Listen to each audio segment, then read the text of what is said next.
Chapter 1. Year 1506 of the Oceania calendar, EC. The tranquil and serene life of the small town was effortlessly shattered by a band of outsiders. Docked at the harbor was a battered, multi-masted ship flying a skull and crossbones flag. Cloaked in the shadows of night, the pirate vessel bobbed upon the waves like a living sea monster, its silent gaze fixed upon the small town, rife with bloodshed and tumultuous cries, as if it were merely an observer, perhaps long accustomed to the chaos. The outskirts of the town bore the scars of pirate incursions, scattered flickers of fire ignited by the battles illuminating the streets, as a group of pirates hurriedly made their way through. They paused in front of an open tavern, where one among them suddenly halted, prompting the others, led by him, to stop as well. The leading pirates took a few steps forward, sensing something amiss, and turned to inquire, "What's the matter?" The first to stop was a youth of 16 or 17, with golden hair and striking blue eyes, his high nose and deep-set features betraying a hint of boyishness.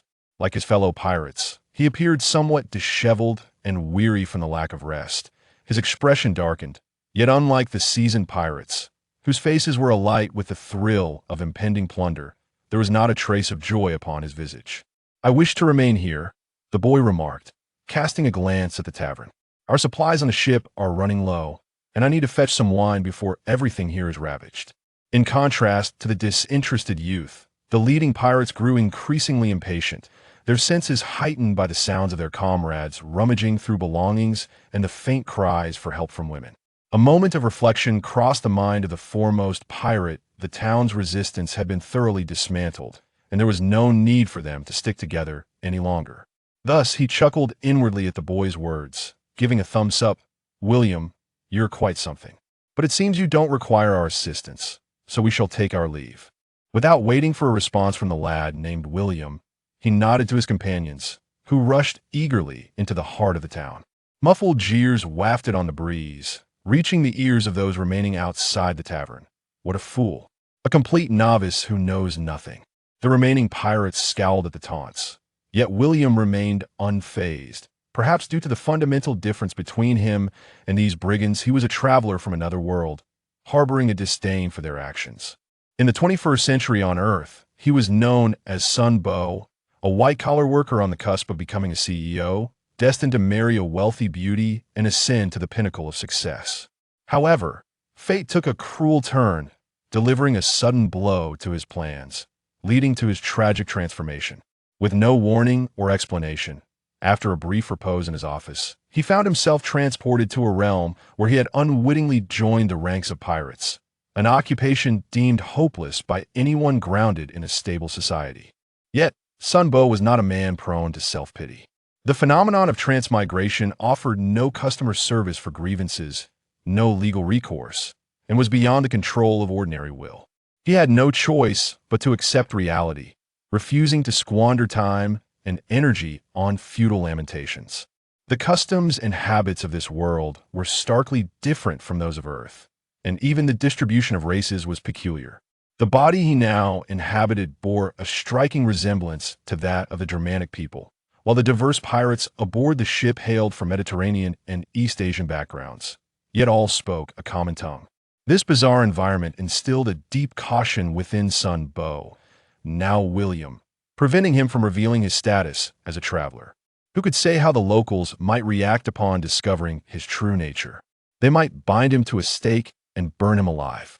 Fortuitously, he had absorbed the inherent memories of his new body, such as language and mannerisms, while the remaining memories felt like a chaotic jumble of photographs, disorganized and emotionally distant. However, this did not hinder William from adopting the name Morgan William. Morgan as his surname and William as his given name, he had little inclination to ponder why his name bore resemblance to English names from his previous life, yet followed the Eastern naming customs. There were more pressing matters at hand as he adapted to life as a pirate. As a commoner raised in a peaceful society, it took William several months to establish himself aboard the pirate ship, during which he garnered the loyalty of 3 peers, forming a tightly knit faction led by himself. At that moment, one of the pirates, trailing William, a gaunt and dark-skinned figure, raised an eyebrow upon hearing the jeers from the older pirates. Without a second thought, he seized a solid iron rod from his waist, ready to pursue them. William swiftly caught hold of him, whispering, "Ignore them, Akin." Akin, though of similar age to William, bore the appearance of a man in his 30s, his skin dark and gaunt, with sunken eyes and bluish lips, resembling a specter of illness.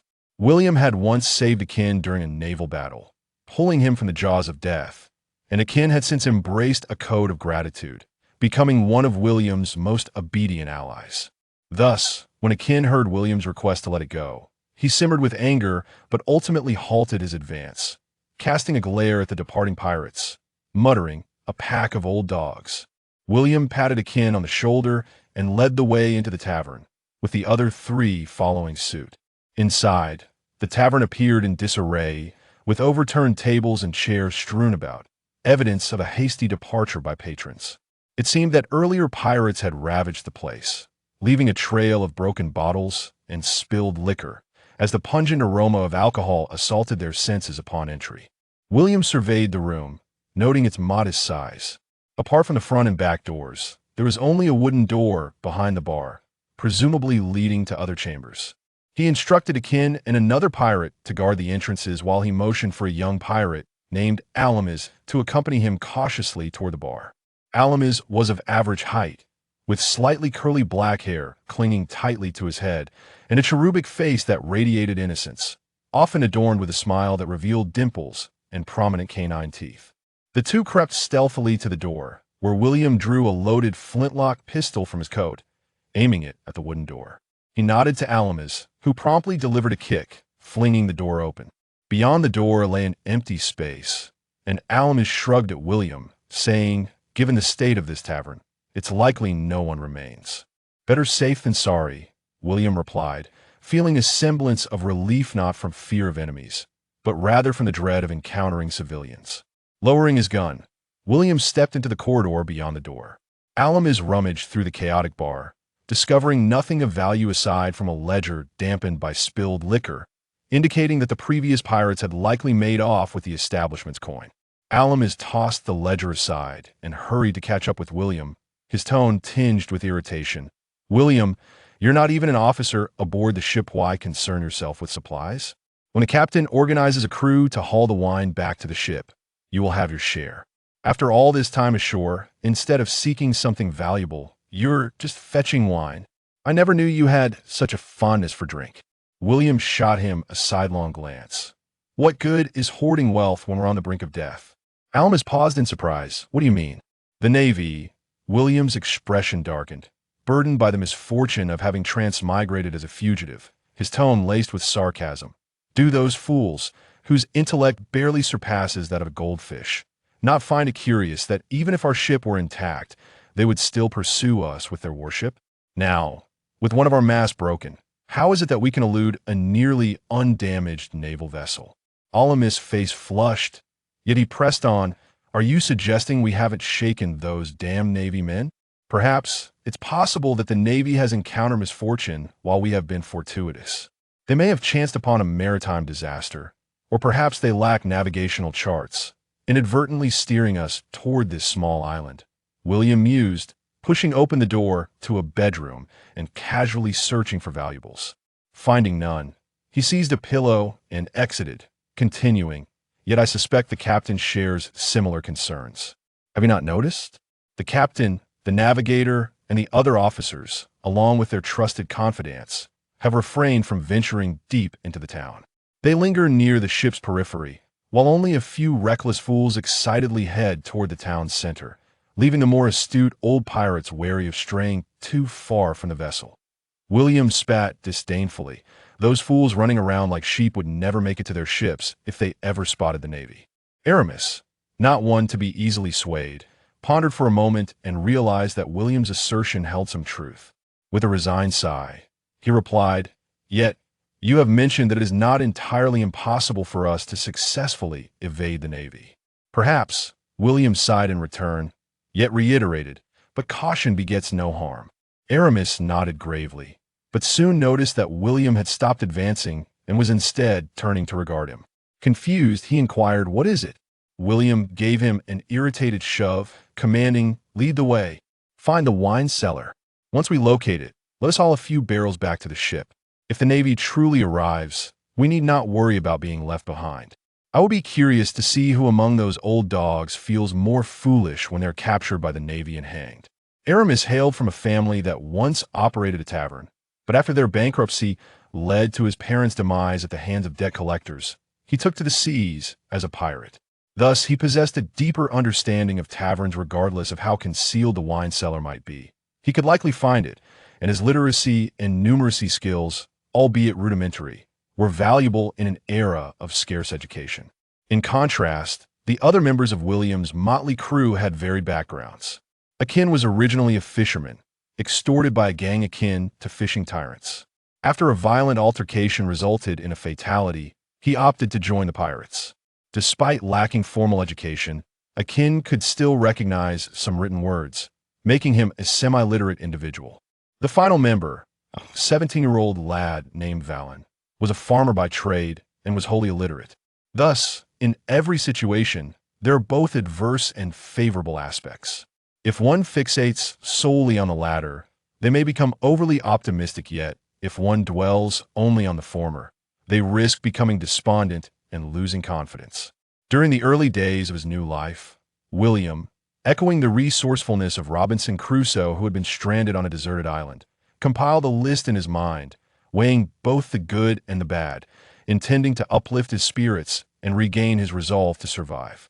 At the very least, this body is youthful and healthy, unlike the one he had in his previous life, ravaged by years of vice. Moreover, from his memories, he recalled having received a solid education and even some training in swordsmanship. Although the original owner of this body appeared somewhat lackadaisical and had not exerted much effort, this foundational knowledge enabled William to stand out aboard the pirate ship, a significant factor in his ascent to leadership within the small band. Starting from scratch, he was familiar with the process, having done so in his previous life. Now, though the challenges were greater, the potential for advancement was also more substantial. Aramis briefly surveyed the room before leading William to a courtyard behind the tavern. He crouched to examine the soil's markings and, after a moment, clapped his hands to capture William's attention, exclaiming with a hint of pride, "I found it." Aramis approached a grapevine trellis in the courtyard, brushed aside some debris, and lifted a small wooden plank obscured by weeds. The entrance to the cellar had been cleverly disguised, nestled in the shadows beneath the grapevines, easily overlooked by the untrained eye. Once the plank was removed, a narrow passageway emerged, shrouded in darkness. William hesitated before entering, shielding his eyes with his hand and squinting into the gloom. He remained in this position for several minutes, and, as Aramis grew impatient, William finally tossed a pillow down the passage into the inky cellar. As anticipated, the sudden intrusion of an unknown object sparked a commotion within the cellar. A loud bang echoed from within, startling Aramis, who then saw William beckoning him before boldly entering the cellar himself. William's earlier actions had been motivated by concern that someone might be hiding within the cellar. The passage was too narrow for more than one person to pass through, leaving no room for evasion. If someone lurked inside with a gun, they could easily target anyone who entered. He had deliberately waited several moments to heighten the tension, allowing any hidden occupant to become anxious, ultimately causing them to fire when the pillow was thrown in. The firearms employed in the EC were antiquated flintlock pistols, requiring considerable effort to reload. Upon hearing the gunshot, William wasted no time allowing the occupant to reload, swiftly crouching and plunging into the darkness of the cellar. The entrance was a narrow staircase, and in the blink of an eye, William dashed down, landing on solid ground. Just then, a figure emerged from behind a wooden beam beside the staircase, attempting to ambush him while he was still off balance. However, William had anticipated such a move, although the cellar was engulfed in darkness. He had prepared his eyes to adapt to the low light. With a deft sidestep, he evaded the assailant's weapon, and in a flash, his left hand shot out, grasping the assailant's wrist and pulling them towards him, thereby clearing the narrow staircase of the cellar. Regardless, death is inevitable. Whether you choose to kill or torture me is entirely up to you, the man murmured softly. Are you not afraid of death? Ace inquired gently. Of course I am afraid. However, if I fail to retrieve the treasures, I will face certain death at the hands of my captain. The man replied with a sense of resignation. Then, if someone else were to eliminate you, I would be spared the task, Ace chuckled. Ace approached Luffy and gently set him down. Luffy, still dazed, opened his eyes to see Ace and managed a faint smile before slipping back into unconsciousness. Resting against Ace's shoulder. Rest well, Ace whispered softly. Ace carried Luffy on his back and departed, while Sabo dealt with those few petty pirates before leaving as well. Ace and Sabo carried Luffy to the location of hidden treasures. Upon awakening, Luffy was thrilled to see Ace and Sabo, sitting up excitedly, only to feel a sharp pain behind him. Oh, it hurts, he exclaimed. Ace chuckled. I didn't expect you to come to my rescue. Luffy grinned. I also didn't foresee your unwavering resolve. Ace replied softly, I could never betray my brothers. Luffy laughed. Brothers? You consider Sabo and me as brothers? Ace asked, perplexed. Of course, Luffy responded with a smile. Ace chuckled softly. Ace, Luffy, we must leave this place. The pirates from that old man's crew will surely come looking for us, Sabo warned quietly. We could go to Dayton's. Ace suggested with a grin. Dayton? Sabo questioned. Puzzled. Regardless, let us not overthink it. We'll just go? Ace said cheerfully. I don't want to go. I want to be a pirate, not a bandit. Luffy lamented. Who says going there means we have to be bandits? We're merely seeking refuge, Ace replied gently. With that, the trio set off towards Dayton's home. Upon arrival, Dayton appeared bewildered. 1, 2, 3. Though visibly angry, she felt a surge of joy inside. Another child would soon bring more life to her household. And she chuckled heartily. Don't mind her, it's fine. He'll stay with us, Ace said with a smile. Ha ha ha, soon Sabo will be living with us too. I run a bandit family, not a daycare. Dayton retorted angrily. Before she could finish, Ace, Sabo, and Luffy entered the house. Dayton, remember dinner. Ace laughed. What can you do if you disagree? You can't really do anything about it, can you? Days later, Ace produced Dayton's treasured fine wine, brought 3 bowls, and led Sabo and Luffy to a secluded spot. He filled the bowls with wine and declared, Sabo, Luffy, if we drink this, we'll be brothers. Sounds good. But be careful with Dayton's wine, or she might scold you, Sabo joked. Who cares? Let us drink. Luffy laughed. The 3 raised their bowls and downed the contents, followed by a chorus of laughter. Thus, they took refuge in Dayton's home, evading pursuers. Time passed, and the trio faced numerous challenges, including Sabo being taken by his father and their scrap yard being burned down. Amidst these events, Sabo attempted to sail on a small boat, unaware that it was the day the celestial dragons would appear. Upon spotting Sabo's vessel, they fired a cannon, sinking the boat and sending Sabo into the depths of the sea. At that moment, Ace and Luffy happened to be passing by and witnessed Sabo's tragic demise. Enraged, Ace seized a pipe, infused it with his power, and leaped onto the celestial dragon ship. The surrounding soldiers panicked, realizing that this leap was no ordinary feat. They jumped into the river, fleeing in terror. Seeing Ace's bold move, Luffy extended his arm and flew toward the ship, his straw hat casting a shadow over his face, darkening his expression. Ace's demeanor mirrored Luffy's. Who are these brats? Seeking death? The celestial dragon laughed, raising his gun towards Ace. With a swift motion, Ace swung the pipe, bending the gun barrel. He then struck the celestial dragon across the face, causing him to bleed profusely and collapse, trembling in agony. This guy is yours, Luffy, Ace said quietly before stepping aside. Luffy approached, extending his hand until it reached a considerable length, then struck swiftly while shouting, rubber pistol.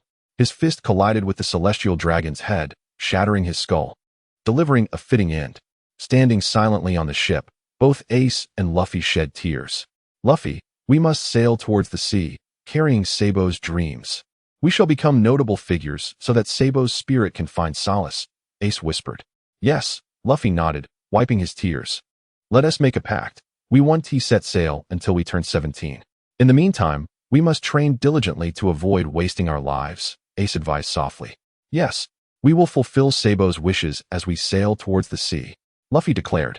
Years passed swiftly, and one day, a young man adorned with an orange cowboy hat, black hair, and freckles, bearing the tattoo C on his left arm, appeared at the harbor alongside Luffy.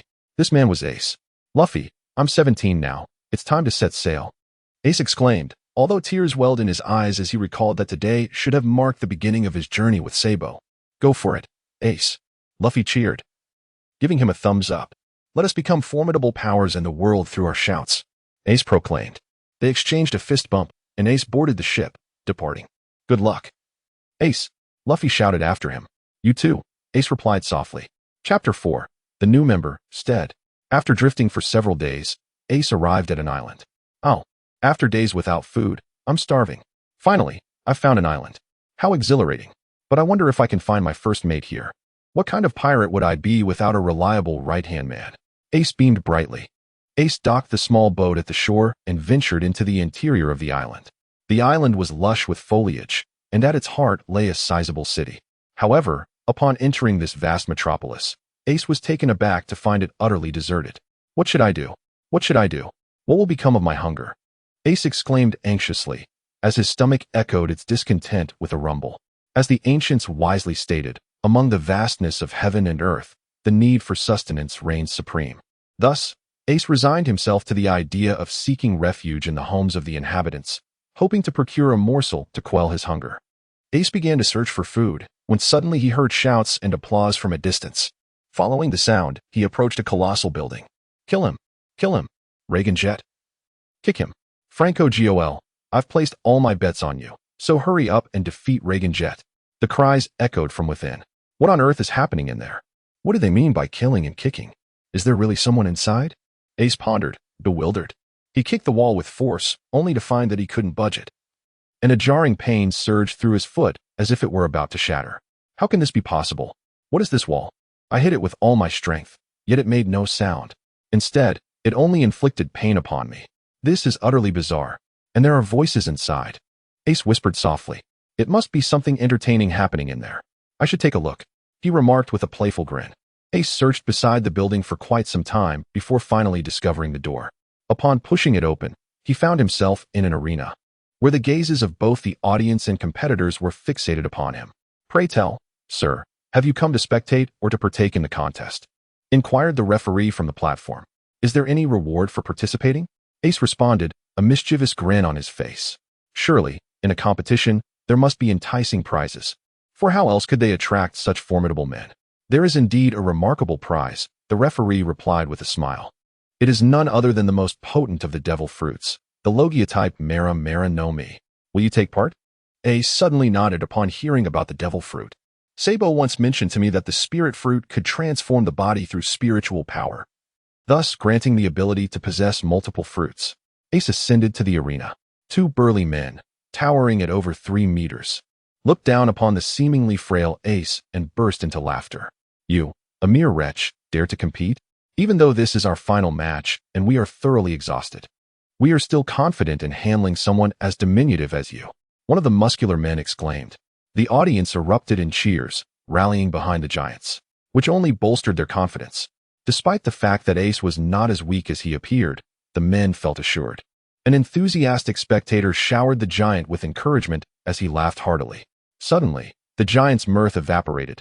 They gazed down at their abdomen, which had inexplicably caved in. They turned to see Ace, now at the referee's side, collapsed on the ground. Is that all you've got? Ace murmured with a smile that unnerved the referee. You have not yet completed the match. There is still one final round. The referee stammered in panic. Did you not declare this to be the last match? Are you toying with me? Ace retorted angrily, seizing the referee by the collar and charging forward. At that moment, a cloaked figure stepped onto the stage. The final contest is between you and me. I am the former warlord of the sea, Steed, he declared softly. Warlord of the sea? I have heard that you are among the strongest of the sea. Ace responded, his excitement palpable. Strongest? Huh. Regardless of your prowess, I am the champion of my world. I refuse to believe that I cannot best a warlord of the sea. Ace stepped onto the arena. Steed removed his cloak and lifted his head. He was clad in a flowing white robe, his strikingly alluring red hair cascading down to his waist. The immaculate beauty of his face was truly captivating. Ace smiled, and for reasons unknown, Steed joined in his laughter. In an instant, the two vanished from sight and engaged in a rapid exchange of blows. Ace was a formidable powerhouse, capable of perceiving Steed's punches, yet his body struggled to respond. Fortunately, the assistance of the spirit fruit granted him a body that matched Steed's prowess. However, Steed was becoming increasingly flustered. After all, he was a renowned figure, a former warlord of the sea, with a bounty of 100 million. How could a mere rookie possibly defeat him, especially after his previous defeat at the hands of Sand Crocodile, which had already left him in a foul mood. There was no way he could allow himself to be bested by this young upstart. Steed's attack speed intensified, pressing Ace to his limits. Ace began to shift into a defensive stance, pondering, how could this be? It's impossible. Why has he suddenly become so formidable?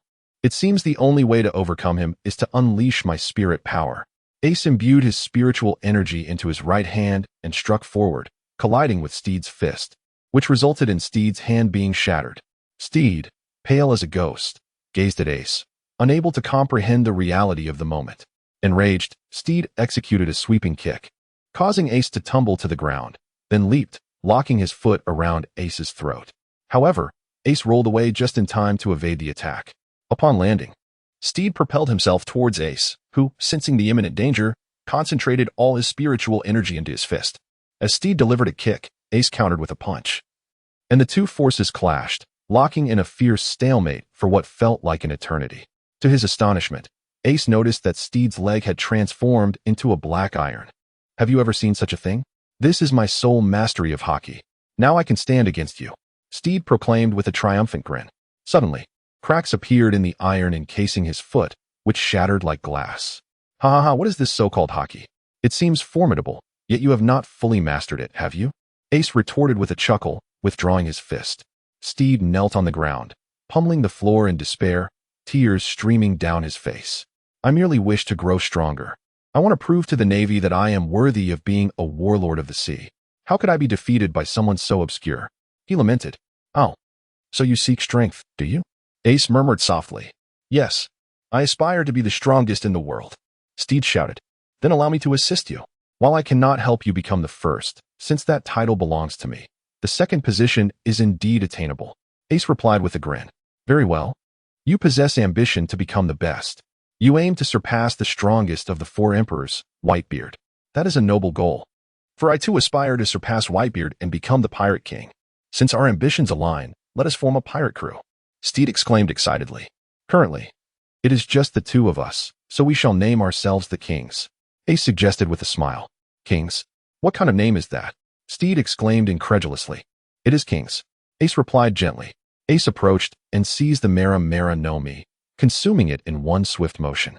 Suddenly, a surge of fire ignited within him, a sensation that ebbed and flowed like the tide. Ace felt as though his body might explode, yet he exerted his spiritual energy to suppress this overwhelming feeling.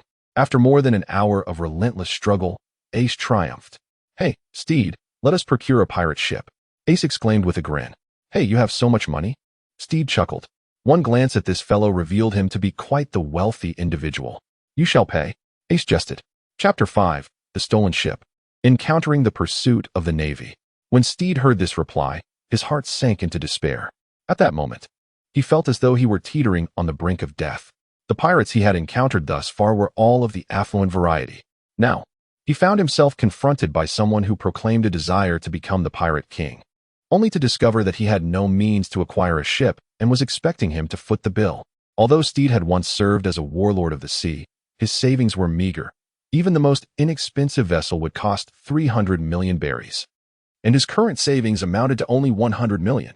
Even if he sold himself, he would barely reach 200 million. With a smile, Ace took Steed's hand and led him away.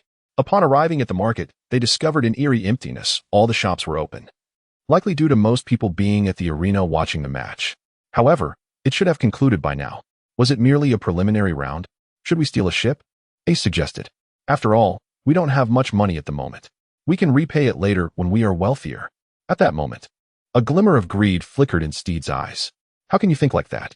Such actions are wrong. He exclaimed. We should be bolder, taking all the food here. We can repay it when we have berries. A simple IOU will suffice. Thus, they resolved to steal both a ship and provisions. Ace, too, succumbed to the allure of greed. Once their decision was made, they sprang into action, swiftly transporting all the food to the shore. The greatest challenge now lay in the ship. They had their eyes set on a magnificent vessel, but it was far too large for them to lift together. What should we do? This is quite a predicament. Ace lamented. Reluctantly, he suggested, should we opt for a smaller one? He hesitated to voice this thought, for the ship was undeniably stunning. Its silver hull and the imposing white skull emblazoned on the bow projected an aura of dominance. at least in Ace's eyes. It was incredibly imposing. Let us go with it. We can always find a shipwright later to craft an even more magnificent vessel, Steed replied, filled with excitement. They ultimately chose a ship half the size of the silver one. Though smaller, it still provided ample space for the two of them. Working in unison, they managed to bring it to the shore and loaded the provisions onto the deck. Exhausted, they collapsed onto the deck, despite their considerable strength. Carrying such heavy loads tested their endurance. "Ah, we finally have a ship. I'm so happy," Ace exclaimed, wiping the sweat from his brow. "This ship is quite heavy. I wonder how much it cost." Steed mused, weighing the ship's side. His words triggered a thought in Ace. "Hey, did you write the IOU?" he asked, a sense of urgency in his voice. "No, and besides, we are pirates. Why should pirates care about such things?" Steed chuckled, as if mocking a fool. "But we are not the kind of ruthless pirates," Ace replied softly. In this world, the profession of a pirate was seen as synonymous with villainy, notorious for their ruthless pillaging.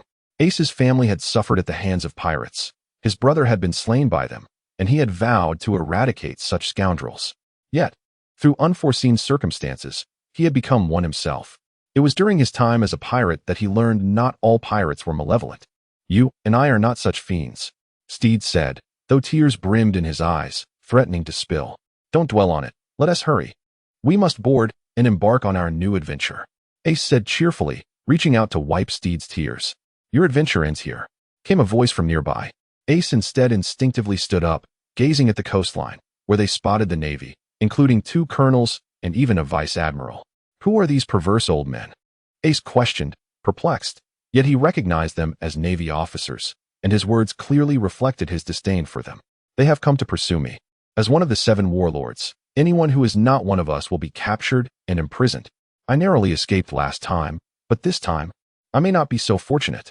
Steed shook his head, saying, "I do not wish to involve you. You must leave. Their target is solely me." "What do you mean by involve? We are partners now. Partners must share life and death," Ace exclaimed, his dark eyes fixed intently on Steed. Steed staggered slightly. His previous companions had all been willing to sacrifice anything, even their own lives, for mere survival. Yet, standing before him now was the true essence of partnership. Steed nodded vigorously. Both were prepared. Flames erupted around Ace, a peculiar blue fire. Steed's limbs were enveloped in the color of hockey, though his mastery was still developing. It would suffice against these lowly foes. In an instant, the 2 colonels reached Ace and Steed with a burst of speed, their moonwalk technique allowing them swift movement. While this pace was far from daunting for Ace, who stood at the pinnacle of that world, it posed a challenge for Steed, evoking a tinge of fear. The 2 colonels simultaneously unleashed their fists toward Ace and Steed. Ace caught one colonel's fist, forcing him to stumble back, nearly losing his balance. In a swift motion, Ace turned and executed a shoulder throw, slamming the colonel into the ground, causing a tremor beneath them. Steed, initially gripped by fear, transformed that trepidation into exhilaration. He deftly dodged a punch, then retaliated with a strike to the colonel's abdomen, sending the officer sprawling and leaving a spatter of blood on Steed's attire. This display of strength instilled fear in the vice admiral, for these colonels were formidable agents from CP, and their swift defeat was hardly to be underestimated. The thought that this mediocre pirate could possess such prowess was bewildering. He dispatched the colonel with greater ease than Steed. The vice admiral furrowed his brow, clearly preparing to get serious. He utilized moonwalk to close the distance to Steed, launching an attack with the finger pistol technique. "Finger pistol, obliteration," he shouted. Steed evaded the onslaught, but one strike landed on his right shoulder, instantly numbing his entire arm. Furrowing his brow, Steed saw another finger pistol aimed at his left shoulder. He was too fatigued to evade. In that fleeting moment, the vice admiral's arm was severed, blood splattering into the sea, staining the waters crimson. The vice admiral stared in disbelief at the scene, followed by a cry of agony. Steed's gaze shifted to Ace, whose hand was enveloped in a layer of blue flames, now smeared with blood. Ace was momentarily stunned, his gaze fixated on his hand, unable to fathom what he had just accomplished. Seeing this, Steed kicked the rear admiral away, discarding the 2 injured colonels overboard, and then set sail. Yet, Ace continued to stare at his own hand. Noticing his distraction, Steed gave Ace a light pat, bringing him back to his senses. "What just happened to you?" Steed inquired. "Nothing. I was merely taken aback," Ace replied with a smile. I never imagined that my strength could allow me to sever an arm with my bare hands. Although such power was commonplace in his own world, it astonished him greatly to experience it here. Don't overthink it, Captain. From now on, you shall be the captain of our king pirate crew. Steed chuckled, and Ace joined in the laughter. At that moment, the rear admiral on the shore activated his transponder snail, exclaiming, "That former warlord of the sea, Steed, has joined a pirate crew called the King, and their captain, Ace, possesses terrifying strength capable of severing my arm with his bare hands. His power surpasses even that of Steed."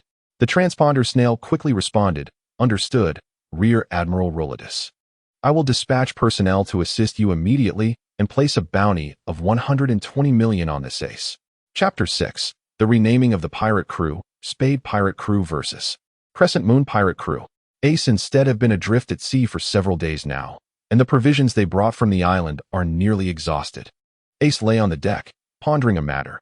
Is it somewhat audacious for our pirate crew to be called king? Such a title is likely to attract trouble. Ace, what are you thinking about? You've been lost in thought for quite some time, asked Steed, noticing Ace's contemplation. Do you not think that the term king is a bit too presumptuous? Ace inquired. He genuinely felt it was rather brazen, and the mere sound of king pirate crew could also be interpreted as playing pirate crew, making it seem as though we were merely indulging in a whimsical pastime. Isn't that rather irreverent? I concur. However, do you have any better name suggestions? Steed scratched his head and replied softly, "Well, never mind. Let us not dwell on it." Ace waved his hand and exclaimed, "Let us play cards instead. In any case, with the current direction and the flow of the water, we should reach Karost Island in a few hours."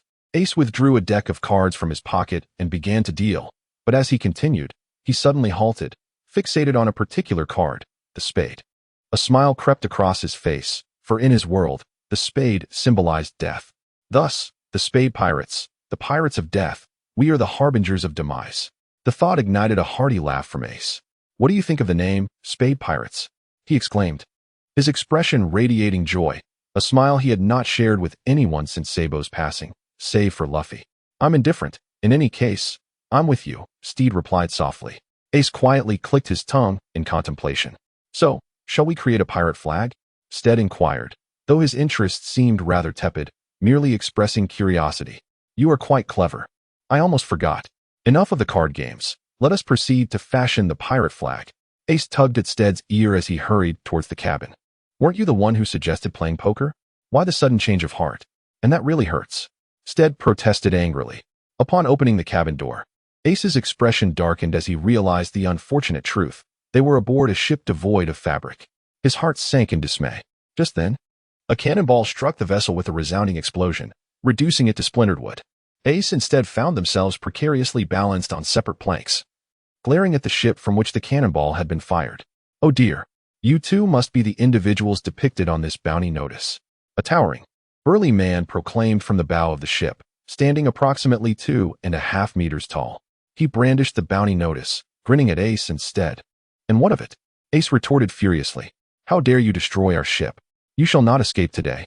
"Huh, I will indeed depart," the man replied. "But first, our Crescent Moon pirate crew intends to eliminate you both.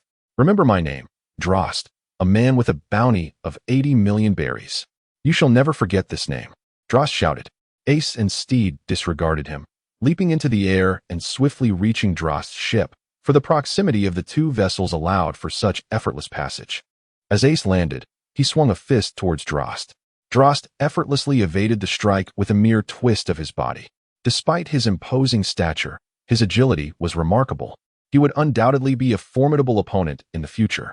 After dodging, Delost retaliated with a punch that was devoid of any embellishment. A simple yet powerful blow aimed at Ace. Ace was engulfed by an unprecedented sense of dread, forcing himself to twist away. However, the punch landed squarely on his shoulder with a resounding thud. Ace could no longer feel his arm. Ace was drenched in cold sweat, diligently utilizing his spiritual energy to mend his wounds. The formidable strength of this adversary was truly astonishing. If it weren't for the years spent without securing a substantial bounty, my reward would have long surpassed 1 million. Delost chuckled. Before long, sensation returned to Ace's arm. He concentrated his energy in his legs and propelled himself behind Delost, swiftly seizing a knife from one of his crew members. Channeling his spiritual energy into the blade, he swung it down with fervor. The strike, imbued with power, was aimed directly at Drost's arm. Just as it was about to land, Drost uttered 2 words, iron block. The knife shattered, its spiritual energy dissipating like fragments of glass. I forgot to mention, I was once a member of the Navy CP. Drost declared with a grin. Steed, who had been idly observing, turned pale upon hearing CP Ace. Flee. The CP is something we cannot contend with. Steed shouted. Steed, you underestimate me. I refuse to believe I cannot defeat him, even if other methods fail. I possess an exceptionally powerful martial art. Ace replied with a smile. Ace unleashed the legendary 1000 transformation fist, directing a powerful strike towards Drost. To everyone's astonishment, Drost staggered back several steps, leaving both Steed and Drost in shock. Could it be that such force could even stir an iron block? Suddenly, Drost's expression darkened, as he felt an incessant ache at the point of impact, as if it were under continuous assault, the intensity fluctuating unpredictably. That strike had considerable weight, didn't it? Ace chuckled, fully aware of the power he had just delivered. Indeed. However, I shall not allow you to unleash such force again, Drost retorted angrily, raising his hands towards Ace. 1000 hands finger gun, he called out, launching a barrage that left Ace momentarily bewildered. He now understood why it was named 1000 hands. For its speed was akin to 1000 hands converging at once. This left Ace in a defensive position, forced to evade continuously. Seeing this, Drost ceased his advance and executed a sweeping kick. Raging Gale, Crescent Moon. A blue crescent-shaped energy surged towards Ace. Realizing he could not evade this blow, Ace raised his fist and struck out with determination. He wagered everything, infusing his spiritual energy into his punch and executing the 1000 transformation fist. The 2 attacks collided, shattering like glass. You are doomed. Drost laughed. Who says so? Ace replied, mirroring Drost's smile. Drost, visibly irritated, challenged him, then prove it to me. Ace infused his spirit energy throughout his body. Taking a step forward, he murmured 7 steps to ascend the heavens. With his first step, he unleashed a powerful punch. Chapter 7, The Past of Drost. Ace took a step forward, his entire being engulfed in azure flames. The ship itself was ablaze, consumed by this extraordinary blue fire. With a determined stride, he initiated the 7 steps to heaven, the first being the fire fist. As Ace's foot made contact with the ground, a powerful force surged toward him from above, causing his flames to blaze even more fiercely. With a mighty push of his foot and a swift swing of his fist, he harnessed that very energy, propelling himself toward Drost in a matter of moments. His fist aimed directly at him. Drost was filled with terror. He had never encountered such a formidable punch. For a brief moment, he stood frozen, but then instinctively twisted his body in a desperate attempt to evade the incoming blow. With a resounding impact, Ace's terrifying fist collided with Drost's shoulder. The sound echoed sharply, audible to everyone present. Drost's crew, Ace, and all others could clearly hear the sickening crack. That sound marked the shattering of Drost's arm. Drost's anguished scream pierced the air, reverberating across the vast ocean, as if the very sea itself resonated with his agony. Ace, Steed, and the crew of Delost were nearly thrown off balance. The vessel had sustained severe damage, and coupled with the current wind direction and tumultuous sea currents, it was rocking perilously. At that moment, Delost rose to his feet, clutching his arm, wearing a smile. Do you wish to know where this wind is blowing now? Ace nodded. That is my hometown, a dreadful place filled with malice and rampant political corruption. It permits the wanton slaughter of humanity without any consequence. It was there that I resolved to become a pirate. Drost shook his head in resignation. At that time, I was merely 6 years old, a frail child often bullied. Despite my noble lineage, the abundance of aristocrats rendered my status insignificant. In that land, anyone could be killed at will, except for the king and children. Thus, each day, one must fear for their life. I was weak and often found myself on the receiving end of conflict at school, as they understood that the law protected minors from death. I endured, surviving to this day.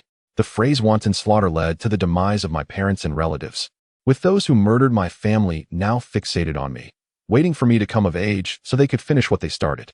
As childhood faded, I became an adult, and those individuals began to act. I lived in constant fear, reluctant to step outside. It wasn't until my family's provisions were depleted that I was compelled to venture out in search of food. Grasping a metal rod, I stepped out the door, fortunate that no ambush awaited me. At the market, I anxiously procured supplies, but on my way home, I sensed a few individuals trailing me with ill intent. I quickened my pace, my heart racing. Suddenly, a hand clapped on my shoulder. I shut my eyes, too afraid to look. "What's the matter, Drost?" A warm greeting eased my anxiety. The voice did not belong to a malevolent figure. I opened my eyes to see my last friend from school, Quanling. He had disheveled short hair, yellow skin, and a slender frame that could only be described as frail, yet his muscular arms provided a stark contrast. Clad in a purple suit, he listened to my tale with deep sympathy. I lamented the state of my country, likening it to refuse, teeming with loathsome individuals. My dream was to become a pirate and purify the hearts of the populace, not only in my homeland, but across all nations. "Would you like to join me in becoming a pirate?" I asked. Quanling smiled warmly, igniting a flicker of hope within me. Suddenly, several figures approached, grinning wickedly, brandishing knives. I grasped Quanling's arm and ran, understanding that this was a race. Losing meant death. Quanling comprehended the urgency as the assailants began to pursue us. We ran for over an hour, our strength waning as we neared a dead end. I glanced at Quanling, and his expression mirrored my own fear. One of the pursuers, a burly man, advanced, raising his knife and aiming it at me. In an instant, a purple shadow leaped in front of me, and the man's blade fell upon him. "Quanling!" I cried out, panic surging as tears streamed down my face. Quanling collapsed into my arms. "Drost, fulfill my wish. Become a pirate." He gasped. "You must become a renowned pirate in this world. I can no longer survive, but you must live." Quanling smiled weakly at the assailant, saying, "I still have a year before I come of age, so congratulations." Killing minors was against the law, yet they remained unfazed. Another strike found its way to Quanling's chest, splattering blood across my face.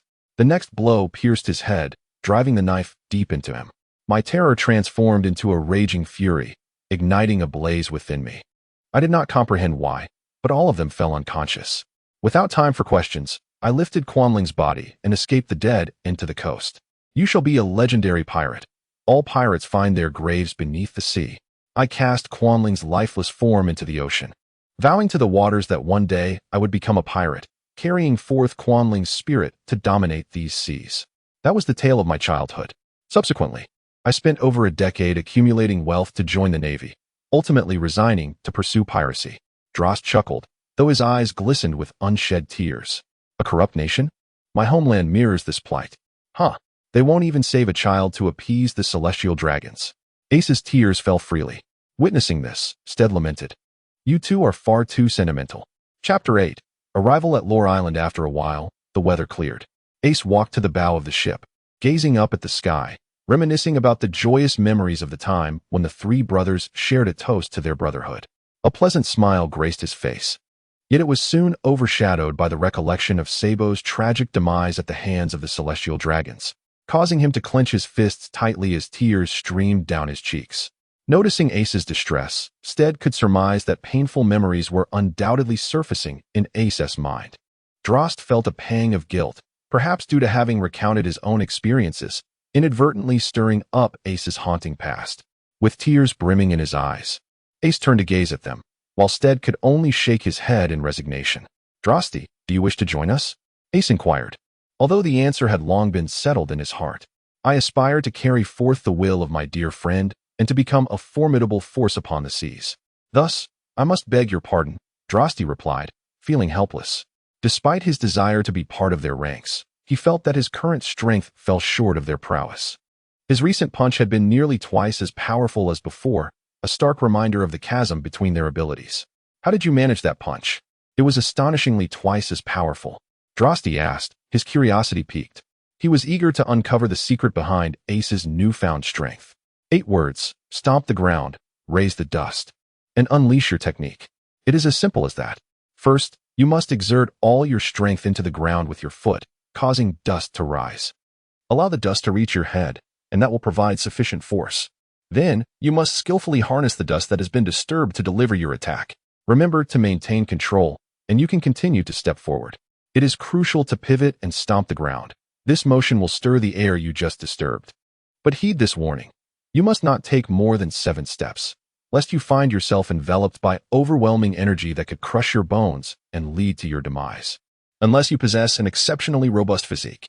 The technique 7 Steps to the Heavens is named thus for 2 reasons. First, with 7 steps, you can traverse the world. Second, beyond 7 steps, you will ascend, Ace said, wiping away his tears, particularly emphasizing the part about taking only 7 steps. Drosty chuckled, amused. Take us to your homeland. We are curious to see just how wretched it truly is, Steed remarked, his interest in the country evident. He understood that the more corrupt a nation, the more secrets it harbored, for such was the nature of deceit. Regardless, I long to return to my homeland and eliminate that wretched king, Drosty exclaimed, his eyes flashing like a blade at the mention of the king, clearly filled with loathing and a desire for vengeance. Ace shuddered involuntarily. Regardless of everything else, he now yearned for another ship in this new land. With a wicked smile, Ace declared his intent, while Steed, caught between laughter and tears, understood all too well the implications of Ace's choice of words. Drost chuckled as well, merely amused by Steed's expression, which was nothing short of a living meme. Meanwhile, the crew had remarkably prepared a feast while we conversed, causing both Ace and Steed's eyes to widen in astonishment, their stomachs growling audibly. Indeed, with such a splendid array of delectable dishes wafting their enticing aromas, it was no wonder they felt ravenous. Well, what do you think of my culinary skills? Have they not improved remarkably? Yes, I am well aware, exclaimed a man with dark hair adorned with a chef's hat. Truly, it was none other than Iroh, the second in command of the maritime restaurant. However, I feel rather guilty for having such a talented chef aboard this wretched pirate ship of mine, Drost admitted with a hint of shame. At that moment, Ace and Steed were indulging heartily, pondering how extraordinary the food was. Is this truly a meal? Where on earth did Drost find such a chef? What have I been eating until now? Steed lamented. Iroh observed their ravenous consumption and couldn't help but laugh. He had witnessed others devour food after a week of hunger, yet these two surpassed even the most starved of souls in their speed. An hour later, the dining table lay bare, every plate licked clean. Iroh felt he might not need to wash the dishes at all. But the memory of the two licking their plates sent a shiver down his spine. We have arrived. We are nearing my homeland, Lore Island, Drost stated solemnly, a hint of fear evident in his trembling hands. Iroh gazed at the island, pondering whether this was the persistent shadow haunting their captain's mind. At last, how swiftly we have come, Ace exclaimed, waddling towards them with a belly as round as a ball. Drost turned with a smile, but nearly stumbled in surprise. Your belly, he exclaimed, bewildered. We merely indulged a bit too much, and look at how we've ballooned. Steed chimed in, also turning to reveal his own distended stomach, prompting laughter from everyone aboard. Steed flushed with embarrassment, while Ace, seemingly unashamed, laughed even louder. Drost docked the ship, and Ace, Steed, and Drost disembarked. Crew, our task today is to eliminate the dog king of this land, Drost bellowed to his men, who responded with enthusiastic cheers. Ace and Steed were bewildered. Did they not fear being overheard? Chapter 9, Encounter with the Bounty Hunter. After landing, Drost shouted to the crew to kill the Dog King. The crew echoed his cry. As they made their way to the town, each person was filled with exuberance, having endured such a lengthy voyage at sea. However, Drost appeared to be the exception, his expression marred by anxiety, as if he were preoccupied with some troubling thought. Ace approached and gently patted Drost on the back, prompting him to regain his composure. What troubles your mind? Ace inquired, casually tossing his hair back, well aware of Drost's concerns, but still wishing to hear it from him. I am contemplating whether we might meet our demise, Drost replied, swallowing hard, his eyes brimming with palpable fear, his entire body trembling uncontrollably. Yet, surrounded by the crew, he stifled his dread. Ah, are you truly afraid of death, big guy? Steed chuckled, shrugging his shoulders in a gesture of exasperation. Drost fell silent, unwilling to argue. Indeed, he was profoundly frightened. Though he did not fear death itself, this place was rife with memories of childhood, most of them painful. Enough of the banter, let us proceed. We must hasten to slay your so-called dog emperor, Ace said tersely, reluctant to elaborate further, but compelled to speak up upon witnessing Drost's distress. As Ace and his companions arrived at the town, the entrance was adorned with lush greenery, the sunlight filtering through the leaves, casting a mosaic of shimmering light upon the ground. Beneath the trees, numerous elderly gentlemen in suits sat in the shade, engaged in amiable conversation, exuding an atmosphere of harmony. At least not as dire as described by Delost. Delost, increasingly agitated, concealed his inner turmoil, known only to himself. A strikingly handsome man approached, his features chiseled with remarkable clarity, his angular visage exuding an extraordinary allure. Although he appeared carefree, the glint in his eyes suggested an air of superiority. With a head of thick, raven-black hair and expressive eyebrows framing slender, calculating eyes, he emanated an unsettling charm. His prominent nose and sensuously shaped lips were adorned with a dazzling smile. Upon encountering this man, Delost instinctively lowered his gaze, though his hands trembled uncontrollably. The man, noticing Delost's demeanor, furrowed his brow momentarily before quickly relaxing. "Welcome to the kingdom of lore," he declared. "I am the guardian, Lhasa." He bowed at a precise angle, placing his left hand over his chest in a gesture of politeness. "Ah, I see. This country is quite beautiful, with its verdant mountains and flowing streams. A symphony of blooming flowers. It resembles a splendid ink wash painting." Ace managed to articulate these words, drawing from a lifetime of vocabulary. "Indeed, Ace. When did you acquire such poetic flair?" Steed mocked, stifling a laugh with his hand. Delost's crew found themselves in a mix of amusement and exasperation, while Delost remained fixated on Lhasa, who cast a sidelong glance at him, issuing a silent warning. Lhasa straightened his posture and softly stated, "Come, allow me to show you around the kingdom of lore." His warm smile directed towards Ace contrasted sharply with the cold, piercing gaze he cast at Delost. Just as Ace and his companions were about to step through the gate, Delost abruptly shoved Ace aside, kicking Lhasa away as he shouted, "Run." The fear evident in Delost's eyes hinted at an impending calamity. Ace also sensed something amiss and immediately took flight, followed closely by Steed and the others, leaving only Lhasa and Delost behind at the scene.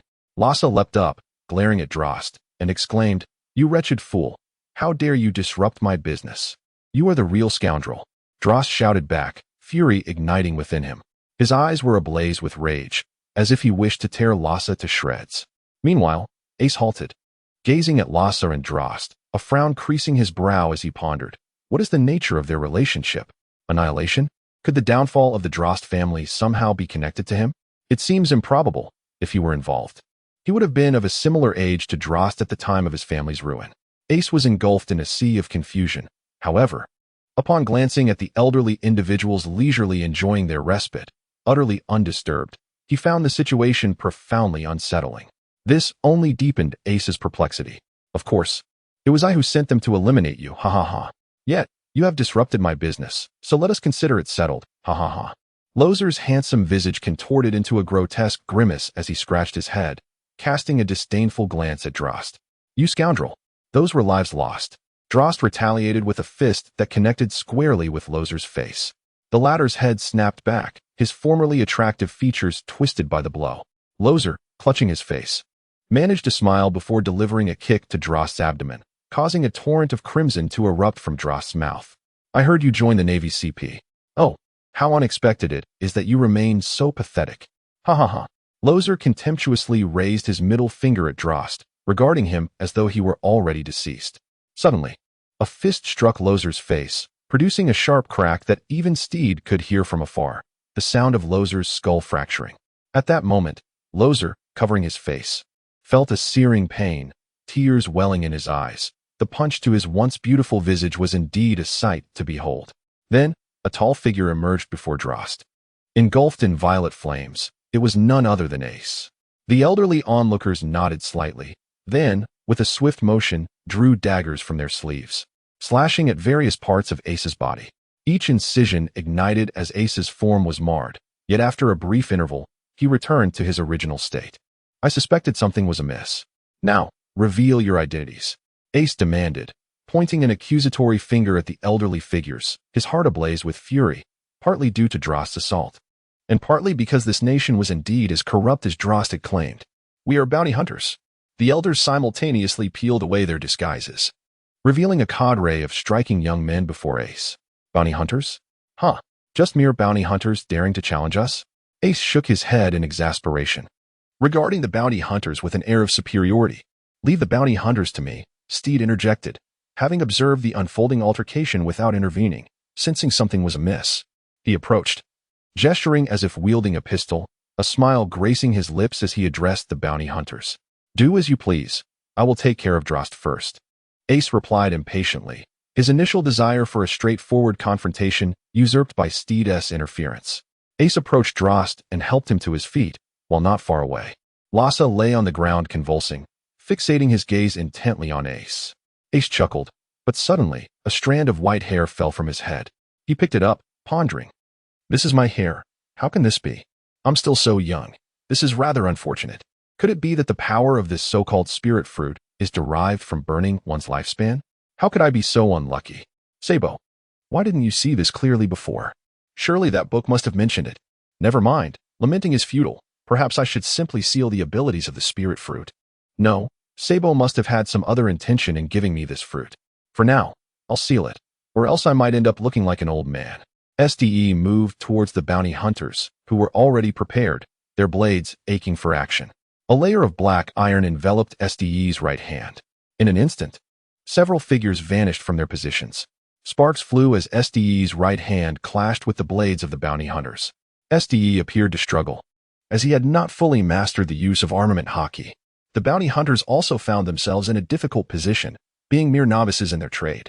With a swift motion, Steed sent several of them flying, then delivered a powerful punch to one bounty hunter's abdomen, sending him flying a full 10 meters away. Seeing the situation turn dire, the remaining bounty hunters quickly retreated, taking the injured one with them. Steed leaped down from the tree, landing without stirring a speck of dust. As graceful as a falling leaf. Ace, what is this white hair doing on you? Steed exclaimed anxiously, though they had only spent a few days together. They had already forged a bond through life and death experiences. It was only natural for him to worry when his companion exhibited such anomalies. My first fruit was that so-called spirit fruit, and it turns out it burns one's lifespan. I had no idea before. Ace replied resignedly. Who could he blame for consuming it? Indeed, it seems the devil fruits are better left unchallenged, haha. The only advantage they offer is strength, but the drawbacks are numerous. Steed laughed, clutching his stomach, feeling the pain from his merriment. A gentle breeze brushed against Ace's cheek, lifting his hair as tears welled up in his eyes. In my past life, my irrational decision to leap from a cliff led to my untimely demise in my 20s. Am I destined to repeat that mistake? Will I become yet another fleeting spirit? Must I join Sabo in the afterlife? Yet, perhaps it isn't so bad. At least I would see Sabo again. But wait, there's still Luffy. I cannot die yet. With that thought, Ace wiped away the tears that had gathered in his eyes and smiled at SD. As the sun began to set, its rays illuminated Ace, casting a melancholy ambience across the land. Crows cawed hauntingly from the treetops. Ace rose to his feet, gazing at the sun as he proclaimed, "From this day forth, I shall no longer rely on any spiritual fruit. I will carve out a new destiny solely with this flame fruit." His exclamation echoed in the distance. Drost also stood, clutching his abdomen with laughter, remarking, "I never imagined you could consume 2 devil fruits. This is extraordinary." Following this, the trio erupted into laughter. Although dusk has historically symbolized desolation and sorrow, at this moment, it cast a delightful glow upon the three of them. Meanwhile, within the palace of the Kingdom of Lore, the so-called Dog King indulged in sumptuous feasts and beautiful women. A graceful woman approached, clad in a lilac cheapao, her tall figure and light demeanor captivating. Her clear, bright eyes resembled the luminous moon in a starlit sky. With elegantly arched brows and long lashes that fluttered gently, her flawless, fair skin bore a delicate blush, and her thin lips resembled dewy rose petals, truly an ethereal being. Upon seeing her, the Dog King swallowed hard, his greedy gaze fixated on her form. However, a mere glance from her rendered him weak. The woman delivered a swift kick near the Dog King's head, startling him thoroughly. A woman of such perfect physique stood before him, yet remained untouchable. He felt an overwhelming urge to weep. "You better behave yourself. Were it not for your usefulness, I wouldn't have aided you in becoming king. Likewise, I could easily bring you down as well, do you understand?" She whispered softly in his ear, her tone surprisingly gentle. Suddenly, a hand gripped the Dog King's neck, and the woman, with a playful smile, inquired, "Do you remember, Your Majesty?" The king fervently nodded in response. As she released her grip and turned to leave, the Dog King, fixated on her, muttered, "You wretched woman, one day I shall have you." With that, he broke into a lascivious grin. Suddenly, a dagger flew through the air and embedded itself in the Dog King's leg. His smile froze, and he began to scream in agony, his cries echoing throughout the kingdom. Chapter 11, Drost's Sister. As Ace and his companions stepped through the gates of the Kingdom of Lore, it appeared that Drost's crew had fled. They were quite obedient to their elder brother, Without his command, they would not cease their actions. Loser, noticing their entrance, seemed to momentarily forget the excruciating pain coursing through him and rose to his feet. "Gentlemen," he inquired, "would you care for my services as your guide? It is quite a bargain at the starting price of 1 billion berries, wouldn't you agree?" Loser raised an eyebrow, contemplating that such a tempting offer would surely elicit a positive response. Ace nodded with a smile, swiftly delivering a punch to Lasse's head, which resulted in a sizable bump. "What a remarkable bargain. Do you dare to challenge me?" Ace grinned devilishly at Lasse. "You've already received a beating, brother." Steed chuckled, observing that Lasse had transformed into a living meme, causing Drost to laugh once more.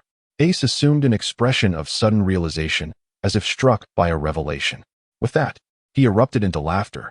As dusk gradually enveloped the sky, Ace and his companions made their way towards the town. After an extensive search, they finally stumbled upon an inn that, while not particularly extravagant or imposing, seemed adequate. Both Steed and Drost displayed expressions of eager delight. Ace pushed open the door and called out, "Boss, we would like to rent a room." However, upon entering, they were astonished to discover an interior of opulence, adorned with gold and chandeliers crafted from diamonds. The exterior, in stark contrast, was dilapidated, with a sign on the verge of collapse. The disparity between the two was truly astounding. Ace wore a nonchalant expression as he whistled and stepped outside. Turning to Steed and Drost, he remarked with a smile, "It seems we may have to brave the elements." Steed and Drost's initial smiles faltered, giving way to despair. "Well, I shall take you to my home. I cannot say what it looks like now, but let us go take a look. Even in its dilapidation, it must be preferable to your suggestion of sleeping under the stars," Drost said resignedly. Drost led Ace and Steed to an abandoned house, where weeds flourished and cobwebs adorned the corners. Yet, despite its neglect, the remnants of its former grandeur as an opulent villa were evident. "What do you think? Not too shabby, right?" Drost said, gesturing animatedly towards Steed and Ace, his smile radiating warmth and infusing the desolate landscape with a hint of color. "Let us venture inside. I hope there are no unsavory surprises waiting for us," Ace murmured, a flicker of hesitation crossing his eyes. A chilling gust of wind rustled the branches, sending a few crows into a frightened flight. The cold breeze swept over the trio, tousling their hair, when suddenly, the sky darkened ominously, and thunder rumbled. A flash of lightning illuminated their faces, revealing a ghastly visage in the pitch darkness. Ace extended his index finger, and with a swift motion, flames erupted from its tip, casting a dim, golden glow upon them. As Ace stepped into the courtyard, he heard the sound of someone eating, accompanied by intermittent cries of desperation. "No, no. I have plenty of money. Spare me, spare me." "Ah." Steed swallowed hard, a flicker of fear flashing in his eyes, and Drost appeared similarly affected. However, Ace remained remarkably composed, for he firmly believed that there were no ghosts in this world, only individuals feigning terror. Thus, he continued to advance, step by step, through the eerie silence, where the only sounds were the crack of thunder and the crunching of food, mingling with the footsteps of Ace and his companions. Suddenly, the sound of eating ceased. Ace halted, glancing around, sensing that something was amiss. In a moment of urgency, he turned and shouted, "Run!" He propelled Drost and Steed towards the exit. Abruptly, a claw swept across Ace's back, and his vision blurred as if he had lost consciousness. Yet, he quickly regained his composure, pivoting to deliver a kick, and indeed, struck something. In an instant, Ace ignited, his entire being engulfed in flames. Yet he could perceive no one. Could it be that the assailant had already fled? He scanned his surroundings, hoping for a sign. "Behind you, Ace!" Steed and Drost cried out, their voices laced with urgency. But just as Ace processed their warning, the claws slashed across his body once more, blood gushing forth. His breath quickened, and a haze clouded his mind, perhaps a consequence of exertion and excessive blood loss. The flames that engulfed Ace were dwindling, seemingly on the verge of collapse.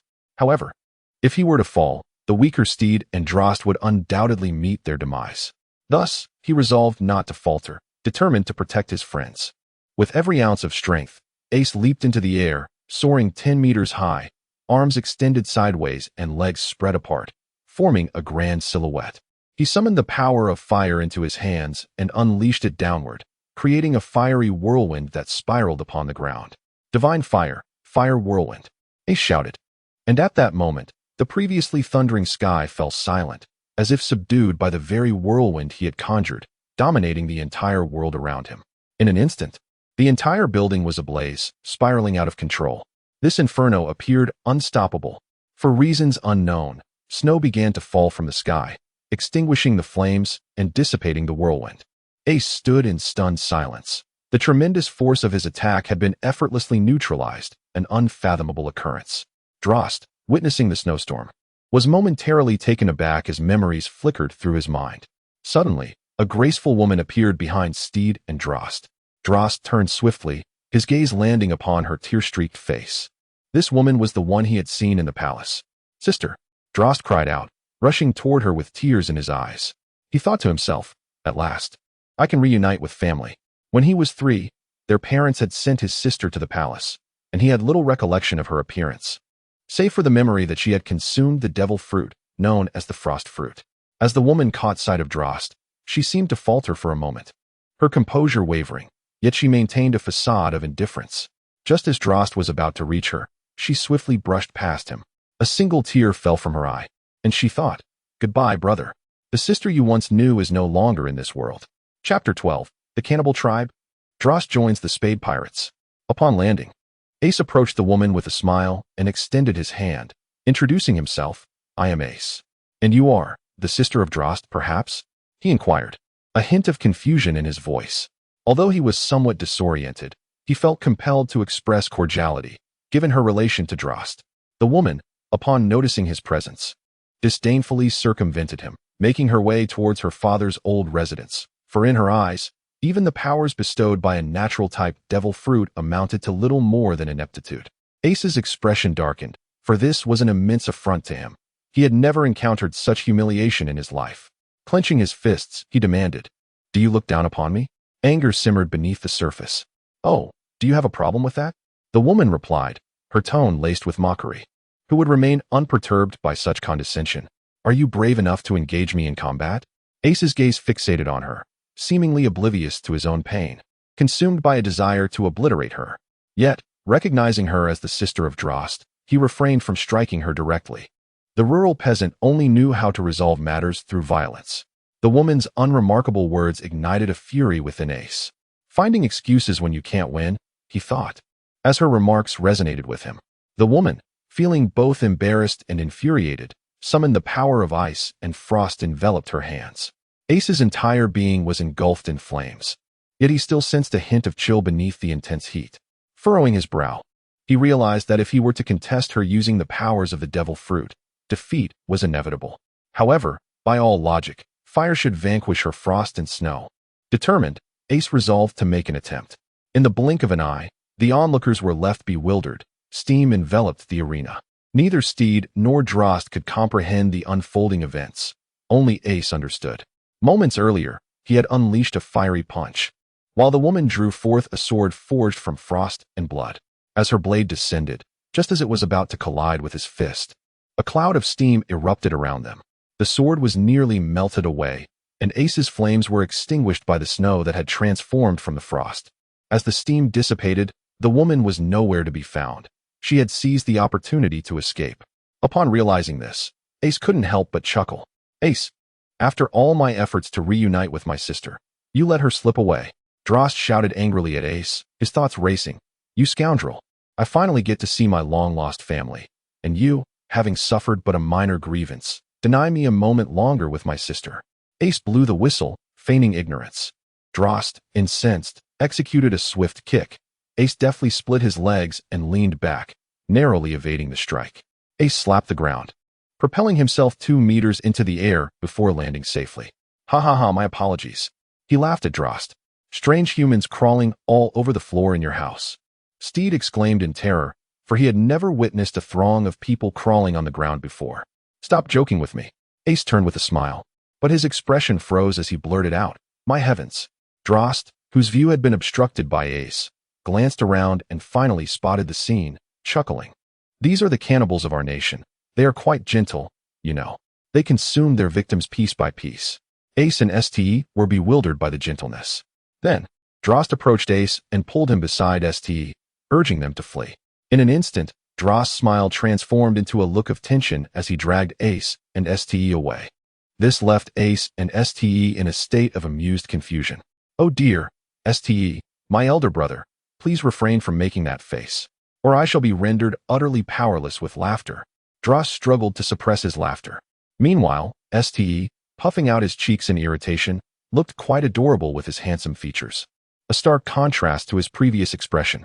Ace glanced back and shouted, "They are closing in on us." Ace shook off Drost's hand and shouted, "Run. I will hold them off. If we are to meet again, Drost, would you consider joining our Spade Pirates?" With tears in his eyes, Drost nodded, having come to a halt, yet he was pulled forward by Steed, who understood that failing to flee now would betray Ace's intentions. Cold sweat trickled down Ace's brow as he faced dozens of man-eating tribesmen, a flicker of fear igniting within him. Soon, the clash of battle commenced. Steed led Drost to a forest, leaping onto a sturdy branch and placing Drost safely upon it. "I must go," Steed murmured coldly, gazing towards Ace.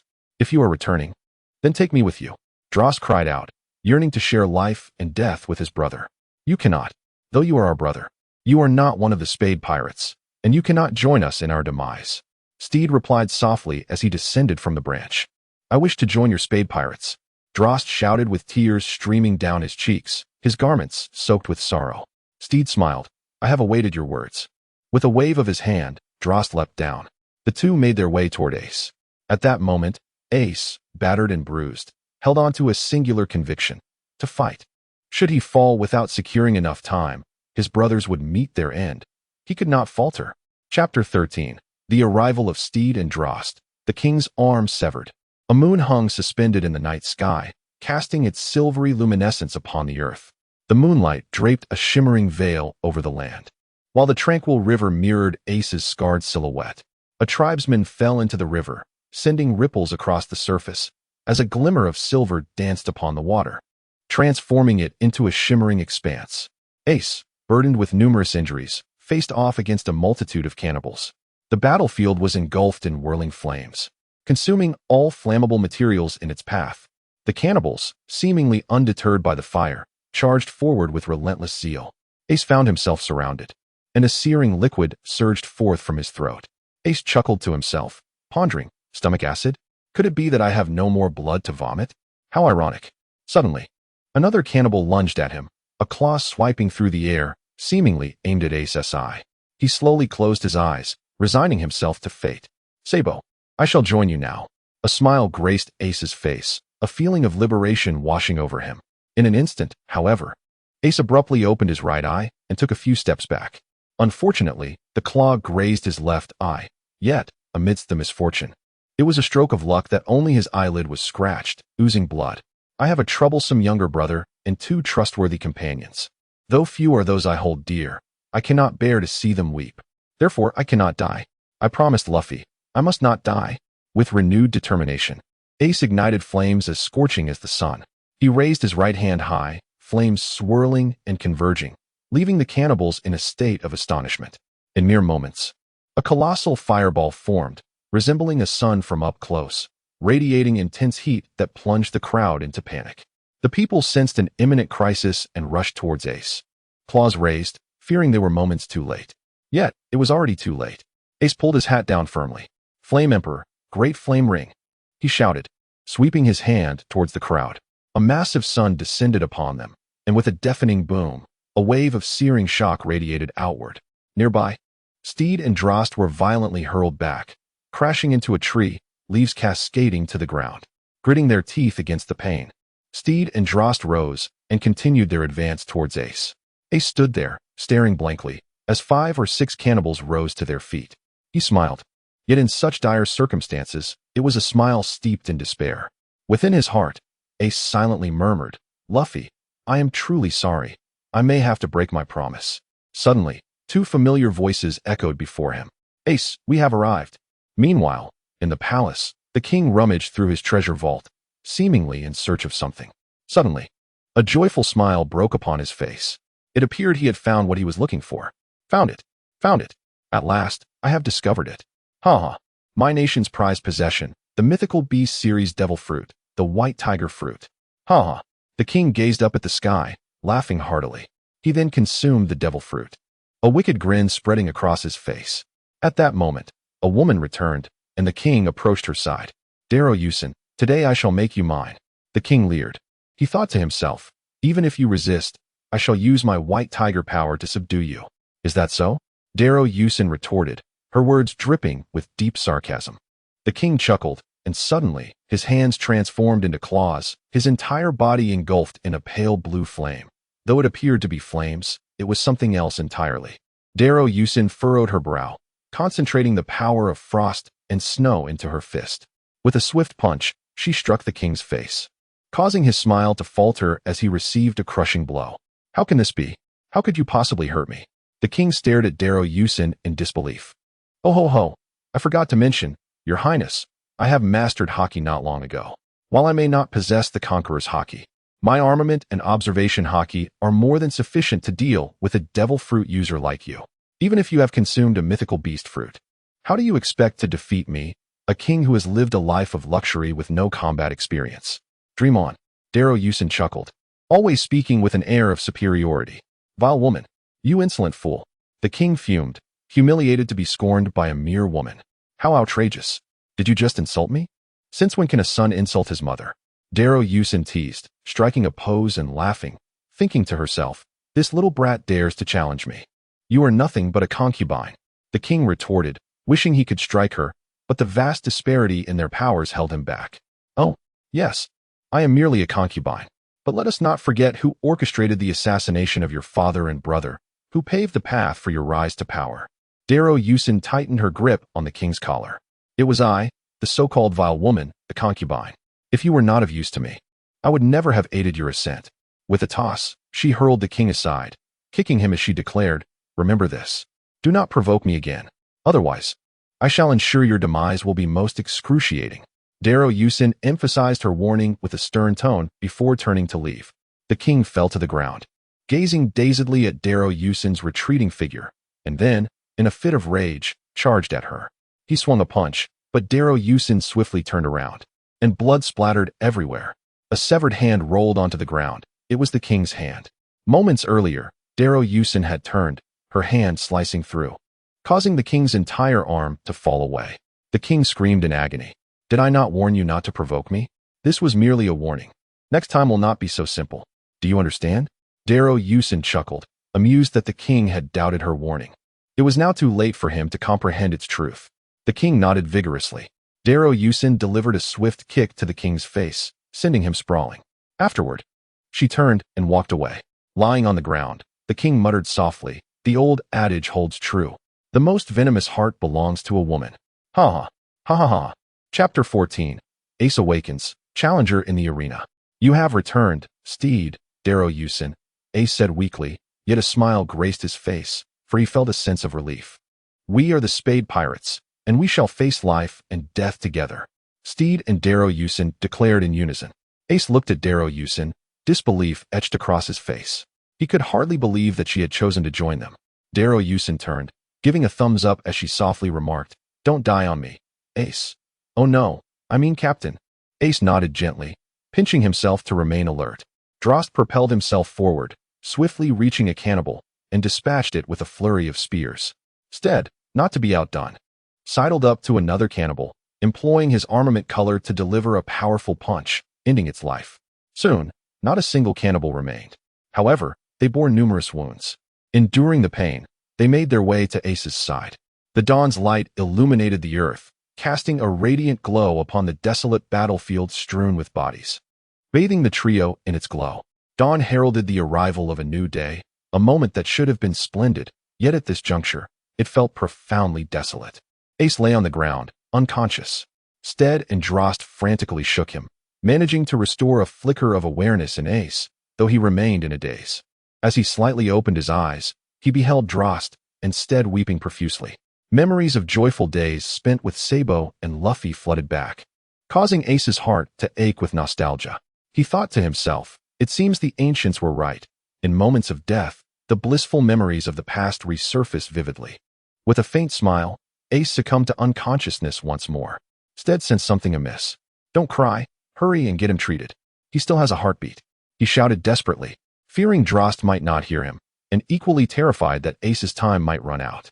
Drost nodded determinedly, hoisting Ace onto his back, and began to sprint with urgency. Steed close behind. Despite the rapid pace, Drost's strides were steady, and Ace found some comfort on his back, feeling no jolt. Hours slipped by in an instant, and Ace awoke to the sight of a ceiling.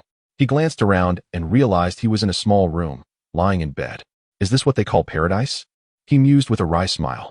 It appears I am indeed dead, having failed my promise to Luffy and let down Steed and Drost, who came to my aid with such earnestness. Just when our Spade Pirates had 3 members, it seems we are back to 2. How tragic. Suddenly, footsteps echoed from outside, and the door creaked open to reveal an elderly man with white hair dressed in a white coat, a stethoscope draped around his neck. A doctor, unmistakably. You are awake, he said coldly. Ace nodded in response. You owe your life to your companions for bringing you here in time. I snatched you back from the clutches of death. The doctor continued, adjusting his attire in front of a mirror with an air of indifference. And my companions? Ace inquired, anxiety creeping into his voice as he worried for Steed and Drost's safety. They are out gathering funds for you, the doctor replied curtly before leaving the room. Meanwhile, Steed and Drost were engaged in a boxing match, unknowingly amassing 300 million berries, just enough for Ace's medical expenses. However, they would need to continue earning. As the Spade Pirates still lacked a proper ship, Steed entered the ring next, exchanging a fist bump with Drost before stepping onto the platform. Before him stood a tall, imposing man who loomed like a mountain in Steed's eyes, not out of fear, but respect. The referee signaled the start of the match. Steed moved along the edge of the ring, keenly observing his opponent's every move. The man took a step forward and threw a powerful punch, attempting to take the initiative. Steed swiftly dodged, but the force of the man's punch was immense, creating a sound that sliced through the air. Yet, the blow missed its mark, and the man stumbled out of the ring. Remarkable. You didn't even have to move a muscle to win dozens of matches. Who exactly are you? Steed became the center of attention. Just a lucky break. He wouldn't withstand my punch. The man scoffed. Oh, shall we have another go? Steed laughed, his confidence unwavering as he recognized his own strength. The referee, intrigued, made no move to intervene. The man charged onto the stage, swinging another punch at Steed. In response, Steed unleashed a punch of his own, the sound of their fists colliding reverberating throughout the arena. Everyone believed Steed's arm had been shattered, but in a surprising twist, pain coursed through the man's body instead. He collapsed, clutching his arm and rolling on the ground, though he remained silent, knowing he was simply putting on a brave front. The crowd erupted in applause and cheers. In decades, I have never witnessed such a formidable fighter. That 45 billion berry bounty is rightfully yours, the referee exclaimed. Wait, I haven't even fought yet, came an unexpected voice, drawing everyone's attention to the challenger who had just spoken. Steed furrowed his brow in confusion. In the palace, the king reveled in pleasure, though his demeanor shifted to one of seriousness. A woman had brought him great shame, and he vowed to repay it 1,000-fold. A drop of kindness should be repaid with a fountain of gratitude, he declared angrily, though soon his mood lightened considerably. I truly possess a way with words. He chuckled, though the meaning of his words seemed questionable. Chapter 15, Light Feather X Steed, Part 1. To Steed's shock, the challenger was none other than Drost. Drost, what are you doing? Steed exclaimed, though confusion outweighed his anger. Isn't it better to settle the medical fees as soon as possible? Drost shouted back, brimming with excitement. We should see who prevails. Regardless of who wins this substantial sum, it will go toward medical bills and a ship. Now that Ace is out of immediate danger, why not settle this once and for all? Oh, I see. I had the same thought. Let us discover who holds the second seat in the Spade Pirates. Steed replied, his hands now enveloped in armed hockey. Let us see whose iron fist is stronger, mine or yours. The referee, lost in thought, reflected, Ace? Isn't he a supernova among pirates? Few can claim bounties exceeding 100 million upon setting sail, and Ace is one of them. Highly regarded by one of the 4 emperors, Whitebeard. Shall we begin? Steed smiled at the referee, his expression radiating warmth and charm, a marked contrast to his earlier troubled demeanor. The referee, momentarily stunned, finally announced the match's commencement. Drost leaped into the air using moonwalk, while Steed kept his gaze fixed on Drost, meticulously observing his every movement. In an instant, Drost unleashed a flurry of kicks, catching Steed off guard. He transformed his hands into iron fists to block the strikes, which shattered like glass upon impact. Steed pushed off the ground, vanishing from sight. Drost scanned the area, searching for Steed's whereabouts. Suddenly, he felt a chill on his back. Steed had appeared behind him, delivering a powerful punch. Delost steadied himself, employing his iron defense. But the force of Steed's blow shook him to his core. As they began to exchange blows, the audience was left in awe. For such a spectacular match was a rarity in this land. Steed dodged and countered at high speeds, each clash sending gusts of wind through the arena, leaving deep gashes in the platform. Is this truly a battle of humans? Some spectators whispered, for to them, such a display was nothing short of extraordinary. However, it seemed Delost held a slight advantage, as Steed had taken a few solid hits. Had this been the Steed of old, he would have already felled Delost. But since becoming a warlord, he had grown complacent, and his strength had waned, relying solely on one hand for defense. With one hand raised in defense, Steed's other hand began to gather energy. Despite the ferocity of Delost's attacks, Steed remained steadfast, like a solitary boat riding the tumultuous waves, never to be swallowed by the storm. Suddenly, as Steed channeled his energy, trails of red light emerged, coalescing into a sword imbued with intricate runes and a symbol representing the soul. As Steed grasped the sword, his expression transformed, becoming as sharp as the blade itself. The sunny, handsome visage he typically wore vanished without a trace. Such a demeanor only emerged when he held the sword. At that moment, the fighting spirit within him surged forth, making him resemble a drawn sword, ready for battle. A flicker of trepidation crept into Delost's heart. He had never witnessed the ability to summon a sword from thin air. Do you know which family is the greatest swordsman lineage in the entire world? Steed asked, dragging his finger along the blade to test its sharpness before speaking in a deep tone. I know, the Guoyun clan. This family has a legacy of sword masters and sword saints. Delost replied, furrowing his brow. My name is Guoyun Steed, and this sword is called Soulbreaker, Steed declared, aiming the sword's tip at Delost. That explains everything. Huh. This family possesses many peculiar powers. Delost chuckled. Leaping back, a cold sweat broke out upon him, leaving the audience in stunned silence. Steed swung Soulbreaker, creating afterimages as a powerful crimson arc of light surged toward Delost. Hastily, Delost utilized an iron block. But as the arc approached, he abandoned the notion of reinforcing his body with it. He twisted his form, and the arc sliced through his left shoulder, splattering crimson blood everywhere. Rather than feeling tragic, he felt fortunate. Had he attempted to block it with the iron, the arc would have cleaved him in two. Steed continued to swing Soulbreaker, sending wave after wave of crimson arcs towards Delost. Fear filled Delost's eyes, soon replaced by exhilaration. A flicker of madness crossed his gaze, and in an instant he leapt from the ground, kicking up a cloud of dust that reached the height of his head, gathering all his strength into his legs. He unleashed a gale kick, slicing through several arcs, but the last one shattered upon impact.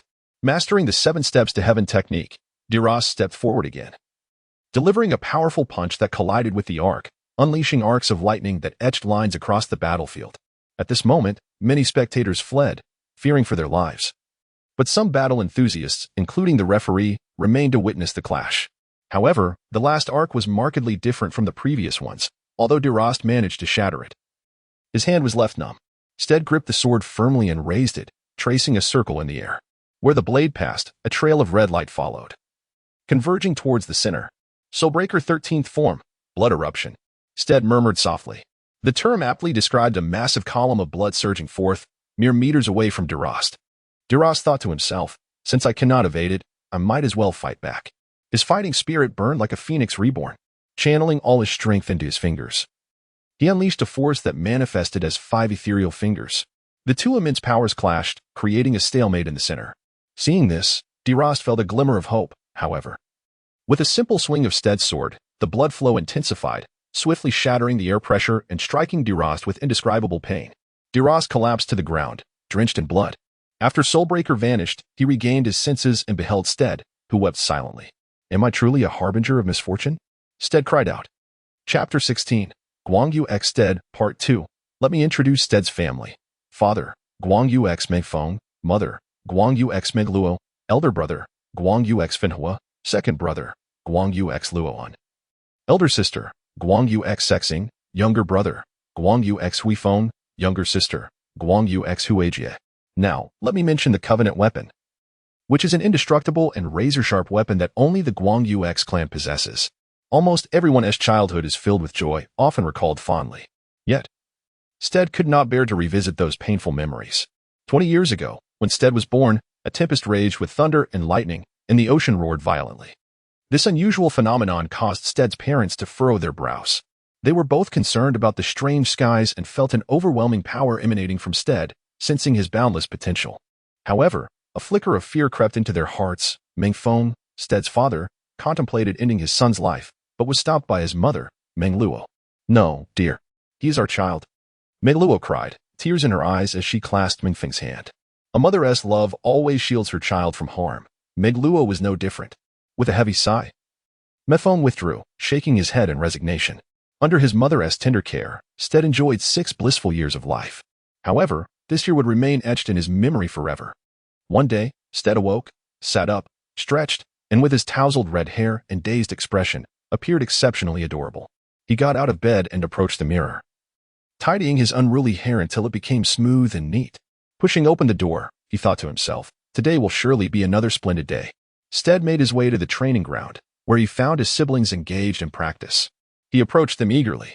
"I want to train too. Is that all right?" Stead smiled, yearning for a friendly spar with his family to gauge his strength against theirs. "Oh, little Stead wants to train as well? Then, as the elder brother, I shall oblige." Fenhua summoned arcs of blue light, which coalesced into a razor-sharp azure sword. Pointing at Stead, he indicated it was his turn. "My parents won't allow me to use a covenant weapon, so I'll just use an ordinary blade," Stead replied with a grin. His words were devoid of mockery, yet they left Fenhua feeling humiliated. Stead approached the weapon rack, spotting a dark green katana, which he picked up and exclaimed, "This must be the demon blade Greenwind." "I'll use it, brother. Suit yourself." Fenhua tightened his grip on the azure sword, his eyes fixed on Stead as if he were prey.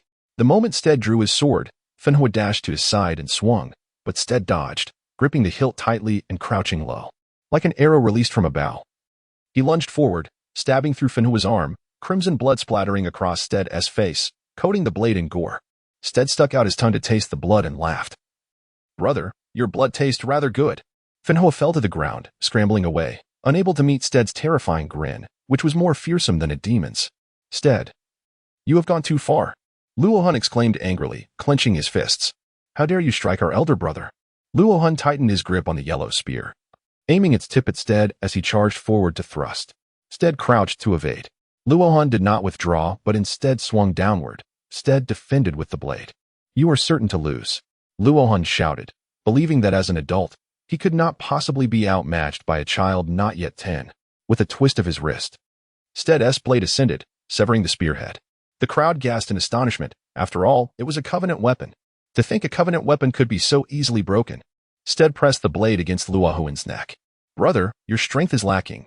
No wonder father calls both you and Fenhua a once-in-a-century disappointment," Stead whispered softly, believing that such words might ignite his brother Luohan's fighting spirit, only to find that they drove him to flee in disgrace.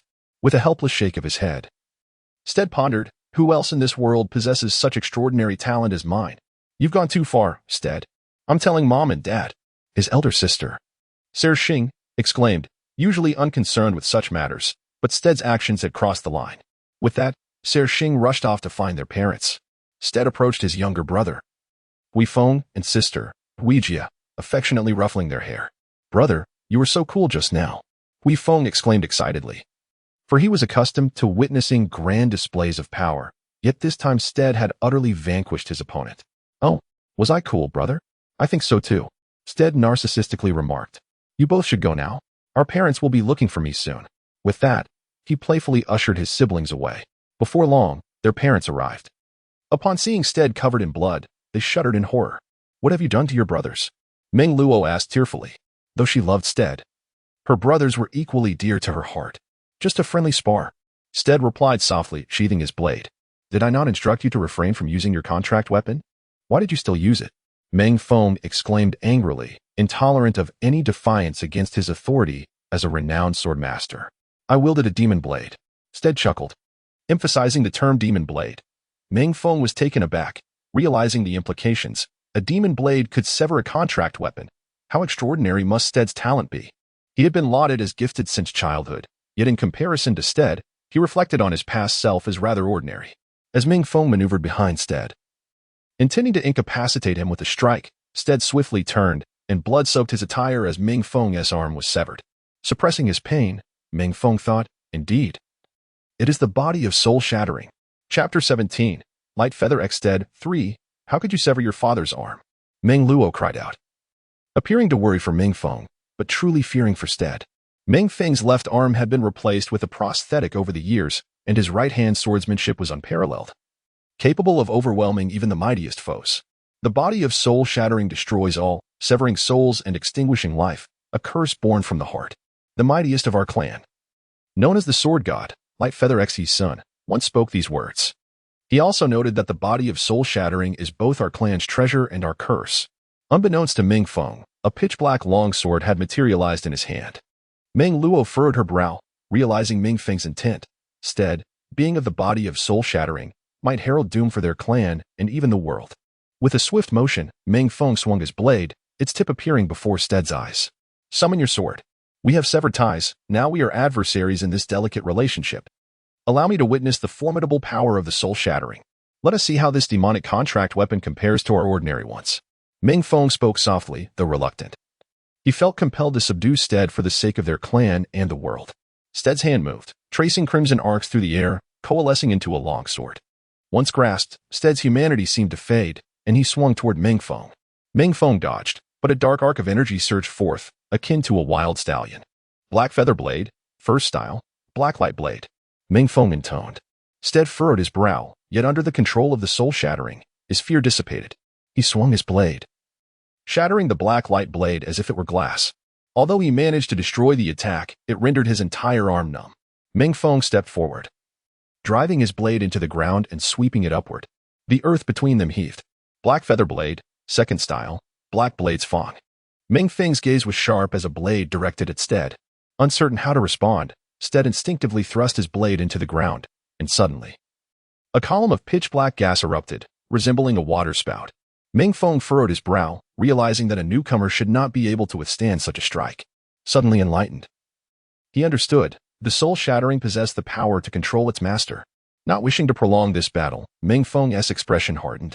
Strange runes appeared on his blade, and in an instant he swung, unleashing a sword aura that diverged from the previous arc. This sword aura transformed into the likeness of a dragon. A black dragon lunged toward Steed. Black feather blade, fifth style, dragon's pound slash. Faced with this attack, fear gripped Steed. Even the soul-shattering could do nothing against it. Just as the black dragon was about to engulf Steed, another sword aura struck, shattering the ethereal dragon. Ming Feng glanced at Meng Luo, his brow furrowed in confusion. He could not fathom why she acted thus. Did she not realize the terror that the body of soul-shattering could unleash? Please, can you spare Steed? I beg you. Do not kill him. He is also your child. Can you bear to slay your own offspring merely because he is the body of soul-shattering, which our clan abhors? Meng Luo pleaded, tears welling in her eyes, unable to witness her son's suffering. If we do not eliminate him, our entire clan will face annihilation. Ming Feng shouted at Meng Luo. I refuse to let the events of a decade ago repeat. I will not allow the bloodline of the soul-shattering to arise. Such a bloodline must be extinguished at birth, regardless of whether it belongs to my own son, brother, or kin. The family records noted that if the body of soul-shattering encountered a phoenix bloodline or other noble bloodlines, the curse would dissipate. Meng Luo hastily replied, encounter a phoenix bloodline or other noble bloodlines. You speak as if it is simple. The phoenix bloodline appears once every 900 years, descending from another realm to save our world, not solely to alleviate Steed's curse. Ming Feng scoffed, mocking Meng Luo's naivety while questioning why he had chosen such a foolish partner. Steed, run. Pursue the life you yearned for.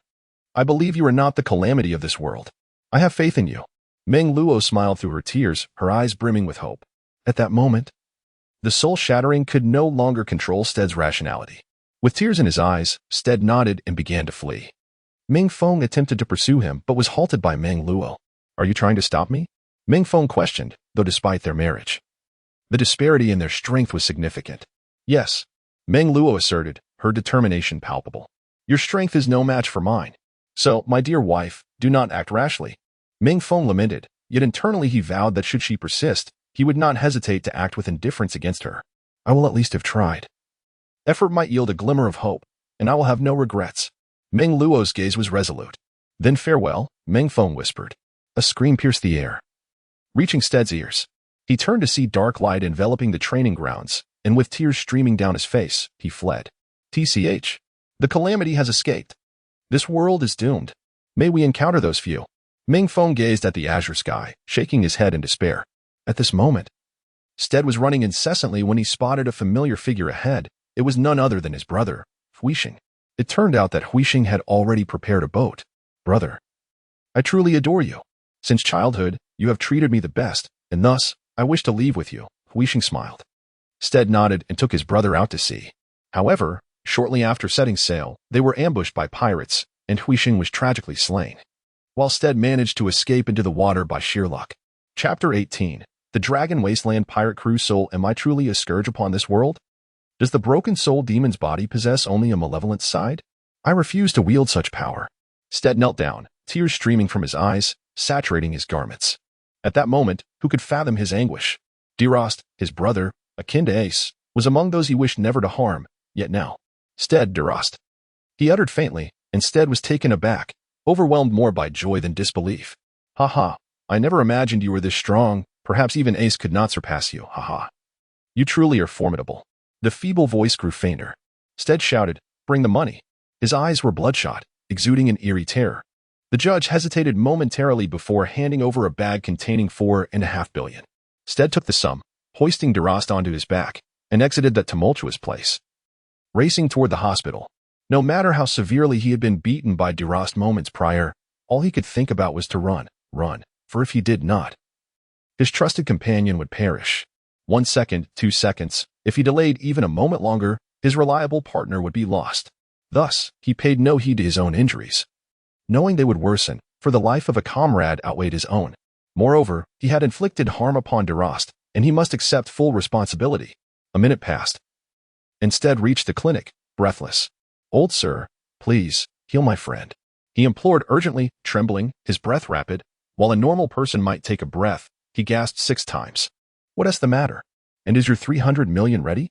The old man emerged from a room, stretching and appearing rather lethargic. Please hurry, or my friend will die. The 300 million has been prepared long ago. Steed shouted, clearly frantic. The old man, seemingly unperturbed, remarked, is there really such urgency? It's merely a slight injury. His gaze shifted to Delost, and he quickly lifted him from Steed's back, rushing him into the room. He laid Delost down, removing his upper garments and trousers, leaving only his undergarments. The old man swiftly rummaged through a cabinet with his left hand, retrieving a vial of medicine, pouring it over the wounds. He then approached a table, mixing several liquids together, pouring part of the concoction into a bottle and the remainder into a syringe. Strangely, one of his hands had remained motionless the whole time. With haste, he returned to Delost's side, gently dripping the mixture into his mouth. After finishing, he plunged the syringe into his heart, not too deep, ensuring no harm was done to the organ, and slowly injected the mixture. Once completed, he withdrew the syringe, wiping the cold sweat from his brow as he examined Delost's injuries with a furrowed brow, pondering. Although life-threatening danger had passed, the wound remained severe. The old man opened the door. Old sir, how's he? Steed grasped the elder's sleeve anxiously. He is out of immediate danger. But you must honestly tell me who inflicted the injury, the old man replied softly, lifting his head. Due to the reflection, Steed could not see the elder's right eye, only the left, which was fixed intently on him. I did it. I lost control at that moment, Steed admitted, lowering his head softly. Your family must belong to the Guoyun X clan, correct? The old man remarked, lifting a finger to his eye. How do you know this? Steed exclaimed, instinctively retreating, as if anticipating something untoward. Broken soul demon, shattering all, severing spirit and soul, this has been whispered throughout the martial world. Indeed, a decade hence, the broken soul demon will again walk among us, the old man chuckled. Instinctively, Steed turned to flee, yet the old man swiftly appeared before him with a smile. Steed furrowed his brow, summoning forth the broken soul demon blade. The old man drew forth a katana from his right hand, inscribed with ancient characters, unmistakably a cursed blade. What? These ancient inscriptions date back a century, to the Edo period, forged by the illustrious blacksmith Tsukuyami, 9 blades that stand unparalleled in the realm of weaponry. The 1,000-year artifacts, Kusanagi, Yada no Kagami, and Yasakani no Magatama, all bow before it. This cursed blade is named Soul and was once wielded by the notoriously impoverished Dragon Wasteland pirate crew. How did you come to possess it? Steed exclaimed. Young man, I am Soul. Of the Dragon Wasteland pirate crew, the old man replied, pulling off his beard and hair, revealing himself to be a handsome young man, appearing innocent, yet exuding an air of menacing prowess. Your bounty is so paltry, not even reaching 20 berries, yet here you are pursuing me, flaunting this world-renowned artifact. Steed remarked, arms crossed with a wry smile. Oh, paltry. Haha, you should test my strength. Even the Pirate King, Joel D. Roger, would not dare speak to me in such a manner. You, a mere child, dare to act so brazenly? Soul retorted. The cursed blade swept across the ground, leaving a deep gash. And if the scabbard could wield such power, what of the blade itself? The Pirate King, Joel D. Roger, would not dare speak to you so? Oh, how impressive. Gold. Roger was a figure from decades past. I see you are only a few years older than I. I doubt you were even born when the Pirate King roamed the seas, Steed laughed.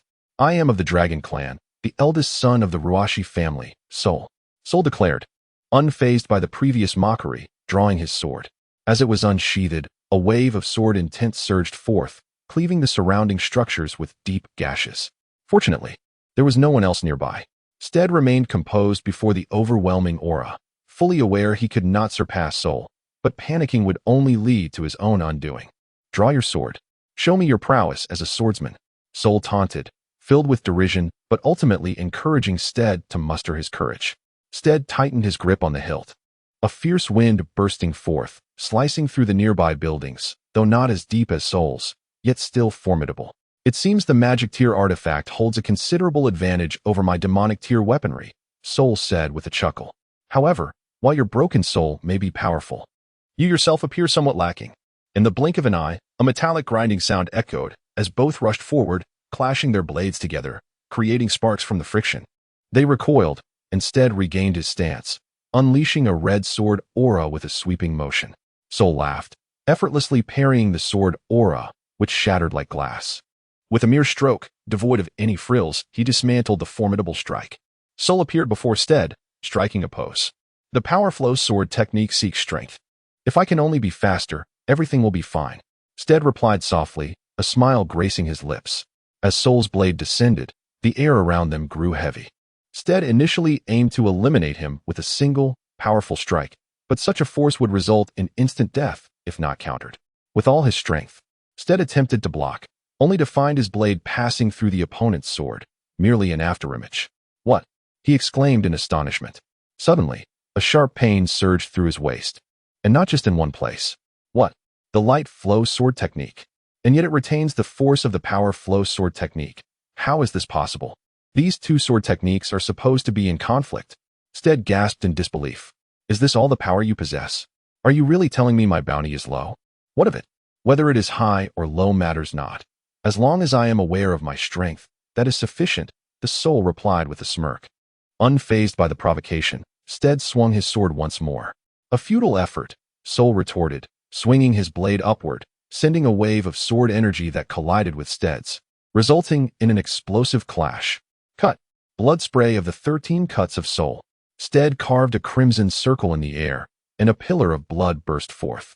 Soul effortlessly severed it with a single stroke. Not bad, but you are simply too weak, he remarked, mirroring Steed's movements as he created another crimson circle, unleashing a blood-red pillar of energy, executing the technique with remarkable precision. Though this move was originally devised by Steed, he was unaware of its counter. Having never anticipated that anyone could master it, he was left with no choice but to defend. Blood shield of the 3 cuts of Soul. A translucent crimson shield materialized before Steed, absorbing the impact. As the blood spray subsided, Steed seized the moment to unleash the second of the 13 cuts of Soul, break the army. The blood-colored brilliance shattered the ranks of foes, an overwhelming display of might. Steed's sword released a powerful wave of energy, yet it proved ineffective against Soul, who effortlessly shattered the oncoming sword energy. Not bad at all, haha. Soul mimicked once more, sending forth his own wave of sword energy. Steed felt a hint of panic. How extraordinary was this talent? To learn so adeptly in the heat of battle was truly remarkable. Could it be that the bounty was erroneous? With no time to ponder further, Steed raised his blood shield once more, though it teetered on the brink of destruction. Meanwhile, Ace, inside the ship, sensed a tremendous tremor. As if an epic battle raged outside, he disembarked and stepped out, witnessing Steed locked in combat. Steed leaped into the air, reaching a height of 10 meters. Swinging his sword to execute the ultimate move of the 13 cuts of Soul, Dragon's Roar.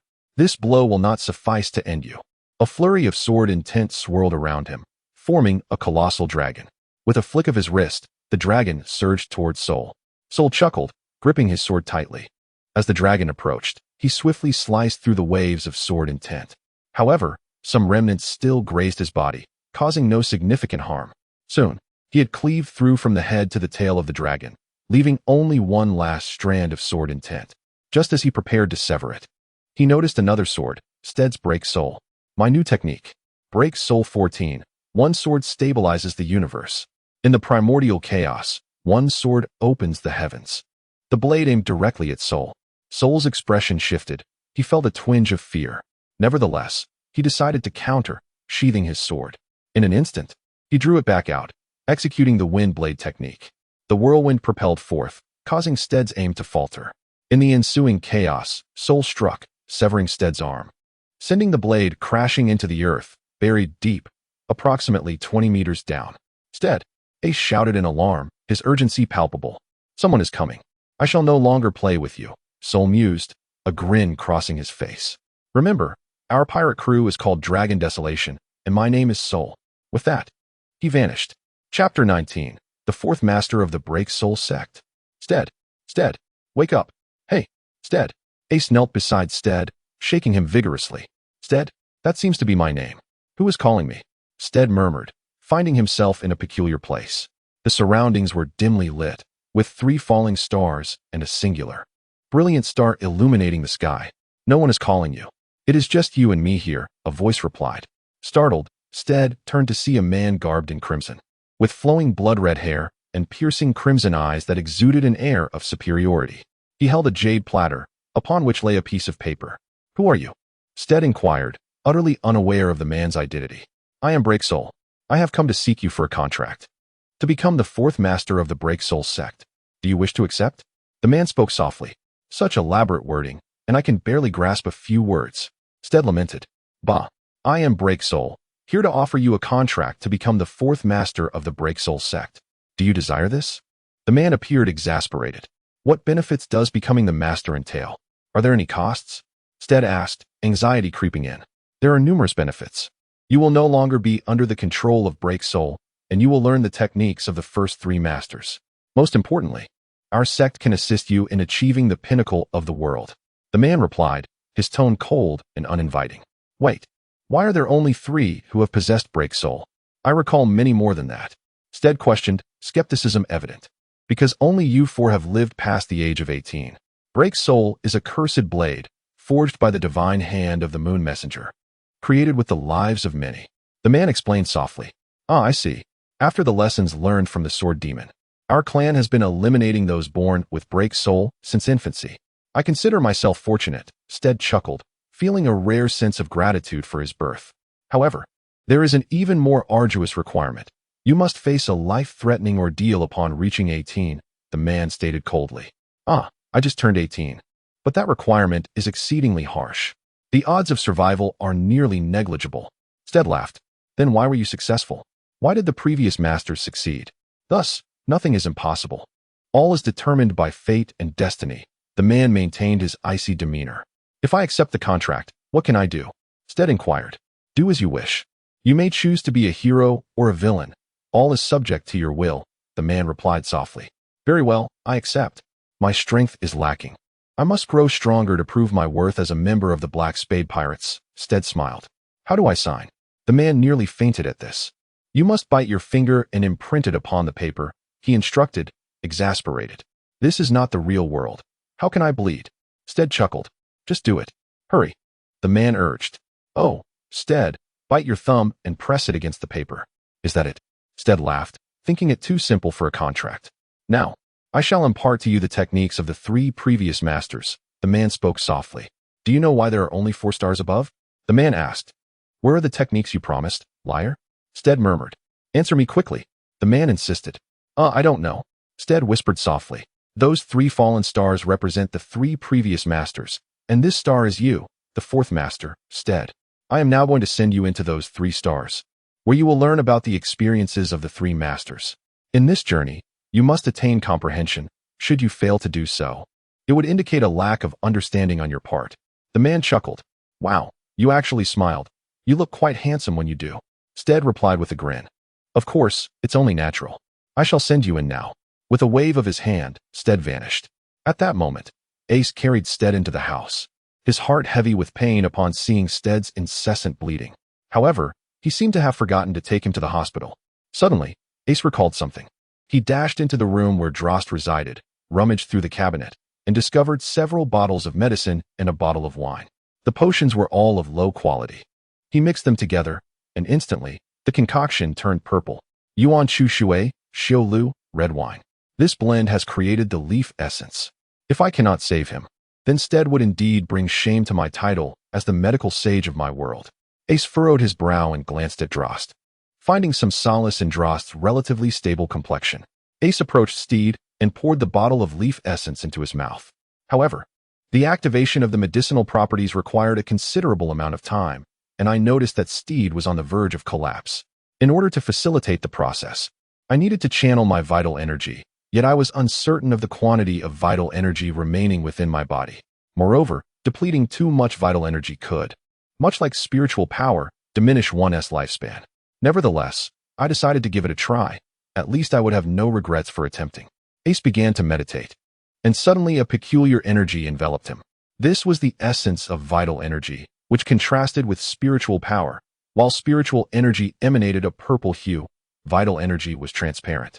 Though the surrounding air appeared to distort subtly, Ace pondered, my vital energy has not diminished compared to before.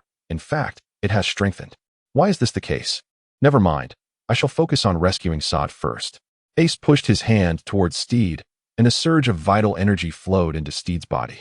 Subsequently, Ace withdrew his hand and spat out a mouthful of blood. What transpired?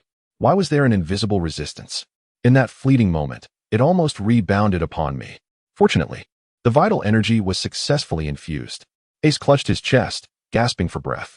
At that moment, Steed was immersed in the comprehension of the first star, and inexplicably, the once elusive techniques of the first star became clear to him in an instant, possibly due to Ace's vital energy.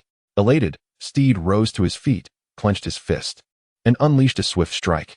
Suddenly, fissures appeared in the surrounding space, reminiscent of the abilities of the Tremor fruit, the ultimate technique of the first-generation master. The Tremor Fist truly exemplified dominance and power.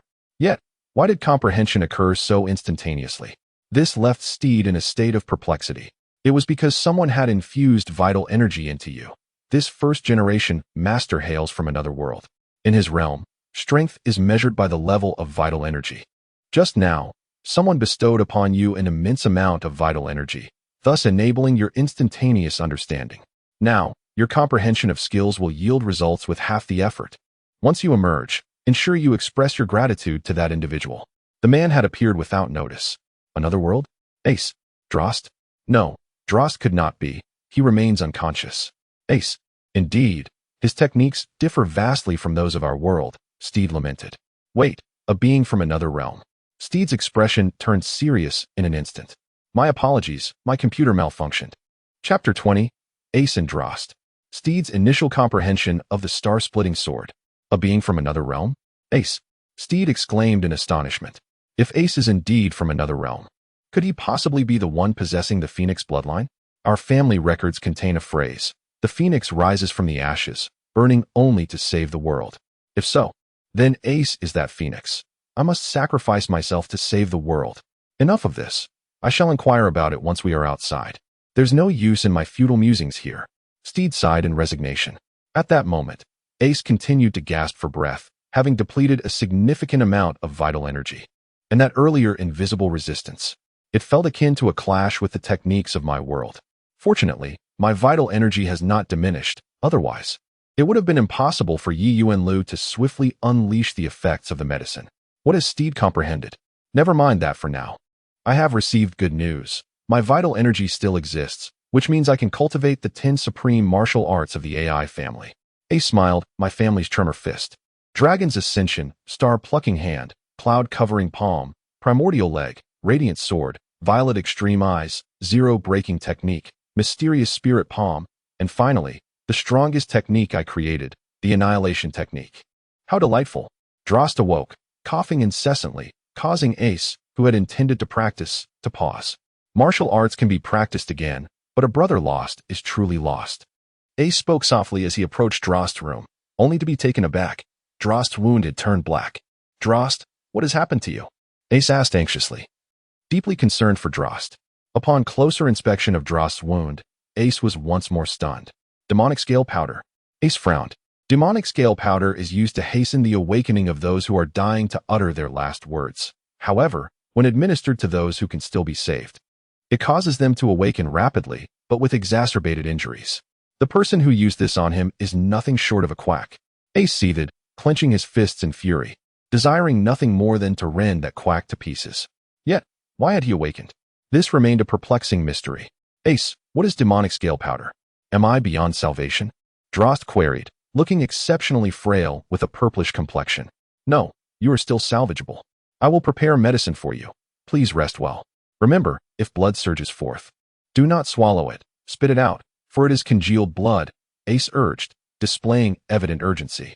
Drost nodded slightly, and upon seeing this, Ace felt a sense of relief. Ace continued to rummage through the cabinets, yet found nothing of the sought-after item. Upon spotting several vials of potions and pills, he furrowed his brow in discontent. It appeared that there was no ready-made healing salve available, and he would have to concoct one on the spot. Ace voiced his concern, apprehensive about whether Drost could endure until then. Ace crushed the pills into a fine powder, shattering several tablets and blending the resultant powder together. He then took a vial of liquid and prepared a dark golden potion within an empty test tube. Upon completion, he filled another test tube with the powder and gently poured the potion into it. After adding a few drops and giving it a slight shake, the powder remained unchanged, still retaining its powdered form, as only a few drops had been introduced. Ace wiped away a cold sweat as he successfully applied the healing powder. He poured the moist powder into his hand and gently smeared it on Drost's wound, who then coughed up a few mouthfuls of congealed blood. You should rest well. Try not to move for the next few days, Ace advised softly. Oh, by the way, you know the background of that Steed, right? It's quite impressive. Drost chuckled, now harboring great admiration for Steed. What happened with Steed? Why is his background so remarkable? Ace inquired, seeming quite intrigued. Do you know which family is considered the most formidable in swordsmanship in this world? Drost asked with a smile. Ace shook his head. You don't even know that? Hee, I want to tell you. Drost chuckled, seemingly intent on prolonging the suspense with Ace. Come on, just tell me already. Ace urged, puffing out his cheeks in a display of mild irritation. All right. It turns out that Steed is actually from the Guoyun family. It seems that Steed holds considerable influence within his clan. Drost remarked with a laugh. Hee, who would have thought we have such a star in the Spade Pirates? I believe our crew will soon gain renown across the seas. Ace jested. You should rest well. I'll go train for a while. I feel my abilities are still too weak. Ace said softly, coming to the realization of his own limitations, having struggled against a few man-eaters. This was the first time Ace recognized his own frailty. After all, in his own world, he was a prodigy. Your 7 steps to heaven technique is simply invincible. Drost laughed. Haha, Ace replied coolly before heading out to train. Meanwhile, Steed found himself in the second star. He could distinctly sense that this second master belonged to his world, as the star-piercing swordplay was a technique long lost to time, reputed to be the foremost swordsmanship in existence. However, Steed found himself stymied by the final move of the technique. This move sought to embody the power to pierce through stars while executing slow motions, yet capable of withstanding all incoming attacks.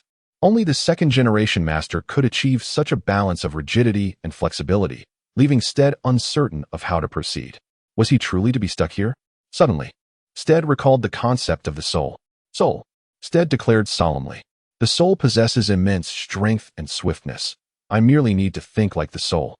But inversely in terms of speed. Let us give it a try. Steed began to manipulate the sword, leaving behind a flurry of afterimages while the speed of his strikes remained unhurried. Abruptly, he came to a halt. No, that is not it, he murmured. He settled into a meditative pose, and after half an hour, clarity dawned upon him. The sword's slowness was merely a fade. In truth, the sword moved as swiftly as lightning, creating an optical illusion that made it appear as if it was being wielded languidly, when in fact it was but an afterimage. It was akin to a spring. If one end is fixed and the other is flicked, it oscillates rapidly, giving the illusion of slow movement while casting translucent shadows around it. However, if the sword's speed is sufficient, those shadows would not manifest. Finally, he understood. Steed's gaze sharpened, a smile breaking forth. Indeed, I am a prodigy in swordsmanship. Yet, that soul clearly masters this technique as well. Who is he? When we sparred, not even 1%, or even 1,000th of my strength, could touch him. Chapter 21. Officially becoming the 4th-generation master of the Broken Soul sect. Ace's identity revealed. Ace stood on a patch of open ground not far from the house, the gentle breeze caressing his body, causing his garments and hair to dance gracefully in the wind. At this moment, he found himself devoid of the desire to cultivate. With injuries like these, he felt an overwhelming sense of despair. What a cruel twist of fate. He lamented, though deep down, he harbored concern for their well-being. Yet, the intangible resistance from Steed truly perplexes me, and it is extraordinarily formidable, Ace remarked solemnly. Never mind, I shall proceed with my training. Let me become the unrivaled champion of this world, he proclaimed with a laugh. In Steed's vicinity, he reflected, I have comprehended the star-piercing scatter sword technique. I must now be situated at the 3rd star. This 3rd star has left an indelible mark on my memory. Its star is imbued with a crimson hue. Could it be that I am overthinking this? I should observe closely before drawing conclusions, Steed whispered softly. Suddenly, vivid images surged into Steed's mind, depicting the birth and demise of the 3rd-generation master. Hours later, he stood in stunned silence. The sword demon Tianluo. A figure of our clan who can be compared to the sword god, Steed gasped in astonishment. Yet, he was taken aback to learn that Tianluo was also the master of the soul-cutting sect. His childhood had been filled with tragedy, ostracism from relatives, and scorn from outsiders. No wonder he fell into darkness, slaying without a flicker of remorse. Steed mused quietly. However, Tianluo's swordsmanship is profoundly intricate. It appears entirely formless, akin to flailing wildly. Yet it can overpower countless foes. Steed continued to ponder. This is simply impossible. Is it similar to the star-piercing scatter sword, seemingly chaotic but deeply methodical? No. The speed of that sword technique rivals that of the star-piercing scatter sword. What lies behind it? Steed found himself increasingly bewildered, as he had grasped the enigmatic star-piercing scatter sword, yet struggled with what seemed a simpler technique. Each move of Tianluo's style could counter an opponent's attack. When engaging, his sword wielded immense force, and its structure bore resemblance to various sword techniques, yet remained distinct. If it were like soul, combining the flow of power and light, then the multitude of sword styles would surely clash. One might even shatter their arm while striking. How then did Tianluo and soul achieve this? Steed pondered, fixating on the fusion of sword techniques. It must be the combination of sword techniques. Indeed, such a method would render the swordplay flawless. Yet, there remain many unresolved mysteries. Rather than a mere fusion of styles, it feels more like a responsive technique, adapting to the opponent's moves. This swordplay is truly enigmatic. Steed lamented. Suddenly, a thought struck him. Swordsmanship? Perhaps this isn't swordsmanship at all. Steed realized with clarity. This isn't merely swordplay. It embodies that principle of countering and adapting to the opponent's techniques. In battle, employing superior moves can catch the enemy off guard. This swordplay is magnificent. But how could someone like me possibly master such a style? After all, combining techniques often leads to conflict. Steed's initial excitement waned into a sigh. He recalled how Tianluo's body reacted when using different sword techniques. A man had just appeared, yet after speaking, he departed. That statement was a wake-up call. So that's how it is. Tianluo transfers the conflicting energy to his sword, which explains the pain in certain parts of his body that swell and then diminish, gradually converging in his hand during strikes. Each attack unleashes astonishing power. The explosive force from the clash of sword techniques is capable of obliterating a human's life force. A single strike could slay an armed warrior. Steed exclaimed in shock. Thank goodness that man returned to remind me, or I might not have grasped it so quickly. Steed smiled. Now that I have comprehended the technique, it is time to venture forth. The man reappeared. Steed, my 4th master. He bowed deeply in respect. What is your name? Steed inquired, already aware of the man's fate. I am the soul-cutting sect, but my true name is Yuling, the brother of Yusun. I am the one destined to sacrifice for this blade. Yuling replied solemnly, seemingly reluctant to elaborate. I shouldn't have asked. By the way, why establish the soul-cutting sect? Steed posed another question. The soul-cutting sect was merely a pastime to alleviate my boredom, while also strengthening my master, Yuling explained softly. Now, You must continually summon the soul-cutting sect. It will no longer control your body. Farewell, Yuling said, vanishing as Steed opened his eyes. He rose to find Ace standing a short distance away. Though burdened by injuries, he ran towards Ace, albeit with a sluggish pace. Reaching Ace, he exclaimed, "Ace, I have a question you must answer truthfully," Steed said, urgency etched on his face. "Oh," Ace replied. "Are you from another world?" Steed demanded. Ace hesitated. "Well, yes. It appears you truly are," Steed muttered. "I am, so what of it?" Ace chuckled. "Never mind that. Do you know that I have learned many techniques? I have also become the master of the soul-cutting sect," Steed stated, feigning indifference while secretly caring deeply. "What techniques?" Ace asked, his passion for martial arts evident.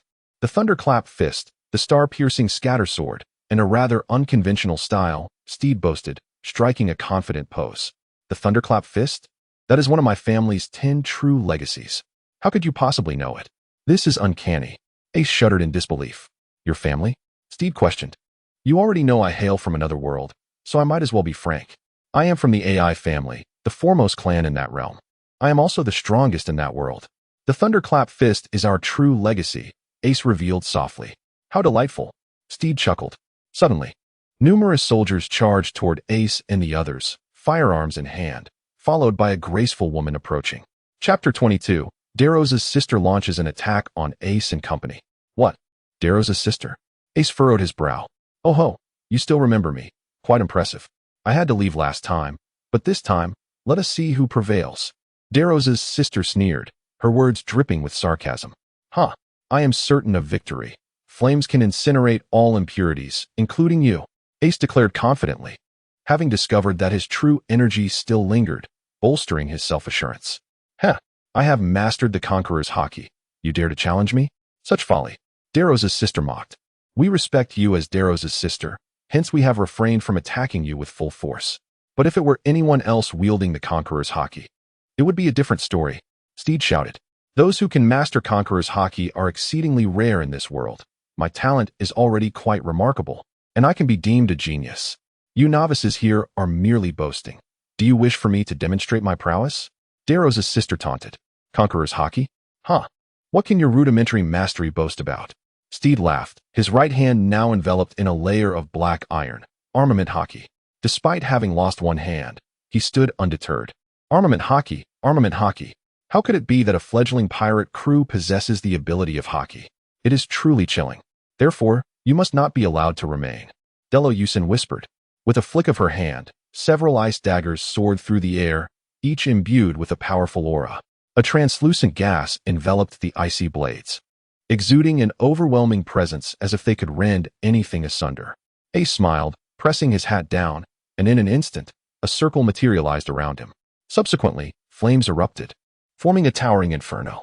The ice dagger melted upon contact with the flames, yet the surrounding Haki pierced through the fire column. The Haki traversed Ace's arm, though the damage inflicted was minimal, as most of it was absorbed by the flames. "Ace, this Haki is not as easily dealt with as my armament Haki. Although my Haki surpasses hers in level, her mastery is remarkably high, allowing it to penetrate your fire column. No wonder she considers herself a genius." Steed furrowed his brow and spoke softly. "Ace, you deal with the soldiers. I shall confront her." "Oh, understood. I'll dispose of this bunch of useless fools," Ace replied, exuding an air of excessive confidence. "Hee, splendid. I can test out the 3 techniques I've recently mastered." Steed chuckled. At that moment, Steed's gaze fixated intently on Youju, who reciprocated the sentiment, both viewing each other as prey, with themselves as the long-awaited hunters. Suddenly, a resounding crash echoed through the skies as a red light coalesced in Steed's right hand, forming the shape of a blade. "Hee, quite formidable, but what does that matter? It's merely a feeble remnant of an arm, brimming with talent." Youju smirked. Yet in the next moment, her expression stiffened as she beheld a sword materializing in Steed's hand, appearing out of thin air. Such an occurrence was entirely unheard of to her. Had she not encountered Ace and his comrades, she might have lived her life unaware of such miraculous phenomena. Is this what the Delost family refers to as the Light Feather X family? Hee, a family capable of summoning weapons akin to the 10 great families of our world. Ace chuckled, then turned his attention to the soldiers. "Brothers in arms, it is time for the dance of flames. Prepare to endure the baptism of fire." Raising his hand high above his head, He extended his index finger, and at that very moment, fire circles appeared beneath each soldier's feet, followed by a geyser of flame. Inferno baptism, Ace proclaimed with an expression of unassailable confidence. Hee, young man, I never anticipated your rapid growth. No wonder my brother chose to follow you. Guoyun chuckled. But your good days are numbered. A colossal sword forged from frost materialized in her hand. Come, let the battle commence, she declared. In the next instant, the clash of blades erupted, a bewildering flurry of motion occurring in the blink of an eye, leaving onlookers unable to react. Yet Ace perceived the scene with clarity, finding the speed relatively slow.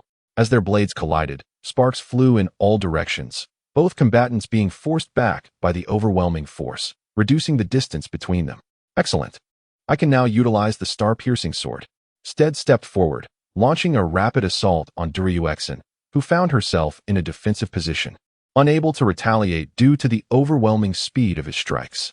Any attempt to execute a technique was futile. This blade's speed is astonishing. I never thought I would perceive it as such. Ace exclaimed, astounded.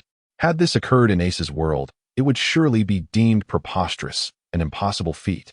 Perhaps a result of his eyes not being as adept as those in his own realm. Guoyun was on the brink of collapse when, in a final desperate move, she managed to push Steed away, leaping back several paces. Then, wielding her ice dagger, she launched an attack. After their previous encounter, she surmised that Steed thrived in close-quarters combat, but she was gravely mistaken. A series of blood-red sword energies severed multiple ice daggers, flying towards Guoyun, forcing her to evade relentlessly, incredulous that she had been reduced to mere dodging. Despite her defenses, a single sword energy barreled toward her, unavoidable. Guoyun prepared to retaliate. Gripping her sword, hockey swirling around it, she swung, clashing with the sword energy, locking in a stalemate. The fact that a mere woman could achieve such a feat was already commendable. With a resounding crack, the sword energy shattered beneath her strike. You are quite impressive for managing to withstand that blow. Delost is severely injured and lying incapacitated inside. It seems you surpass him, Steed remarked softly. Steed, why did you injure Delost? Ace inquired. It was unavoidable. I lost control of my body and was overtaken by the soul breaker, Steed replied helplessly. What? You dared to harm my brother? You are utterly unforgivable. Guoyun seethed, her concern for her brother evident despite her usual reticence. You actually care for your brother? That is quite incredible. If you did, the sun would rise from the west. Steed laughed, aware of the sibling bond between Delost and the woman before him, yet recalling the disdain she had shown him days prior. Does it concern you? Who are you to meddle? I am his sister, and I have the right to worry for my brother. Guoyun retorted angrily, displeased that this individual dared to intrude upon her familial matters, especially as he bore the mark of having harmed Delost. He is my brother. I inadvertently injured him, and I shall not allow anyone else to harm him. If you do, I will ensure you are torn to shreds. Steed shouted, seemingly oblivious to Guoyun's demeanor and her standing in this realm. Then try it. Guoyun smirked, raising a finger. Suddenly, a barrage of countless artillery shells rained down. Steed furrowed his brow, aware that flesh and blood could not withstand the might of such bombardment. The shells detonated, sending plumes of dust into the air, yet fortunately, they did not strike Steed or Ace. Artillery. This multitude of shells is indeed beyond human capacity to endure, Ace remarked, but we, as pirates, are certainly not ordinary folk. Steed nodded in agreement. Ace leaped into the air, kicking back dozens of cannonballs from a height of 10 meters. Despite this, several cannonballs struck him, and in that moment, Ace was unable to react quickly enough to summon his fiery form. Fortunately, Ace's body was resilient. He merely coughed up a mouthful of blood without sustaining any severe injuries. Not a normal human? It seems you are not. You lack the fortitude of the Yonko Kaido, and do not possess the unparalleled strength of the Yonko Whitebeard, Guoyun mocked. Indeed, that is true. However, you do not seem particularly impressive either. That earlier confidence of yours, after our encounter, have you come to realize just how inadequate you are? Ace replied with a smile, despite his injuries, safely landing on the ground. Well, what of it? As long as I can defeat the king of this nation, that is all that matters. With control over this country, the populace will be as insignificant as ants. I will not fear any nobility or royalty, and I can slay adults at will without concern for the law. My life will be secure. You are no exception. Once I seize this nation, I shall be its sovereign. Can your strength rival that of an entire nation? Guoyun sneered, exuding confidence in her power. Suddenly, a noise emanated from behind Guoyun. No way, she exclaimed in disbelief. With a thud, Guoyun was sent flying as Ace had swiftly reached her rear and delivered a kick before she could react. Are you foolish? Ace, did you not say you would refrain from using spiritual energy? Why are you still employing it? Do you not fear shortening your lifespan? Steed cried out, his words slightly hurtful, yet laced with concern for Ace. That is not spiritual energy. It is the true chi of my world, the very same energy that saved you. Ace replied with a smile. Guoyun, flipping in the air, conjured a layer of snow 10 centimeters beneath her feet, stabilizing herself upon landing. She wiped the blood from the corner of her mouth. How is it possible? In that brief moment, how did you reach behind me? Guoyun furrowed her brow, questioning him. Those with underdeveloped vision such as yourselves cannot compare to me, Ace stated confidently. Well, I have no need to confront you face to face. Guoyun chuckled, transforming into snow and drifting away. Soon, cannonballs rained down, devastating the ground and kicking up clouds of dust. Ace could evade this assault by turning into flames. But what about Steed? Steed, you must flee. Ace shouted. You go ahead. I shall take the opportunity to practice against these cannonballs. Steed replied with a smile, summoning the Soulbreaker, testing the swordplay of his clan's sword demon. If successful, I will emerge unscathed. If I fail, my life will not be in peril. For I possess the color of armament. Is that true? Ace inquired. Yes, Steed affirmed with a smile, lifting his sword. One by one, cannonballs came crashing down. But Steed did not flinch. With each swing of his blade, the cannonballs were cleaved in two. The explosions did not disturb Steed's composure. Though a few cannonballs did strike him, he remained unfazed. Yet, it was merely a faude of bravery, as he was already struggling to maintain his balance. Inside the building, Delost felt the tremors. None of the cannonballs seemed to have struck the structure, indicating that Guoyun had deliberately aimed away, revealing her concern for Delost. Ace gazed at Steed and could no longer restrain himself. He dashed forward and embraced Steed, pulling him out of the line of fire. What are you doing, Ace? I can still fight. Steed exclaimed. Stop pretending. Ace retorted. Ace arrived at the doorstep, realizing that the bombardment had its limits. It seemed that Delost's sister truly cared for him. Otherwise, a comprehensive assault would have surely obliterated the house. Ace murmured, reflecting on the situation. Huh, how disingenuous, sneered Steed. This is far from disingenuous. Just moments ago, you mentioned inadvertently injuring Delost. Observe her countenance and gaze. It is evident that their sibling bond is profound. After all, blood is thicker than water, and familial affection remains unwavering, Ace replied softly. Indeed, there exists familial love, but apart from maternal affection, I have received no other. Steed couldn't help but lower his head. I believe your father loves you too. Perhaps he was compelled to act under certain circumstances, Ace offered in consolation. If that is his notion of love, I cannot accept it. He sought to kill me and my mother. Steed exclaimed. What kind of father could possibly do such a thing? Surely you jest. This cannot be true, Ace said in disbelief. Let us not dwell on it, Steed sighed. Oh, is that so? Perhaps it is best not to speak of sorrowful matters, Ace chuckled. Steed helplessly gazed at the sky, wishing, if only I could be granted a chance at rebirth. I long for the warmth of familial love. Ace chuckled and shook his head, contemplating. Rebirth, indeed, is a marvelous thing, from solitude and loneliness to now having friends and brothers. Suddenly, it dawned on him that this world is still quite beautiful. Wu Lien sought to gather some suggestions for minor characters, inviting everyone to share their ideas. I am about to create a character thread, so please contribute any characters you wish to see. Chapter 24. The Rescue of the Nation begins. SDE, we have lingered in this country for quite some time. Shouldn't we embark on what we previously discussed? Ace remarked with a smile. You mean assisting Delost in liberating this nation? SDE inquired. Precisely. We have lingered here long enough, Ace declared, a resolute determination evident in his tone. Well, we just have to wait for Delost to recover, SDE softly stated. We should also venture into other territories. Ace added, indeed. Remaining here will not lead me to become the king of pirates. I am destined to be the king of pirates, a man who aims to save every nation. With fists raised, Ace and SDE bumped their fists together, laughter erupting between them. Huh, you need not wait for me. I am nearly ready. Delost stepped out of the room, grinning. Are you willing to turn against your sister? Ace asked. Huh, did you not say it yourselves? My sister cares for me greatly. She will undoubtedly withdraw for my sake, Delost responded with a smile. Let us hope so, Ste murmured. Indeed, that would be the best-case scenario. But what if your sister forsakes everything for power and wealth? Ste queried. If it comes to that, I shall refrain from acting. I cannot bear to harm my own sister. If her demise could cleanse this nation's corruption, I would be willing to watch her depart from my sight, Delost said, lowering his head somberly, though his heart ached at the thought. Remember this sentiment. Do not forget it when the time comes. Ste advised softly. Delost nodded in acknowledgement.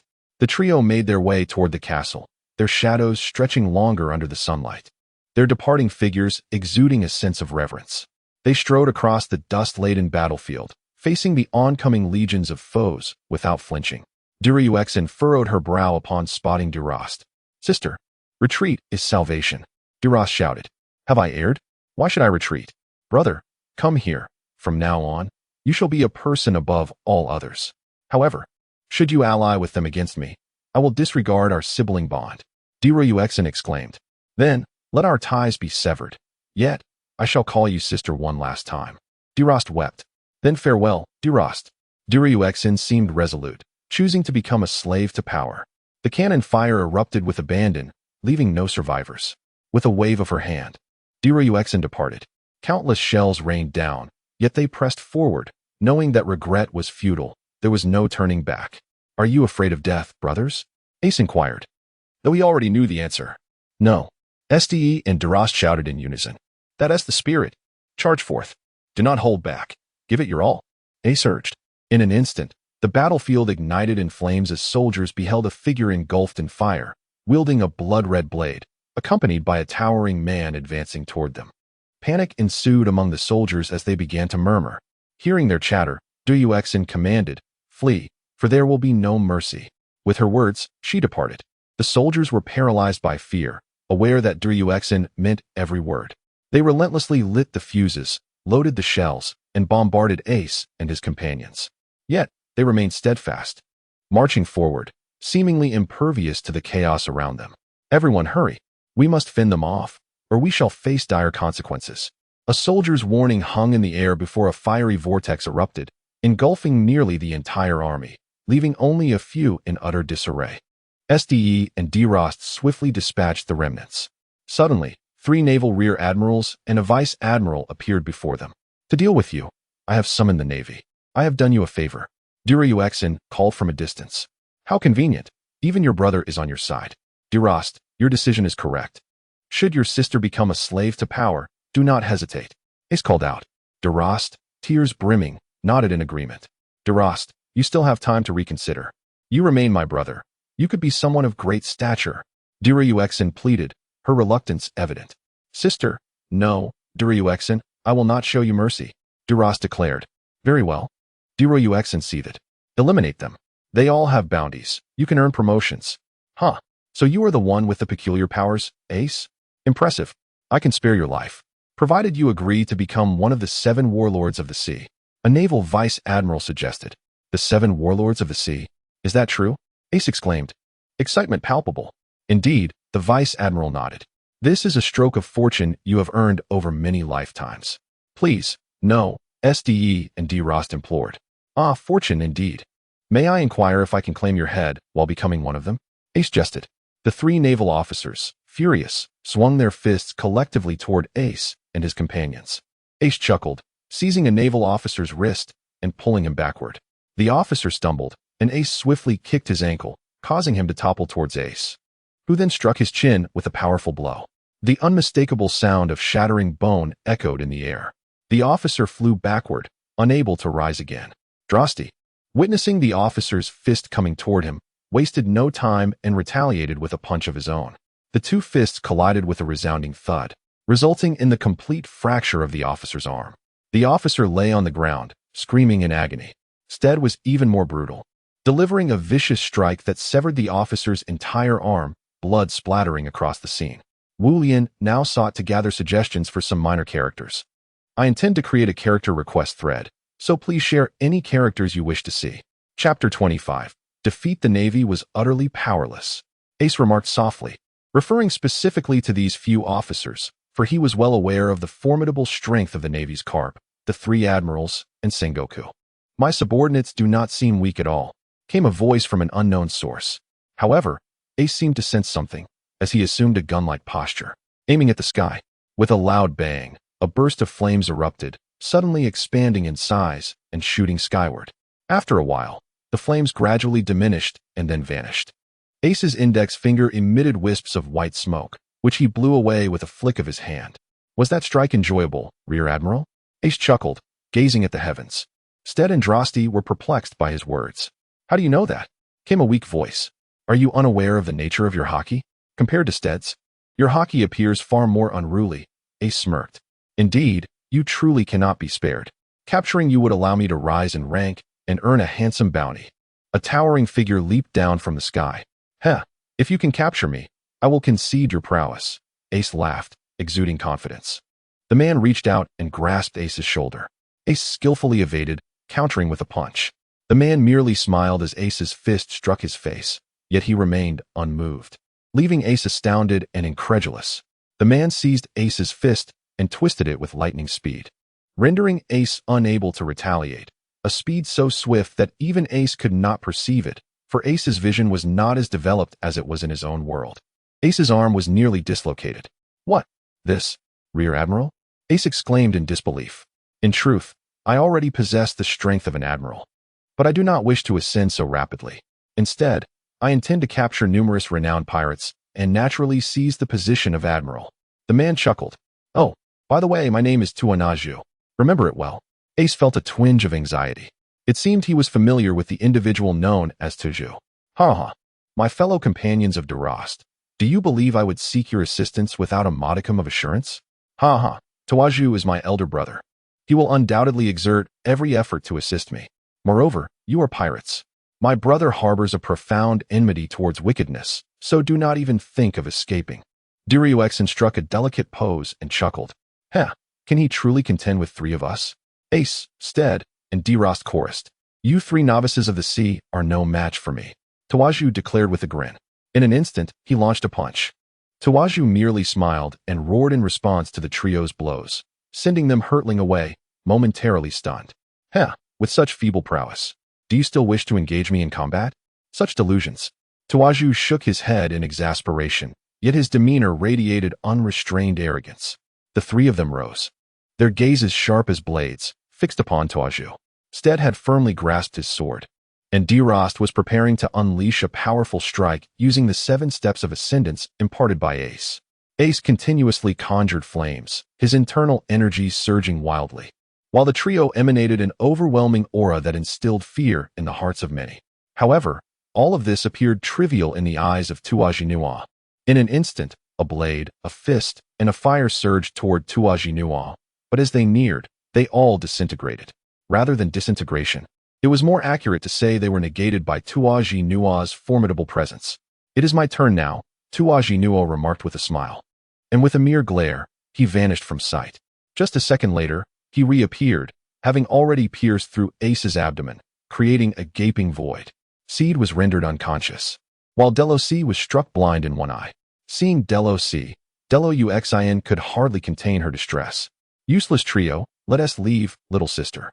They cannot rise again, and even if they could, they would be utterly incapacitated, Xingyue chuckled, taking Deloust's hand as they departed. Yet, Deloust glanced back at Delost with sorrow. Brother, why must you harm Delost? She cried, wrenching her hand free from Xingyue's grasp. Did you not sever ties with him? Xingyue replied with a smirk. Thus, my killing him should not concern you. Tears welled in Deloust's eyes. Throw them all into the sea, Xingyue commanded the injured Navy men. Yes, Major General Xingyue. The 3 Navy officers bowed in response. Now, you ought to call me Admiral, Xingyue said, taking Deloust's hand once more and walking away with a smile. After Xingyue departed, the 3 Navy officers began to kick the bodies of Ace, Steed, and Delost. You dared to injure us just now. Do you now understand the consequences of crossing us? They jeered, dragging the trio to the shoreline and casting them into the sea. Defeated at last. I once held high hopes for the peak warrior Ace, but alas, in this world, his strength has diminished by more than half. I had imagined he could reach one piece and meet us, but how naive I was. A mere novice, indeed, a figure cloaked in black observed from above, laughing ominously. The meaning behind that laughter was unknown to all, yet it certainly did not bode well. Will Ace and his companions survive? Will Ace reunite with Steed and Delost once more? I urge you to watch One Piece, Ace. To those students who are reading my novel, please do not succumb to despair and resort to harmful choices. Initially, I was indifferent to such matters, but as several friends around me have tragically departed, I feel compelled to share this. Although life is fraught with disappointments, these burdens shall dissipate in the blink of an eye. There are still countless beautiful sights in this world, yet unseen. At the very least, I implore you to wait until you have witnessed them before departing. Chapter 26. The Heartbreaking Past. The birth of tragedy. The three were cast into the sea, the crystalline waters stained a vivid crimson. Would their pirate journey truly end in such a manner? Ace, a wielder of a devil fruit, found it exceedingly difficult to survive in the ocean, compounded by his injuries. Steed's internal organs must have been shattered. Even if consciousness remained, how could he, gravely wounded, manage to swim ashore? Delost, his eyes blinded, was also unable to ascend from the depths due to his own injuries. Thus, the Spade Pirates would fade into obscurity within the realm of piracy. That ambitious crew, yearning to become the pirate king, had vanished without a trace. Delost's sister, Youju, had just entered the room when she collapsed onto the bed, weeping uncontrollably. She clutched the quilt, tearing at it relentlessly, the stuffing spilling out. Why do I weep for him? We have no connection anymore. Why must I cry? Youju lifted her head, hastily wiping her tears, repeatedly instructing herself not to cry. Yet, tears continued to stream down her cheeks. No, this is all my fault. My greed for power and wealth. What purpose do these material desires serve? I have lost my only remaining family, Delost, for the sake of these trivial things. Material desires can be obtained through one's efforts, but losing a family member is an irretrievable loss. Youju realized the truth, yet what good was this revelation? Everything had become irrevocably altered. Youju closed her eyes, beginning to reminisce about the past, sometimes smiling, other times displaying a horrified expression. It was late November, and heavy snow fell, blanketing the ground in white. A little boy and a little girl frolicked in the snow, their faces alight with innocent joy, free from worries. The two played until dusk, reluctant to leave, casting lingering glances back at their playground. These two children were the Delost siblings. As they reached their doorstep, the children smiled and pushed the door open. Mom and Dad, we're back, they chimed in unison. A middle-aged woman emerged, smiling, though her expression betrayed an emotional turmoil. Her eyes glistened with unshed tears. What's wrong, Mom? Delost inquired, sensing something amiss. It's nothing. Come eat. Today's feast is all your favorites. Make sure to eat well. A middle-aged man sitting at the table added, further deepening Delost's suspicions. Why must we eat well today? He pressed. Don't ask, just eat. Youju replied with a smile, her innocence starkly contrasting her future self. Delost nodded and hurried to the table, taking his seat and beginning to eat. Haha, we adults have no way to manage Delost. Only Youju can silence him with a single word. The middle-aged woman chuckled, though she discreetly wiped her tears. Youju remained oblivious to Delost's antics. The family of four commenced their dinner. Youju, I have something to tell you, the middle-aged man said, dabbing his mouth with a napkin. Yes, Youju replied with a smile. The middle-aged woman appeared increasingly anxious. Youju, you may not be able to see us again, the man spoke softly, his voice tinged with sorrow, masking his grief in a facade of calmness. Yet, who could remain composed in the face of familial separation? Why? Delost exclaimed, his emotions escalating. The king has decreed that the Delost, Tianluo, and Xingyue families must each offer a daughter. Thus, Youju, you must leave us, the man said, shaking his head, tears soaking his clothes. He turned away, not wanting his children to witness his vulnerability. Once you go to the king, you can't return? Youju asked with a smile. Not unless you become queen. Otherwise, you won't have the privilege to visit, he replied through tears. Then, Mom and Dad, dear brother, do not worry. I will become that queen and return to care for you all, Youju declared, her smile masking the agony within her heart. Sister, you must promise to return. No backing out. I'll call you a puppy if you do. Delost laughed. Youju responded with a smile. Days later, Youju had packed her belongings. She looked fondly at her family, especially at her brother with whom she shared a beautiful childhood. The two gazed at each other, feeling as though they may never meet again. Yuexin served the king in the palace, eventually becoming a secondary wife, as the position of queen was claimed by another. This shattered her, as she could not fathom how to navigate such a predicament. Only the queen had the right to visit family. Why? Yuexin tore at her hair, feeling as though she might lose her mind. After much contemplation, she realized that both the king and queen held the highest power in the land. If the queen's authority granted her the ability to visit family, then perhaps if her own power reached such heights, she too might gain that privilege.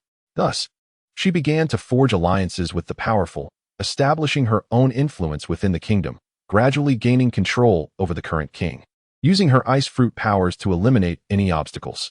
Eventually, Yuexin's power surpassed that of the king.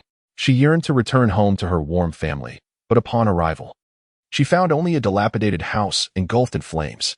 Using her powers, she extinguished the fire and encountered Delost. Everything became clear. After her battle with Ace, she returned home, weeping for the loss of her family, yet finding solace in Delost's survival. At least she still had one family member.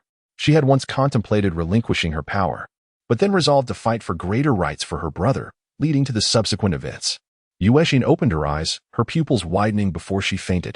I wish everyone success in their examinations. Study diligently and strive for excellence. Do not merely aim to be a mediocre expert, but to truly excel. By the way, my novel has been signed. I kindly request your support. Chapter 27, The Rescue of Two, a young girl at this moment. In a little-known corner of the Kingdom of Lore, a place teeming with impoverished souls, a fisherman, while casting his nets, pulled up two figures, none other than Delost and Steed. People? What is this? My fish? Have they turned into humans? It is indeed a remarkable occurrence, and I feel compelled to share it with everyone. A fisherman turned and made his way towards a nearby village. Soon, a crowd gathered around Steed and Delost. Steed struggled to open his eyes. The surroundings remained a blur. Yet he could faintly discern several indistinct figures. He has opened his eyes, exclaimed the fisherman. Let me take a look, said an elderly man with a white beard. The old man approached, checked Steed's pulse, and examined his eyes. This one is not in serious danger, but the other has lost too much blood. I cannot say if he will survive. If he makes it through today, then he may live on, he gently remarked.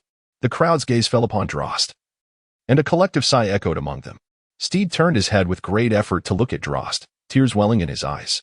In his heart, he pondered, where is Ace? Has he not been rescued?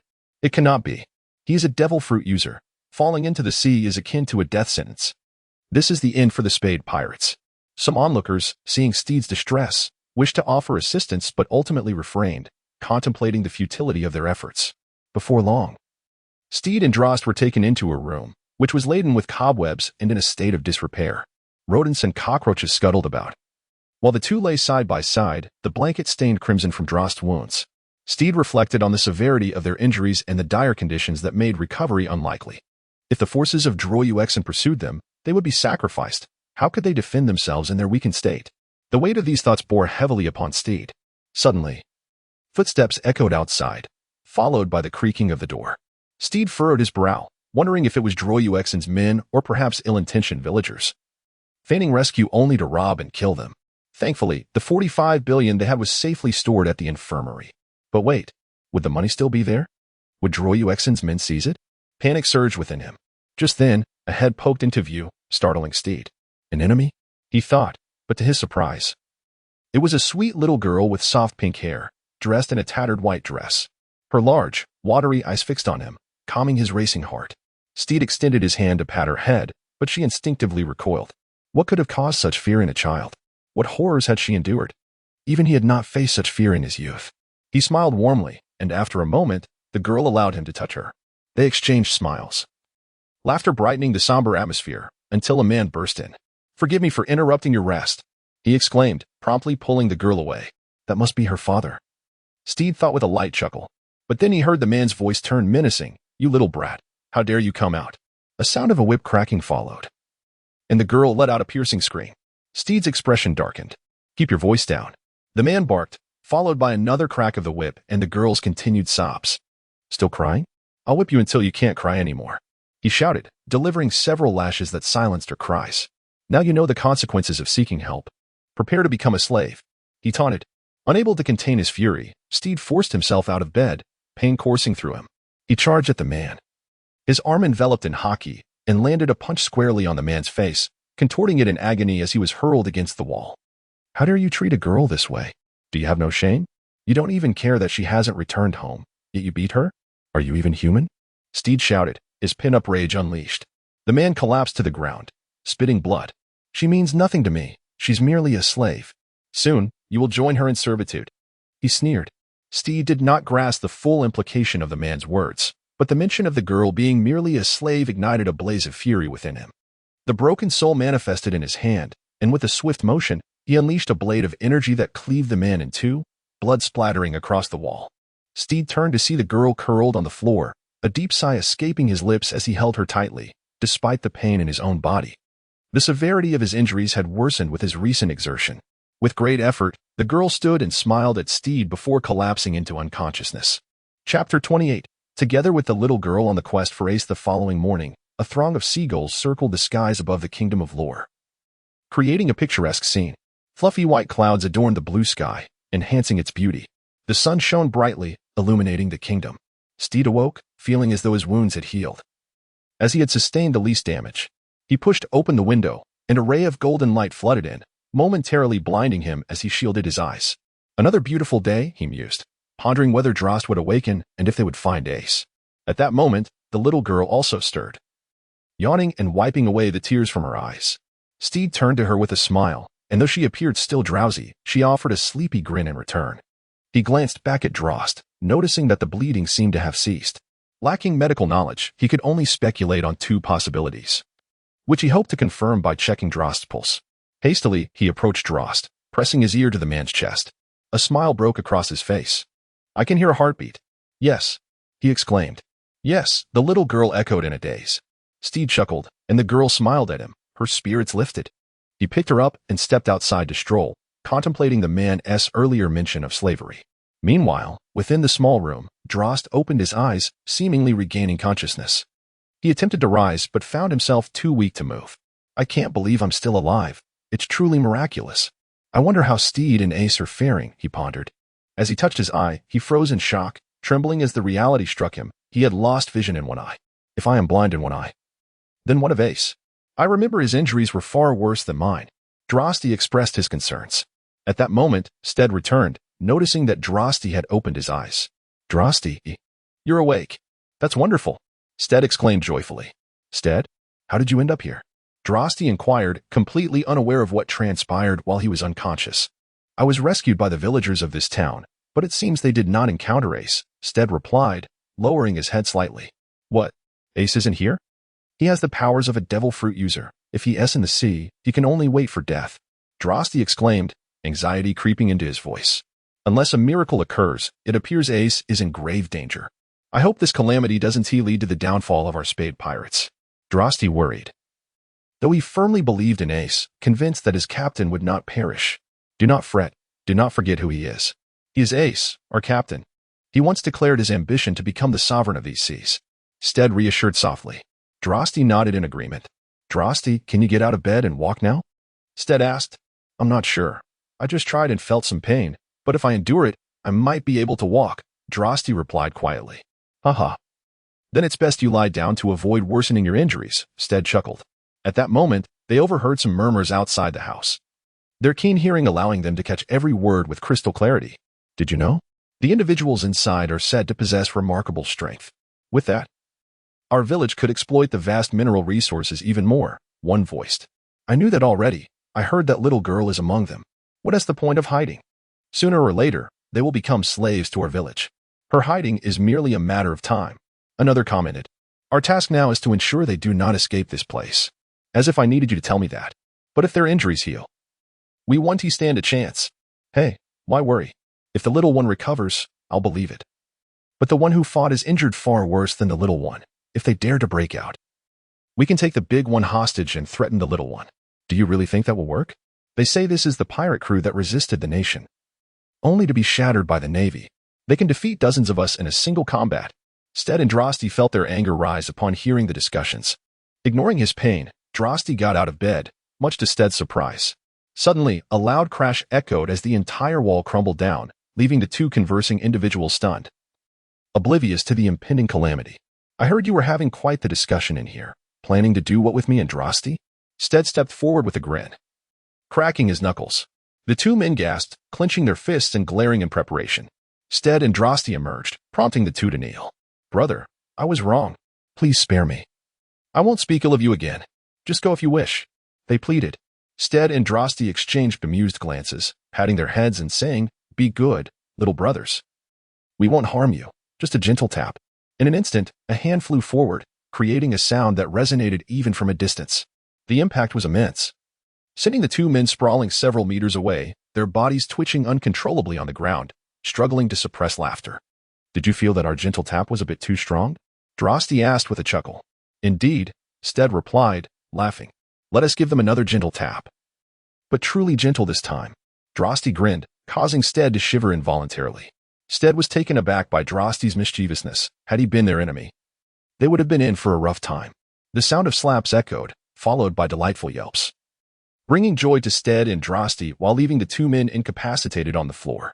Steed entered the room, carrying the little girl outside. Steed, are you really bringing this little girl along? Drosti asked. Yes, I'm taking her to find Ace. By the way, I still don't know your name, Steed inquired. The little girl shook her head. Oh, you don't have a name? Then I shall name you Youju, Steed decided with a smile. Youju nodded happily. As for myself, I am rather overwhelmed with impending exams. I had no idea that the annual finals were approaching, which has caused me further confusion, so updates may be slow. However, after the 26th, I plan to update frequently, aiming for a total of 60,000 words in a month. Chapter 29. Ace, I finally found you. Ace battles the man in black but is overmatched. The trio set off on their quest to find Ace. Youju? Haha. Are you intending to have this little girl join our pirate crew? Drosti commented, speechless. Bingo. You got it right. Steed replied with a grin. Brother. Doesn't that brother of yours mind me following you? Little Youju finally spoke. Fear not. He has no authority. The decision rests with Ace, Steed teased, making a silly face at Drosti. Drosti could only smile wryly at the exchange. Meanwhile, Deluo Yuexin sat alone in her room, drowning her sorrows in drink, the scent of alcohol saturating the air. Suddenly, a guard rushed in, pinching his nose. Report. We have found traces of Drosti and Steed in the dirtiest corner of the southeastern part of the Laurel Kingdom. No sooner had the guard finished speaking than he turned pale and collapsed. At that moment, Deluo Yuexin's eyes lit up, and she bolted from her room, running with all her might, each step filled with urgency, fearing she might miss this reunion. Though she stumbled, she continued to run, even when she fell and scraped her hands and knees. Her determination was fueled entirely by thoughts of Drosti. As the sun set, her shadow stretched long in the fading light. Hours later, she arrived at the village, only to find that Drosti was no longer there. Kneeling, she wept in despair. Why? Why? Did going to the palace seal our fate? Can we never restore our sibling bond? Not forever. A voice made her look up, and there stood Drosti, with Steed behind him. Our relationship will not always remain this way, sister, Drosti assured her as tears brimmed in her eyes. Brother. Deluo Yuexin rushed forward, embracing Drosti tightly. It's my fault. Brother, please don't turn against me. As long as my sister governs the nation well, we shall not be adversaries, Drost lamented, tears brimming in his eyes. This decision is not solely mine to make, Deluo Yuexin replied, pushing Drost away. Why? Why is that? Are you not part of the highest decision-making echelon of this country? Drost inquired, perplexed by Deluo Yuexin's response. At that moment, he believed she was not truly at the helm of the nation's politics. Rather, she was merely a puppet of others. A familiar voice resounded. This utterance caused the cloaked figure observing from above to furrow his brow. Steed and Drost abruptly turned to look, tears gathering in their eyes, as if a gentle touch would unleash a torrent of sobs. It has been quite some time since Steed and Drost last met, Ace remarked with a smile from a distance. Ace. Steed rushed over and embraced Ace with joyous exclamations. How did you know, Ace? Drost asked. Because the true highest decision-maker is right above us. Ace replied with a grin. He is watching our every move. At that moment, all eyes turned skyward, where indeed, a shadow lingered in the air. Haha, I didn't expect you to discover me. This isn't very amusing anymore. Ha ha ha. The cloaked figure chuckled, his laughter causing those below to writhe on the ground. Such formidable power, Ace exclaimed. At that moment, Ace transformed into a blaze of fire, soaring towards the figure cloaked in black. In an instant, he unleashed a flurry of punches, yet the dark-clad individual effortlessly parried them with a single hand, displaying an alarming ease. Infuriated and feeling as though he were the subject of mockery, Ace resolved to employ the renowned shocking fist from the esteemed techniques of the Ace family. He promptly launched several powerful strikes, producing a cacophony of cracks as the fabric of space seemed to shatter. Each punch landed squarely against the black-clad man's hand, eliciting a wince of pain from him, though he merely frowned in response. What astonished the black-clad figure most was Ace's astonishing speed. With each successive punch, he struck faster than the last, each blow resembling a dragon soaring through the air. Unexpected, isn't it? My family's secret techniques, the Azure Dragon's fury and the shocking fist, Ace declared with a grin. Oh, quite impressive, but you've mistaken your opponent, the dark figure retorted. Suddenly, with a fierce shout, a powerful gust of energy erupted from his body, sending Ace hurtling away despite his attempts to shield his face. This explosion left Ace bewildered. "Who are you?" he exclaimed. This surge not only exudes dominance, but also embodies the essence of the world. "Oh, you're rather impressive to maintain your form in midair," the black-clad man chuckled, though his tone dripped with scorn. Ace furrowed his brow and swiftly darted to the side of the cloaked figure. Suddenly, the muscles in Ace's right arm swelled, and with a powerful punch, he struck the cloaked man, sending him flying several dozen meters away. "My zero-break technique is quite effective," Ace exclaimed. Once the cloaked figure stabilized himself, he remarked, "Yet, you are still too weak." Standing there, Ace suddenly felt his entire body immobilized, and as the cloaked man approached slowly, the pressure on Ace intensified. Despite his efforts to break free, it was futile. The domineering power in this world was indeed formidable. When the cloaked figure reached Ace, he spoke, then lifted his foot and brought it down with force, causing Ace to crash violently into the ground, having an intimate encounter with the earth. "Hee, you've been discovered. It seems this nation is doomed. I hope that when we meet again, your strength will have improved, at least enough to provide me some amusement and not be so easily defeated." With that, the cloaked figure vanished into thin air. Stir and Drost rushed to Ace's side, helping him up, although Ace's tenacity kept him clinging to life. Guoyun stared blankly at the scene, reflecting on how, when she first encountered him, he was merely a novice learning to wield the devil fruit. Yet now his power had expanded to such terrifying proportions. Chapter 30. The Reappearance of Tozuba, a Fierce Battle. The Awakening of Drost's Conqueror's Haki. Ha ha ha. It seems we've settled this matter with the Kingdom of Laurel. Ha ha ha. Now we can frolic in other nations. Ace cheered, raising his hand in jubilation. However, Guoyun's expression darkened. The others noticed her change in demeanor. "Sister, what's wrong? Are you okay? Why do you look so distressed?" Drost inquired, genuinely worried for his sister. "Yes, the one controlling you has been repelled. What are you still gloomy about? You can now lead the Kingdom of Laurel as you wish," Ace asked, puzzled by her response. Indeed, the strongest potential manipulator, the cloaked figure, has been driven back, but the true puppeteer still watches over us. "It's just that you all remain unaware," Guoyun replied, her heart a tumult of emotions. "Who is he?" Stir asked, his excitement palpable. "You have clashed with him before, and you suffered a crushing defeat," Guoyun whispered, tears welling in her eyes. "Tozuba," Ace shouted. "Who is Tozuba?" Youju inquired, turning to Stir, completely oblivious to Tozuba's identity. "Tozuba is simply a very wicked person," Stir responded, his tone sharpening considerably. "Tozuba, that guy's power is worlds apart from ours," Drost exclaimed, a mix of fear and concern creeping into his voice. "Yes, it is Tozuba, my elder brother. He is a Navy officer, leveraging his position to bring several nations under his control, including the Kingdom of Laurel." Guoyun spoke softly. 4 or 5 nations. That is astonishing. One Navy Rear Admiral can command such power," Drost shouted. "He is both a Navy officer and a pirate, wielding considerable influence. Ordinary pirates and Navy personnel dare not contend with him, leaving this nation with no hope of salvation." Guoyun lamented. "You all should leave quickly, lest Tozuba learns you survived and comes after you." "Leave? Huh. The word retreat does not exist in our lexicon. We know only battle," Ace declared. Stir and Drost nodded vigorously, and upon seeing Stir's affirmation, Youju followed suit.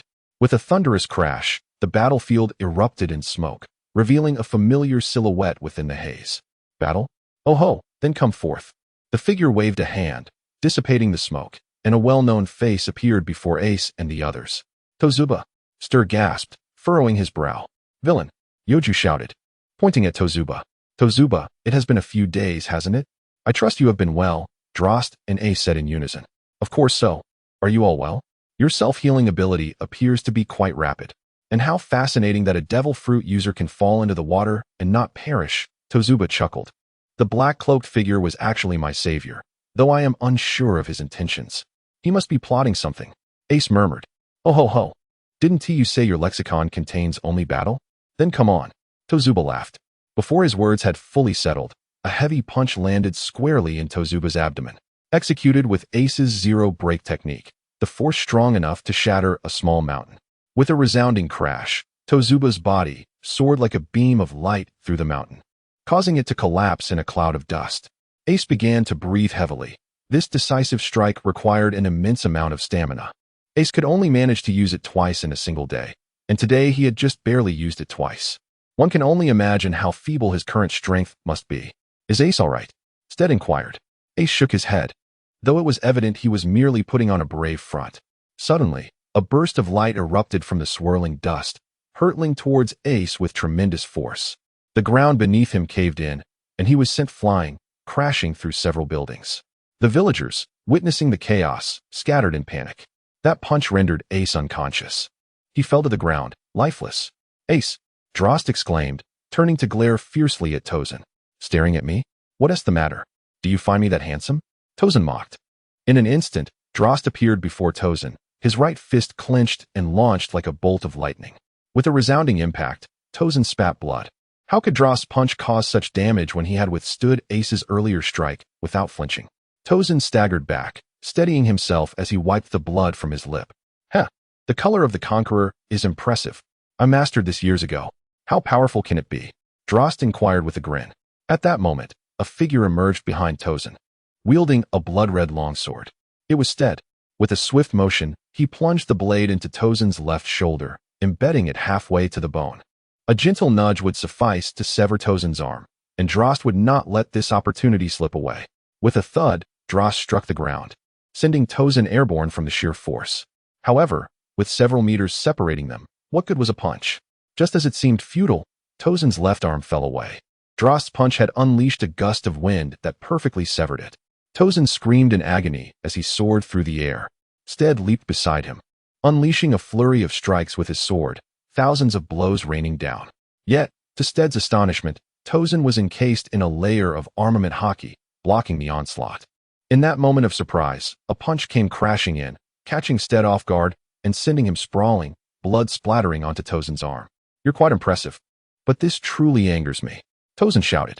Is anger of any use? Drost taunted. Is that so? Tozen replied with a smirk. Suddenly, he dashed behind Drost, delivering a kick that sent Drost flying like a bolt of light, uprooting trees in his wake. Tozen raised his right hand, drawing a circle in the air. A fierce whirlwind erupted, gathering the trees into its vortex, which he then hurled towards Steed. Drost! Droy shouted. Steed swung his sword wildly, slicing through hundreds of trees in an instant. As the last trunk approached, he cleaved it in two, only to find Tozen right behind it, unable to evade. It was now or never for Steed. His brow furrowed. He suddenly felt a stone strike Tozen's left side, causing Tozen to stumble as if struck by a great force, sending Steed flying. Turning his head, Steed was met with disbelief. This was Youju. Steed, you're a good person. I won't allow him to hurt you, Youju said with a smile. Tozen leaped back, but another stone flew at him, sending him crashing once more. Steed stood in shock. The stones concealed Youju's hidden strength, which had gone unnoticed until now. You little brat, you're dead today? A figure appeared behind Youju, landing a punch on her head. The battlefield littered with destruction. Youju, Steed shouted. Ha ha. Tozen cackled wickedly. You bastard. Steed yelled. Oh, a bastard, is it? Tozen appeared behind Steed, delivering a punch that sent him flying. Drost charged forward, his fist enveloped in a visible aura, a manifestation of haki. Tozen merely chuckled, tightening his fist before launching a straightforward blow. Their fists collided. Even with one arm, I can easily handle all of you, Tozen smirked, sending Drost hurtling away, devoid of any power to retaliate. Was the disparity in strength truly this vast? Ha ha. You audacious fools dare to confront me, Tozen? Truly laughable, Tozen declared. At that moment, everyone rose to their feet. Even Youju stood tall. Ace strode towards Tiju, each step causing the ground to tremble with a resounding crash. The aura he exuded was formidable, but what of his strength? Tiju scoffed, and in an instant, his smile faded. A demon materialized before him, clad in crimson with a grotesque visage. Strength? What need have I for strength when my mere presence can crush you? Ace's eyes darkened, his features contorting into a menacing grimace. Why is it that others do not fear you? Tiju shouted. Only my enemies can perceive me in this form, replied the demon. Why do you appear thus? Tiju cried out, now gripped by terror. I am no denizen of this world, but a being of another realm, a powerful entity known as a demon. This is my true form. You think yourself strong, do you? Then come. The demon roared, sending Tiju reeling from the force of his voice. At that moment, Ace charged forward, delivering a flurry of punches, each one faster than Tiju could react, their impact growing stronger with each strike. Tiju struggled to fend off the blows, but was soon overwhelmed. Others rushed to join the fray. Youju hurled stones imbued with tremendous force, while Steed slashed with a long blade, forcing Tiju to employ his haki for defense. Then, Delost sped in, unleashing a rapid onslaught of punches empowered by his haki. Why do you all fight so fiercely? Delost pondered in astonishment. Sister, you don't want to be controlled by this fiend, do you? Join us in resisting him, Delost urged. Nodding in agreement, Delost summoned her frost blade, channeling her haki into it, and struck down upon Tiju. Everyone dodged aside, yet the blade struck Tiju's head. However, he had fortified himself with haki, absorbing the blow. This moment provided Youju, Steed, Delost, and Ace a chance. Ace's demon form lashed out, piercing Tiju's abdomen. Yet it was not a physical blow. It was an attack to his very soul, the demon's essence targeting the most vulnerable aspect of humanity. Tiju was on the brink of death, and at that moment, stones, blades, and fists flew towards him. With a resounding thud, Tiju fell to the ground as if lifeless, destined for a crippled existence if he survived. Huh. Victory is ours. Ace laughed, but before his words could fade, he collapsed, unconscious. The others rushed to Ace's side, only to find his abdomen inadequately bandaged, the wounds from their recent battle having torn open anew, leaving him on the precipice of death. Today, I am truly enraged. Someone has slandered Ace, stirring my ire. I have pinned that comment for all who admire Ace to see. Is this even human speech? Chapter 32, Steed's explosive power. Ace. Are you all right? Don't scare us, Delost shouted. How could he be fine? Ace was already gravely injured, and now this latest blow. Think, will you? Steed exclaimed. Oh, Delost retorted, though he had no heart for argument in the face of Ace's peril. At that moment, a figure rose, and a fierce wind erupted. All eyes turned to Tiju, who stood, evoking terror in the hearts of the spectators. He may be the strongest among you. With your strongest fallen, you are mere fodder to me. Even if he rises, you remain insignificant. I did not even unleash my full power before. Tiju continued, your attacks barely scratched me. Only Ace momentarily incapacitated me, but now my senses have returned, and I shall not underestimate you. He planted his stance firmly, bellowing as his clothing tore apart, muscles swelling as his attire fell to the ground with a heavy thud. Steed furrowed his brow, realizing that Tiju had not previously revealed his true strength. That garment must have weighed at least 2 tons. The prior severing of his arm was merely due to the sharpness of the attack. Delost could strike him only because his haki penetrated the gaps in Tiju's defenses. Why had Ace been able to render him unconscious, though? This puzzled Steed. As the air rushed outward from Tiju's sudden transformation, Steed stumbled slightly, the force nearly unbalancing him. Delost merely smiled, recognizing that pondering was of little use now. In a flash, Tiju lunged towards Delost, landing a powerful punch that sent him reeling, blood spilling from his mouth as his insides felt displaced, his body instinctively curling in response to the agony. Steed sighed deeply, having grasped Tiju's strength from that single blow. He summoned his weapon, the broken soul, clenching it tightly, and infused his punch with haki, fixating his gaze on Tiju. As Tiju charged, Steed unleashed a barrage of blood-red sword energy. Tiju, however, evaded direct confrontation, weaving and running until he was nearly within a meter's reach. In that moment, Steed unleashed his second technique from the Broken Soul series, the Shattering Army. Tiju grimaced, realizing he could not evade at such close quarters, and thus countered with a punch. The clash shattered the shattering army like glass. But Steed followed up with another punch, striking Tianluo's exposed abdomen. Now free from his iron armor, the attack landing with effect. Tianluo staggered backward, clutching his midsection. I believe I understand your armor's purpose. It seals your strength while augmenting your defenses. Now, as a mere mortal, how can you withstand my assault? Steed smirked. Tianluo returned the smile, darting beside Steed, delivering a rapid strike. Steed managed to evade, retaliating with a punch that Tianluo easily dodged. Thinking quickly, Steed kicked Tianluo away and leaped into the air, chanting, Broken Soul, 14th Style, 13th Technique, Dragon's Roar. A colossal dragon, forged from sword intent, surged forth. Tianluo countered with punches, shattering several strands of sword energy, but the sheer quantity was overwhelming. Minutes passed, and the dragon's length extended from head to tail. The final strand of sword intent, Tianluo exclaimed, invigorated despite his battered state. As he punched, the last strand shattered, and a sword surged towards him, not mere sword energy, but the broken soul itself.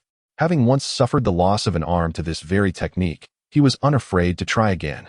Steed shouted, Even if I lose another arm, I shall not falter. Tianluo too summoned his haki, striking with all his might, and the clash ignited sparks. Exerted all his strength to strike, while Tianluo also used his utmost power, both of their sweat flowing incessantly. You delivered quite a powerful blow, Tianluo remarked with a laugh. Clearly struggling. You're not doing any better, Steed chuckled, although he was even more fatigued, as he had no other option but to increase his force continuously. Unbeknownst to them, the stalemate had persisted for an exceptionally long time, and as they exchanged glances once more, they were unaware of the multiple wounds appearing on their bodies. These injuries were merely the result of the air pressure from their collisions, causing their skin to rupture.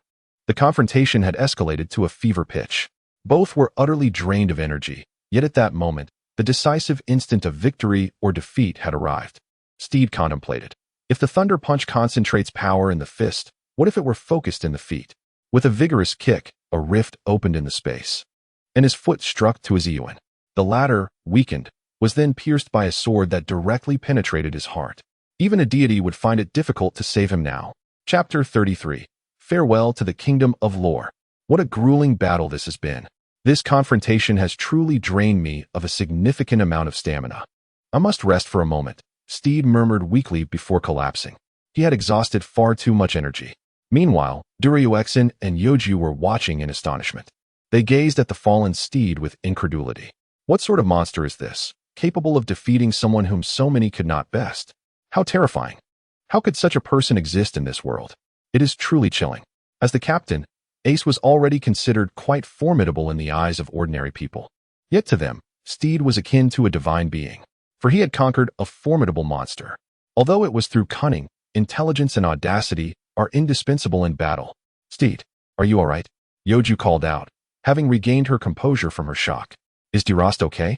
Guoyun also recovered and rushed to Delost's side. She shook him gently. Delost seemed to regain some awareness from the shaking, opening his eyes drowsily. It was evident he had sustained severe injuries, which astonished Guoyun even more. The extent of Delost's injuries indicated that Tianluo's punch was beyond measure, and yet he had never even touched him. Sister, where is Tianluo? What about Steed? Delost asked. Clearly anxious. No, extremely anxious. Steed is lying there, and Tianluo has fallen too. Guoyun replied. That's good. But how serious are Steed's injuries? Is he in danger? Delost questioned urgently. Of course, Guoyun whispered. But before she could finish, she was interrupted. What? Of course. Is it very serious? No way. Delost exclaimed. It's not serious. He merely collapsed from excessive exhaustion. Guoyun wiped the cold sweat from her brow. Sister, in the future, please be clear with your words. Don't leave things half-said to cause misunderstandings. Delost said helplessly. Are you implying that it's my fault? You interrupted me for no reason. Guoyun replied with a laugh. Somewhat speechless. No matter what, it's still your fault. Delost insisted. You're still as unreasonable as you were in childhood. Guoyun laughed, covering her mouth. This is not the time for chatting. We need to get Ace to the hospital. Otherwise, his injuries will worsen. Delost shouted. Indeed, so let us hurry. Guoyun concurred. At that moment, Delost attempted to stand up, but as he exerted himself, He felt an instantaneous loss of sensation throughout his body, yet inwardly, he felt capable of exerting strength. Such a sensation was truly peculiar. "What's wrong, Delost? Are you all right?" Guoyun called out. "I'm fine. Just feeling weak and unable to muster strength." Delost frowned. "What should we do?" Guoyun asked anxiously.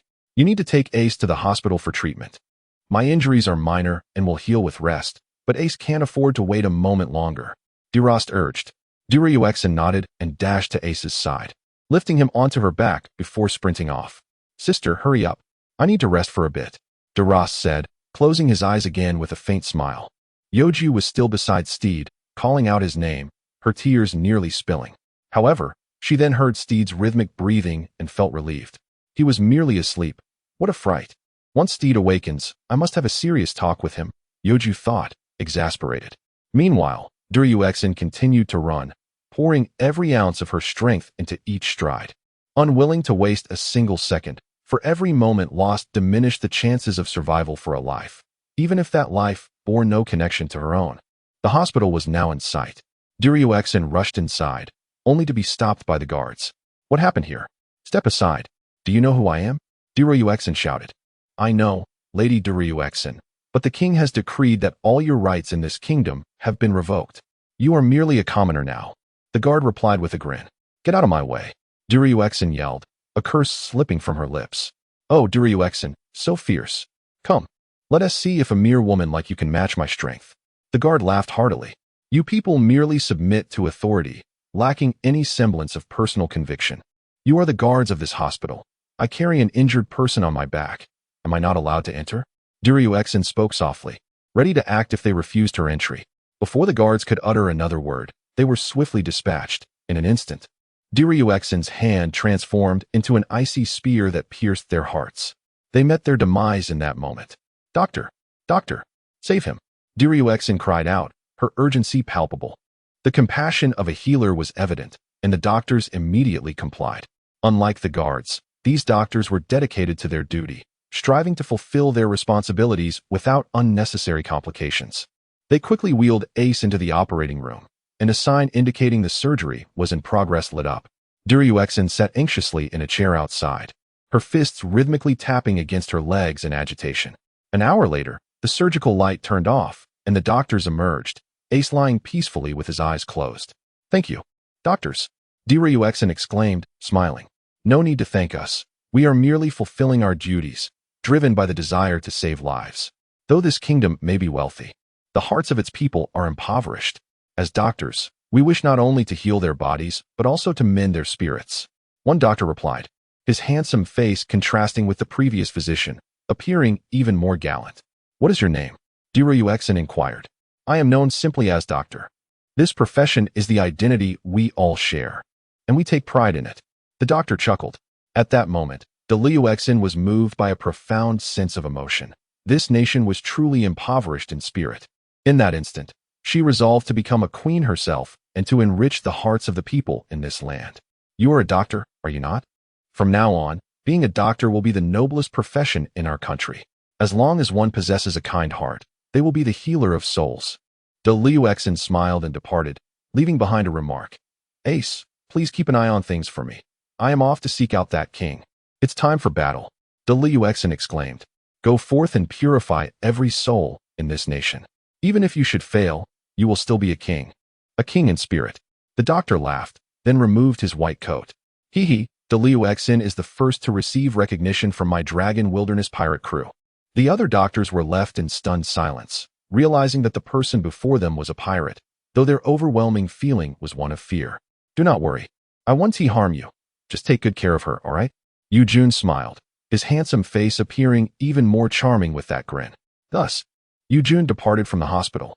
Suddenly, another man appeared beside him, clad in warrior attire.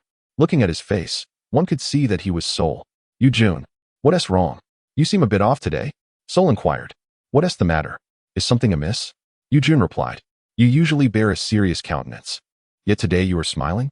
How peculiar," Sol remarked. "Smiling is healthier, I assent it." Youju replied with a grin before walking away. "I just don't understand you," Sol said, perplexed. Meanwhile, within a towering fortress, two individuals had begun an intense battle. Delost, hee, let me tell you. I have grown significantly stronger since the last time you severed my arm. I have trained diligently, and now my power exceeds yours. King Luo laughed. Oh, is that so? Then you are quite audacious. Delost shouted, and in an instant, the air was filled with the clash of blades. The white tiger fruit clearly held an advantage. Yet in terms of overall strength, Delost was far superior. In a heartbeat, King Luo was already covered in wounds. I refuse to believe this. King Luo charged forward, swiftly clawing back. Delost stepped back, 3 claw marks appearing on her clothing, exposing her fair skin, from which blood began to flow. Impressive, that claw actually wounded me. Delost laughed. Haha, it seems I am becoming more acquainted with the white tiger fruit. King Luo chuckled, gathering all the power of the white tiger in his hand. With a swift motion, a purple orb shot towards Delost. Initially, she thought little of it, but as it was released, a vision of her own demise flashed in her mind, prompting her to swiftly evade the orb. Upon hitting the ground, it erupted with a tremendous explosion. Are you not usually quite arrogant? Come on, try to block this attack. If you can withstand it, I shall grant you any favor you desire, King Luo shouted. Utilizing his last reserves of strength, confident that he could eliminate Delost, primarily depending on whether he could land a direct hit. Haha, very well, Delost responded. Feeling cornered as she was unaware of how many more of these dangerous projectiles he could unleash. Rather than cower, she decided to fight back. A purple orb approached, and Delost transformed her hand into an ice spike, concentrating her energy into it. As the orb drew near, she realized the pressure it exerted was overwhelming. If struck by it, the consequences would be dire. Yet, there was no time to evade. I shall risk it. Delost raised her hand and thrust forward. The orb exploded, creating a massive shockwave that nearly toppled the fortress. Smoke billowed across the battlefield. Ha ha ha, Delost, look at your arrogance. Ever since you assisted me in ascending to power, you have continuously constrained my actions. As a king, why must I abide by your commands? I, the ruler of a nation, shall do as I please, and you, my father's concubine, have no right to dictate my actions. King Luo laughed, yet a moment later, his expression froze. This weapon was indeed powerful, but alas, I remain the stronger one. Delost was battered from the explosion, her once smooth skin now roughened. Ah, Youju. King Luo seethed with rage. You said I could do as I please, so prepare to die? Delost darted forward, an ice spike piercing toward King Luo. He was taken aback, showing signs of acute pain as he channeled his strength into his fingertips, summoning another orb that struck directly at Delost's abdomen. This time it seemed grim. At that moment, Ace awakened, groggily opening his eyes. He gazed at the hospital ceiling and noticed the doctors beside him. Why am I in the hospital? Who brought me here? Ace asked. It was Delost. The doctors replied. And where is she? Ace inquired.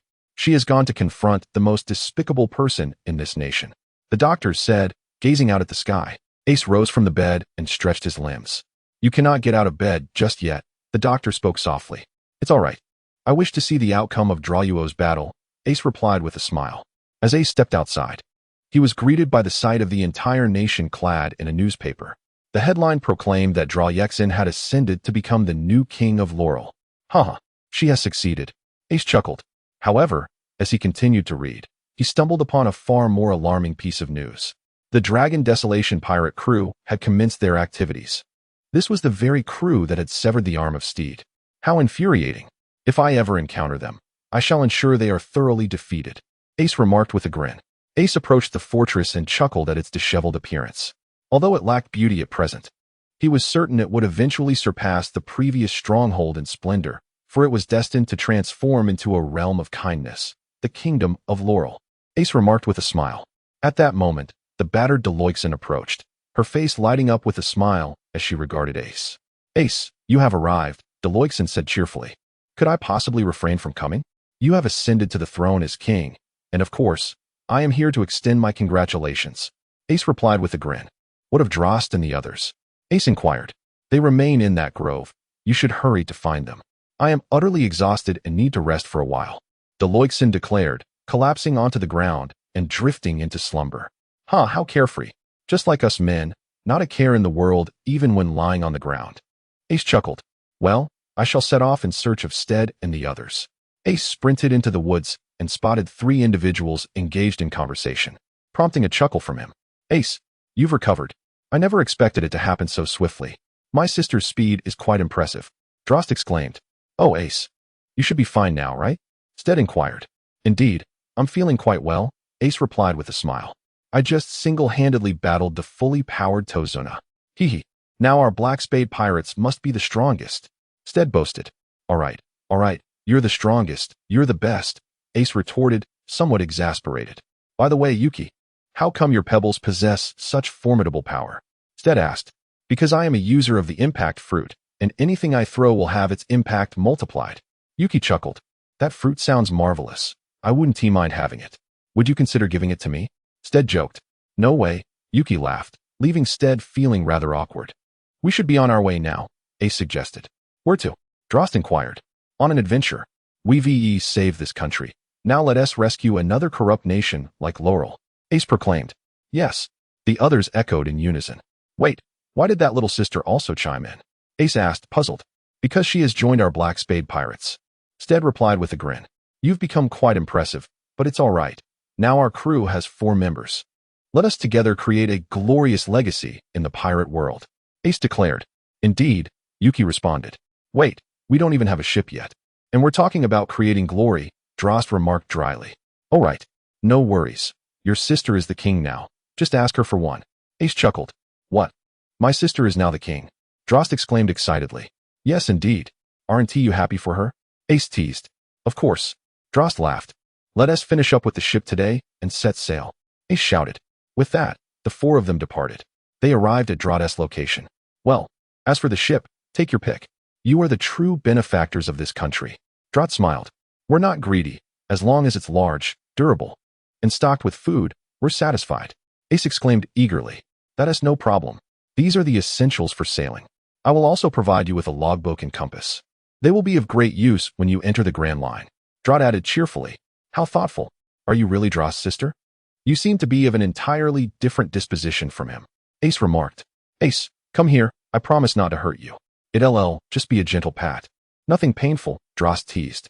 If you pat me, I might get a concussion, Ace joked, causing everyone to burst into laughter. Hours passed, and twilight began to settle. The ship, food, and logbook were all prepared. The 4 boarded the ship and hoisted the sails, while Drost watched them disappear into the horizon. Chapter. Drifting on the sea as night descended, the bright moon hung high, casting silvery light upon the ocean, where the shimmering waves reflected Ace and his companion's ship. They lit candles, the warm glow illuminating their faces. Is Ace creating this atmosphere to discuss something significant?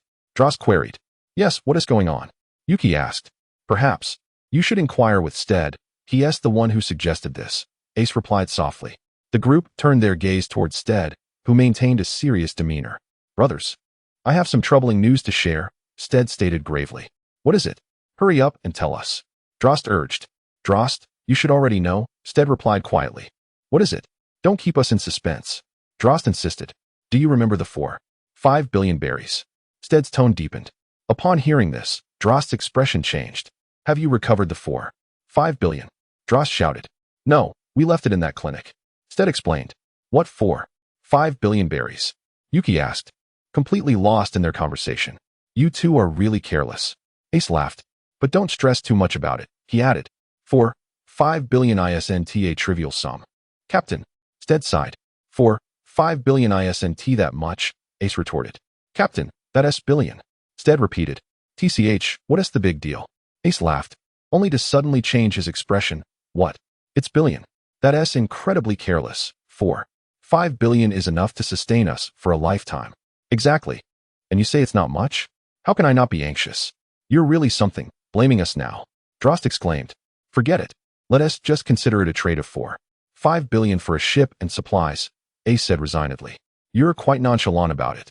But those 2 are not equivalent. Steed protested. What does it matter? We'll earn it back later. Ace smiled, clearly underestimating the situation. You really are something else. Steed shook his head in disbelief. At that moment, the 3 laughed, while Yuki merely joined in, unable to comprehend the deeper implications of their words. At her age, the concept of 4.5 billion was still beyond her grasp. Oh right, where is our next destination? Steed asked. Ace pointed to a location, exclaiming, "Have you not noticed that a nation has appeared before us? Indeed, it seems the next country is within our grasp." Drost chuckled. "I wonder what kind of adversaries we shall encounter this time, and whether we will be able to handle them," Steed remarked with a hint of resignation. "What do you mean handle? I'll just throw him away." Youju laughed. "Haha, how naive of you," Steed replied with a wry smile. "Ace, Steed, have you noticed how that country is still brightly lit despite the late hour?" Drost inquired. "Well, let us not dwell on that for now. Let us anchor and rest here for the night," Ace suggested softly. "Oh," the three responded in unison. Drost hurried over to drop the anchor into the sea. "Drost, your sister has thought this through. There are so many rooms here, and it even has an indoor garden with fruit trees. We won't have to worry about scurvy." Ace beamed. "Of course, that's a necessity." Drost replied playfully. "Don't get too cocky. They say your sister is impressive, so what are you boasting about?" Steed retorted, left speechless. "Exactly," Youju chimed in. "Steed, you should manage him properly. Do you know how sorry I feel for you?" Drost shouted, somewhat irritated to be reprimanded by a child. "Why should I feel sorry for you? It's more amusing to do things that would upset you," Steed laughed. Drost fell silent, utterly speechless. He chose not to respond, and simply walked into a room, collapsing onto the bed. "Haha, he has been driven away," Youju said, giving a high five with Steed. "Ah, Drost, do you have a grudge against them?" Ace remarked, bemused. "Indeed, a deep-seated grudge, for he once attempted to assassinate my father and failed. Now my father seeks vengeance." Steed jested, pointing to himself. "I can't be bothered with you. This is so dull," Ace said, retreating into the room. "Youju, go ahead and sleep. There are plenty of rooms. Just pick one and go in." "I'm heading to bed now," Steed yawned before entering a room. Youju gazed up at the sky, taking a stone from his pocket, etched with a charming design of trees, depicting 2 adults and a child. "Mother, father, though I do not know who you are, this stone illustrates that you must have loved me. Your daughter, Youju, has now found a group of people to rely on," he said with a smile, though tears streamed down his cheeks. Suddenly, several stars in the sky flickered. Youju noticed them, covering his mouth as he wept. A piece of white paper floated down from above, inscribed with the words, "Child, although your father and mother are no longer with you, you must be strong and live on. Your parents will always watch over you from the heavens, forever." Youju grasped the paper tightly after reading it. "Rest assured, mother and father, Youju will live on with strength." At that moment, Steed, who was in the room, smiled and closed his eyes, drifting off to sleep. Chapter 2. The moving island. On the following morning, the bright sunlight danced upon the sea, its shimmering surface reflecting a splendid rainbow. Ace awoke, stretching lazily as he made his way to the room. Upon seeing the rainbow, his spirits lifted. "This is the first time I've seen a rainbow up close. It is truly beautiful," Ace exclaimed, gazing at the arc while pondering. "This journey will undoubtedly be fraught with peril. We now have 4 members, myself, Steed, Drost, and Youju. Their strengths are unquestionable, though Youju is the weakest, meaning we must protect him. Yet, facing formidable foes, we must split our focus. What a challenging dilemma." Just then, Steed emerged, rubbing his eyes. "Ace, what troubles you? You look deep in thought." Seeing Steed's disheveled red hair and dazed expression made Ace want to laugh. "Oh right, Ace. Do you have a knife?" Steed asked, though the purpose was unclear. "What do you intend to do?" Ace inquired. "But I don't have one. I want to cut this long hair. I looked rather awkward when I saw my reflection in the water last night," Steed said, summoning his weapon, the Soul Shatterer. He poised the blade close to his skin, halting just a millimeter away, allowing his crimson locks to fall to the ground. "Ah, you only have one hand now, and you're still attempting this? I'll help you with scissors," Ace replied, exasperated, though he had been frightened that just a millimeter of error could have been fatal for Steed. Ace entered the room and retrieved a pair of scissors. "Oh, there they are. Why didn't you mention this earlier?" Steed exclaimed, a hint of annoyance in his voice. "Don't get upset with me. Just let me cut your hair," Ace replied with a chuckle. He meticulously snipped away at Stead's hair, observing every detail. Minutes later, Ace completed his task. For reasons unknown, Ace dashed into the room, promptly closed the door, and concealed himself beneath the bed. Stead's expression darkened inexplicably. With a fierce determination, Stead approached Ace's room and forcefully kicked the door open. "I should never have let you cut my hair. I thought you were somewhat skilled, yet here I am, a bald man," Stead shouted. "Wow, such glaring light." Ace whimpered from his hiding spot. "Come out here, and I promise not to harm you. Perhaps just a gentle pat, and all will be well." Steed bellowed, his fury palpable. Ah, the tender touch of affection. No thank you, Ace retorted, still curled up beneath the bed. However, the earlier outburst seemed to have revealed Ace's location to Steed. Hey, Ace. It's quite uncomfortable sharing a bed with mice, Steed remarked with a smirk. It's preferable to being subjected to your so-called affectionate touches, Ace replied with a grin. Why are you two making such a ruckus during the day? It's quite bothersome. Delost interjected, his irritation evident. There's a child sleeping inside. How can you expect them to rest with all this noise? Some people truly lack consideration for others, Delost muttered, his words laced with a touch of self-interest. He had voiced numerous grandiloquent statements about the child's sleep, yet it would have sufficed to simply admit his own need for rest. Oh right, I almost forgot about you. Youju. And Ace, remember this. I will never come to you for a haircut again, Steed declared as he exited the room. Ace finally felt at ease as he crawled out from beneath the bed. Goodness, I'm still alive. This world truly never ceases to entertain, he remarked with a chuckle. At that moment, Delost caught sight of the bright, bulbous head of Ace and couldn't help but burst into laughter. Steed shot him a glance. But what could be done? A bald head is still a bald head. Oh come on, it's just a bald head, what's the fuss? Delost continued to laugh, nearly doubling over. Steed, with a smile, looked at Delost and said, shall we have a serious conversation? The smile he wore was rather unsettling. No way, absolutely not. TSK, you bald guy? Delost responded, still chuckling. At that moment, Youju stepped out. Are you all making a racket? She said, exasperated. Right, Youju. They are quite loud, aren't they? Delost replied, equally unimpressed. Wait, Steed, your hair. Youju noticed something and instantly burst into laughter, unable to contain herself. You're laughing too, Youju? Steed was taken aback. He sighed and gazed toward the ocean, toward the country they were about to visit, only to be struck dumb a second later. Ace, where's the island? Steed shouted. Steed, have you lost your mind? It was right there yesterday at the bow of the ship. How could it possibly be gone today? Ace laughed. He walked over to Steed, glanced around, and was equally bewildered. Delost, come look. The island is missing. Ace yelled. You two must be having vision problems, Delost retorted. Yet he too approached Steed and was left speechless. Youju, come over and check, Delost began, but was interrupted. The island is indeed missing, isn't it? Youju said, bewildered. Yes, Delost confirmed. What on earth happened? Could it be that we were struck by a hurricane last night, and the ship was blown to another location? Ace inquired. Impossible. We slept soundly last night. There's no way it was a hurricane. But what could it be? He pondered. Ah, I've got it. You all know the story of the old man who moved mountains, right? The inhabitants of the island must have relocated it. Delost laughed. How foolish can you be? Do you think moving the island could be done in a single night? Youju replied incredulously. Being chastised by a child is quite humiliating, Delost admitted. Wait, relocation? Could it be that this small island can move on its own, albeit slowly? Perhaps it left our line of sight after a night's journey. Ace suggested softly.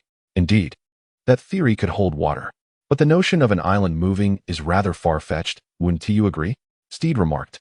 In this vast world, what is impossible?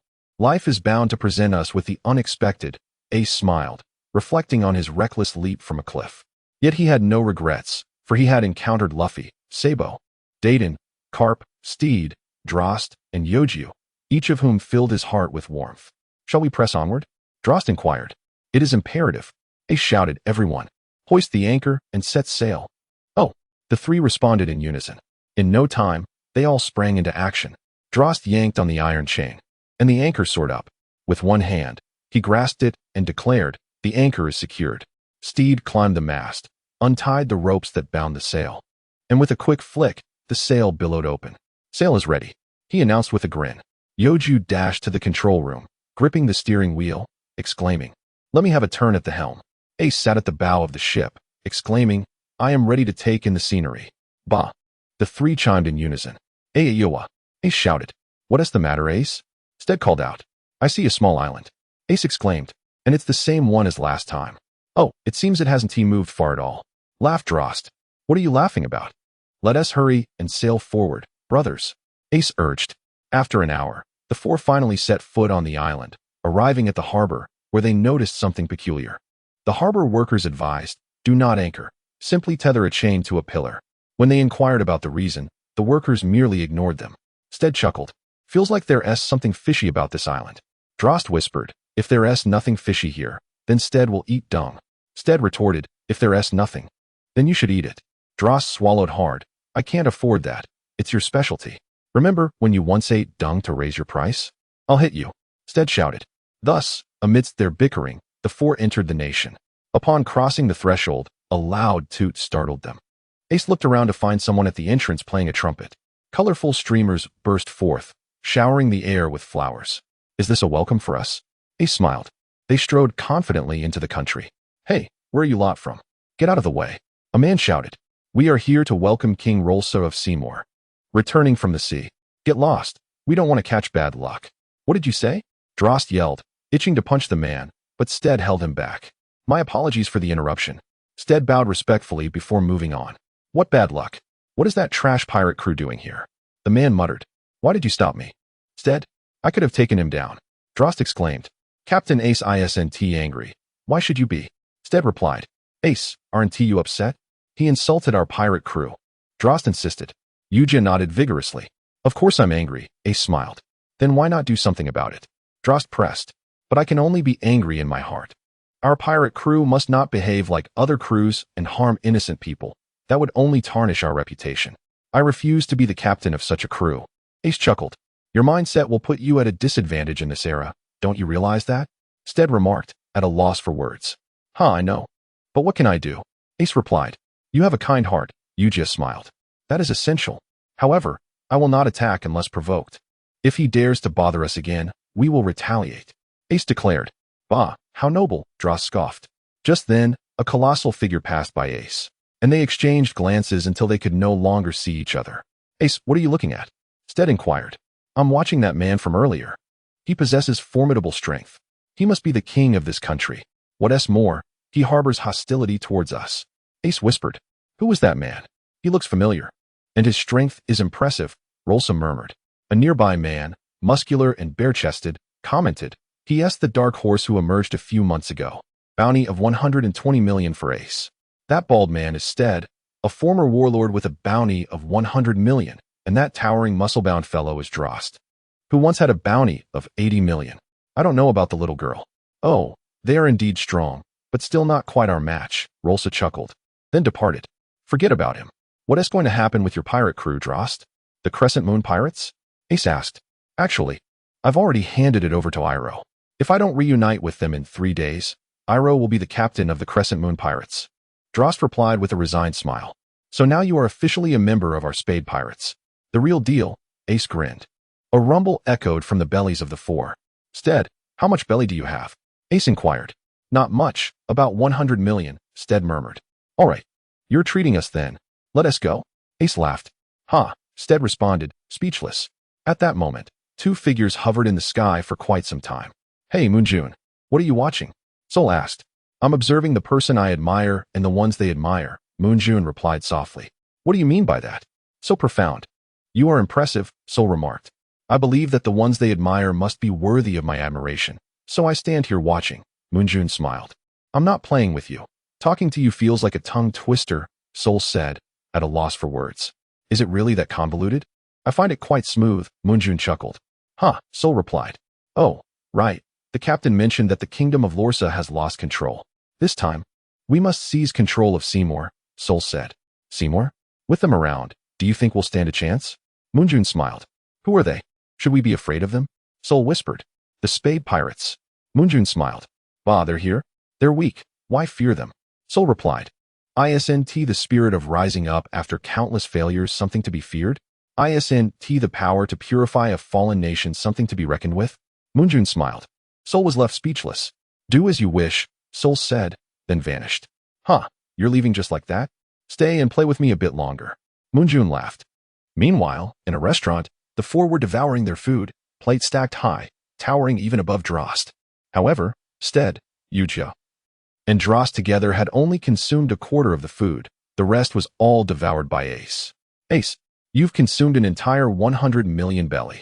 Steed fumed. Belly? Isn't it meant for buying food? Ace remarked. Indeed, I have come to procure some food, but it is rather excessive, don't you think? Steed exclaimed.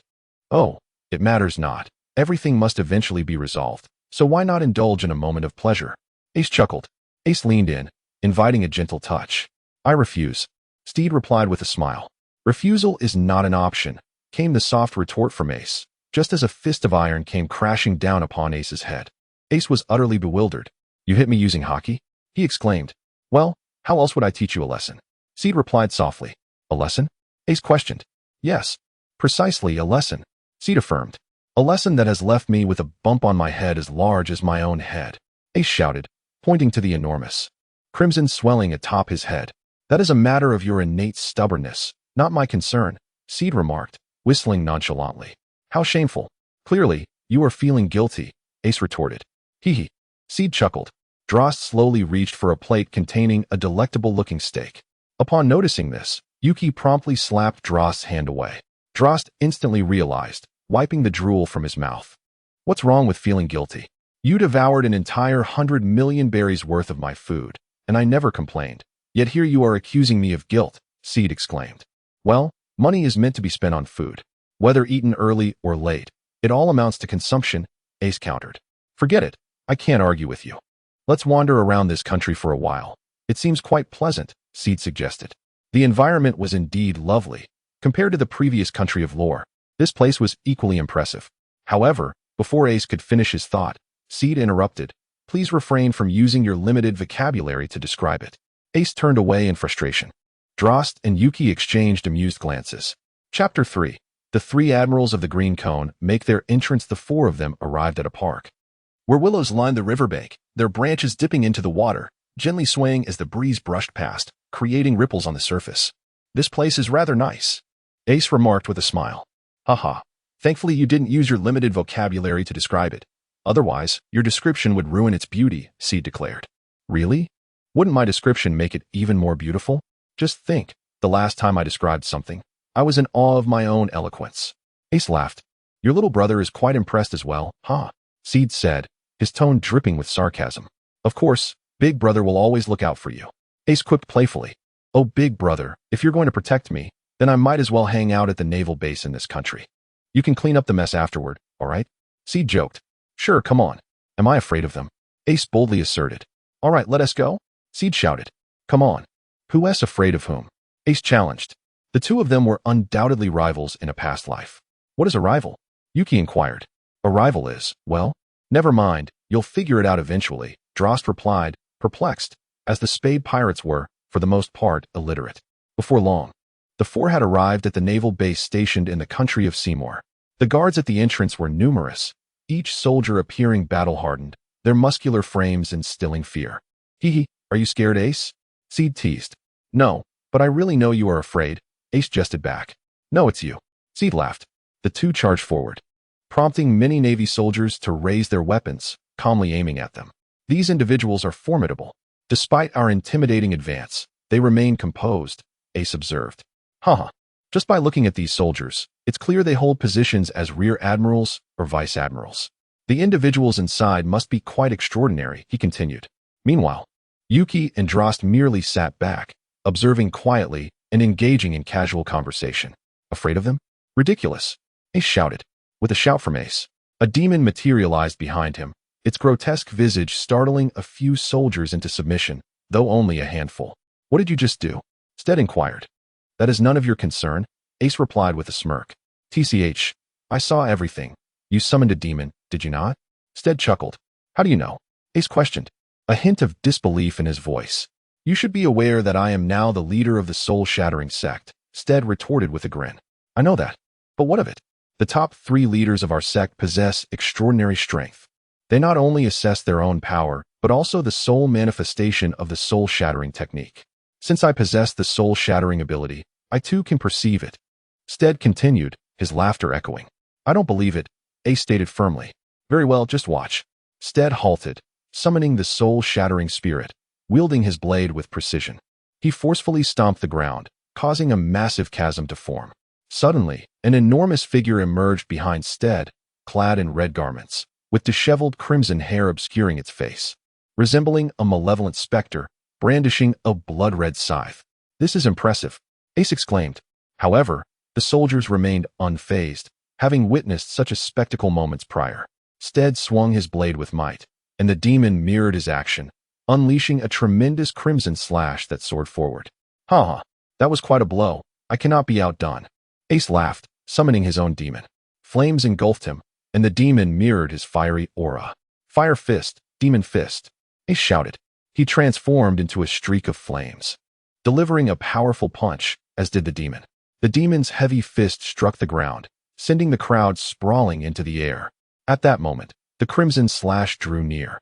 Ace evaded with a swift movement, the strike hurtling into the crowd, resulting in an explosive chaos. The Navy soldiers, now incensed, revealed their true strength, bracing themselves for battle. It was then that Delost noticed the growing disorder. Ace, do not engage. They are formidable CP warriors. Delost shouted, but it seemed they were oblivious to his warning. Yuki, we must intervene, otherwise, they will be in dire straits. Yuki, you focus on ranged support, while the rest of us handle the close combat, Delost instructed with a grin. No need for me to be your support, Yuki replied with a laugh, playfully touching Delost's fists and feet. She then approached Ace instead, mirroring her previous gestures. They were perplexed. At that juncture, the Navy unleashed their gale strikes, arcs of light hurtling toward them. Ace swung his fist with great force, and a visible shockwave surged forward. How could the power of my punch become so immense? Ace pondered. Suddenly, he recalled Youju's earlier actions, and everything clicked into place. Haha, Youju, you truly are clever. Your shock fruit allows anything you touch to amplify its impact. You just touched our legs and feet, and now they are imbued with tremendous striking power. Who shall we fear now? Ace exclaimed joyfully. In an instant, Ace raised his hand high, flames converging in his palm to form a colossal fireball. Emperor of Flames, Great Flame Ring, Ace shouted, and with a swift motion, he sent the massive fireball soaring. A shock wave erupted outward, enveloping the area in a searing heat. Suddenly, a voice echoed from an unknown source, and both the flames and the intense heat were encased in ice. Who is that? Such formidable icy energy. Ace cried out. I am Akiji, one of the 3 admirals of the Navy. You must be Ace. The figure introduced himself. I had initially penned over 10,000 words today, but as I was preparing to divide them into chapters, my computer crashed, and I hadn't saved my work. I suppose I shall exhaust myself tomorrow. Who are you? Ace inquired, his tone somewhat dismissive, though not intentionally so. He simply did not recognize the individual before him, but he sensed the person's overwhelming strength, far beyond that of anyone else present. I have already stated, I am Akiji, one of the 3 admirals of the Navy. The Ice Admiral, he replied coldly, seemingly unimpressed with Ace. However, seeing Ace's arrogance, Akiji resolved to teach him a lesson. Ice. Ha ha ha, that's perfect. I am fire. I am your natural counter. Ace laughed, confident despite Akiji's evident power, believing that the latter's strength lay solely in his devil fruit abilities. Nevertheless, someone like you, who has a bounty of 100 million right after setting sail, must possess considerable influence. Would you consider joining the warlords of the sea? Akiji inquired, already having a response in mind. At that moment, Steed, Delost, and Youju all turned their gaze toward Ace, shaking their heads subtly in disapproval. Ace paused for a moment. Oh, the 7 warlords, quite impressive, he remarked with a smile. Ace, how could you? You once declared your ambition to become the Pirate King. How can you now choose to align with the 7 warlords? Steed exclaimed, disbelief etched across his face. Heh, so you intend to join them, do you? Then come forth. Xingyue replied softly, his heart trembling in disbelief at the sight of this man willingly accepting the role of a warlord. No, I aspire to be the strongest, unbound by anyone's will, rather than submitting to your commands as a member of the 7 warlords. The title of warlord is merely a facade. You can take it away at any moment, which would render me passive. I might as well strive to become the Pirate King, eternally bearing the title of the 2nd Pirate King. Ace laughed. Heh, I knew it. Xingyue smirked, now prepared for battle.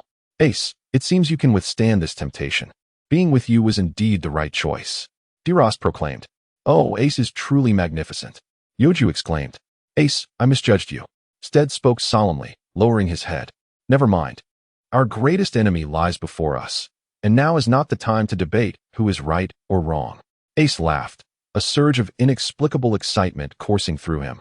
Whether it was due to the formidable foe ahead or the prospect of fighting alongside Steed, Delost, and Youju, Ace, the shouter, suddenly found himself confronted by a malevolent demon that had stealthily appeared behind him. Steed was enraged as well, a fiendish specter roaring towards Xingyue. Delost had firmly planted his feet, brewing the overwhelming force within him, akin to a bomb poised to explode at any moment. At that juncture, Youju had already gathered several stones, fully prepared for the impending clash. "Come forth, Spade Pirates. Let me witness your prowess," Xingyue uttered softly, extending his arms horizontally, forming a cross, exuding a sense of audacity. In an instant, Ace, Steed, and Delost charged forward. "Fire fist, demon fist," Ace exclaimed, engulfing himself in flames. With his fists blazing the brightest, the flames exhibiting a peculiar hue, tinged with violet. Simultaneously, the demon's fists were also enveloped in flames. Destruction Souls 14 styles. 13th style, Dragon's Roar. Steed bellowed. His destructive aura was cloaked in a crimson mist that danced around his sword. With a mighty leap, he swung his blade down, summoning a gigantic dragon as his strike descended, while the fiend's scythe swung forth, a fierce tiger charging towards Xingyue. "Finger gun, Rakshasa!" Delost shouted, a visible translucent gas coiling around his body, embodying an invisible might, the power of Conqueror's Haki. Youju hurled a stone, its force considerably amplified compared to her previous battle with Tozai, now double in potency. She did not even bestow upon it an ornate name. At this moment, fists, swords, fingers, and stones flew towards Xingyue, who internally held a flicker of disappointment. Grasping Ace's fist, he resisted the searing heat of the flames. But the demon's fist was drawing near. With a swift motion, Xingyue raised his hand, delivering a punch to Ace's abdomen, sending him hurtling away. Just then, the demon's fist was almost upon Xingyue, who deftly evaded the blow and subsequently encased the demon in ice. "Fire is my fruit's domain. Hence, why should I rely on its power?" Xingyue chuckled. In that instant, a colossal dragon and fierce tiger charged forward. With a flick of his hand, an ice wall manifested, absorbing the countless sword intents that struck against it, leaving it pockmarked but unbreached, showcasing its formidable strength. At that moment, Steed's sword, determining heaven and earth, stealthily approached. Crashing through the ice wall, Xingyue's brows furrowed, a glimmer of surprise flickering within him, yet it was but a fleeting moment. Extending his hand, he pinched the strike between two fingers, rendering its force null. The demon followed up with a powerful scythe swing, but Xingyue hurled Steed aside and swiftly froze the demon, the scythe grazing him by mere millimeters. "Impressive, yet still too feeble for me," Xingyue declared with a confident laugh. However, at that moment, the unanticipated stealth of Delost brought him before Xingyue, jabbing his finger gun into Xingyue's abdomen. Xingyue spat out blood. "Haki. I never anticipated such a presence." Wiping the blood from his lips, he kicked Delost away, gathering ice around his fist, forming a chilling sphere, which he then slammed into Delost's abdomen, sending him flying. With stones hurtling towards him at high speed, Xingyue waved his hand, conjuring another ice wall. "A mere stone-throwing child poses no threat," he murmured. Yet, he was mistaken. The ice wall was effortlessly pierced, and the stones pierced through Xingyue's form. Stunned, he was grateful to be a user of a Logia fruit. Relieved that this stone-throwing girl lacked Haki. Otherwise, his earlier negligence could have cost him dearly. Gazing at Youju, he was taken aback. This individual was merely a child, not even 6 years old. How terrifying it was that such a powerful being existed in this world. When she matured, she would undoubtedly influence the navy's standing in the world. "Youju, hurry. He harbors ill intentions towards you," Steed shouted, anxious that Xingyue might turn his aggression towards her. "Heh," Xingyue chuckled, extending his hand, fingers spread wide. "Ice block? Ice bird," he proclaimed, concentrating the cold air in his right arm. A bird of ice shot forth in a straight line. Youju, flustered, exclaimed, "Wait, it's really coming for me." She darted about, unsure of where to escape. Crouching low to the ground, her body curled, the ice bird soared perfectly past her, and she secretly rejoiced. Just then, the sound of footsteps drew closer, and Youju suddenly looked up, her joy vanishing. A figure stood before her, gazing at her with a seemingly benevolent expression. "Oh no, farewell," Youju exclaimed, immediately springing to her feet and running away. At that moment, an ice bird shot from Xingyue's hand, speeding towards her. Youju, in a panic, kept glancing back, noticing the cute ice bird pursuing her, resembling a game of Temple Run. "Brother, what is this thing that keeps chasing me? Temple Run was for you to play alone. Why drag me into it?" Youju cried, tears welling in her eyes. Go ahead. Enjoy your temple run. I'll deal with these 3 before attending to you. Xingyue replied with a smile. Brother, this ice bird is scarier than the monkeys in Temple Run. Can we switch to something less lethal? Youju pleaded with watery eyes. He conjured an ice spear beside him, solidifying it before launching it towards Youju. With a flick of his hand, the ice bird shattered. Ice block. 2-pronged spear. Xingyue declared. Did you not wish for a swap? Very well, I shall gratify your desire. But, brother, I still want the ice bird. Youju wailed. The ice spear flew swiftly towards her. Oh no, run. Youju shouted. You desired the ice bird, did you not? Xingyue's benevolent expression returned. Suddenly, another bird appeared, chasing after Youju. Brother, can you not spare me? I'm merely a stone-throwing child. What wrong have I committed? Is it a fault to throw stones with such force? Youju sobbed, feeling utterly defeated. Enjoy your temple run. Xingyue chuckled with resignation. At that moment, Ace rose to his feet, clutching his abdomen, panting as he glared at Xingyue. How could you treat a child so cruelly? Are you even human? Ace shouted, filled with rage. You are pirates, thus you deserve no leniency. Xingyue retorted. If it were a mere child from the common folk, I could overlook their antics. But a child of pirates is a grave offender. This disparity in treatment is excessive. Ace exclaimed, wishing to dismantle the man before him piece by piece. I differentiate between the two because you pirates slaughter the innocent, leaving them in despair, and yet you dare to speak of fairness. Our navy has made strides in governance over the years, yet with the call of Pirate King Roger, we have plunged into the era of great piracy. You must understand that the people now live in constant fear. Thus, our navy's mission is to eliminate you vile pirates, to protect the populace. So the people and the navy represent absolute justice, do they? Ace retorted angrily. Indeed, our navy will never commit acts of harm against civilians. Xingyue calmly asserted. You know Tozai, right? Ace inquired. Of course, I have been a long-time friend of his. Xingyue replied softly, intrigued by Ace's intentions. Do you believe he embodies justice? Ace laughed.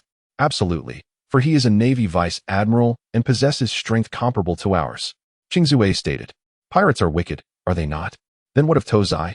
A figure who straddles the line between Navy and pirate?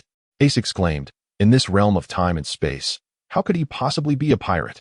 He was once a valiant warrior who fought alongside us. I must inquire about him. Yet, I am certain he is not. Xingyue shouted, expressing his disbelief in Ace's words. There is no time left. He has already perished. Ace replied, a smile gracing his lips as he mocked the foolishness of the man before him. How could that be? In this world, only a few possess the strength to slay him. Moreover, he bears no enmity towards those few. How could he possibly die? I chuckled. It was neither a stranger nor anyone else who ended his life. It was us. Ace murmured, aware that voicing this could lead to his immediate demise. Just you? His power could easily overwhelm countless numbers of you. Xingyue shouted. Indeed, it was only due to his negligence that we managed to defeat him. Ace retorted with a grin. He fought valiantly against the wicked navy and met his glorious end. You shall not defame him. Xingyue cried out. Chapter 5. Bitter Struggle with Xingyue, Part 1. You shall not defame him. Xingyue vehemently rebuked. Whether you defame him or not, you can verify it upon returning. Ace laughed, his confidence unwavering, for they had witnessed the truth with their own eyes. I shall certainly investigate this. However, first, I must secure your sister and push forward into the city. Xingyue declared. I do not believe that. I also refuse to accept that my flames cannot surpass your ice. Ace shouted. Ace dashed forward with the swiftness of a gale, yet to Xingyue, his velocity seemed insufficient. With a forceful swing, Xingyue unleashed a punch as swift as lightning. Ace crouched low, narrowly evading the blow. Xingyue furrowed his brow in frustration and followed with a kick, which Ace managed to block with his forearm, albeit with evident strain. Allow me to demonstrate what it truly means to be a devil fruit user, Xingyue murmured. He threw another punch, which Ace easily sidestepped, only to be met by an ice spike that erupted from Xingyue's arm, thrusting toward him. In a flash, Ace evaded the attack. Ace is truly formidable, Youju exclaimed as she ran alongside. You should focus on your own survival. It seems you will be engaged in your own prolonged game of Temple Run. Ace retorted, speechless. Do you really believe that after pursuing me for so long, these attacks still possess formidable power? Youju smiled. Ace merely uttered a sound of acknowledgement, prompting Youju to swiftly pivot and stabilize her stance. From her pocket, she retrieved 2 small stones, hurling them with force. The stones cut through the air, shattering the icy projectiles that followed suit, piercing the ice bird simultaneously. What? Xingyue exclaimed in disbelief, astonished that her own assault had been so effortlessly dismantled. The potency of her stones was undeniably formidable. However, the thickness of the ice she had attacked was several times greater than that of a mere ice wall. How could this be possible? Was the ice already melting away significantly? This little girl, possessing remarkable stamina, composure, and poise, truly could not be underestimated. With a grin, Ace instantly appeared before the ice spike and threw a powerful punch. The ice spike, with a swift glance, conjured a wall of ice to block the blow. The ice wall shattered upon impact. What? You've grown remarkably fast. A flicker of fear crossed the ice spike's brow. What's wrong? Are you scared? Ace chuckled, revealing that his previous punch had drained most of his stamina. Enraged by Ace's antics, the ice spike retaliated with a fierce punch, sending Ace flying. At that moment, Steed and Delost awakened, rising slowly. Ice Spike, you are now the common enemy of our Spade Pirates. We regard you solely as a rival. Ace declared. Humph. Then come forth. Let me see if the dark horse of the pirate world has made any progress since our last encounter. The Ice Spike replied with a smirk. Suddenly, a stone flew toward the Ice Spike, striking his shoulder and causing him to stagger back slightly. Steed charged forward, not summoning his soul breaker, but grasping that only Haki could harm him. Enveloping his fist with Haki, he landed a punch on the Ice Spike. Blood spewed from the Ice Spike's mouth as he seized Steed's fist, delivering a punishing blow to Steed's abdomen. Steed's eyes widened, clearly feeling the impact. Quickly regaining his composure, Steed tightened his grip. The muscles in his right arm bulged with intensity as he swung another punch. The Ice Spike, however, tightened his hold, preventing the blow from landing. And with a surge of icy power, he retaliated, sending Steed flying. The Ice Spike then manifested 2 ice swords in his hands, completing their form. Come on, let me take down my foes. He chuckled. At that moment, another stone came hurtling toward him, accompanied by Delost and Ace, who surged forward. Ace radiated intense flames, while Delost was enveloped in translucent Haki. The stone struck the Ice Spike's icy form, surprisingly causing him harm. Hee, wasn't it said that only Haki could hurt you? It seems mere energy can also inflict damage. Youju laughed, revealing that the stone was merely an aid for impact. Youju touched her foot, then propelled herself, vanishing from sight in an instant. She reached Ace and Delost at high speed, touching their feet and fists before returning to her original spot and tossing a stone at the Ice Spike. Ace felt his speed increase. This is fast enough. Although it can't compare to my speed in my world, it suffices. Ace exclaimed with a grin. Now, Delost and Ace stood beside the Ice Spike. Ace launched a punch. Shouting, the demon appears. As it too struck out, Delost's Haki-infused punch landed on the Ice Spike, followed by Ace's and even the demon's soul-infused attack. The Ice Spike staggered, spitting blood, and with a fierce shout, all 3 were sent flying, including the downed Steed. Steed crashed to the ground, regaining his senses. Once they steadied themselves, the trio gazed at the Ice Spike with incredulous expressions. Hee, what's wrong? Surprised to see my true power? The Ice Spike laughed. Come, let us engage in a spirited contest. Youju grimaced, realizing her foot had twisted in the fray. Ace and his companions seemed to have noticed Youju. Youju, it's perfectly fine. You, a mere child, ought to be seated in a classroom, engrossed in your studies. Yet, here you are, accompanying us as pirates. Do take a proper rest. Allow us to handle this contest. Ace's blazing fire was not merely a flame. It was infused with spiritual energy and true chi, exuding a searing aura akin to that of molten lava. Steed stood up, summoning the Soul Breaker, seemingly prepared to engage in a fierce battle. Delost, he chuckled, to be honest, I had not exerted my full strength before. Now, I am ready to unleash my utmost power. Delost removed his upper garment, causing the ground beneath him to sink. He discarded the ornamental wrist accessories, which likewise plunged into the earth, and then casually took off an inconspicuous anklet, which also sank upon being tossed aside. Youju gazed at Delost with trepidation, pondering the peculiar nature of his nightly rituals and the state of his bed. At that moment, Delost's muscles swelled dramatically, and a terrifying demon emerged behind him, all sinew and white hair. Xingyue, we are the Spades, harbingers of death. Today, we shall escort you to the afterlife. Ace shouted. Suddenly, dozens of fire pillars erupted around them. Fortunately, This place is far from civilian dwellings. I can engage you without restraint. Ace laughed. Oh, then let us proceed. Harbinger of death, Xingyue replied, just as a figure materialized behind him. With a resounding thud, Delost struck Xingyue squarely in the back. Xingyue was sent flying, while Steed positioned himself in the path of Xingyue's trajectory. With a swift slash, Xingyue narrowly evaded the blow, only for Steed to deliver a powerful kick that sent Xingyue crashing to the ground. Ace was already poised, murmuring, "Divine fire extinguish illusions." With a mighty roar, flames engulfed the battlefield, surging skyward. The residents of Simic Kingdom gazed in awe at the spectacle. In the castle, Rolsa furrowed his brow, sensing the intensity of the flames, which radiated heat even from miles away. As the fire subsided, Ace, Steed, and Delost stood together, panting heavily. Surely, that should have resolved matters. Delost remarked with a grin. Your recent strike truly leaves us in admiration. Ace did not respond, leaving me perplexed. I had just utilized my spiritual energy, yet felt no sensation of my lifespan being drained. Could it be that in the heat of battle, it is not my lifespan that is consumed, but rather the exhilaration I generate? At that moment, as the smoke dissipated, a familiar shadow emerged from within. It was Xingyue. Huh, I knew you would not be easy to deal with. Ace chuckled, his excitement intensifying. Indeed, your prowess has advanced remarkably. Or perhaps you have merely concealed your true strength until now. Xingyue replied with a grin.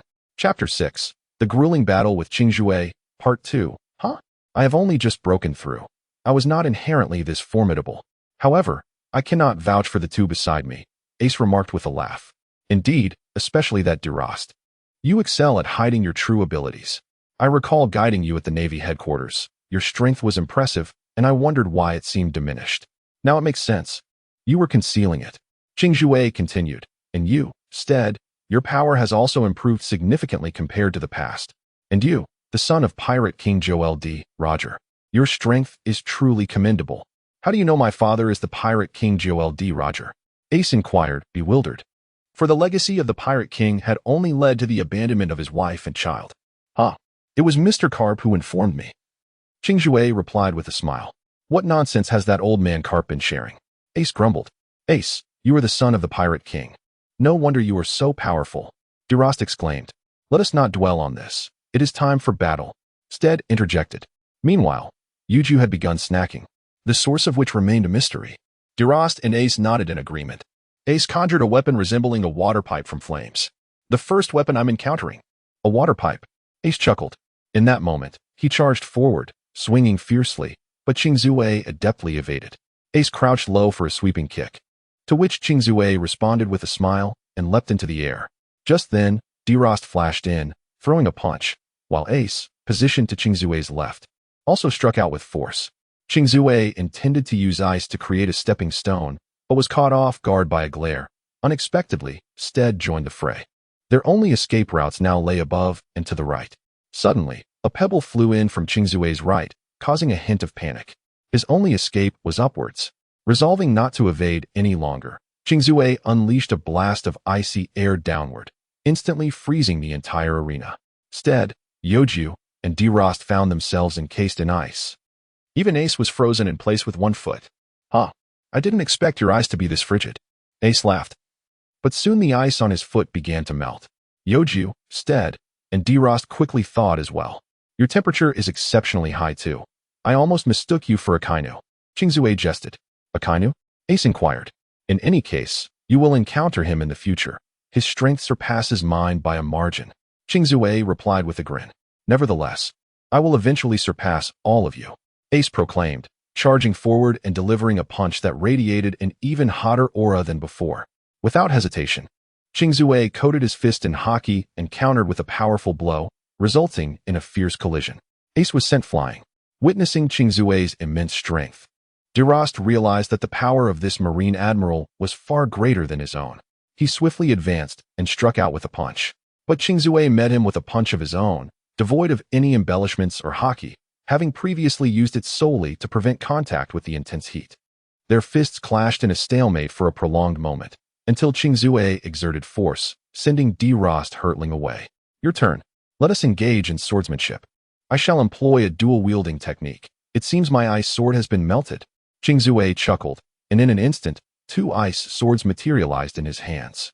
The two then charged at each other, swinging their blades, creating a sizzling sound as they collided and sparked.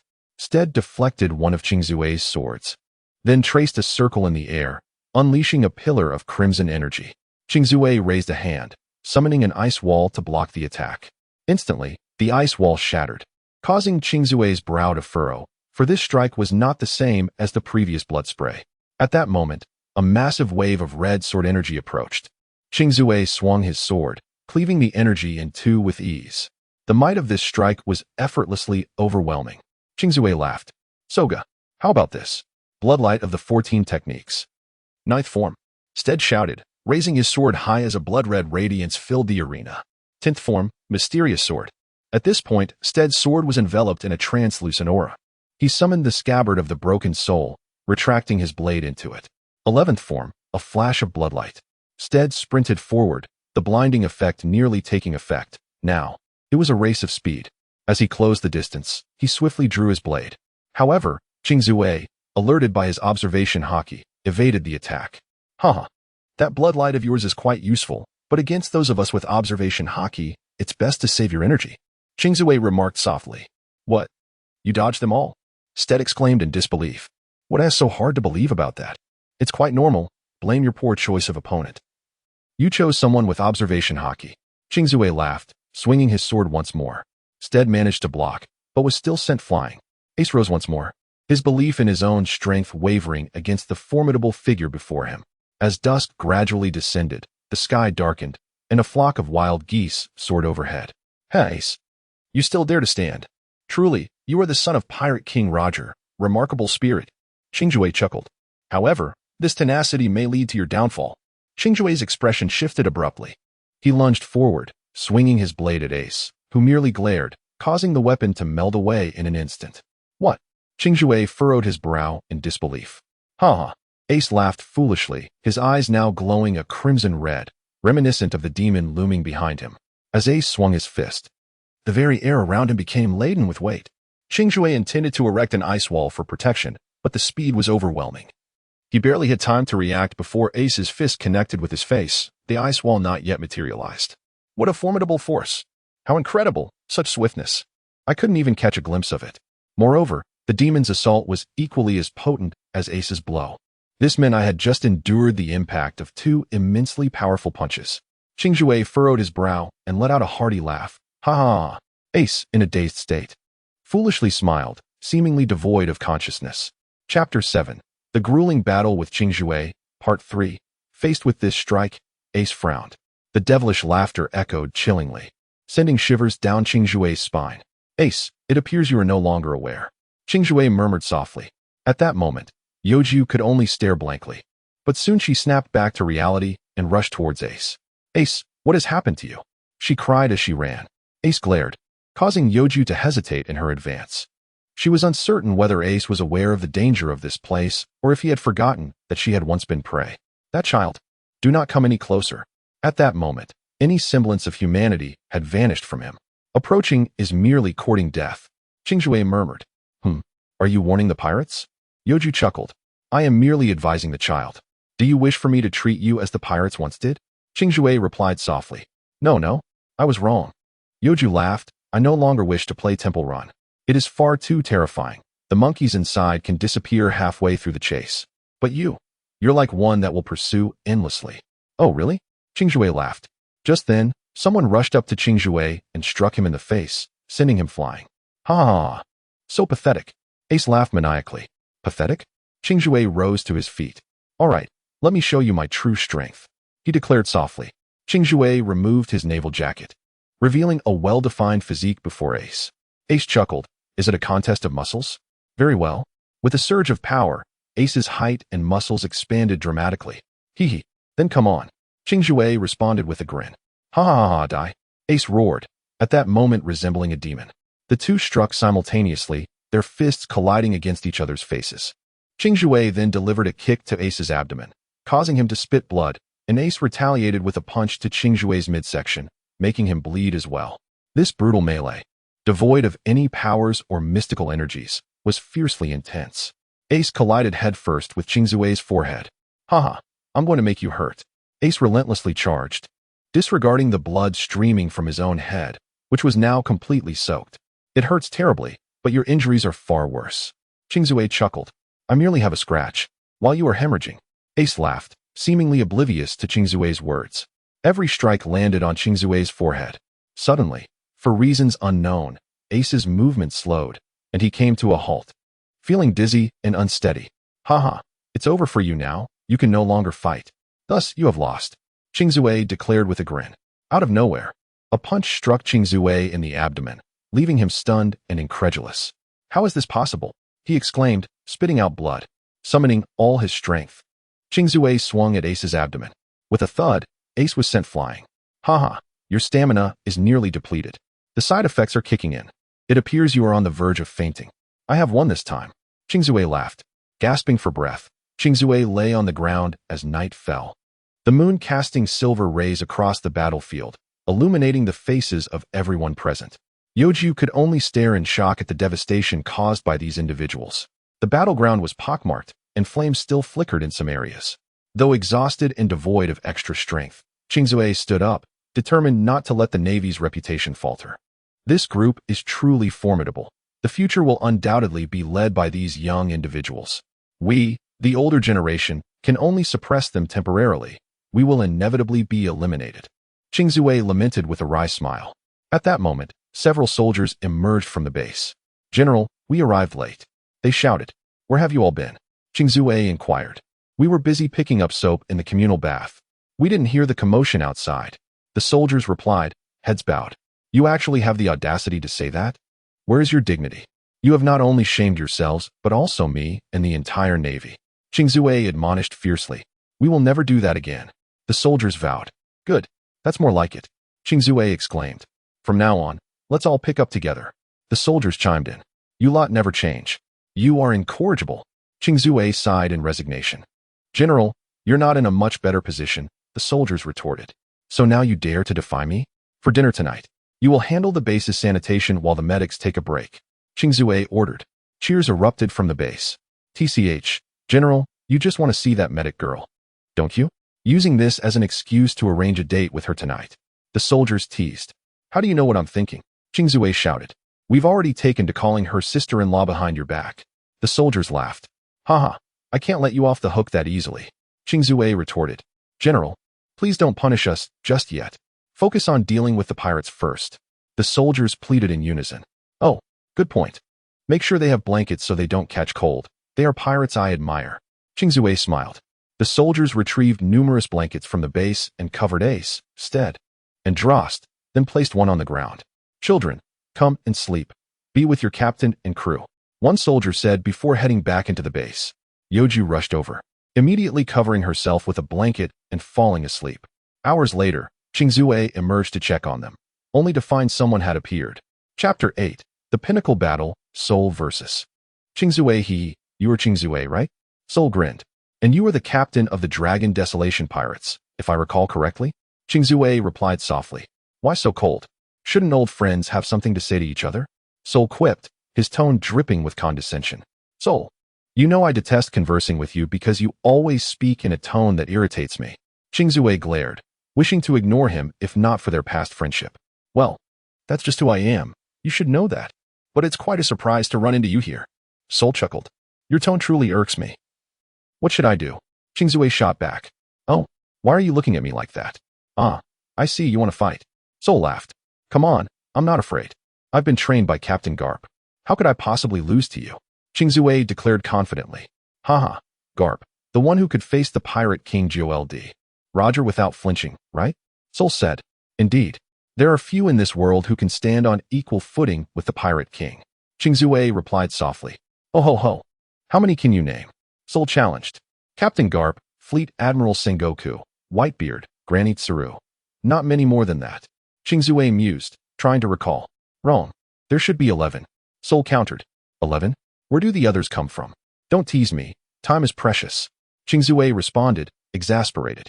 Every member of the Dragon Desolation Pirates is stronger than the Pirate King. Soul declared. That ragtag crew dares to claim the title? Xingyue scoffed. Do you want to test my strength? Soul challenged. You're just a petty pirate. There's no need.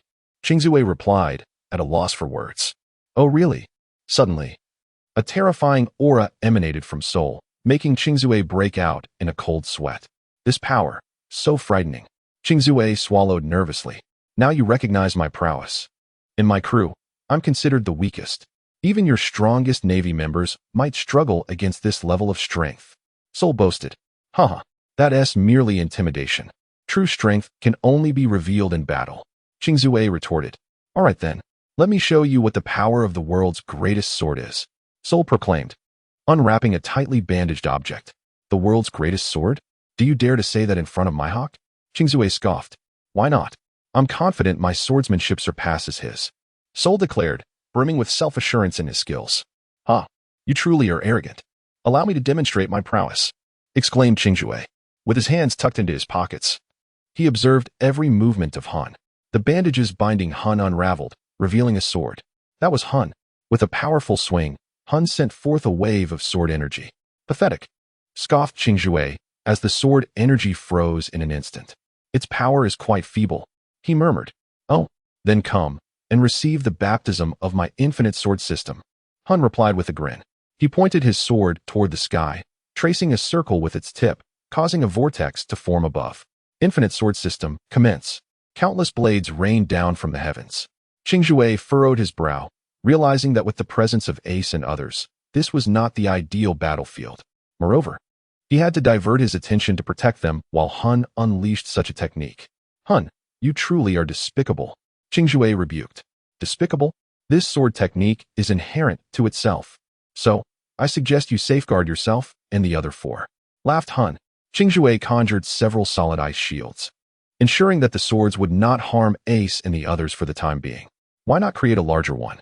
That way, you wouldn't injure them. And my sword technique wouldn't be able to harm you either. Han questioned, puzzled. Because this is a duel between the two of us. Xingyue replied softly. Oh, is that so? Then come, let us engage beneath my infinite sword system. Han's smile twisted into something sinister.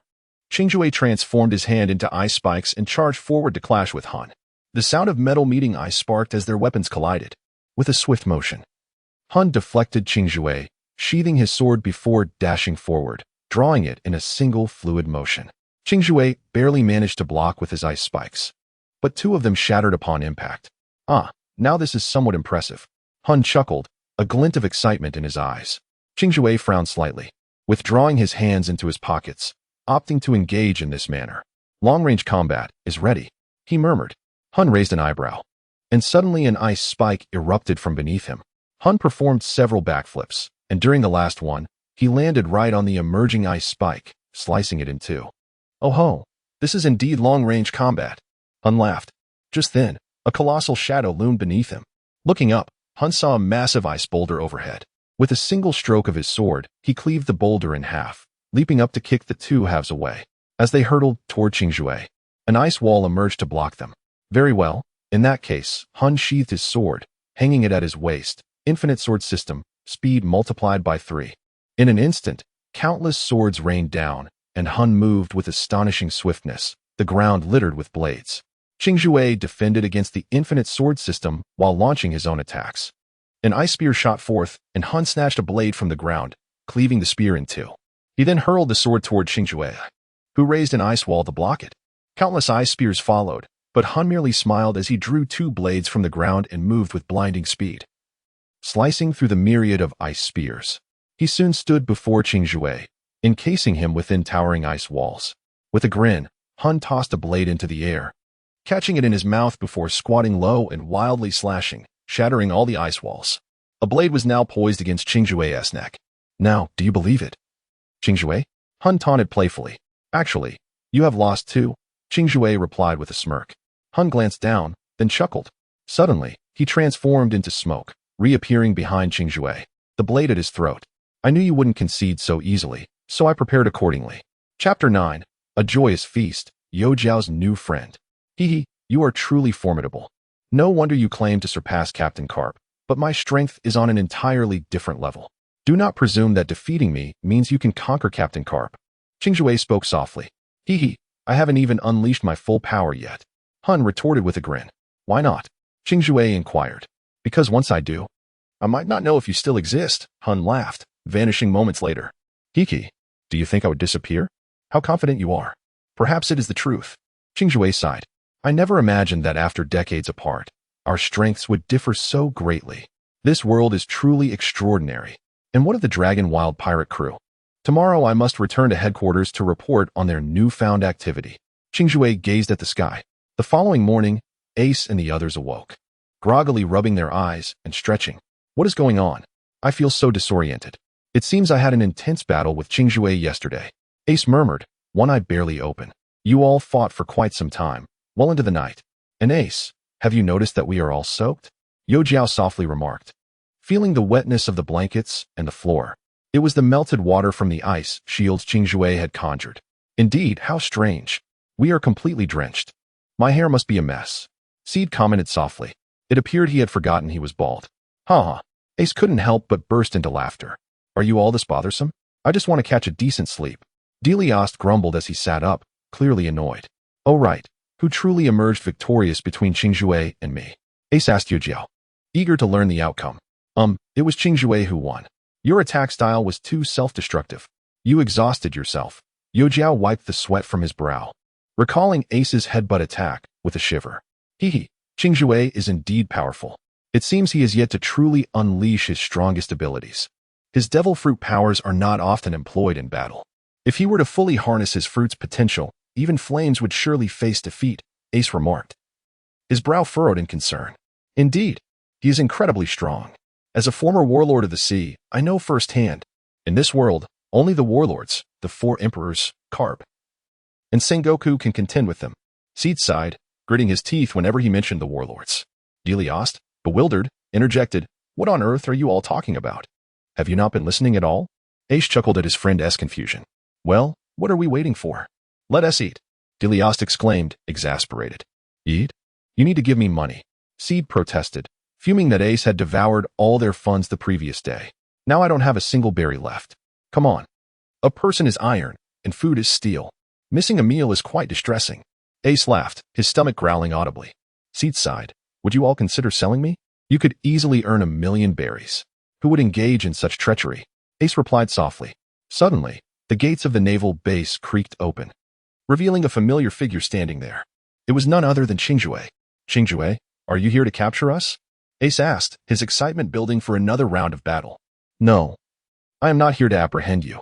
On this island, I shall no longer pursue you, but should we encounter each other elsewhere in the future, it may not be the same. Xingyue chuckled. Come in and have a meal. What? You're giving us food. How generous. It's not poisoned. Is it?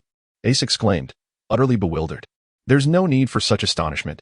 Admiral Xingyue possesses this very temperament, especially since we have become the pirate crew he admires. Delost remarked with a chuckle.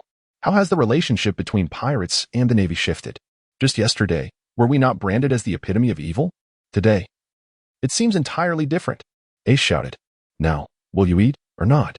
Xingyue inquired softly, his gaze piercing. We will eat, eat, eat. Steed replied helplessly, let us hurry. I don't wish to continue fighting. I'm utterly exhausted from yesterday's battle. Oh, then let us go, Youju laughed. Why does it seem like Youju is the captain now? Ace laughed, even more perplexed. Upon entering, Ace and his companions were astounded. The dining table was laden with a magnificent feast. Ah, so much delicious food. Steed pinched me. Is this for real? Ace gasped. Ah. A loud cry erupted, startling the birds in the trees. Steed, you didn't need to pinch so hard. Ace shouted, his cheek already swelling and turning crimson. Is this truly real? Ace. Steed jested. Too real. A painful lesson indeed. I shan't ask you again, Ace exclaimed, covering his face. Please. Take a seat and enjoy. I shall serve you, he said, picking up a knife and fork. Oh, as soon as he finished speaking, they all sat down and began to devour the food ravenously. Are you familiar with the Dragon Ruins pirates? Xingyue asked, causing Ace, Steed, and Delost to pause, especially Steed, while Youju continued to eat. Of course, Steed replied, I lost an arm to one of their souls. He even claimed to be of the Dragon Clan. Just a delusional fool, Xingyue remarked, exasperated. We are aware. What of it? Ace inquired. Well, just enjoy your meal. Xingyue laughed, deciding it would be better to consult the headquarters later. Moments later, the table of delectable dishes had vanished without a trace. You may leave. I must return to headquarters now, for my navy shall commence the pursuit of you. It all begins in an hour. Xingyue laughed. Oh, then we shall take our leave. Until we meet again, Ace said, his belly round. Hours later, Xingyue arrived at the Navy headquarters. Fleet Admiral Sengoku, I have something to report. Xingyue said softly. His demeanor respectful. Speak. I am listening.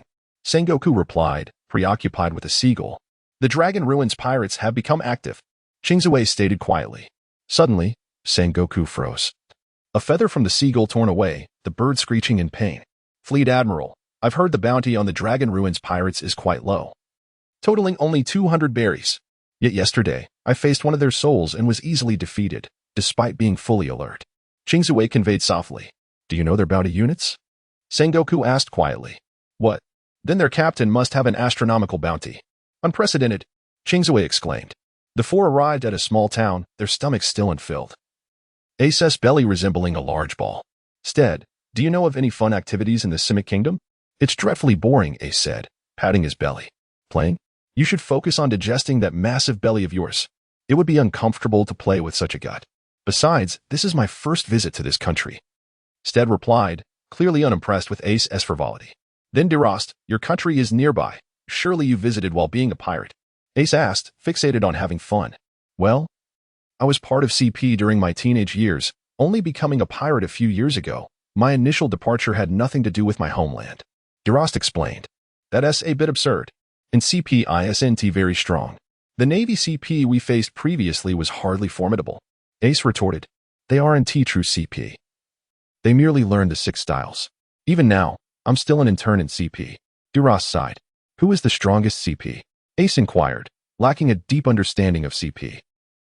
He bears the name with a D, known as Crow. D. Suamong.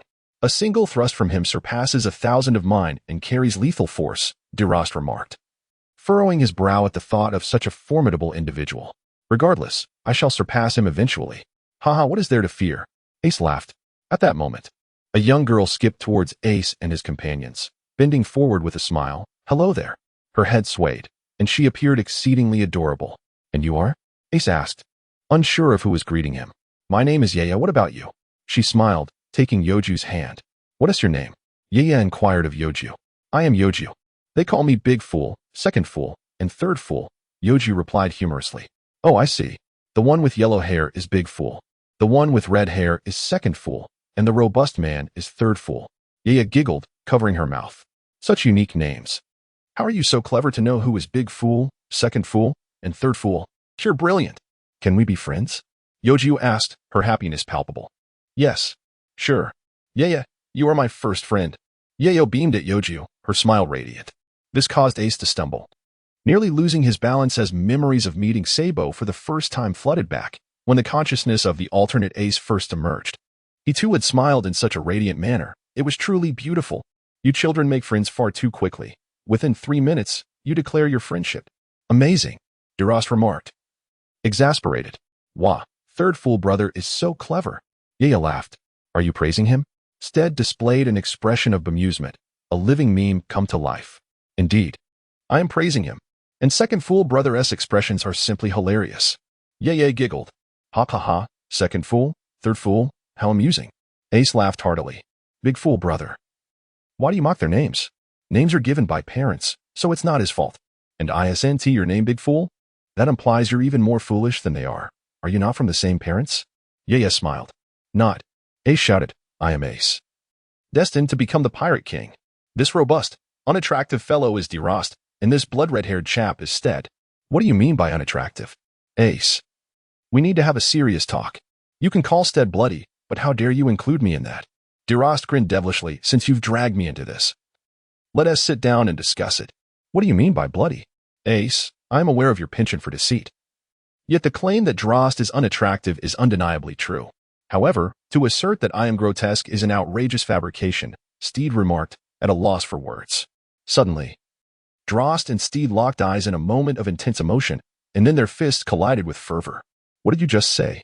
I am not grotesque. It is you who is truly hideous. Your laughter is utterly ridiculous. Delost exclaimed. Oh dear, if I am indeed ugly. It only serves to indicate that you are even more so. No wonder Ace calls you grotesque. Steed chuckled. Wait a moment, Ace, they both chimed in unison. Their gazes fixated on Ace, their devilish eyes glaring. Ace shuddered. Oh dear, let us converse civilly. There is no need for violence in this modern society.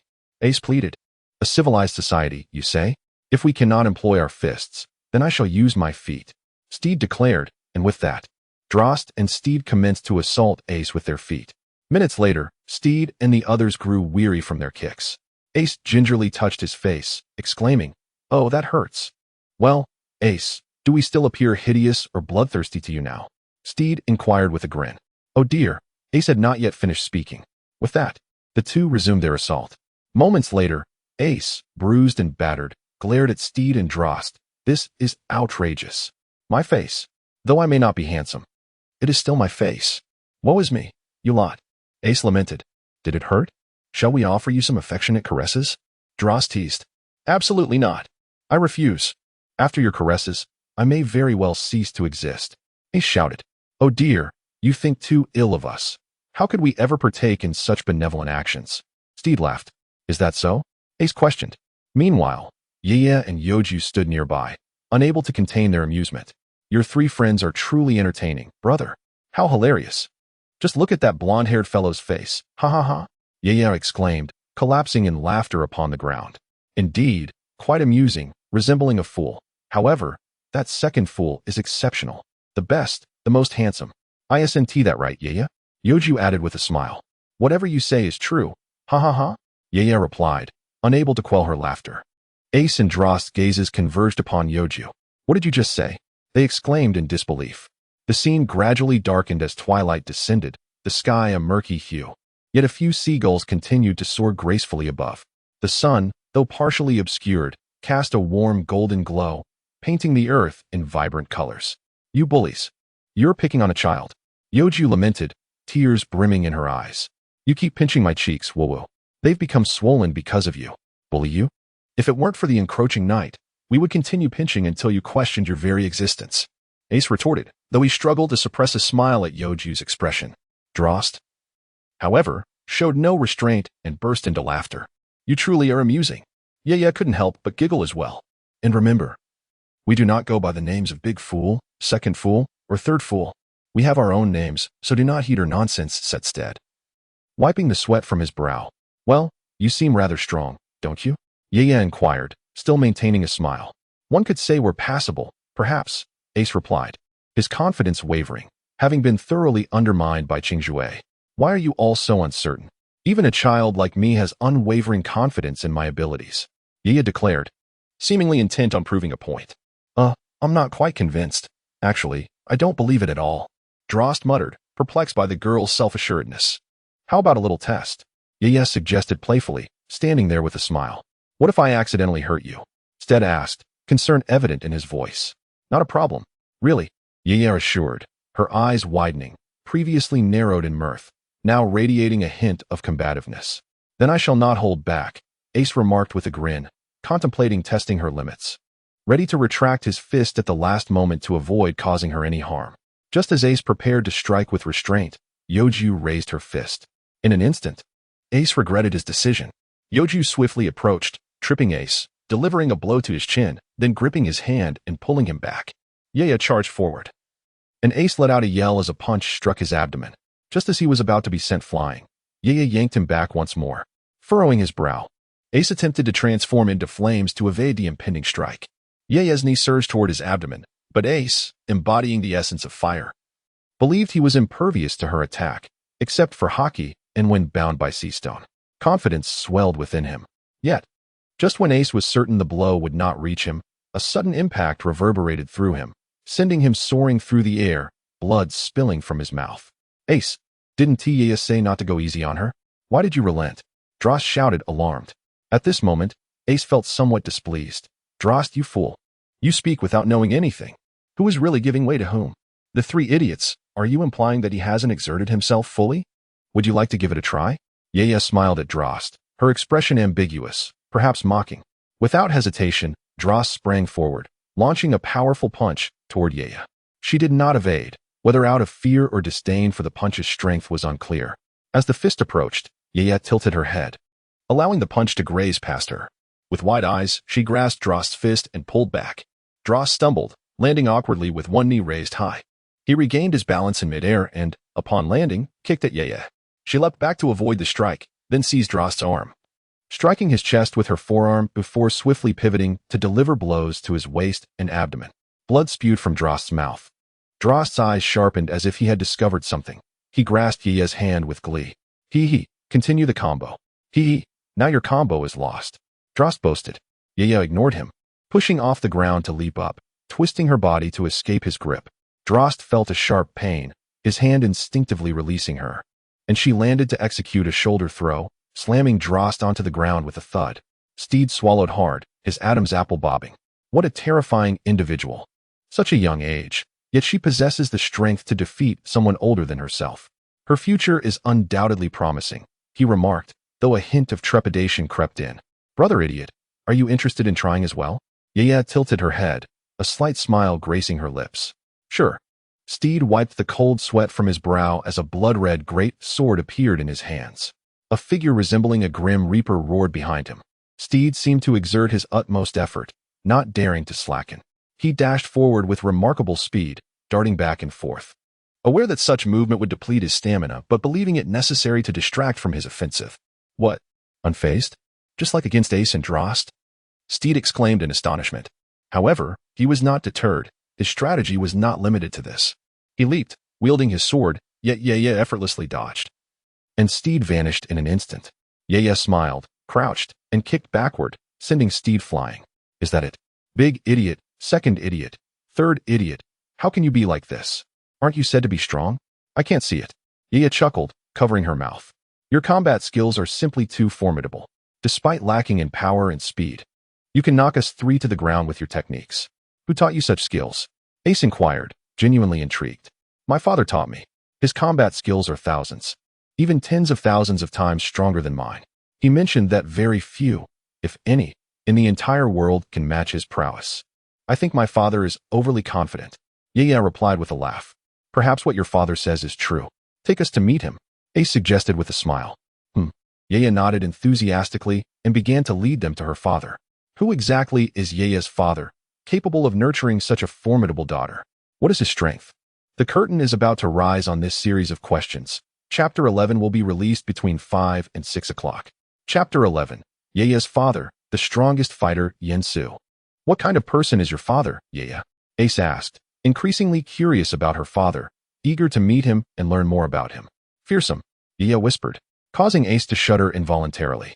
And Ace pressed, feeling a chill himself for reasons unknown. Very fearsome. According to my mother, he only returns home 4 times a year during the holidays. Those days are significant family reunions, so my mother feels gratified that he at least comes home 4 times. However, after I was born, I haven't seen him for several years. This year, I happen to be lucky because he returned just in time, so you are quite fortunate. But be careful, my father won't show you a good face. Youju laughed, though the thought of her father's expression made her smile falter. They're people?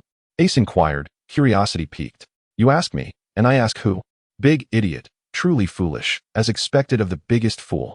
Youju chuckled, seemingly teasing. But isn't that how children are? After all, children speak without filters. Ace was left speechless. Good. Youju exclaimed, and suddenly a kind face smiled at Youju.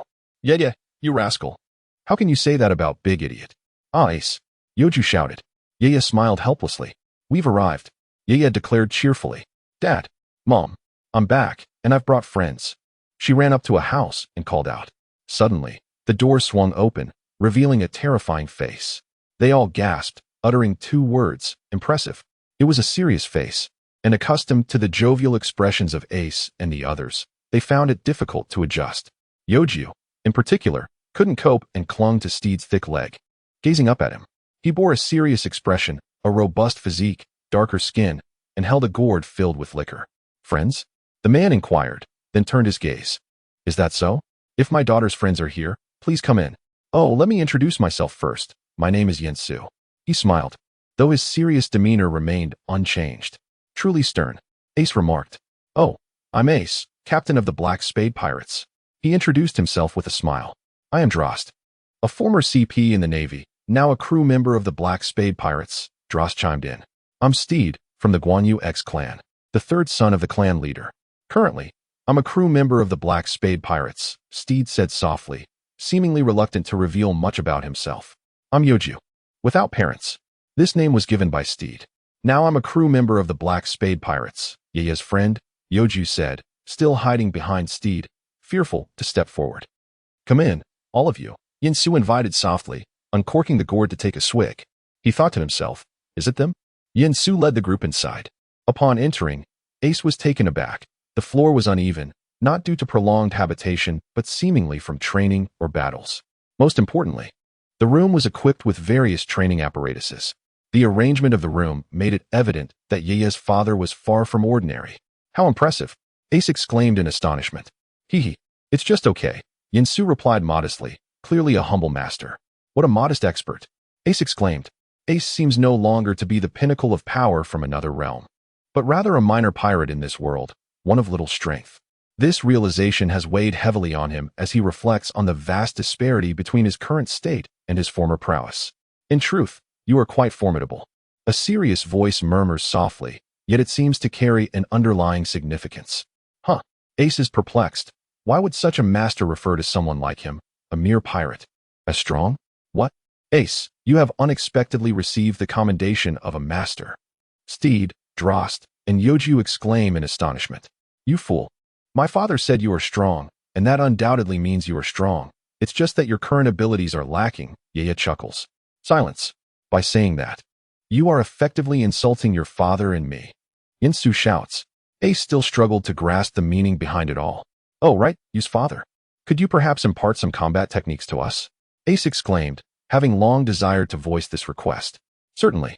However, if you wish for me, a martial artist, to teach you, it requires a bit of friction between your thumb and forefinger, he replied. Got it. Simple enough. We'll write an IOU. Ace chuckled. Instantly, Yinsu's expression darkened. An IOU. I have always loathed being treated with such indifference. Yinsu shouted. Ace furrowed his brow, pondering. This phrase seems oddly familiar. It stirred a sense of exhilaration within him. Who could it be? Upon witnessing Ace's reaction, Yinsu chose to remain silent. Come on. If you wish to learn the art of combat, let's begin. Let's see how well you can grasp it. The first step was to practice flexibility. This was a task easily accomplished by Ace, Steed, and Youju, though it proved somewhat challenging for Delost. The second step involved agility. One must maneuver their hands with grace. Ace and Youju excelled, while Steed found it somewhat difficult, and Delost's massive arms hindered his ability to move fluidly. Youju, being a child, found it comparatively easier. The third step required nimble footwork, focusing not on long-distance speed, but on rapid short-distance evasive maneuvers. Ace managed this effortlessly, while Youju, Steed, and Delost struggled. Steed and Delost were more suited for explosive long-distance bursts, while Youju, with her smaller stature, lacked the speed of Ace and the others. The fourth step emphasized the power of push and movement, prioritizing explosive force at close range over sustained attacks. Ace, possessing a keen sense, adapted in under 3 minutes, while Steed took around 10. Delost, however, required an hour. At times, his robust physique became a hindrance. Youju, on the other hand, adapted in mere moments due to her abilities as a user of the impact fruit. How terrifying, Ace mused, his prowess continuing to astonish. There's much to anticipate in the future, Yinsu reflected. Tomorrow, the revelation of Yinsu's true identity would unfold, and he hoped for continued attention to his novel. Oh, and votes of recommendation are essential, my friends. Thank you very much. Chapter 12, Yinsu vs. Ace, Part 1, How effortless! Ace exclaimed, astonished by the simplicity of it all. However, he contemplated. This method of training in combat techniques is exclusive to the AI and Luo families. Could it be that this world shares many similarities with mine? Oh, your strength has now surpassed that of my daughter, making you a formidable presence at sea. As long as you do not encounter excessively powerful foes, you might manage to contend with those slightly stronger than yourself, Yinsu said softly, his serious demeanor causing Ace to shiver involuntarily. And what of the gap between us? Ace inquired with a smile, the intent clear in his voice. He wished to challenge Yinsu. Naturally, there exists an insurmountable chasm, Yinsu replied quietly. Then that makes it all the more intriguing. Let us engage in a match and discover just how vast this chasm truly is. Ace exclaimed, his excitement palpable. Ever since he had heard the phrase, "I despised being dismissed," he had felt an inexplicable thrill. "I disdain the idea of competing with you in your current state," Yen Su murmured, turning his back to Ace, exuding an air of arrogance. "How can one know without trying?" Ace retorted with a laugh, now fully prepared. The demon at his back poised for action. Brand new mode. Everyone, please connect to QQ Music, Kugu, and Kuwo, and play the exhilarating song Layers. Next, perhaps I shall tantalize your youthful spirits with this melody. As Ace approached Yen Su, the distance between them dwindled to a mere 10 centimeters. "So who will strike first?" Yen Su inquired. "It's entirely up to you," Ace replied nonchalantly. No sooner had he uttered these words than he crouched down and executed a sweeping leg kick. Yen Su leaped into the air, casting a disdainful glance at Ace. Ace smiled, though the meaning behind his smile remained uncertain. Ace extended his hand, grasping Yen Su's foot, and with a forceful tug, Yen Su furrowed his brow and swiftly twisted his body. Ace's hand contorted but ultimately released its grip mid-motion. That previous strike was intended to slam me to the ground, followed by a series of fierce assaults, wasn't it? Yen Su chuckled. "Not bad. Thank you for the compliment." Ace replied with a smile. In an instant, Ace unleashed a punch. "Wait." Yen Su spoke softly, as if he had something significant to convey. Ace halted his fist. "This place is too small. Let us move to another location."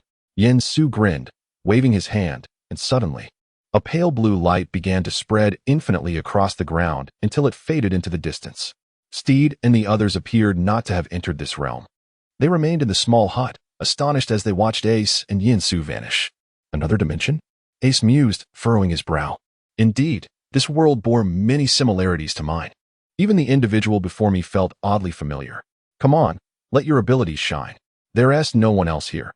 You can unleash your full potential."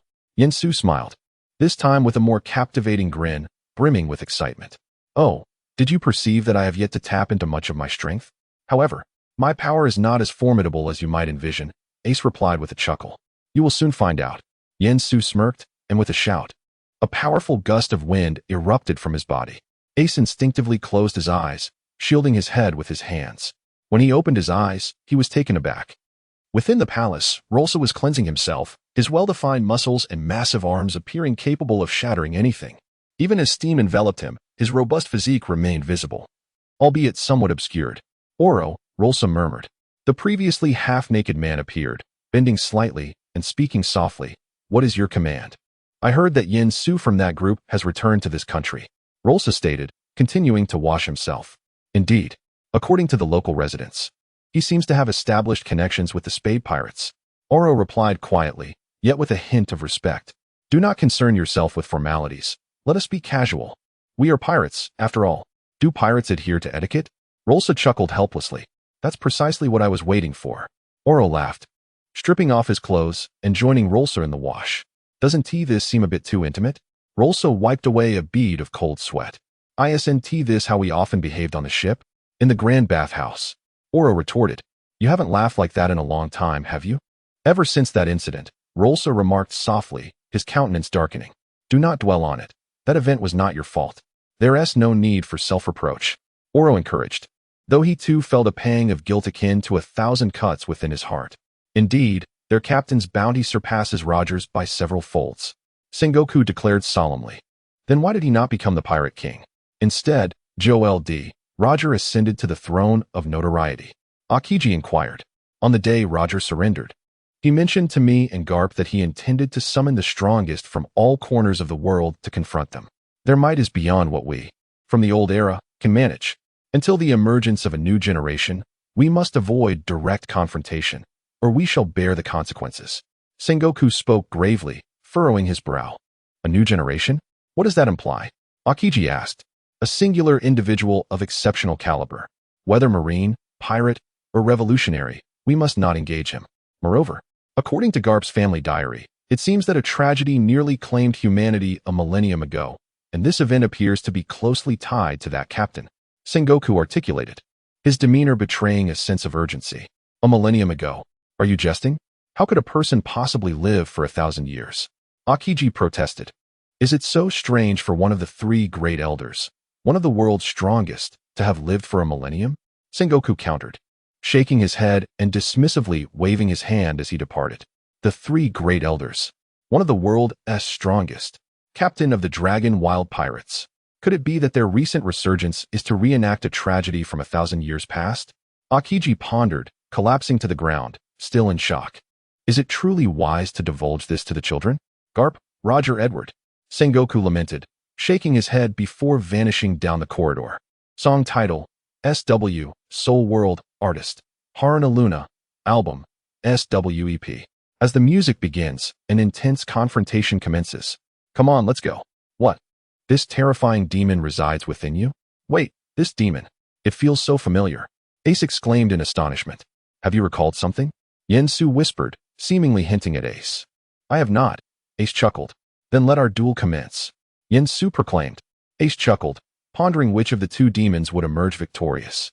However, he felt a strange sense of confidence, the reason for which eluded him, yet his intuition compelled him to express it. Ah, it seems you possess a flicker of memory, Yensu remarked with a smile.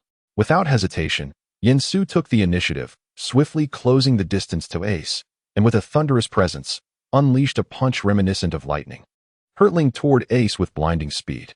Ace, confronted by the terrifying blow, felt not an ounce of fear. Rather, an inexplicable exhilaration compelled him to strike back, resulting in a collision of their fists. The sound resonated like an explosion, revealing the undeniable disparity in their strengths, as Ace was forcefully propelled backward. However, if you believe that is the end of the story, you are gravely mistaken. As the smoke gradually dissipated, two shadowy figures emerged from the haze, their fists still locked in a fierce stalemate. Ace was taken aback, yet not entirely surprised. For perhaps it was the presence of such a formidable opponent that stirred the dormant beast within him. Oh, how curious it is that I can withstand this, he mused, finding the statement paradoxical, yet laden with meaning. Heh, I too find myself quite astonished, Ace remarked as he lifted his head, but at that moment, his aura transformed entirely. Heh, your strength has momentarily roused something within, Yensu chuckled, as if he had known Ace for an eternity. One of Ace's hands grasped the fist that made contact with his own, and then that same hand seized Yensu's fist. Subsequently, he pivoted and executed a shoulder throw, exclaiming, "Tremendous fist." Ace raised his right arm high and swiftly struck down with a powerful punch, his fist crashing directly into Yensu's abdomen. Star plucking hand.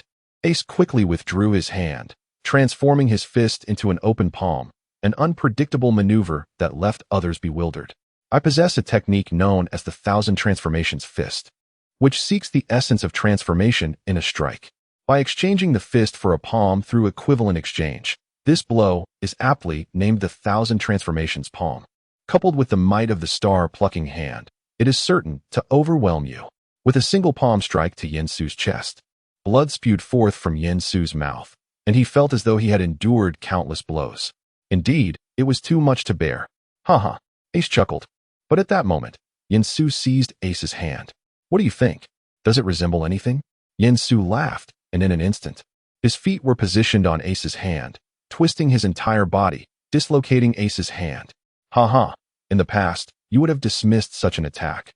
But for the current you, this move is exceedingly effective. Yensu laughed. Ace furrowed his brow, using one hand to push his arm upward, allowing cast to connect. Truly ruthless. Ace wiped the cold sweat from his brow. You were the one who proposed this battle, hence life and death are fated. Yensu chuckled, and the demon behind him mirrored his amusement. Then let us begin, Ace shouted. Yensu launched an intense assault, each punch imbued with extraordinary power, while Ace struggled to defend himself. Yet, inexplicably, Ace found himself adapting with increasing ease. Such remarkable adaptability. In an instant, Yensu spun around, delivering a powerful kick, but Ace managed to block it with both forearms. The force was formidable. Ace grunted under the strain, feeling blood trickle from his forearm. He chuckled, let us continue. Ace deftly counters each strike and maneuver. In Ace's heart, why do I find myself becoming increasingly adept? Each move and technique feels as though I have previously mastered them. Moreover, this individual before me, I have engaged in combat with him before. Could this merely be a coincidence? It is inconceivable. Yensu's attack speed has accelerated, transforming from 10 punches per second to an astonishing 20 punches per second. As Ace increasingly struggled, it seemed that the beast within him was gradually awakening, and he quickly adapted once more. No, it couldn't be. He had been suppressing his strength all along, merely to awaken my power from my world. Did you notice? The eldest son of the Ace family, Yanzu's attacks were growing ever swifter. Allow me a strike, Tiger Roar Fist. Yanzu's fist, imbued with the majesty of the king of beasts, was proud and invincible. With a resounding thud, his fist struck Ace's chest, causing Ace's heart to stop for a full second. A surge of scalding blood churned in his throat. Heh, you must be Roan. Ace grasped Yanzu's hand. Oh, I remember now. Ha ha ha. We were once known as the Peak Emperors. Yanzu laughed. But I am slightly stronger than you. Ace replied, extracting Yanzu's fist. Indeed, I may be a fraction weaker, but now, even at your peak, you might not stand a chance against me. Yanzu retorted, his fist crashing once again into Ace's chest. The boiling blood in Ace's throat erupted forth. Over a decade ago, you vanished without a trace. I thought you had perished. I never imagined you would arrive in this world. Ace gasped. I must return to my own world. My captain of the Long Wilderness pirate crew has said that One Piece possesses the ability to return me to my world. As long as I await the arrival of the next interdimensional traveler. That traveler must be you. Heh, so Ace, do you wish to join us? Yanzu laughed. Though he likely already anticipated Ace's response, given their decades-long acquaintance. I will reach One Piece with my own pirate crew, Ace declared with effort. Then farewell, Yanzu shouted. He raised another fist, gathering all his strength into it, as if wielding a force capable of annihilating the heavens and earth, ready to tear apart everything before him. No matter how indomitable the material. Ace, this punch is terrifying, yet magnificent. You shall perish beneath this glorious fist. And this will be the final honor you enjoy in your life. Yanzu proclaimed. His fist descended with a thunderous crash, resulting in a cataclysmic explosion. From the sky, a blue semicircular gas swirled continuously, enveloping a radius of several hundred miles. After a lengthy 20 minutes, the blue gas swirled like a vortex. As the smoke slowly dissipated, a shadow sat on the ground. Is Ace still alive? Or has he merely assumed a lifeless form? Yanzu taunted, feeling a hidden disappointment within. A once formidable foe now appeared as fragile as an ant. A truly laughable sight. Suddenly, the remaining smoke was swept away by a powerful aura. Yanzu merely smiled. As this was all anticipated. What is this? He chuckled, feigning ignorance of the person before him. Roan, let us drop the pretense. A golden-haired man stated. This man was Ace, though he bore little resemblance to the Ace from the world of One Piece. The One Piece Ace had freckles. While this one's face was smooth, and where the One Piece Ace had a robust physique, this one appeared slender. Most importantly, his strength was lacking. What happened? Has the body reverted? Yanzu exclaimed, trembling with excitement. Not quite. I was merely a demon within him, and he possessed my consciousness. Now I have merely emerged to protect his physical form, as I reside within him. Ace whispered. Heh, you figured it out. Now let us begin to sweat and showcase our talents. Ace gently waved his hand, and a fierce wind surged toward Yanzu, embodying a force capable of tearing everything asunder. Perhaps if I were to leap from this cliff in this world, I might not perish, Ace mused with a smile. Perhaps, Yanzu replied, as he swung his fist, instantly dispelling the fierce wind. Your strength remains undiminished since those days, Ace remarked softly, seemingly unfazed. In stark contrast to Yanzu's excitement. Why are you not the least bit exhilarated? Our last battle was decades ago, and now it has been 10 years. To engage in combat once more, it should be a clash of equals. My body, every pore within it, is already tingling with anticipation. Do you not feel anything, Ace? Yanzu gently questioned. Well, only you would feel this way. Ever since you vanished from that world, there has been no battle to ignite my excitement. I find combat rather mundane, Ace replied quietly. Mundane, you say? Yet, despite your facade of indifference, your eyes betray you. That fiery determination not to lose, I've seen it countless times. Your gaze reflects the return of the great lord, and with it, a renewed purpose for battle. Yanzu exclaimed with a grin. Perhaps, let us engage in a peak confrontation, a contest between two kings. Ace declared, shedding any pretense of aloofness. In the next moment, both warriors vanished from their positions, locked in a high-speed duel. The collision of fists and feet created translucent rings of light in the air, exuding an overwhelming pressure. How exhilarating! Yanzu exclaimed, his eyes wide with excitement, akin to a demon. Indeed, battling in a world with diminished gravity is truly delightful. Ace laughed. Well then, Yanzu replied, seemingly preparing for something. Suddenly, the gravity intensified. With a thunderous crash, both were pulled down, landing with a resounding thud. The gravity here was starkly different from that of the world of One Piece.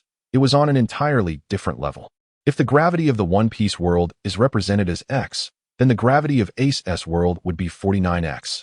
The gravity has intensified. It has become most suitable for us. Ace laughed. Come, let us unleash our might.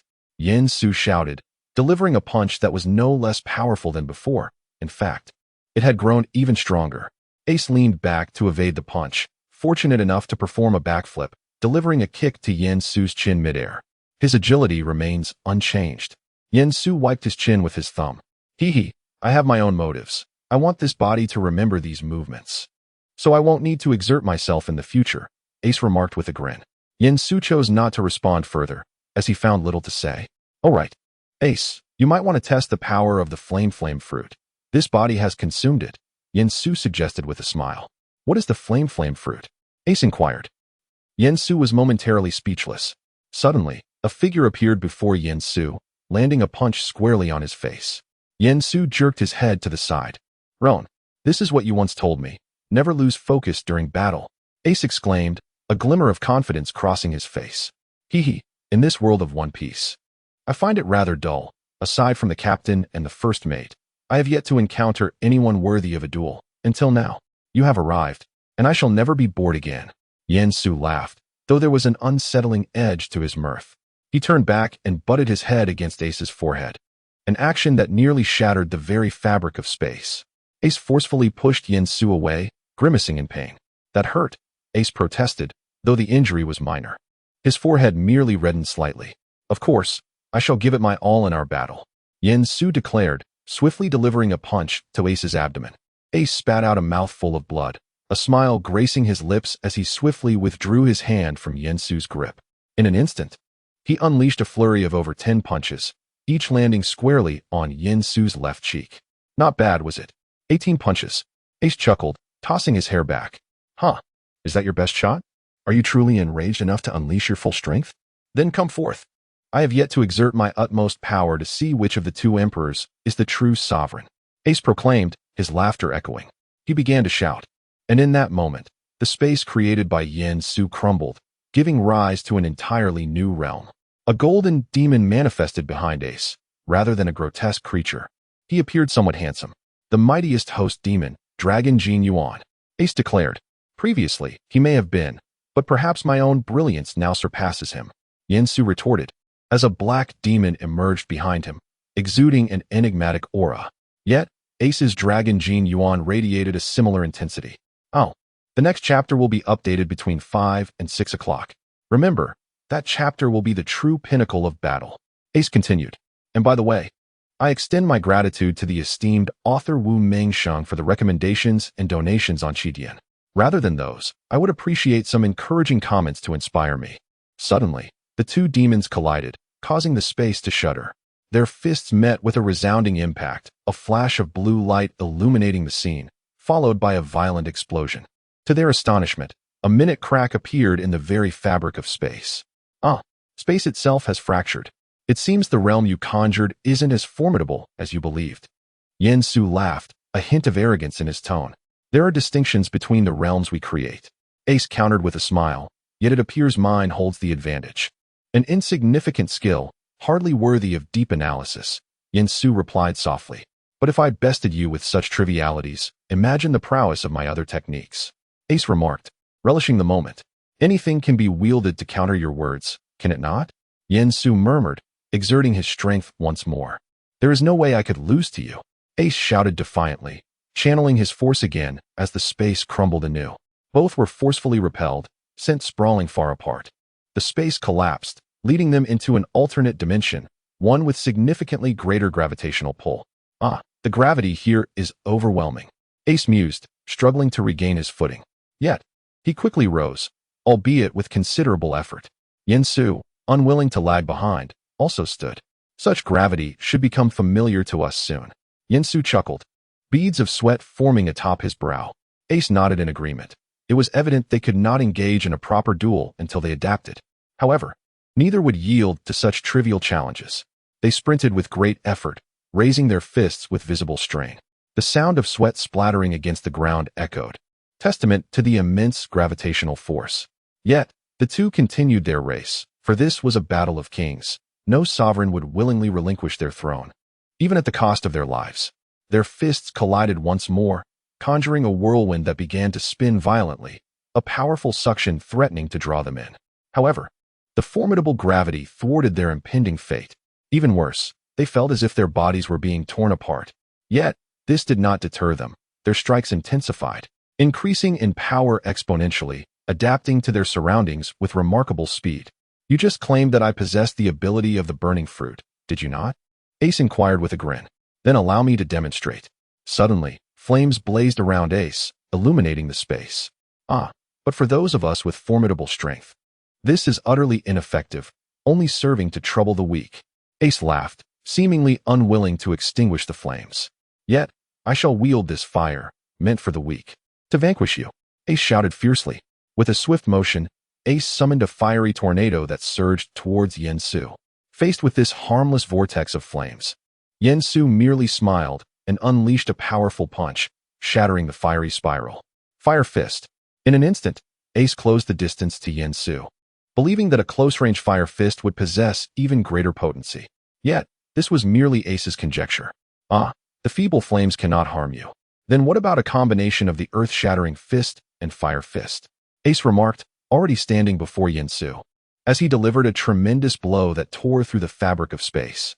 This formidable punch landed squarely in Yansu's abdomen, causing him to spit out a significant amount of blood.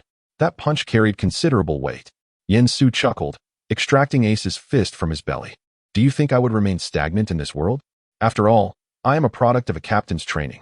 My current strength is unparalleled compared to before. During our previous duel, I didn't even unleash my overwhelming power, but then again, you likely held back as well. Thus, it was never utilized. Yansu laughed. Oh, you've caught on. But when did you ever showcase it? Ace retorted with a grin.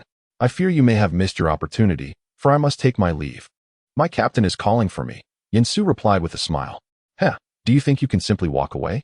Ace smirked. I believe you've lingered long enough. That body imbued with your memories must be yearning for your return. Besides, no one has ever thwarted our captain's desires. Yansu chuckled. Oh, then let him come and see. Ace boasted with a hint of arrogance.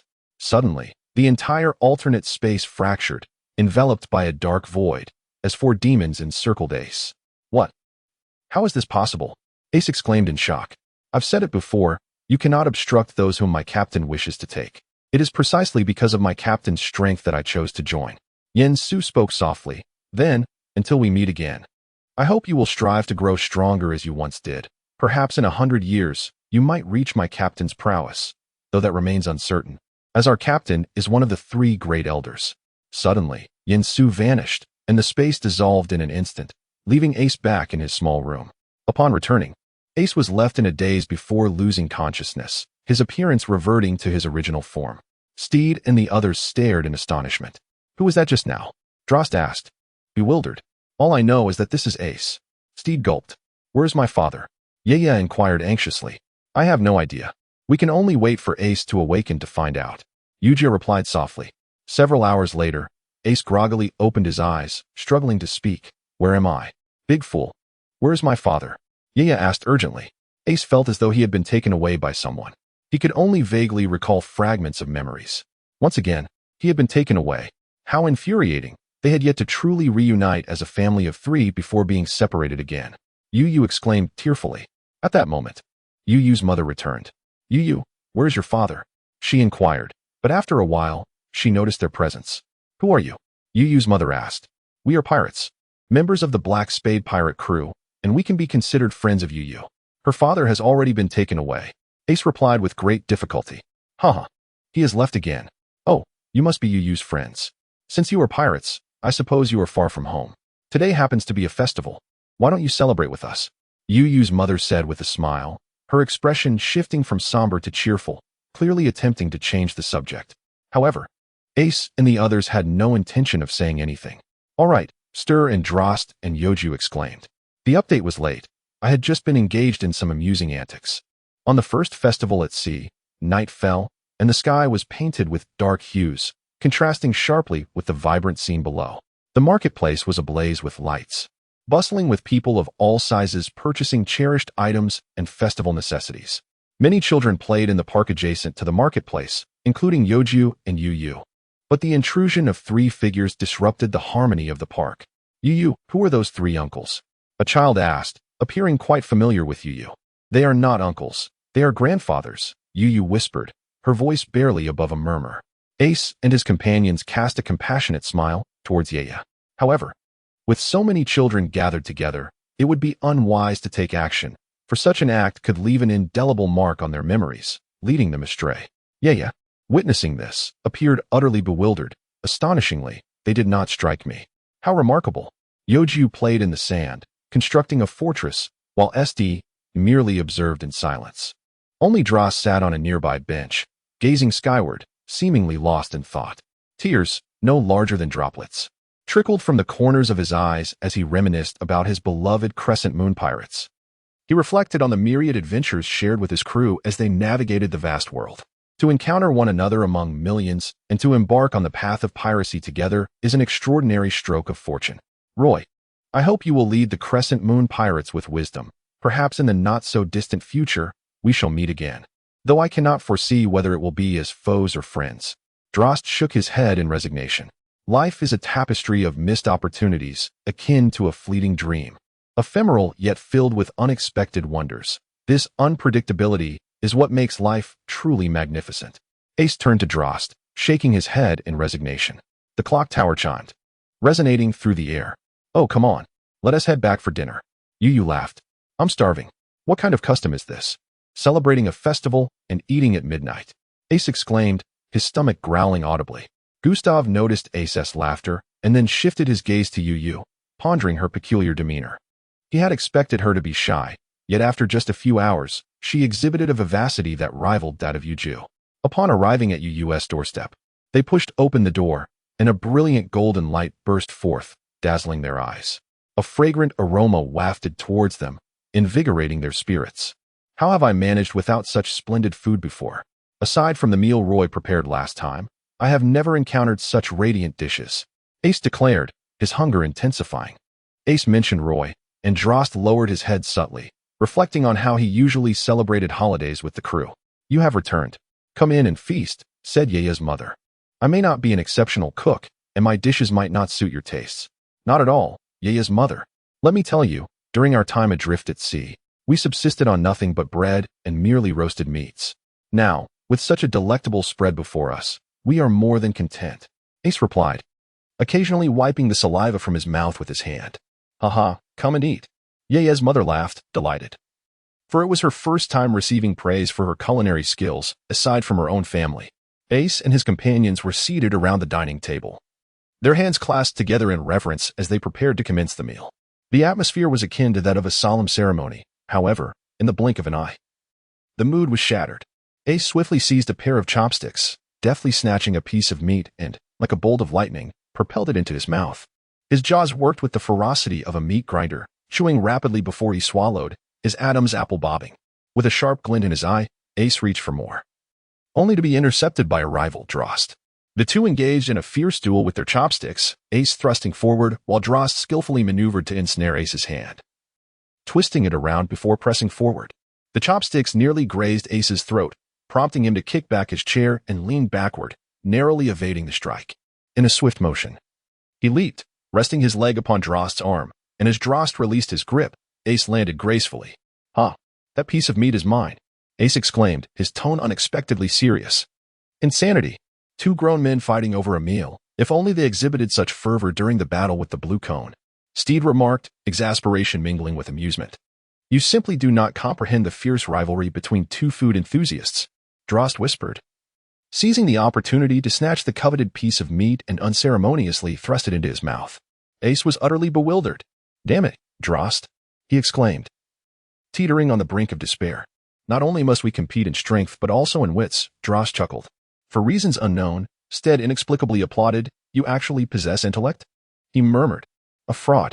You never mentioned that deception was permissible. Ace shouted. Oh, come now, be more tactful. This is called a battle of wits. Drost replied with a grin. Suddenly, a voice interjected, a duel of the dim-witted. It's called a battle of wits.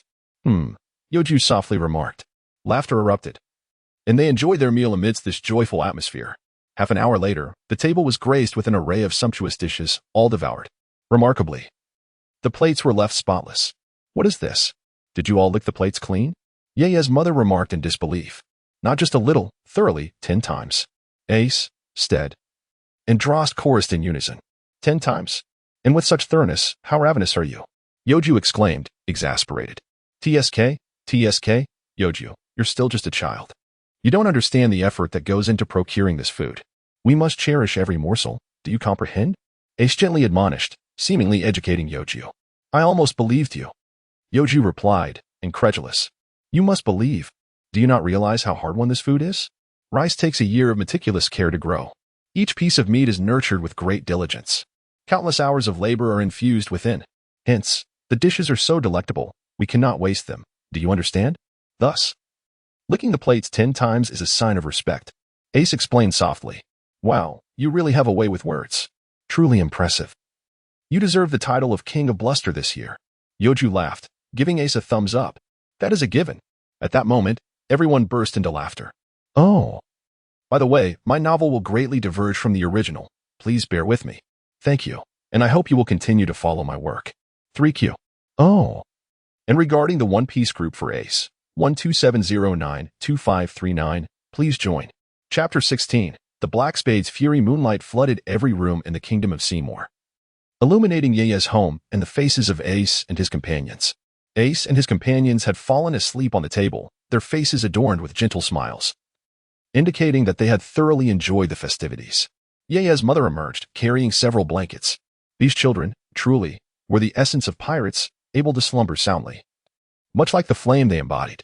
Yeye's mother tenderly draped the blankets over them, smiled softly, and then quietly departed. Soon, the dawn of the next day arrived, with the sun casting its warm, golden rays upon the earth and illuminating the faces of Ace and his friends as they rested on the table. Ace gradually opened his eyes, rubbed them with his hands, and stretched his body. Yeye, is there breakfast? He inquired, stifling a yawn as he spoke. No one replied. Perhaps they have gone out to shop? Ace mused, feeling drowsy once more. He contemplated lying down for a bit longer, yet his stomach protested against him. I suppose I have no choice but to explore Yeye's kitchen, Ace murmured softly, confident that you can surmise what he intended to do next. Ace rose to his feet, but the abruptness of his movement caused him to stumble and fall. Yet, upon hitting the ground, he beheld a peculiar sight, a crimson liquid oozing from beneath the table. Ace dismissed it at first, assuming it was merely the blood of a mouse he had inadvertently crushed. However, the thought of having stepped on a rodent sent a shiver down his spine. As he cautiously approached, he noticed the kitchen was in disarray. Dishes lay scattered across the floor. Who would have thought that Yeye's mother was such a person, much like myself, indifferent to cleanliness? Ace remarked humorously. He opened the kitchen cupboard, only to find it utterly bare. This defies logic. How could everything have been consumed in just one day? Yet, it makes sense, otherwise. Why would Yeye's mother need to go shopping? Ace sighed, resigned to the fact that he would have to endure hunger a while longer. He returned to his chair, resting his head on the table and soon dozing off, though the objects beneath the table weighed heavily on his mind. Several hours passed, and Yeye's mother had yet to return. If Yeye's mother is out, then where could Yeye be? He pondered, troubled by the thought. What lies beneath the table cannot be right.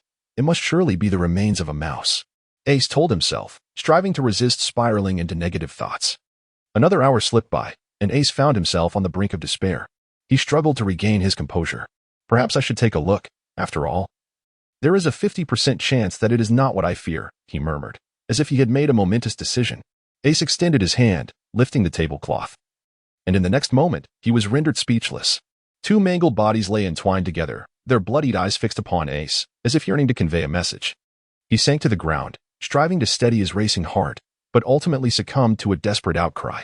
Steed and the others were jolted awake. What is the matter, Ace? What is happening? Steed asked anxiously. Look beneath the table, Ace gestured, his voice trembling. What is down there? Drost inquired, leaning to lift the tablecloth, revealing the gruesome sight of the two disfigured corpses. Steed glanced as well, yet they appeared oblivious to the gravity of the situation, perhaps clinging to the hope of a more favorable interpretation. Who are they? Youju slowly opened her eyes and stretched, only to inadvertently tumble to the ground, rubbing her backside. She looked up and was instantly bewildered. Tears welled in her eyes. Yeah? No, it can't be. It isn't here. Youju struggled to believe, frantically wiping away her tears. She desperately tried to convince herself that this was someone else, but the bond she shared with Ye was undeniable. How could she forget her features? Though the face was now a gruesome sight, those eyes, as clear as crystal, were unmistakable to Youju. Ace and his companions endeavored to calm their minds with all their might, yet their efforts proved futile, and the situation only deteriorated further. Ace's breathing became rapid. His heartbeat quickened, and Steed was similarly affected, yet Yuju's reaction was even more intense. Ace felt a pang in his nose, his face tightening slightly, and his eyes glistening with unshed tears. Supporting himself against the ground, a few drops of transparent liquid fell to the earth, spreading into a small puddle. Ace relentlessly pounded his fist against the ground, seeking solace from the physical pain to alleviate the wounds of his soul. Yet, this plea went unanswered. Steed knelt upon the floor, gazing upwards at the ceiling, tears streaming from the corners of his eyes. Delost yearned to cry but could not. He struggled to suppress his emotions.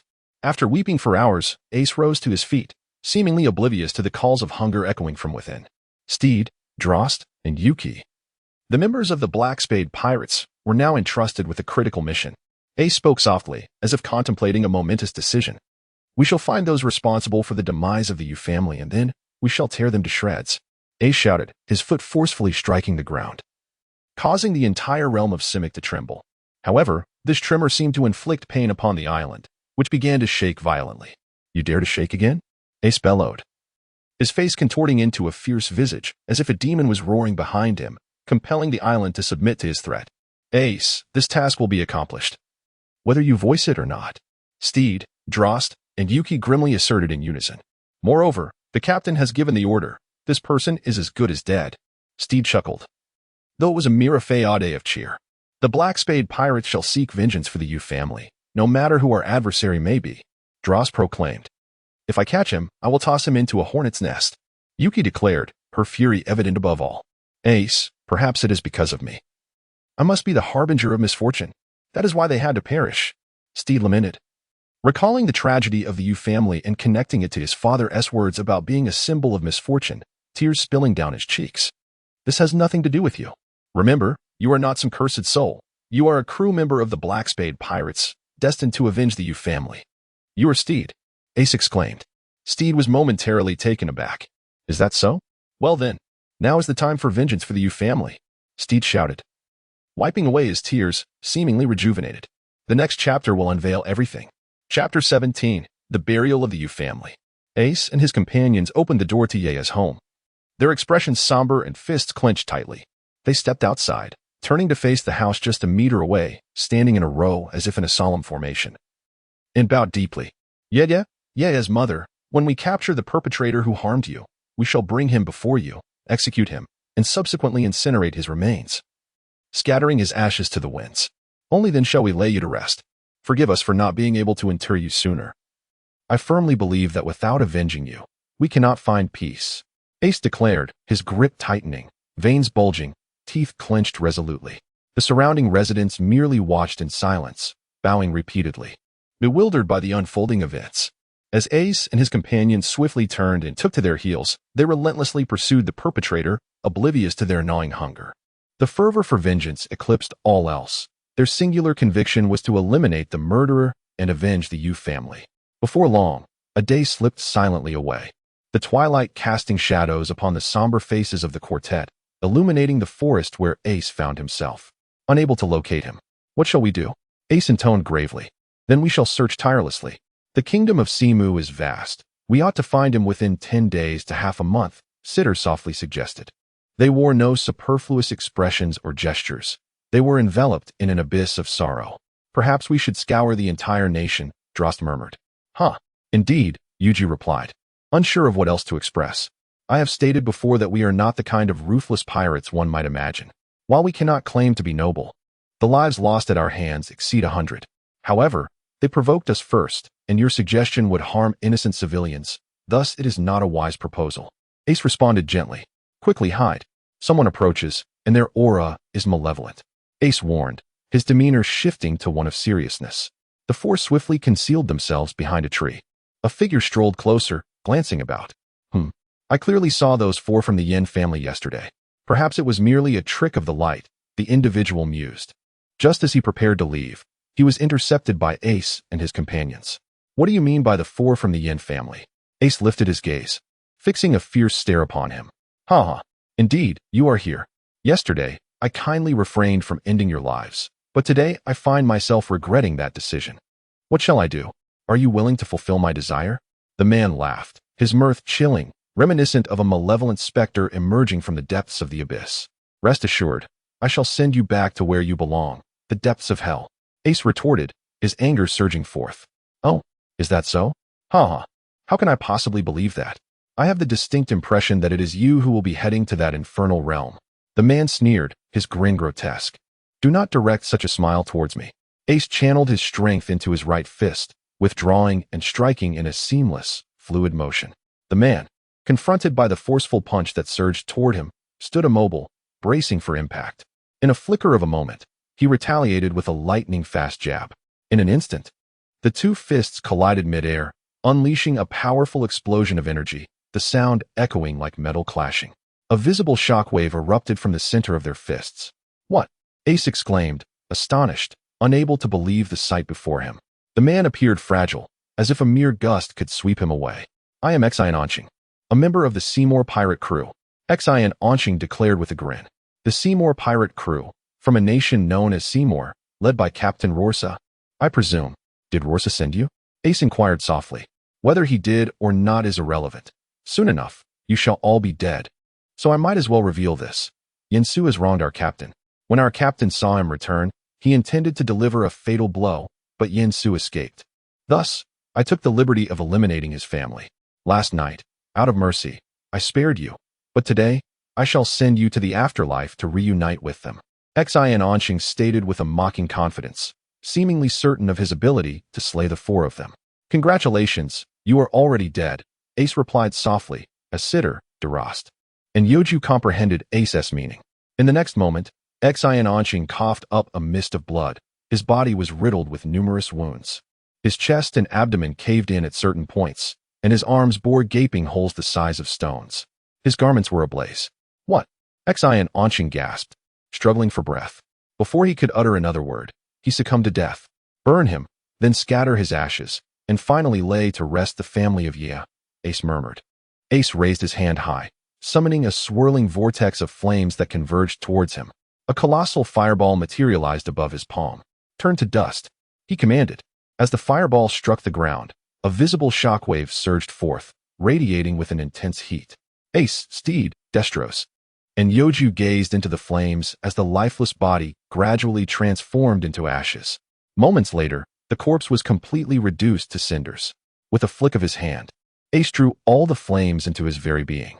Ace picked up the ashes from the ground, feeling a sense of revulsion as the foul remnants of the villain emanated a putrid stench. He cast them into the air. You know what to do, he said softly to Youju.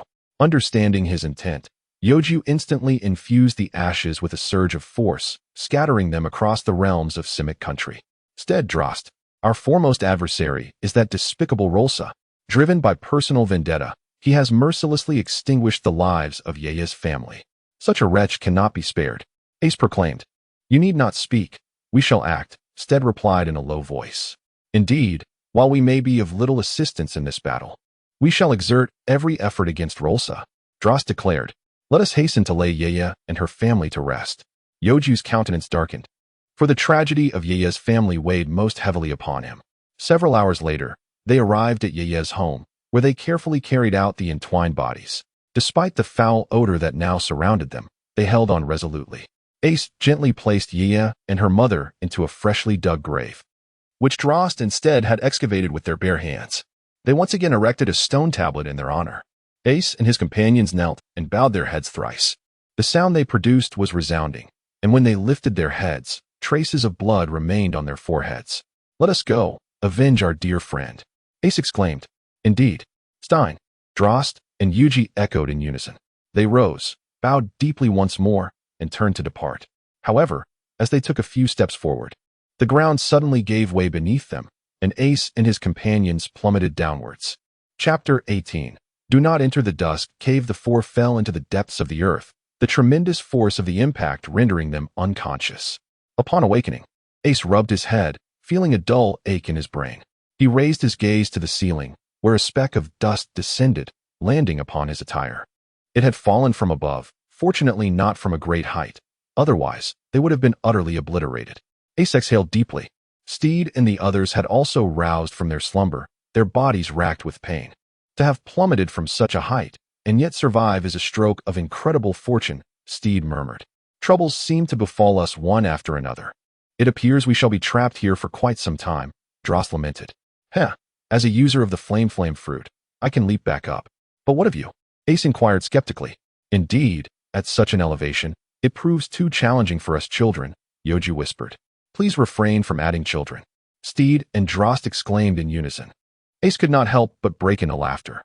Youju shook her head helplessly, but at that moment, she noticed a path deep within the cave, though shrouded in darkness. It was discernible. Ace, look over there.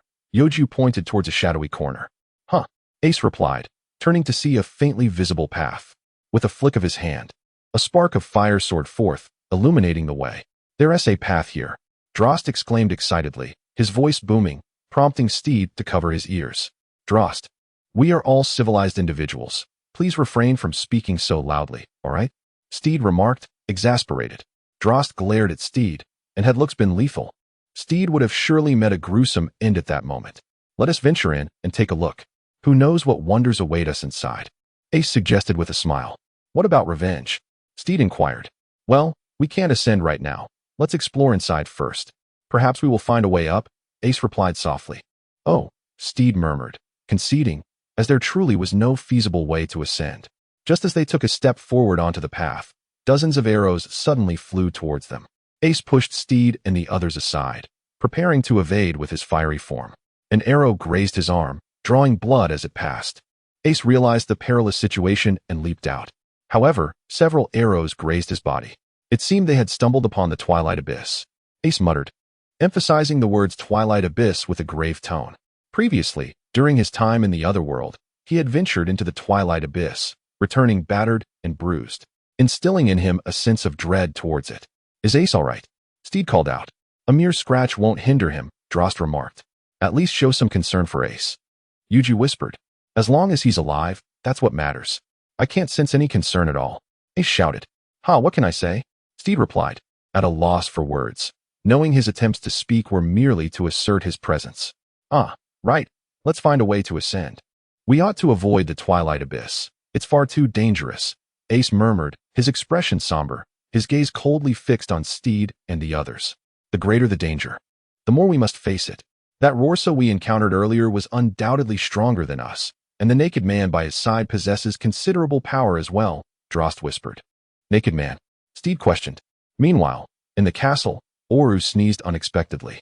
Who is praising my handsomeness? He chuckled. Back to Ace and the others. Yes, the naked man, with muscles that are quite extraordinary. Youju exclaimed. How does he compare to Drost? Ace inquired. Not even close. Drost is muscular yet simple-minded. Well, to be honest, he lacks intellect entirely, Youju laughed. Suddenly, Drost's expression turned grim. Let us take a look inside. Ace, Steed suggested. You are right. If we cannot handle such a trivial matter, how can we aspire to become rulers? How can we dream of becoming the pirate king? Ace declared, his steadfast gaze fixed on Steed and the others. That's the spirit. Steed replied with a smile. Let us brave the twilight abyss together, and once we emerge, we shall tear Rorsa to shreds. Ace shouted. Indeed. Steed, Drost, and Youju chorused. Hee, but first, we must conquer this initial challenge. Steed chuckled. This trivial obstacle is nothing but a matter of moments, Drost asserted confidently. I was waiting for those words. You go first. Youju joked. All right, Drost shouted. Though in his heart, he lamented, why did I say that? Drost swallowed hard, taking deep breaths to calm himself. Beads of cold sweat trickling down as his heart raced. He resolved, as a man, how can I fear mere traps? Drost shouted. Here I come. Drost took a step forward when suddenly several arrows flew towards him. He scoffed, laughing disdainfully. Bending slightly, he raised his fist and sprang forward. I'm off. You all can catch up, Drost exclaimed, pushing off and waving as he ran. Is it really that easy?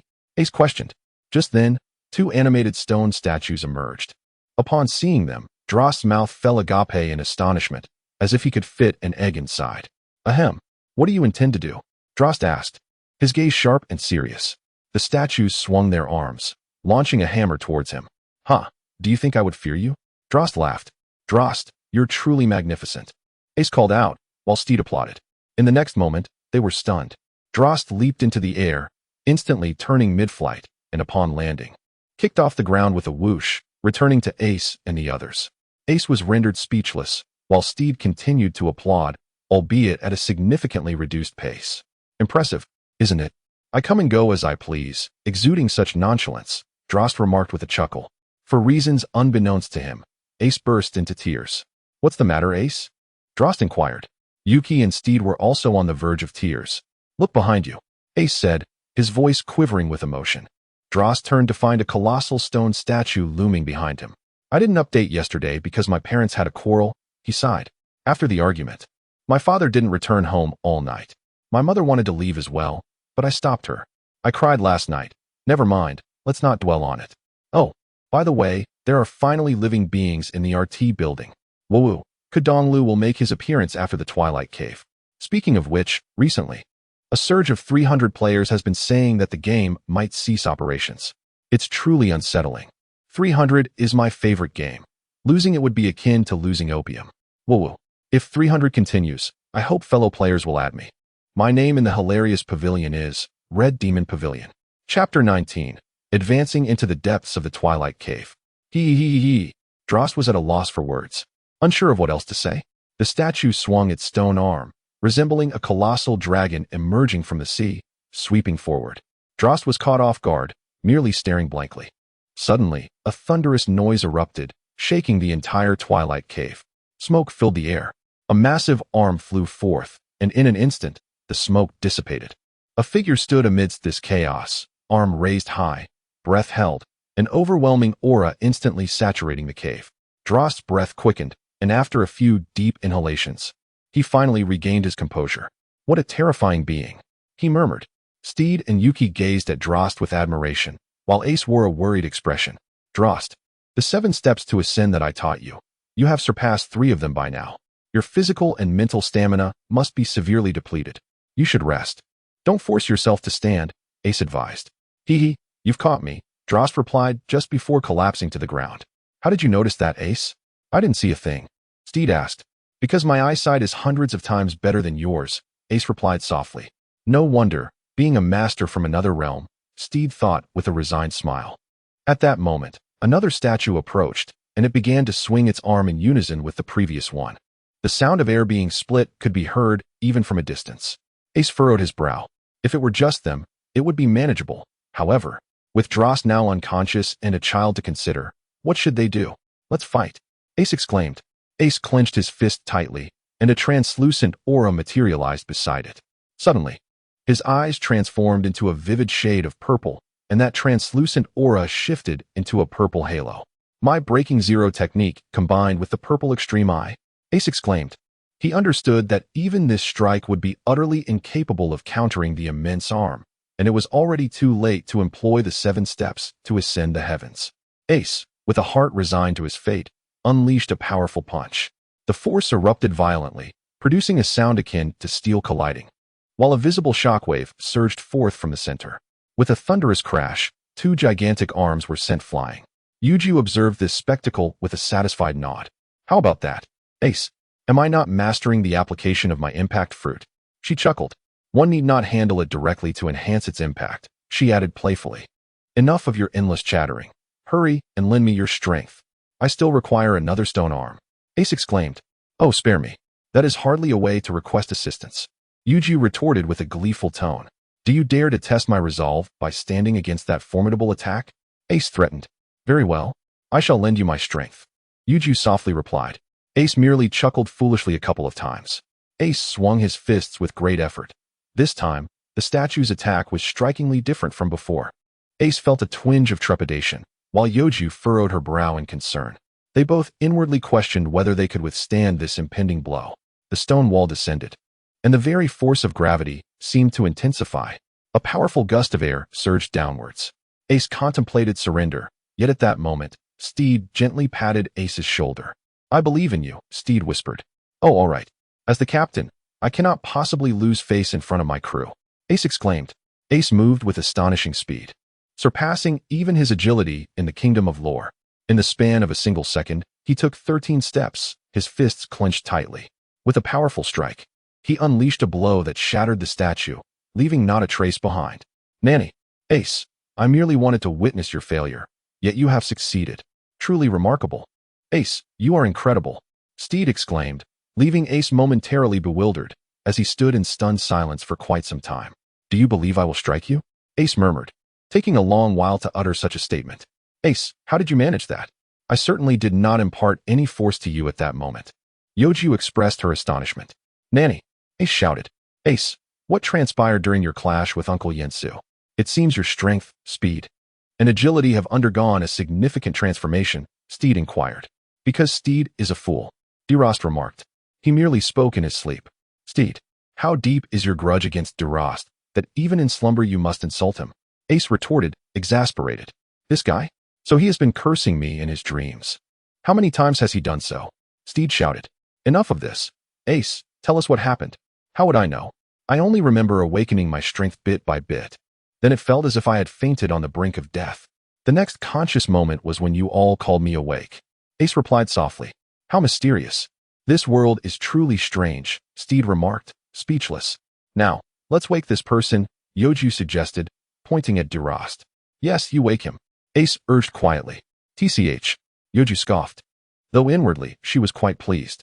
In the next instant, Delost shouted as he jolted awake, having just been lightly hit by a small stone tossed by Youju.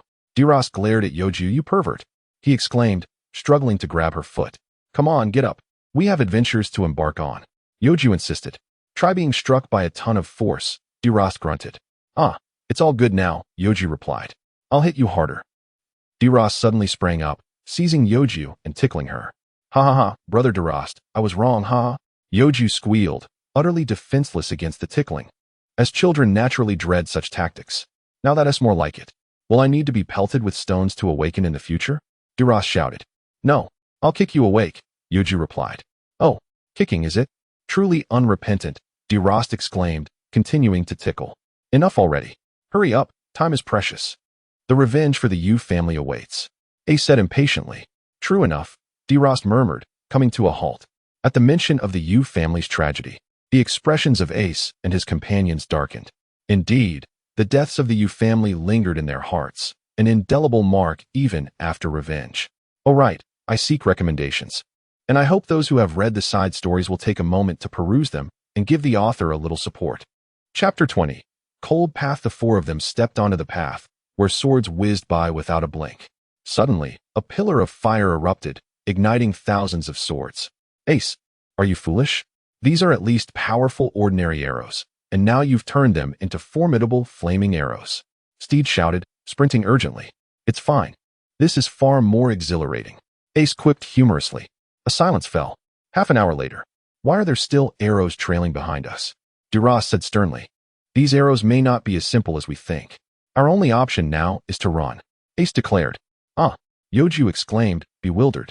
Who claimed their dictionary only contained the word battle? Youju mused softly. All right, if it's a battle, then let it be. Who's afraid? Ace shouted, coming to an abrupt stop, sending dust flying from the friction. Several swords shot toward them like lightning. Ace was uncertain if he could withstand them, yet Steed, Delost, and Youju halted upon seeing Ace stop. Captain, you truly choose to fight? Youju said, exasperated. The captain's decision cannot be disobeyed. Thus, we shall fight, Delost proclaimed. Hee. Everyone else has decided. Would I not appear cowardly if I refused? Steed chuckled. This is not the time for such choices. These arrows are genuinely fierce. Ace called out. They were momentarily dumbfounded. All right, Ace, I believe in you. You go ahead, and we will cheer for you from behind. Steed softly encouraged. Go Ace. Go Ace. Ace will surely win. Youju and Delost shouted in unison. Hee. I am amused, Ace responded, equally speechless, astounded by his crew's shamelessness. Go for it. Steed laughed. Hee, Ace said. With a fierce glint in his eyes, Ace suddenly vanished from sight, appearing in midair. He raised his fist and swung it. A resounding crack echoed through the air as dozens of arrows were shattered in an instant. Ace, are you cheating? Steed exclaimed. No. I feel as if my body's potential has been remarkably unlocked, Ace replied in astonishment. You must have experienced something during your battle with Yansu. Yet it has slipped your mind, Steed stated. Enough talk. Let us move. There might still be thrilling things ahead, Delost urged. Thrilling? Youju questioned. Yes. Delost nodded vigorously. After a considerable time, they encountered multiple forks in the road, each emanating a chilling aura. Which path shall we choose? Ace asked gravely. I will select whoever the droplets land on, Youju grinned, pointing to a path that radiated a cold far greater than the others, as if stepping upon it would freeze one solid. Youju, are you certain about this path? Steed inquired, sensing something amiss about it. The cold is 36 times stronger than the other routes. What is there to fear? Delost replied impatiently. 36 times. How do you know that? Ace shouted.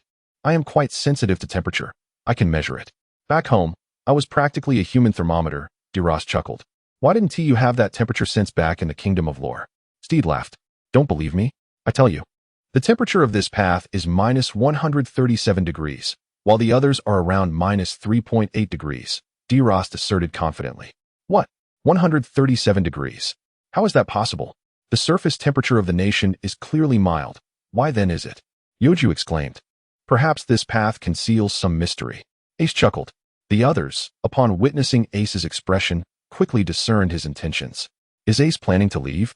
Steed inquired. Of course. But the crucial matter at hand is how we shall keep warm. Ace replied with gravity. Ace, aren't you a user of the flame fruit? Why not utilize your fire? Delost exclaimed. Indeed, but can fire even ignite in such frigid temperatures? Youju questioned skeptically. It should, perhaps, possibly be feasible, Ace responded awkwardly. Your assurance is quite convincing. Youju laughed. Well then, let's proceed. I will exert every effort to keep you warm. Should it become unbearable, I will channel my spiritual energy to rapidly elevate the flame's temperature. Ensuring your safe passage, Ace murmured. Oh, that's all we need to hear, brother. Let us be on our way. Delost shouted, rushing forward. Mere moments later, he emerged as an ice sculpture, collapsing to the ground. What? Ace exclaimed. Such a temperature. Ace furrowed his brow. As Ace approached Delost, intending to thaw him out, an icy chill began to spread from the path ahead. What a terrifying place. Ace furrowed his brow. Soon, Delost was freed from his frozen state. That was intense. The moment I stepped in, a gust of wind swept through, and I lost consciousness, Delost exclaimed. You've just been thawed, and you're already eager for more? Ace replied, exasperated. Remember to stay closely behind me, he instructed sternly, and the four of them promptly stepped onto the path. A layer of searing flames enveloped Ace and his companions as they tread carefully, one step, then another. Adjust upon this slick floor. The cold intensified, and some flames even began to freeze, a horrifying testament to the frigid temperature. What is the current temperature, Delost?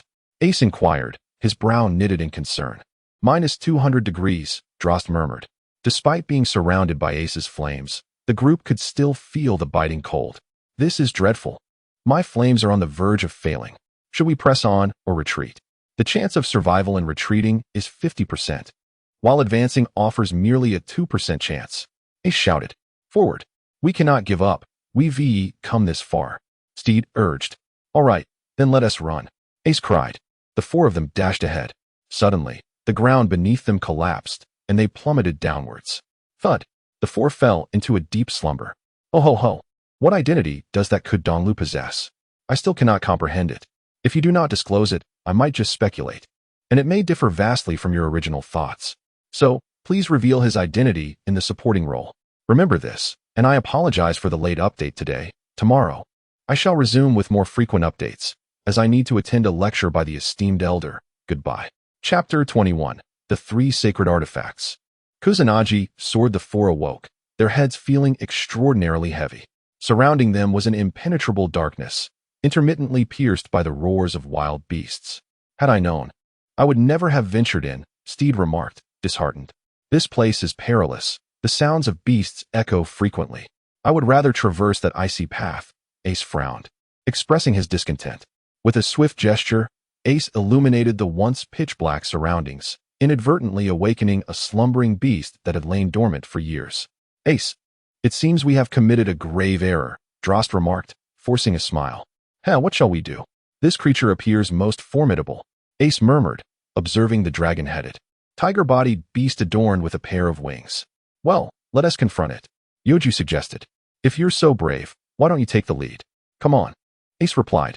All right then, Drost, charge. Youju pointed at the beast. Drost looked utterly bewildered. Suddenly, the beast's claws swiped through the air, and instinctively, Ace and the others dodged, only to witness a massive claw mark etched into the ground, its width surpassing Drost's height. Such tremendous force. This creature is terrifying, Ace frowned. Can you withstand that blow just now? Steed inquired. The odds of enduring such a strike are but 1 in 100, Ace replied, deep in thought.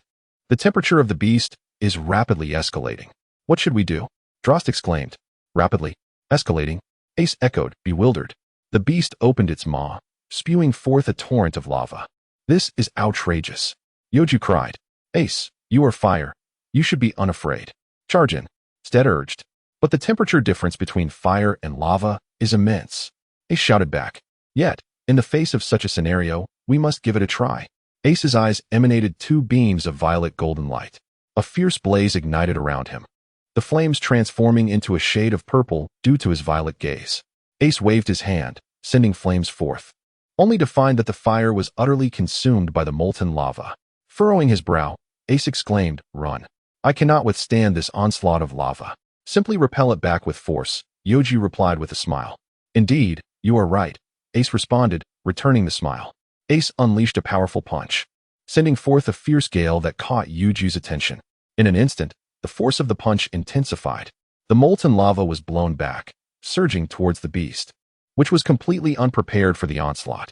The scalding magma struck the beast's body, slowly eroding its dragon scales. Victory seemed imminent as the scales swiftly melted away, causing an explosion of light that enveloped the creature. It was over. The high temperature of the magma was beyond the beast's endurance. Yet, before Ace's words could fully dissipate, 9 heads emerged from the brilliance, resembling serpents. No, they were serpents. Ace, could this be the legendary Yamada no Orochi? Steed inquired. Impossible. Yamada no Orochi was slain by Susanoo a millennium ago. This must be an impostor, Ace replied softly. What about its offspring? Drost questioned. Quite right. It is said that the tail of Yamada no Orochi bears an ancient artifact, Ace remarked, a smile gracing his lips. Indeed, that would be the Kusanagi sword. Steed chuckled. That weapon is reputed to be second only to those crafted by Tsukuyumi, Steed added with a grin. Impossible. The weapons forged by Tsukuyumi, like the soul from our last encounter, emanate pressure far inferior to that produced by this beast's tail. Ace wiped the cold sweat from his brow. Suddenly, the 9 heads lunged forward. Ace and his companions leaped into action, creating 9 colossal craters upon landing. What tremendous power! Ace furrowed his brow. Legend has it that Susanoo incapacitated it through intoxication. Yet in a fair contest, we are clearly at a disadvantage. Steed shouted. Steed, Ace, and Youju will divert their attention. You aim to sever its 8 heads and tails. Drost commanded. In an instant, Ace, Drost, and Youju began their assault on the Yamada no Orochi, quickly drawing its focus onto them, which provoked a fierce retaliation. However, just as the beast began its attack, Steed struck with precision, severing 5 heads in an instant. The Yamada no Orochi howled in agony, and suddenly, countless beasts charged forth. That roar was a call for reinforcements. How despicable! Ace grimaced, but these allies you've summoned are hardly worthy. Ace raised his hand high, and within his palm emerged a swirling vortex of flames, from which a square object materialized. This object, engulfed in fierce fire and radiating a golden glow, bore several runes within its confines. Not only do I master the 10 techniques of my clan, but I also possess my own unique skills, he declared. This strike is called the Demon Suppression Seal. As the seal manifested high above, Ace waved his hand downward, causing it to plummet. Instantly, all the ferocious beasts were pinned to the ground by the force of the descent, the 8-headed serpent being no exception. In a flash, a beam of golden light appeared, reducing the beasts to mere shreds as if they were made of paper. Only the 8-headed serpent remained, sustaining only a slight burn. What? An upgraded version cannot be defeated? Even this fiery enhancement fails to overcome it? I concede, Ace lamented. No, you have triumphed. Look closely at the expression of the 8-headed serpent, Steed remarked. Oh, indeed, I knew I would win. I merely came to amuse myself. However, had the eight-headed serpent maintained that semi-dragon form, my strike would have posed no threat, for its scales are remarkably resilient. Ace replied. Drost had already scurried behind the eight-headed serpent, pulling its tail one by one. Drost, don't you find that rather disgusting? Youju expressed her distaste. Ah, I found it. A blade. The most renowned ancient sacred weapon, the Kusanagi. Drost exclaimed. What shall we do with this blade? Naturally, we shall wield this famed sword to exact vengeance. Ace declared. Indeed, the deep-seated grudge of the Yu family shall be etched in our hearts for eternity. Youju shouted. Suddenly, darkness enveloped the surroundings, and Ace's flames fizzled out, as though bound by sea stone. A blue light flickered to life. Oh ho ho! Yesterday I attended a lecture by that esteemed figure, and it left me quite disheartened. There were numerous questions, and I was the fifth to answer, my fingers swift. Yet, as the first 4 questions were addressed, I was on the verge of excitement when someone disrupted the proceedings, berating the esteemed speaker. The speaker, incensed, confronted him. I was next in line. Couldn't my queries have been resolved first? Woe is me. Chapter 22. The tale of the simmering kingdom from a millennium ago. As the blue light shone brightly, the crowd instinctively closed their eyes against its brilliance. A rumbling sound echoed in their ears. Gradually, a black stone tablet began to rise. What is this? Ace inquired, his gaze fixed intently. This form must be a historical tablet, he deduced, noting the massive stone inscribed with peculiar runes, the hallmark of a historical monument. But why is it black? Aren't such tablets usually green? Steed pondered aloud, squinting upwards. Ha, you all are quite knowledgeable.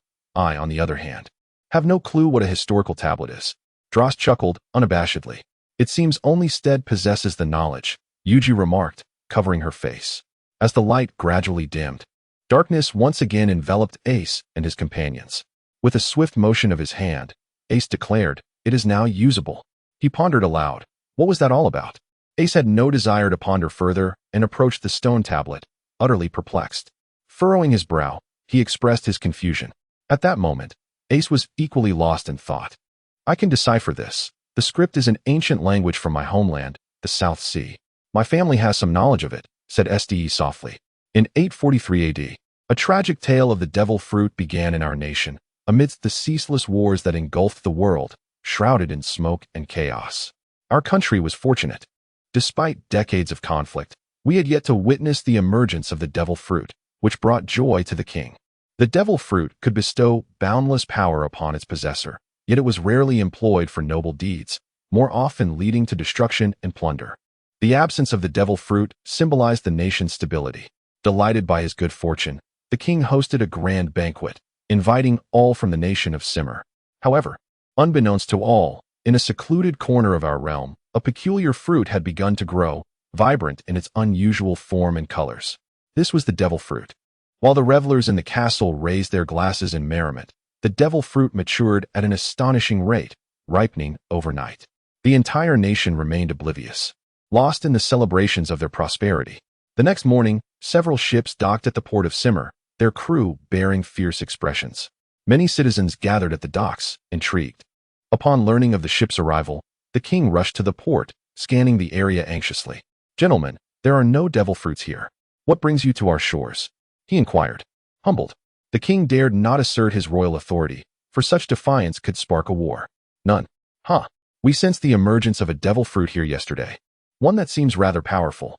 Bring it forth quickly, or your nation will soon become a land of the dead. Boomed a towering figure, laughter echoing from those behind him. Impossible. If such a fruit existed, I would have destroyed it long ago. The king shouted, yearning only for peace and stability. You dare desecrate such a sacred object? Slay him without a trace, commanded the imposing man, gesturing dismissively. Hundreds surged forward, while the soldiers hastily retreated, the king maintaining his composure. Anyone who dares oppose the state must not be spared.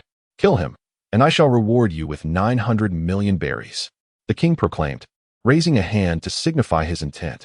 This declaration invigorated the soldiers, who charged forward with unwavering determination. The two factions found themselves locked in a stalemate. One fought for the devil fruit's power, while the other sought security and wealth. King of the land of the dead, your nation shall soon vanish from this world with a bang. Do you have any last words? Speak your curses, and perhaps it will ease your heart. taunted the man.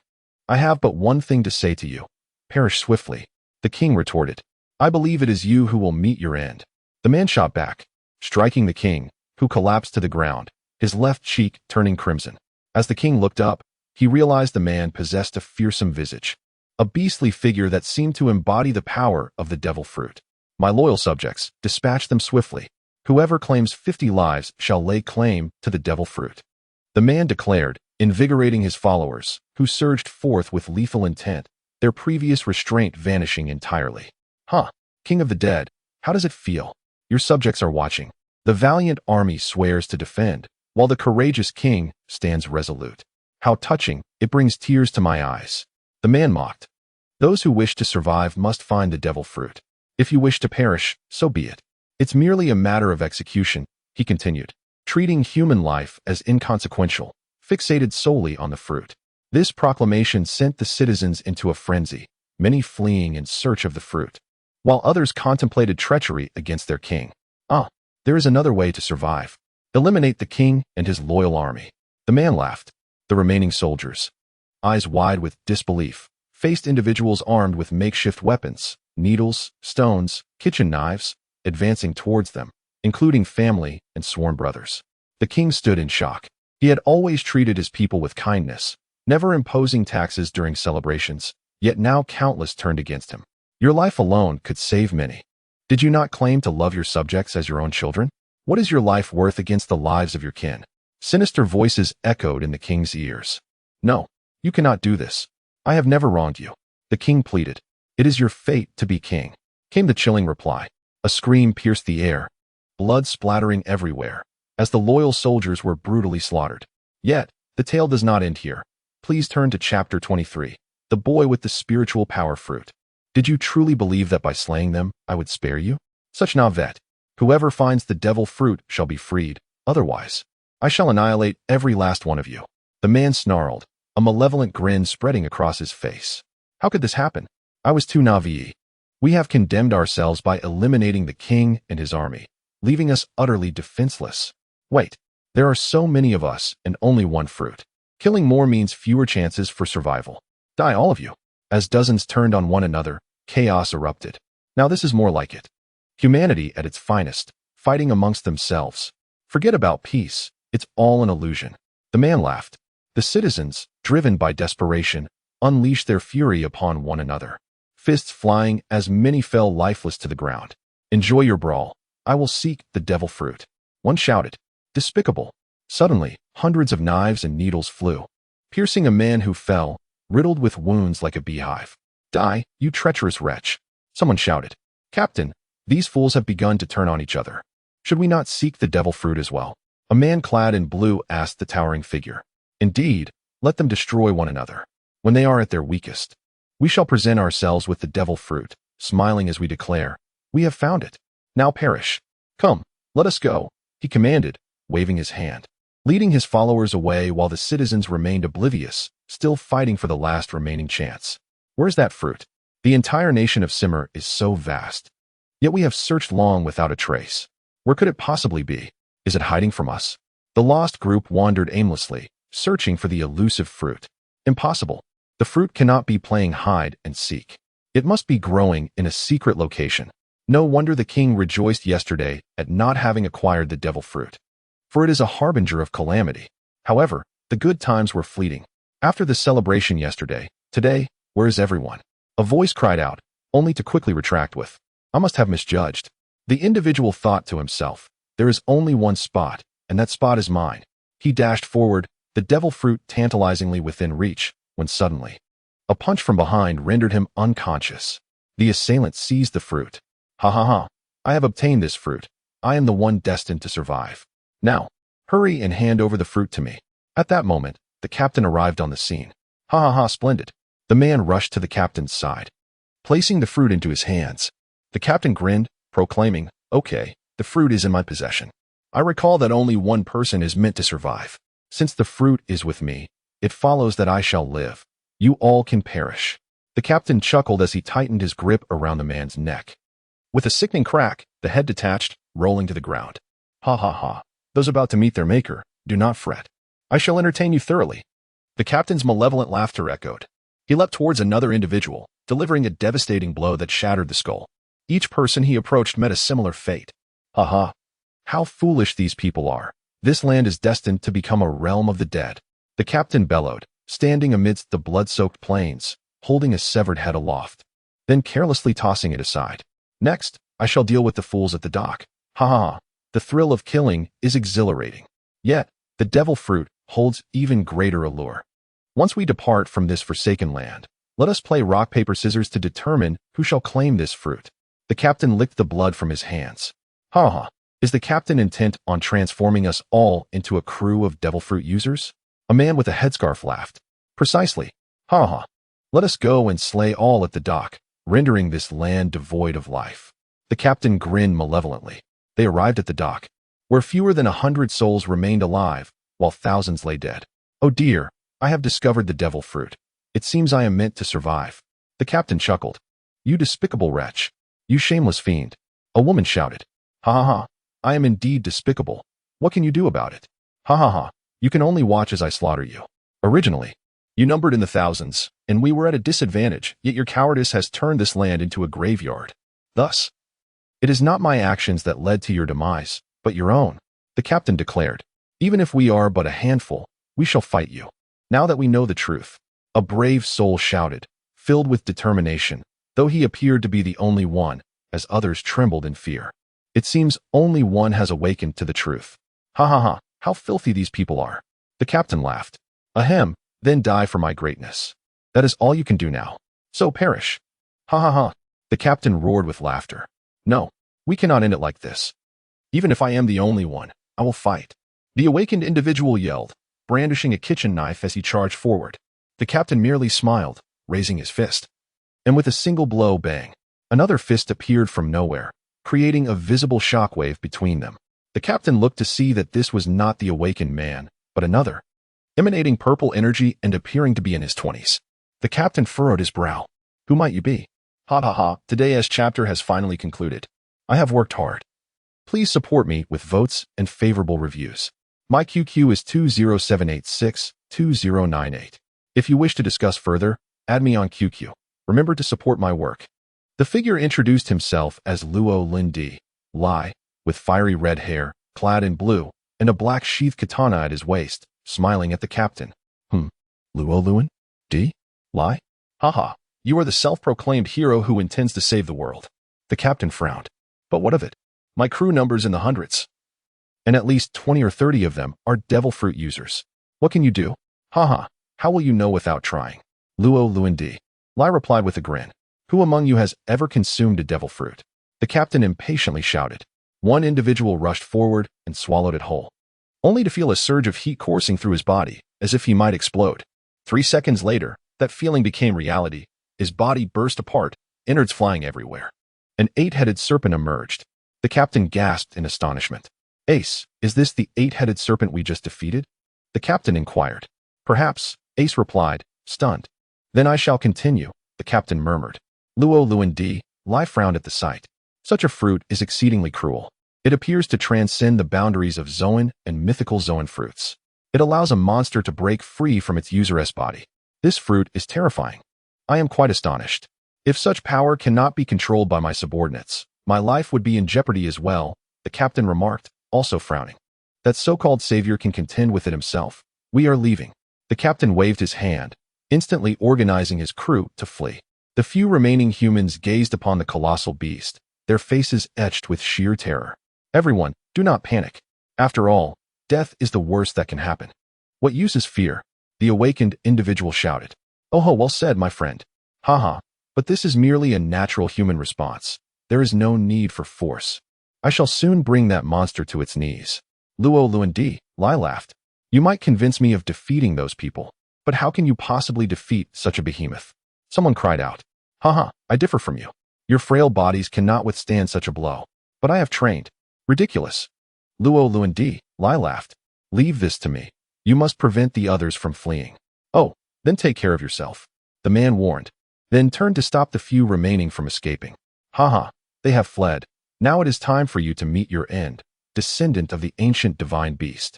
The 8-headed serpent. Come forth. Let us battle. Luo Luandi, Lai laughed. Suddenly, 4 heads darted towards him at blinding speed. Luo Luandi, Lai inexplicably smiled. Placing his hand upon the hilt of his sword, purple energy surging into it.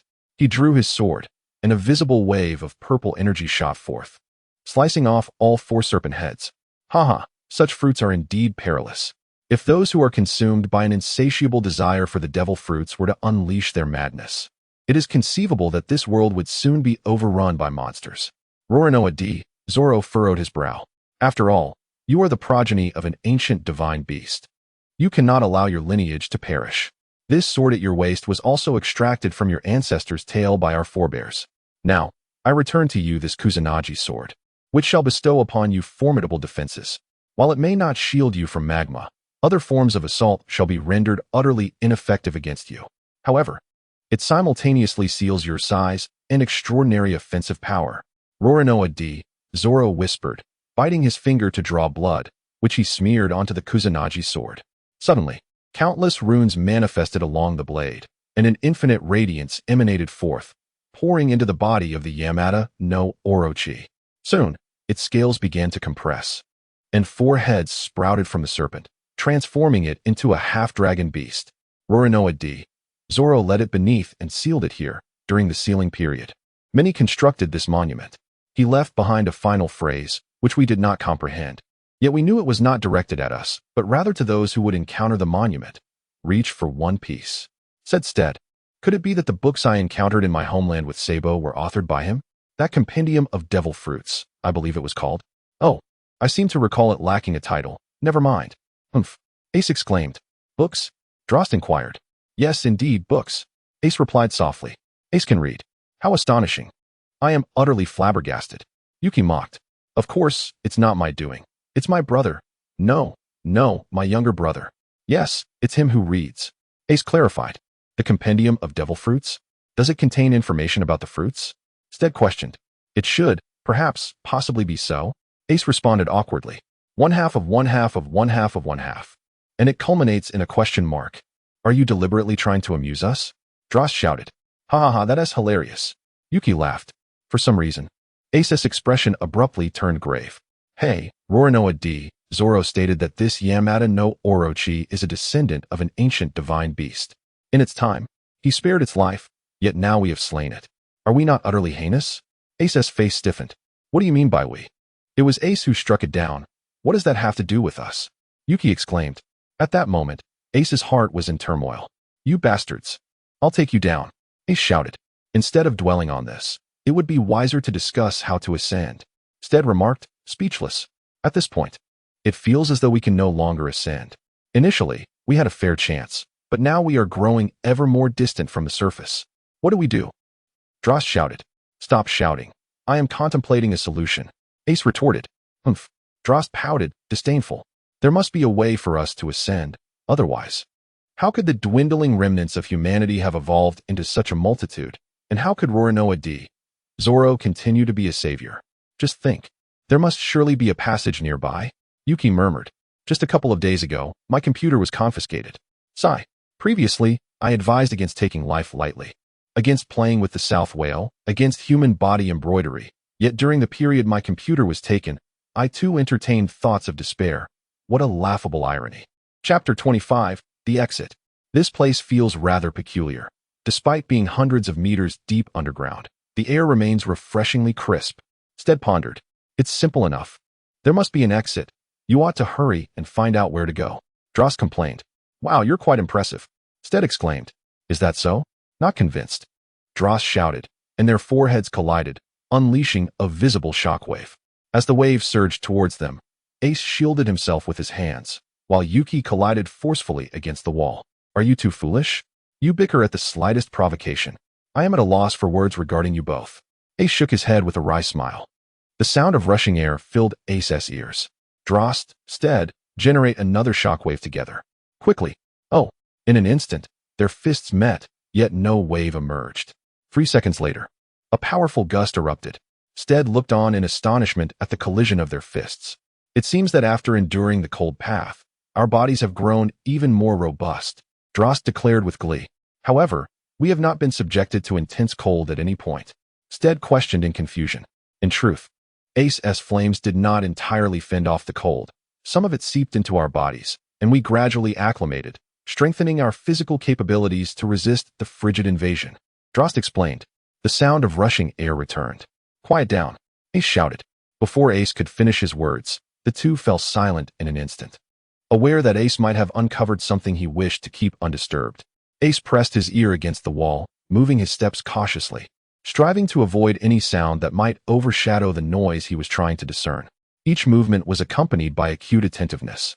Found it, Ace declared solemnly as he leaped backward towards the corpse of the Yamada no Orochi, propelling himself with his foot and swinging the Kusanagi, causing the wall to shatter entirely. Despite the fact that the sheath had yet to be drawn, a passageway materialized before Ace and his companions. Suddenly, a powerful gust of air swept through, sending Ace flying. What is happening? Is it a trap? Delost furrowed his brow in confusion. That is merely the shockwave you just created. Those waves penetrated through the cracks in the stone, albeit with significantly diminished force.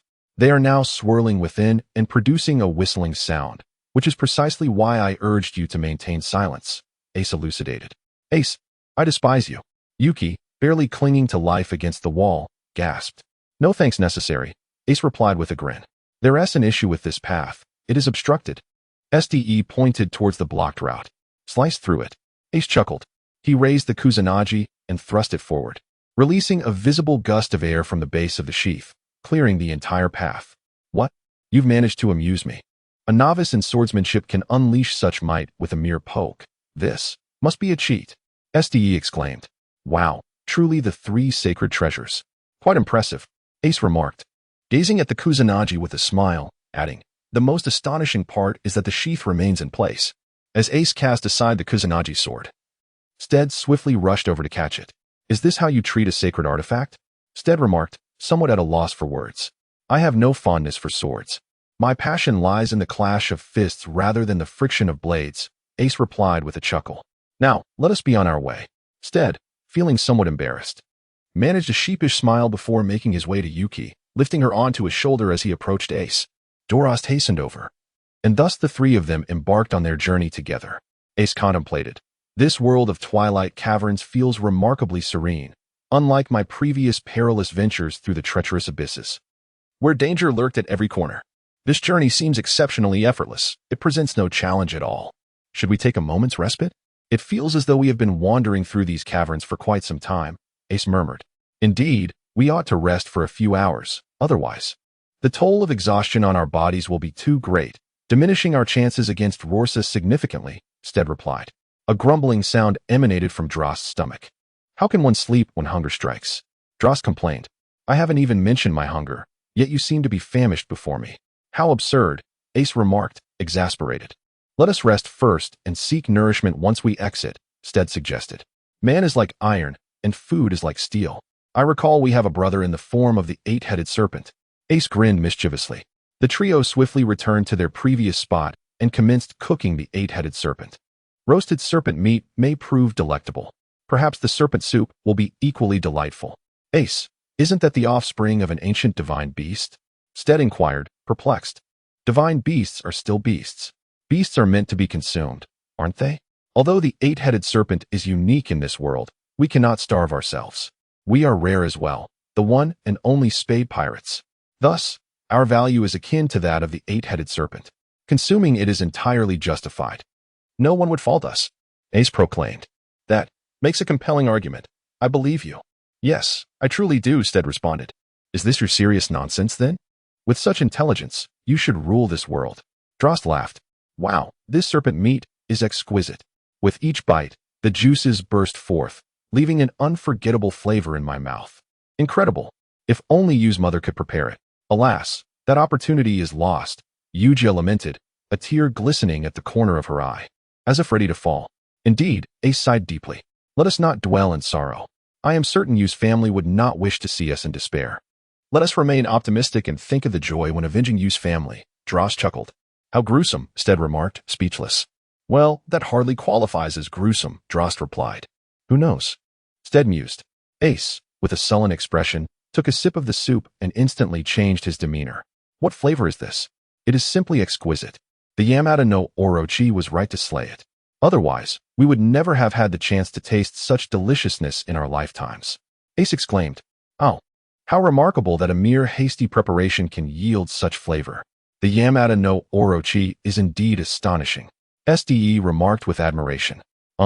Shouldn't we be plunged into profound contemplation? How is it that the atmosphere has brightened due to the Yamada no Orochi's soup? Truly miraculous, Drost muttered, baffled. Hee, Yujiku chimed in. Oh, by the way, there was an error regarding Ace's birth. However, I know he was born 2 years after Roger's demise. I believe Portgas could not have possibly waited 2 years to give birth, hence I made an adjustment, also allowing Luffy and his companions to be born 2 years earlier. This would create significant contradictions with the original narrative, so I apologize, but it is now too late to amend it. And I intend to continue with the error for a good laugh. Chapter 26, The Arrival of Urusa. I never expected that after such a long hiatus, my collection would have increased by over 100. Impressive indeed.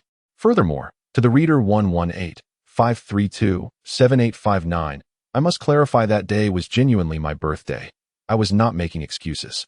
However, on that day, the only birthday wish I received was from a fellow reader of Gourmet Soul, which left me in tears of mixed emotions. It feels as though, after writing for so long, my efforts have been in vain. Nevertheless, I reflect that there are still a few who are willing to read. And I have decided to hasten my pace. I aim for a conclusion around 600,000 words, and a resolution to the long-discussed matter of Ace's birth has been finalized.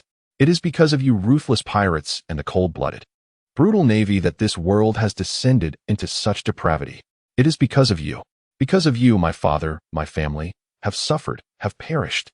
Tears, no larger than droplets, glistened at the corners of Ko Donglio's eyes. It seems you have mistaken your target. We do not wish to be the despised pirates.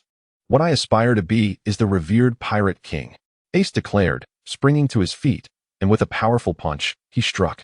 His blow was robust, yet measured, landing squarely on Ko Donglio's forehead, causing him to stagger back 10 paces before regaining his footing. All pirates are alike. It is not merely a matter of what you wish to become. Ko Donglu raised his fist and charged towards Ace. Ace tilted his body and raised his right fist. Then, like a flash of lightning, he struck out. The two fists collided, producing a crackling sound as sparks erupted around them. A visible shockwave surged forth from the point of impact, uprooting several trees and creating a tremendous noise. The hand of Ko Donglu was violently shattered in the process. How can one make such presumptuous judgments? Ace exclaimed in fury. You have no idea what has transpired within me. All you do is speak with disdain. Ko Donglu, clenching his fists so tightly that his nails dug into his flesh, felt tears welling in the corners of his eyes. A gust of wind swept by, causing his bangs to dance in the breeze. He bit his lip, his brow furrowing slightly, as 2 tears streamed down his face. Pirates once slaughtered my entire family. From that moment on, I vowed to eradicate every pirate in this world. Ko Donglu shouted, his blood slowly dripping to the ground. Then why not join the navy and combat pirates honorably? Steed inquired with a smirk. Not a single pirate is virtuous. They prattle on about justice, mere empty rhetoric. Is justice not about protecting all living beings? Yet, in their pursuit of pirates, they sunk my home island, condemning thousands of innocent residents to the depths of the sea, leaving them as lost souls. Compared to pirates who merely rob for wealth without taking lives, the navy is far more despicable. Ko Donglu retorted passionately. Then tell me, who stands against the vile navy? Youju toyed with a pebble, smiling. Why, it is you pirates, Ko Donglu replied softly. Do you wish to slay the navy? Ace's gaze sharpened as he spoke quietly. Of course, Ko Donglu affirmed. Then join us, the pirates, Steed urged. Why should I align myself with you scoundrels? Ko Donglu shouted defiantly. First, only pirates oppose the navy across the vast sea. Second, your hatred for pirates pales in comparison to your contempt for the navy. Third, you have not explicitly stated your unwillingness to join the pirates. Fourth, your considerable strength suits the temperament of our crew. Fifth, we are in need of new members. That is the true reason. Steed explained softly. Indeed, why should he join your worthless pirate crew? He should join us instead. Suddenly, 2 figures approached, Rolsa and Euro. You destroyed this mountain, did you not? Rolsa remarked quietly. Rolsa, I will kill you. Ace shouted in anger. Tomorrow, a conclusion will be drawn regarding Simic Nation, with around 4,000 words. I am no longer concerned with the opinions of others. I will regain my focus. Today's update is minimal, but starting tomorrow, I will aim for over 2,000 words daily. Now, I shall write the new book I began during the hiatus, Gourmet's Sacred Soul, with Chapter 27 titled Dragon Wasteland Pirate Crew. 0. The True Culprit, Yin Su. Oh? You think you can kill me? Rolsa scoffed, a mocking smile gracing his lips, clearly dismissing Ace's threat. How could you know unless you try? Ace replied softly, his fury igniting as he readied himself to avenge the Moon family, determined to allow no lapse or error. Steed stood poised, gripping his weapon tightly, as if it might shatter under his force. Delost clenched his fists, his nails piercing his flesh as he cast a cold gaze at Rolsa, treating him as if he were already dead. Youju, positioned behind Rolsa, emanated an aura that surpassed everyone present. Suddenly, Ace propelled himself forward, summoning countless flames in his hands. He struck with a powerful right hook, causing Rolsa to lean back. As the punch concluded, Rolsa executed a backflip, landing gracefully before delivering a swift kick to Ace's chest, followed by another flawless backflip to regain his stance. Ace staggered backward for dozens of steps, each footfall shattering the ground beneath him. Clutching his chest, he expelled copious amounts of crimson blood. After wiping the remnants of blood from the corner of his mouth, a surge of exhilaration coursed through him. He summoned his spiritual energy, and a violet aura began to swirl around him. Simultaneously, a formidable presence coiled around him, distorting the very fabric of space itself. This was true energy. The amalgamation of these forces hinted at the terrifying actions Ace was poised to unleash. Upon witnessing this spectacle, Rolsa felt a flicker of disarray within himself. Meanwhile, Youju observed the unfolding situation with a furrowed brow, as if he had encountered such a phenomenon before. In an instant, Ace lunged forward, appearing before Rolsa. With a sudden, powerful punch enveloped in a dark flame, perhaps altered by his spiritual and true energy, he struck fiercely at Rolsa's chest. The impact was tremendous. Rolsa staggered back a full 10 paces, each step shattering the ground beneath him. The black flames consumed Rolsa's garments entirely, leaving his trousers nearly reduced to ashes. In a swift motion, Rolsa discarded his pants, revealing a pair of pink shorts favored by young maidens beneath. Ace couldn't help but burst into laughter. Ha ha ha. A grown man wearing pink underwear truly embodies dreams and aspirations, brimming with youthful exuberance, he exclaimed. Upon hearing this, Rolsa was momentarily bewildered. Glancing down, he discovered that indeed, his undergarments were pink. He dashed to a nearby tree, squatted down, and began drawing circles in the dirt. Oro, witnessing the nonchalant demeanor of the pink underwear, displayed no inclination to laugh. Perhaps he was simply accustomed to such absurdities. Are you still going to fight? Squatting under a tree and doodling circles, you truly are something else. But I won't let this end here. I seek vengeance for Yeya's family, Ace declared, charging towards Rolsa with his fist raised, enveloped in black flames, his gaze piercing. Suddenly, Oro appeared before Ace, blocking the impending strike. He bent low, spitting out blood, but swiftly regained his composure. Remarkably, his body bore no wounds, not even a trace of burns. You shall not lay a finger on Rolsa while I stand here, Oro whispered softly. Upon witnessing this, Ace furrowed his brow and swiftly unleashed a powerful punch. However, Oro remained unfazed, effortlessly blocking the attack. With a fierce glare from the corner of his eye, a formidable aura erupted, overwhelming Ace and rendering him immobile. This must be the Conqueror's haki, Ace thought, a tremor coursing through him. The man before him possessed unfathomable strength. The oppressive force prevented his violet eyes from opening, and the black flames enveloping him extinguished in an instant. His spiritual energy and true chi were both sealed, leaving him utterly incapable of unleashing his powers. It was terrifying. Was this truly the effect of haki? It seemed implausible that haki could suppress so many elements, especially true chi, which originated from a realm beyond this world. If this was indeed haki, then this individual's strength could only be described as peak in the realm of One Piece. Though there might still be some disparity compared to my own powers, encountering him would undoubtedly require me to expend a significant amount of energy to cope. Why? Why does Rolsa's pirate crew harbor such a terrifying figure? Ace pondered in his heart. In that moment, Oro delivered a punch that struck Ace's abdomen with a resounding thud, causing him to crash against the mountainside, inflicting further damage upon the already battered terrain. Ace coughed up a copious amount of blood, creating a mist of crimson. Furthermore, that punch had pierced through Ace's abdomen. Astonished, Ace stood frozen in place. With a sudden shout, a man with golden hair appeared behind him. delivering a powerful punch that sent Euro flying, leaving him no opportunity for retaliation. Drost and Steed were left utterly bewildered, while Youju remained oblivious to the unfolding events. In an instant, the golden-haired man vanished, and Euro, barely managing to rise to his feet, felt as though his insides were on the verge of being shattered. With great effort, he approached Rorsa, helping him to his feet, and remarked with a smile, "At this moment, we should unite as one, shouldn't we?"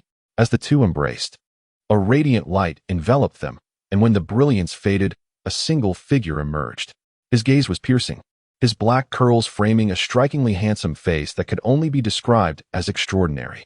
Ace stood laboriously, gazing at the person before him, engulfed in confusion. The individual chuckled and said, "I am inherently one with Reorsa. Both I and Yinzu belong to the Dragon Wilderness pirate crew. The matters concerning the Yu family were entirely entrusted to me by Yinzu, as he wished to remain unburdened by concerns at sea. Yet, unable to take action himself, he has enlisted my assistance, the Zero Rakshasa." Ace was taken aback, unable to fathom that it was actually Luoyin, none other than Yin Su, who orchestrated all of this. After all, he was the father of Youju. Ace exclaimed, "Do not speak such unfounded accusations." Just then, he heard the wound on his abdomen begin to tear open. Perhaps his previous actions had been too vigorous. If the reader group could surpass 10 members, I would commit to a daily update of 2,000 words. Continuing alongside the Culinary Saints narrative, I refuse to believe that with 940 collections, there aren't a few individuals willing to join. Chapter 28, The Fierce Battle of Genji. I am Genji, and I have never deceived others. Genji spoke softly, his tone resolute. Ace clenched his fist, his nails digging into flesh, blood staining half of his hand. The Roan he knew would never be so heartless. Taking a deep breath, Ace paused for a moment before shaking his head with a faint smile. He was convinced of Genji's words, for at that moment, Roan was no longer Roan, but rather, Yin Su. Ace was grappling with his tumultuous emotions at that moment. Then, he threw his head back and let out a long, resounding howl, exclaiming, "Luo and Yin Su, the next time we meet, it shall be the moment of your downfall. Yin Su Luoyin, you are nothing but a beast." After Ace's outburst, he felt a certain liberation in his mood. At that moment, a formidable aura approached, emanating from Genji, the source of that overwhelming presence. Ace so furrowed his brow as he gazed at the individual before him, recalling all the formidable crew members of the Dragon Wasteland pirates he had once encountered. He swallowed hard, acutely aware that each of these seafarers possessed immense strength, capable of single-handedly confronting thousands. Yet, they were equally merciless, capable of inflicting harm upon their own kin without hesitation. How could you, a pack of beasts? Suddenly, a blonde demon materialized behind Ace. This demon was the alternate version of Ace from another realm, emboldening him despite his initial trepidation. Steed, filled with fury, gripped a blood-red longsword tightly in his hand while clenching a Kusanagi sword between his teeth, not to be confused with a mere imitation of Zoro's antics. Steed charged forward, releasing his grip, and in an instant, the Kusanagi seemed to possess a will of its own, spinning around him. In the next moment, 9 uniquely styled katana appeared behind Steed, all pointing towards a singular focal point, rotating leftward around it. They formed a circle, and as they spun, bolts of lightning occasionally erupted from their midst. Drost observed this spectacle meticulously, his brow knitted in concentration as beads of cold sweat trickled down his face. He strove to calm his tumultuous emotions, and ultimately, he rose to his feet. Casting his cards to the ground with a declaration, "What is a young child doing playing cards?" Youju smirked, pressing her lips together as she replied, "Losing to a child at cards is quite shameful, you know? He. Behold my final 4 cards for triples." With that, Youju flung her last 4 cards onto the ground, glancing at the cards Drost had discarded, which still appeared numerous at a cursory glance. As Ace stood by, he could barely contain his frustration and admonished, "The atmosphere is already heavy, so refrain from such trivialities. If you have nothing better to do, then take action. Bring that Genji down." In the next moment, Drost and Youju charged forward. Drost's conqueror's haki enveloped him, emanating a faint, translucent aura. He extended a finger, channeling his strength into it, seemingly preparing to unleash a piercing strike. Youju infused Ace, Steed, and Drost with explosive power, significantly amplifying their attacks. At that moment, Steed swung his long sword relentlessly at Genji, his movements swift as lightning, leaving behind trails of blinding light that were almost imperceptible to the untrained eye. Xingyue, witnessing this, began to retreat. Meanwhile, 9 samurai swords soared from behind Steed, their blades grazing Xingyue's form. Seizing the opportunity, Steed lunged forward, the tip of his sword piercing Xingyue's abdomen. Blood trickling down the blade. By this time, Delost had arrived, moving like a flash as he struck various parts of Xingyue's body with his fingers, each impact creating depressions in the flesh. Steed abruptly yanked the hilt of his sword, withdrawing the blade from Xingyue. At that moment, the Kusanagi sword returned to its sheath on its own. In the next instant, Ace was engulfed in black flames, soaring forward atop a dragon of fire, its flames swirling beneath him.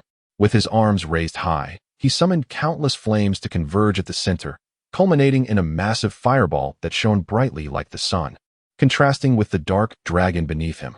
Ace shouted, "Infernal fusion technique, infernal dragon flame ring." With a leap from the fire dragon, Ace hurled the fireball into the blaze.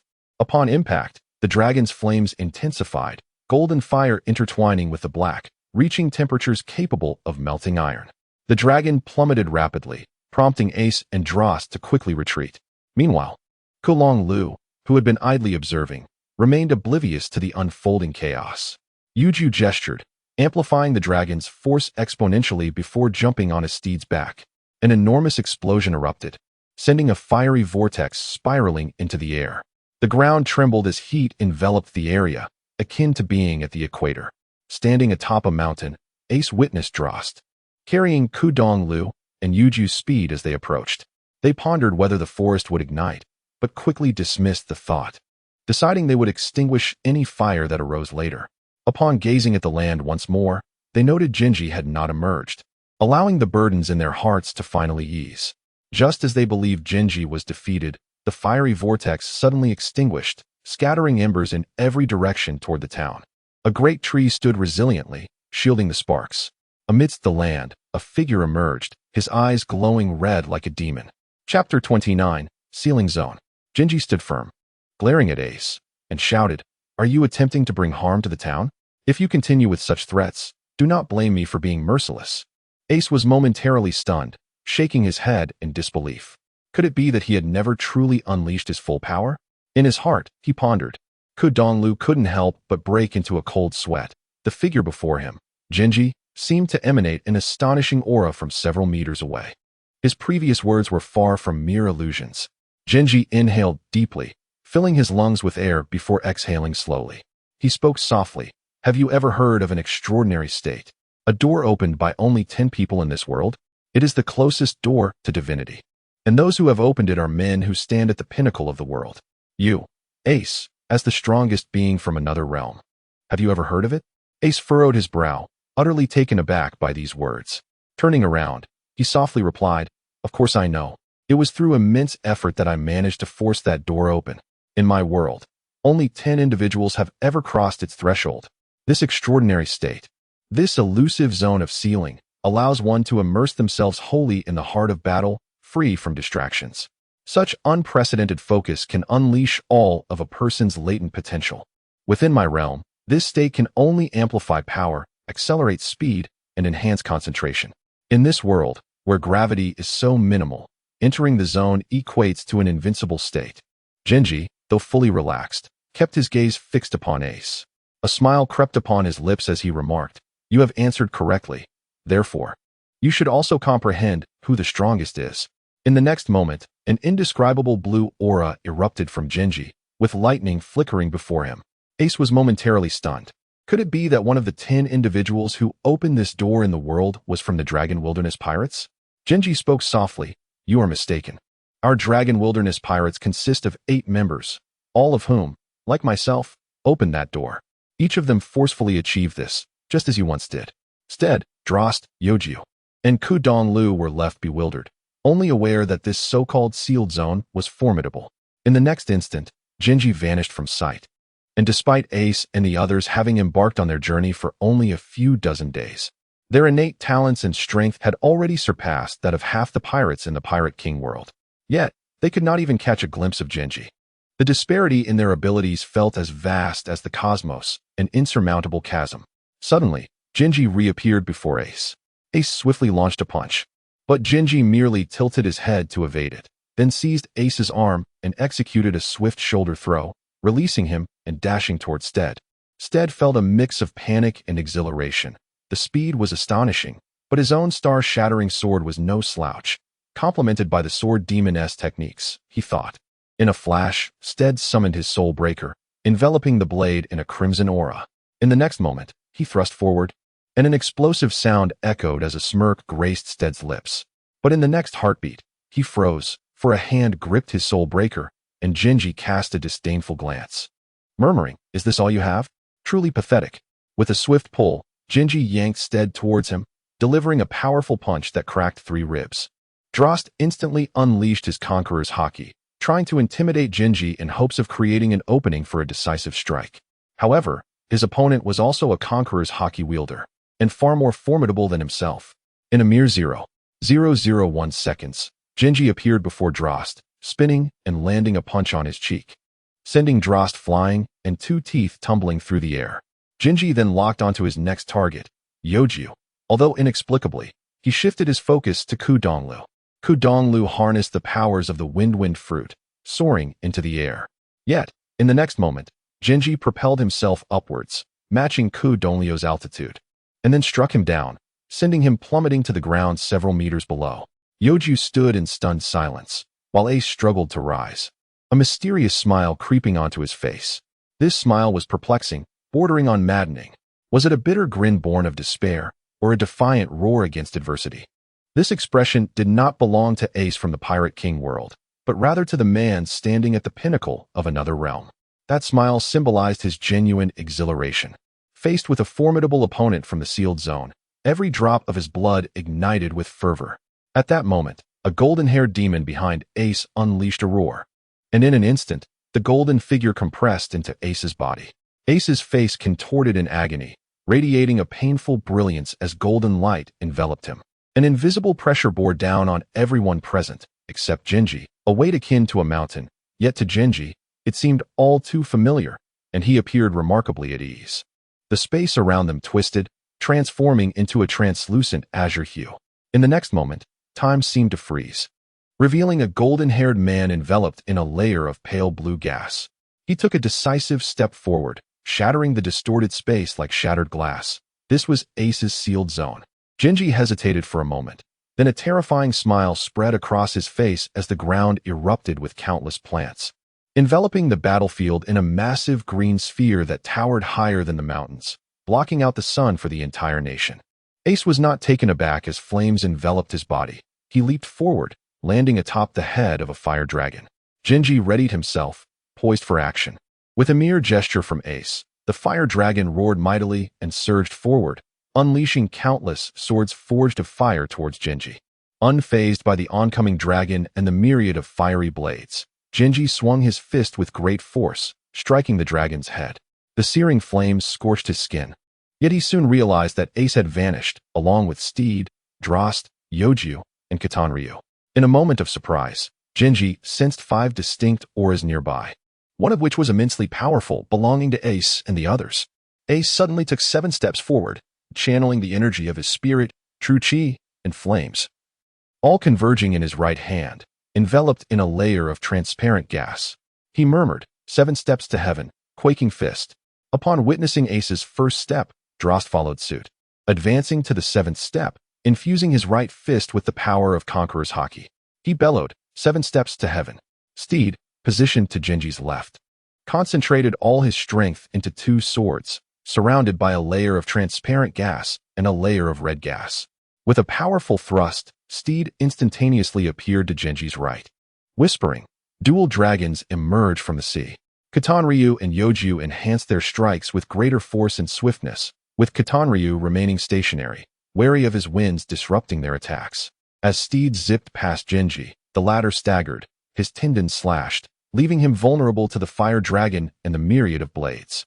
Subsequently, 2 powerful fists struck Xingyue with tremendous force, sending him hurtling into the fire dragon and the countless fiery swords piercing through him. In that moment, the fabric of space shattered, resulting in a series of catastrophic explosions fueled by Steed's underworld swordsmanship and the fire dragon's flames. The green sphere, comprised of plants, was instantaneously obliterated by the overwhelming force. Each of these maneuvers was lethal, Yet Ace and his companions dared not hope for a single fatal blow. They merely sought to inflict significant damage.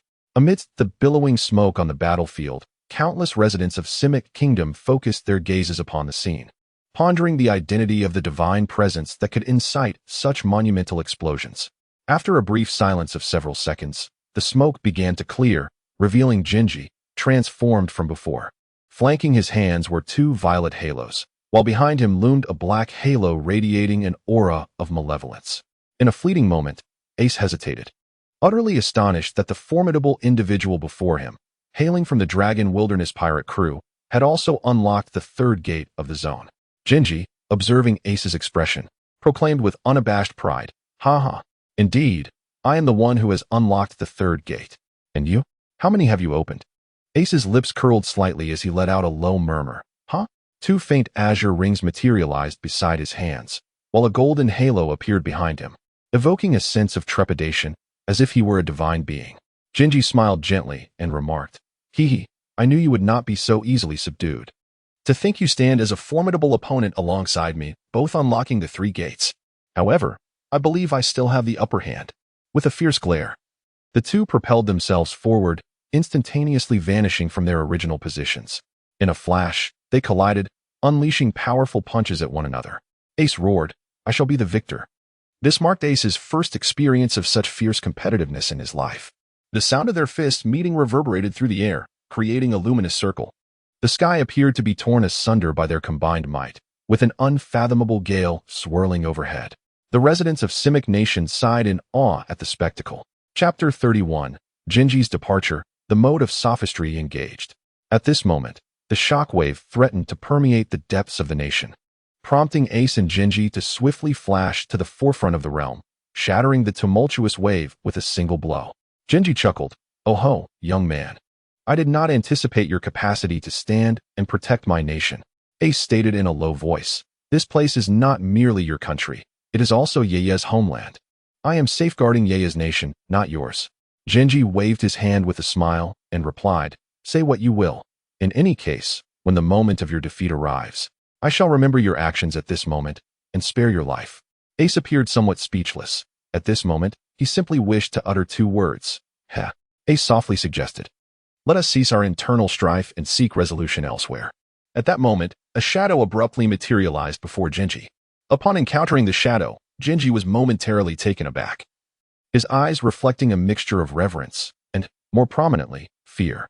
Ace was momentarily taken aback as he beheld the shadowy figure emanating 9 luminous rings. This individual had unlocked 9 gates and sealed the 9th gate of zone. It is worth noting that there are only 9 gates in total, with the 4th gate serving as a critical juncture, underscoring the stark disparity in strength between Ace and this enigmatic shadow. The shadow spoke softly. "Are you the formidable being from another realm, Ace?" Ace nodded silently. The shadow shook his head in resignation, stating that indeed, only 2 brothers within the 3 realms could contend with him. What a farce, this so-called powerful being, Ace. He is nothing but a waste. He then addressed Xingyue. "Let us depart. Leave the affairs of your nation to the king." With a low chant, the shadow's presence engulfed Ace, rendering him utterly paralyzed, and in an instant, the zone mode was dispelled, causing Ace to plummet towards the ground. Xingyue manifested into 2 forms, one being Oro and the other Rolsa. Oro cradled the unconscious Rolsa and extracted something from within him, whispering, "Former Emperor, I pledge to guard him until he reaches the age of 26. Today, I reclaim my power and return to my pirate crew to follow my captain in battles across the seas." In the next moment, Oro transformed into Xingyue's likeness. He gazed tenderly at Rolsa and murmured, "Rolsa, I can protect you for a time, but not for a lifetime. May you survive the chaos of this era." He then flew to the palace, placing Rolsa upon the bed and covering him with a blanket. Xingyue smiled softly. "May you fulfill the former emperor's wish and become a wise ruler of Seymour." Suddenly, the shadow appeared behind Xingyue, resting a hand upon his shoulder before vanishing without a trace, leaving no hint of his presence. Steed and the others rushed to where Ace had fallen and helped him to his feet. Dazed, Ace stared at the azure sky, a faint smile gracing his lips as he remarked, "I never imagined such formidable beings existed in this world. It seems our Black Spade pirate crew has much to anticipate. The path to becoming Pirate King appears to be fraught with challenges ahead." With that, Ace closed his eyes and succumbed to unconsciousness. Drost was somewhat perturbed, questioning. Wasn't Ace evenly matched with Xingyue just now? How could Xingyue exude such an overwhelming presence? Steed replied softly that potent aura did not emanate from Xingyue. It belonged to an even more powerful being. Who could that person be? Yuki, bewildered, responded, why don't you guess? Steed chuckled, ruffling Yuki's hair. Go ahead and try to complain. A bright red bump instantly appeared on Yuki's head, accompanied by 2 tiny tears welling in her eyes. Yuki exclaimed, Why can't you show some compassion?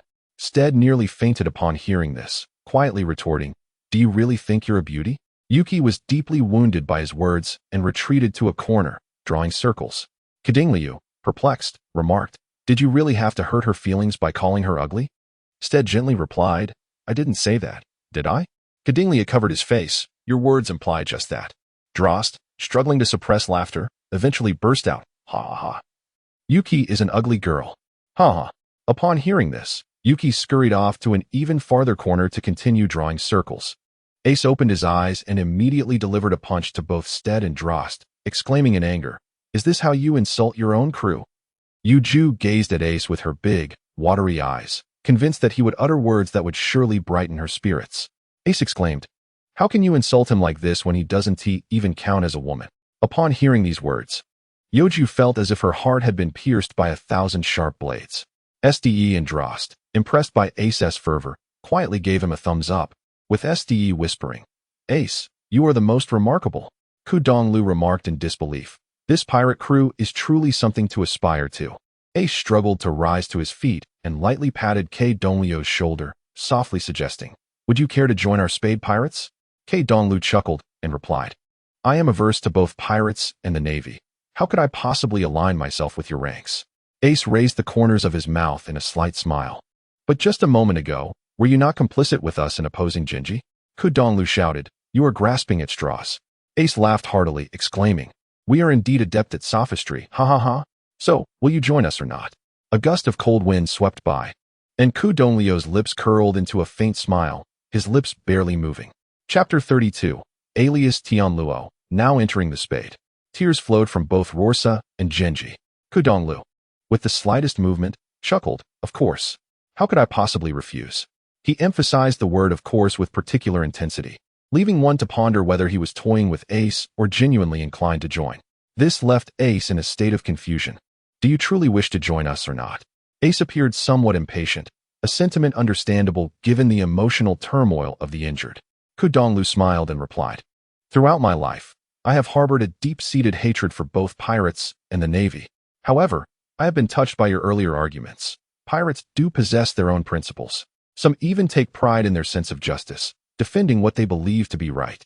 Conversely, the Navy's version of justice, if one were to put it mildly, is to eradicate evil in the name of honor, yet often it ensnares the innocent. To be blunt, they are but cold-blooded killers, merciless demons. While pirates may exhibit extreme and ruthless traits, I believe that you are not of that ilk. The prospect of fighting alongside you genuinely brings me joy. In my youth, my ambition was to be a formidable pirate, traversing the world with companions, engaging in adventures far and wide. Since the day my island was sunk and my comrades perished in the depths, I have felt utterly alone. This team battle rekindles the passion of my past, and I am truly delighted. Tears streamed down Donglio's face as he sobbed. When my friends, family, and homeland were annihilated, I vowed that I, Donglu, would dedicate my life to punishing a few pirates in the Navy before my own existence comes to an end, even if it costs me my name. Ace lamented, Then you cannot join us. He shook his head in resignation. Donglu wiped away his tears and proclaimed, From this moment forth, I shall take the name Tianluo. The past Donglu is as good as dead. From now on, he is completely gone. That naive notion has been shattered at this very moment. Changing my name is a sign of disrespect to my parents and family. Thus, I pay tribute with my blood. Suddenly, a sword, conjured by the wind, materialized in his hand. Steed attempted to intervene, but Ace restrained him, saying, This is his resolve. We can only stand here, gazing upon him with the utmost reverence, until we comprehend. In that instant, the blade fell, slicing through Donglio's abdomen, and a pool of blood formed on the ground. Ace closed his eyes, standing upright, while Steed, Drost, and Youju watched in profound anguish. As the wind blade dissipated, Kedonglu collapsed, and Steed rushed to support him. Steed shouted, "Kedonglu, are you all right?" With a faint voice, Kedonglu trembled and replied, "I am called Tianluo." With those words, he succumbed to unconsciousness. Ace opened his eyes and cried out to the heavens, "Parents of Kedonglu, have you come to a resolution regarding your son? If you wish for his lifelong happiness, do not cast blame upon him. The decision he has made was born out of immense determination. Can you see the act of seppuku before you?" His voice resonated so powerfully that even the sky seemed to tremble. At that moment, torrential rain began to pour down, with raindrops as large as beans striking Ace and his companions, including the gravely injured Tianluo. Ace knelt before Tianluo, channeling the true energy and spiritual power within him. A vibrant blue aura enveloped Ace's hand, more potent than before, likely a result of his recent battles against Xingyue and Tozu, which had enhanced his strength. However, it was not only Ace who had grown stronger. The entire Black Spade Pirates had also experienced a surge in power.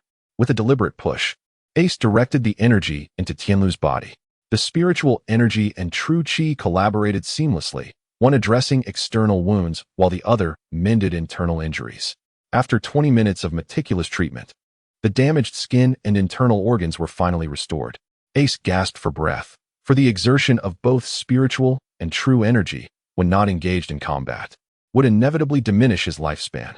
Nonetheless, Ace resolutely chose to carry Tianluo upon his back. His body swayed slightly, revealing a struggle to maintain balance.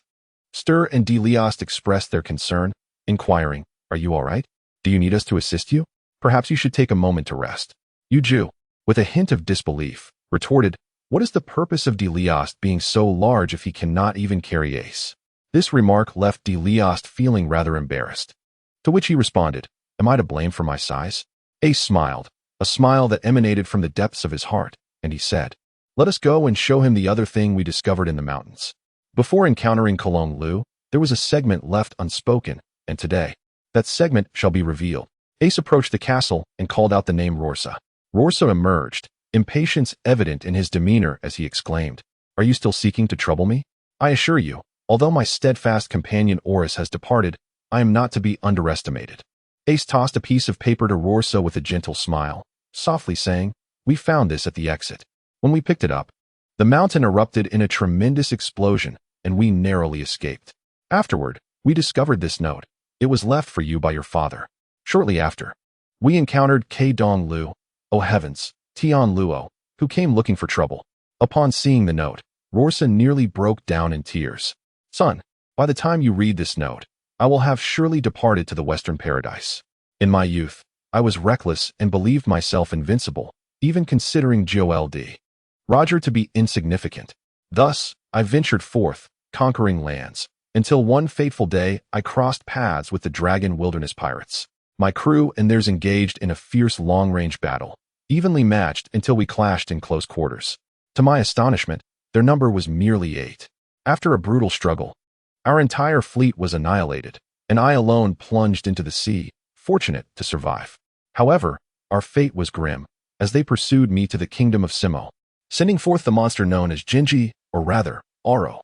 He granted me a brief respite to pen this will, promising to care for you until you reach the age of 30, at which point he would deliver this to you. Upon receiving this letter, do not harbor resentment towards your companions of 22 years.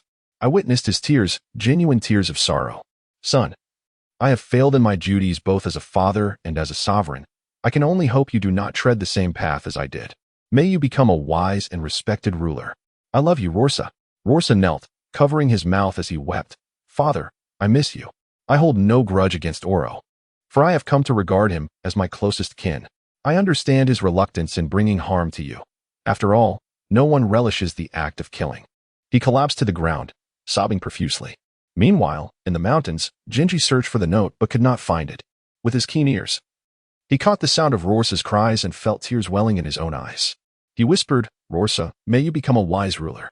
In my lifetime, I shall return to be your steadfast friend." In the next moment, Xingyue vanished. Join the group. One Piece Ace Group number 6272455358. You can discuss future storylines there. Did this note evoke any feelings within you? Chapter 33, The Return of Xingyue. A pang of sorrow struck Rorsa's heart, and far away, Xingyue felt a similar ache. Perhaps this was the bond shared by two souls intertwined for so long. Tianluo coughed, causing Ace to turn his head, inadvertently receiving a spray of phlegm right on his face. Ace's temples throbbed with visible veins, indicating his agitation. However, he quickly regained his composure and urgently inquired, "Do you have some terminal illness or something of that nature?" Tianluo shook his head vehemently, and upon witnessing this, a weight lifted from Ace's heart. Rorsa entered the castle and forcefully slammed the door shut, producing a deafening sound that made Ace feel as though his eardrums might have ruptured. Alone in the chamber, Rorsa lamented, gripping the note tightly in his hand, tears glistening in his eyes. Meanwhile, Aro drifted upon a solitary boat across the vast and profound East Sea, his countenance now displaying traces of weariness, with strands of white hair beginning to adorn his head. This perhaps represented the bond shared between the two. A thread connected them. Unbreakable.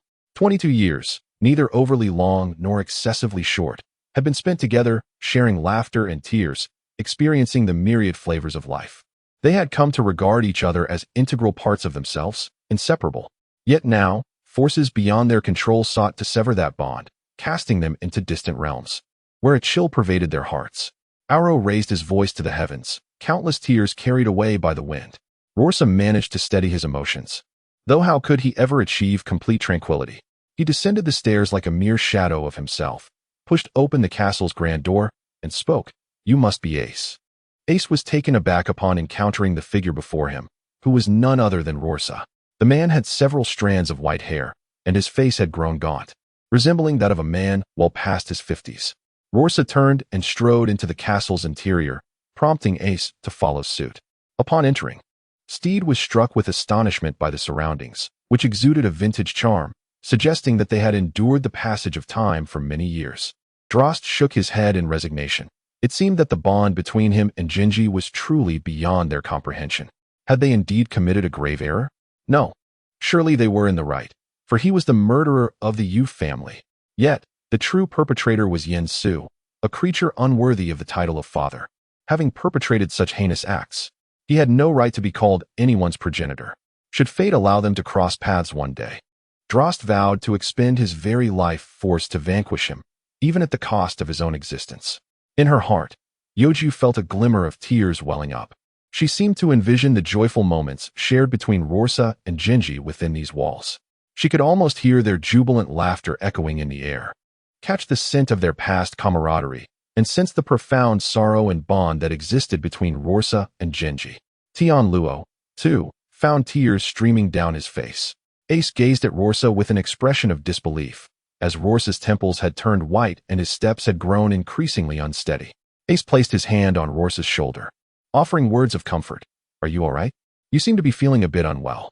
Rorsa replied softly, "I am fine, though I do sense a weakening in the strength of my legs." He turned back with a smile. Ace was utterly stunned. The figure before him was no longer the Rorsa he once knew. This was clearly an elderly man, one who had weathered the storms of life, a sage who had seen through the mundane world. Did we truly commit an unforgivable act? Ace pondered silently. Rorsa trembled as he spoke. "In light of your mercy, I shall impart to you the secret techniques of my family. I am your elder. You may call me brother, or even master if you wish. This technique is formidable. I refrained from using it earlier for fear of causing your demise. Allow me to demonstrate the two ultimate arts of our clan that target the soul." With a swift gesture, Rorsa pointed at Ace and then clenched his fist. Suddenly, Ace felt a crushing blow, an excruciating pain that felt eerily familiar. Rorsa whispered, "This technique is known as soul shatter, aptly named for its ability to fragment the very essence of the soul. It is specifically designed to counter those endowed with the powers of the natural type devil fruit." In the next instant, Rorsa bowed his head, unleashing a powerful torrent of blue energy, and his soul transcended, piercing through Ace's being. Ace spat a mouthful of blood, his face contorted in agony. Yet at that moment, he finally recalled the peculiar familiarity that these two skills evoked within him. These skills were the ultimate techniques of the soul sect, passed down exclusively to the next sect leader. Ace had once ventured alone into the soul sect, engaging in a fierce battle with the leader for dozens of rounds before a victor was determined. Naturally, Ace emerged triumphant, but at a grievous cost. 10 years of his lifespan had been consumed in the process. As his soul returned to his body, Rorsa gently remarked, "Your soul is remarkably resilient. It harbors an immensely powerful essence. Should you master this, you will undoubtedly achieve greatness. This technique is known as the Sun Ascension Technique. Ste questioned, "Why would you impart such formidable skills to us? What is your true intention?" Rorsa replied softly, "I cannot allow the divine techniques of my clan to perish through my negligence. Ever since Arrow left, I have felt my own time is limited. This state of despair has drained my lifespan considerably, yet it also attests to the profound bond one shared with Arrow. Come here, you few," Rorsa beckoned. And Ace and the others approached. Rorsa infused a stream of blue energy into the five of them, and they felt a domineering aura swirling violently within their bodies, causing great discomfort. This sensation compelled them to shut their eyes. When the five opened their eyes again, they beheld Rorsa collapsed on the ground. They knelt and performed 3 respectful bows, simultaneously exclaiming, "Master." At that moment, a powerful aura erupted around Rorsa, and the figure of Xingyue emerged. Rorsa opened his eyes and exclaimed, "Arrow, you have returned." Xingyue, trembling, replied, "Yes, my king." He then directed his energy into Rorsa's body. Ace was rendered speechless, for that was true energy, a force that eroded his very life. In an instant, Xingyue's hair turned completely white. He embraced Rorsa, weeping, "We are brothers. Let us never be apart in this lifetime. We share an eternal bond, an unbreakable connection." Rorsa's hair also transformed in that fleeting moment, becoming lustrous and dark. He smiled and replied, "Very well." The two held each other tightly when suddenly, a long spear pierced through Xingyue's abdomen, blood gushing forth. Xingyue coughed up a mouthful of blood, staining Rorsa's collar crimson. Rorsa cried out, "Xingyue!" From the heavens, a shadow sneered, "I told you to return. Yet you refused. Are you satisfied now? You shall meet your end here, my crew member, Xingyue Arrow." Slowly, Xingyue closed his eyes, seemingly at peace. He beheld Rorsa, unharmed, and felt a profound sense of contentment. Ace and his companions witnessed everything unfold before their eyes. They yearned to prevent the impending disaster, yet their strength felt as insignificant as that of mere ants. Ace and others harbor a deep-seated hatred, loathing the enigmatic figure in black and the flames of sorrow. Yet their resentment is primarily directed towards their own impotence and cowardice. Now, they find themselves in a state of remorse, eyes shut tight in regret. A new community is forming. The Pirate King's Ace group number is 627245358, where one can discuss the unfolding narrative. After reading this chapter, did it evoke any feelings of significance or subtle emotion? Moreover, this novel is on the brink of a title change. It will henceforth be known as The Pirate King, The Spade Pirates. Please take note. Chapter 34, Oaths and Encounters, Part 1. At this moment, Xingyue's eyelids fluttered slightly, while Rorsa appeared somewhat agitated, exclaiming, "Is there a doctor among you who can tend to his wounds?" Ace hurriedly rushed over, fervently channeling the vital energy within him, infusing it into Xingyue's body. However, he sensed an invisible force obstructing the flow of his energy. At that moment, Xingyue coughed softly, his eyes fluttering open. He beheld Rorsa before him, who sighed deeply in a gesture of reassurance. Xingyue sat up, and Rorsa, who had been supporting Ace, ceased the circulation of energy as well. In the next instant, a miraculous transformation occurred. Rorsa's hair became lustrous and dark, her wounds healed, and the adverse effects of channeling energy did not manifest. Ace was left in a state of mild bewilderment. Ace pondered once more. The cloaked figure was a formidable being, having reached the 9th gate of the zone, capable of effortlessly eliminating someone at the 3rd gate. Yet, Xingyue had survived, which was truly perplexing. Even though the distance between them diminished much of the power, it should not have been enough to spare an unprepared individual at the 3rd gate. Was the cloaked figure intentional in his actions? Did he deliberately choose not to slay Xingyue? Ace glanced at the long spear and suddenly experienced a profound realization. The cloaked figure had infused the weapon with healing energy. The dedication of that dark-clad individual was indeed remarkable. Xingyue lamented, "Captain, I owe you an apology. I have failed to uphold my oath upon boarding, pledging my eternal loyalty to the Dragon Wilderness pirate crew. However, unlike the other crew members, I am not devoid of compassion. I am a being of flesh and blood, a person of deep emotions. Throughout the years spent with Rorsa, I have truly formed a bond with him and cannot bear the thought of parting ways. Therefore, Captain, I must express my sincerest regret. I am truly sorry. Yet, to punish me in such a manner, to cast me away, is something I find difficult to accept. I believe I deserve a far graver punishment. one that cost me my life rather than your understanding. Captain, I am truly sorry. Should you ever require assistance, I will undoubtedly be there for you. Steed, Delost, Youju, and Tianluo were utterly bewildered, lost in a fog of confusion. Ace, however, felt a profound respect, first for Xingyue, and even more so for this captain. Rorsa lifted Xingyue with a smile, saying, "Let us fulfill my father's wish together, to bring peace and prosperity to our nation. From this moment forth, this land shall have two kings. One is Rorsa, and the other is Auro. We must strive to achieve the dreams I spoke of in my youth, to become the Pirate King." After listening, Ace chuckled. "Oh, is that so? Although you are my master, I shall not yield the title of Pirate King to anyone. This illustrious title can only be claimed by 3 individuals. The first is myself, the second is Sabo, and the third is Luffy." Rorsa softly interjected, "Why must you concede? We shall seize it by force. Let us see who truly deserves the title of Pirate King. As for Sabo and Luffy, I aim to prove to you that Rorsa and Oro, the 2 kings of the Seymour Kingdom, are the most likely candidates to become the Pirate King." Oro replied with a grin, "May we encounter each other upon the boundless seas, and I hope that by then, you will have made some progress while we too shall give our utmost effort." Suddenly, Rorsa appeared bewildered as he exclaimed, "Oro, it's over. I have passed down my family's secret techniques to them. By then, each of them will possess those skills, and we will be at a disadvantage." Ace chuckled, "Rest assured, when the time comes, we shall confront you with our own strength and tactics. Just wait and see. Remember our pirate crew, we are known as the Spade Pirates." "My name is Ace." SDE exclaimed, "I am SDE." Drost laughed, "I am Drost." Youju, looking bewildered, stated, "I am Youju." Tianluo proudly declared, "I am Tianluo of the Spade Pirates." The 5 of them chorused, "May we meet upon the vast and boundless seas, in the new world, at Laugh Tale. At that time, we shall determine who is the true Pirate King." Their voices echoed resoundingly across the nation. Rorsa shouted, "You need not worry. But remember the names of our pirate crew. We are the Seymour Pirates, and I am Captain Rorsa." Oro softly added, "Allow me to introduce the other crew members. I am Oro, and the others are Zero, Moonlight, Guoyun, and the late Xian and Cheng." Rorsa bellowed, "Remember, one day we shall avenge Xian and Cheng." Ace also proclaimed, "We too shall seek vengeance, just as you do, for the sake of the Yu family. However, before that, we must first vanquish Yansu, so prepare yourselves."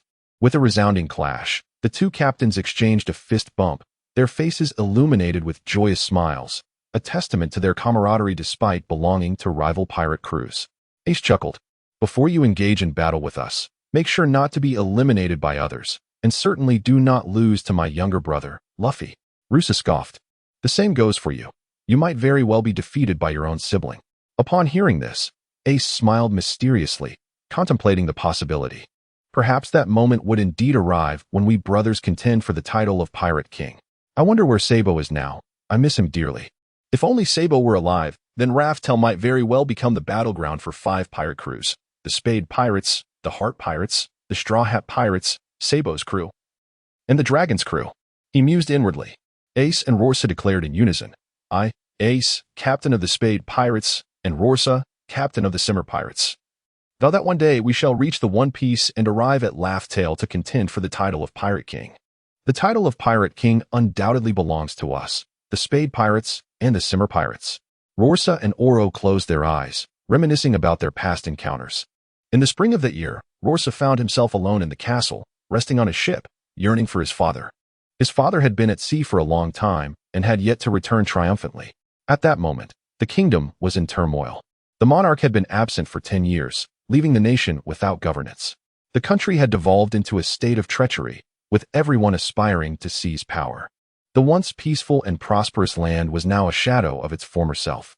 Suddenly, a deafening knock echoed through the castle doors, accompanied by shouts. "Little prince, come out. Hand over the throne to me, and I will govern this nation in place of you and the late emperor. Just think of how glorious my name will be in the annals of history. But if you refuse, I shall take it by force." Rorsa curled up in a corner of his room as the door was violently kicked open by a burly man. Despite his size, the man possessed a robust physique. The burly man, flanked by 4 or 5 others, ascended the stairs, dragged Rorsa from his room, and unleashed a brutal beating upon him. Each punch and kick inflicted unbearable pain.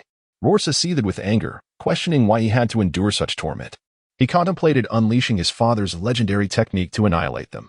But his father had always instructed him to reserve it for true danger.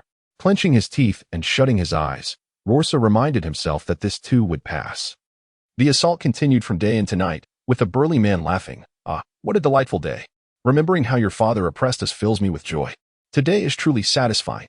He placed his foot on Rorsa's head, twisting it mercilessly, and then kicked Rorsa's head violently against the wall before leaving, slamming the door behind him. Struggling, Rorsa returned to his room. Sunlight streamed through the window, illuminating the darkness with a glimmer of hope. He curled up in a corner, a sight that epitomized despair. Climbing onto the windowsill, he gazed at the sun, tears streaming down his face. He feared another beating. The recent assault had not only inflicted physical wounds that would heal in months, but had also left deep psychological scars that could haunt him for years, if not a lifetime. In a pitch-black cave, a 12-year-old boy locked eyes with a man in his 40s. The man pointed at the boy, then clenched his fist.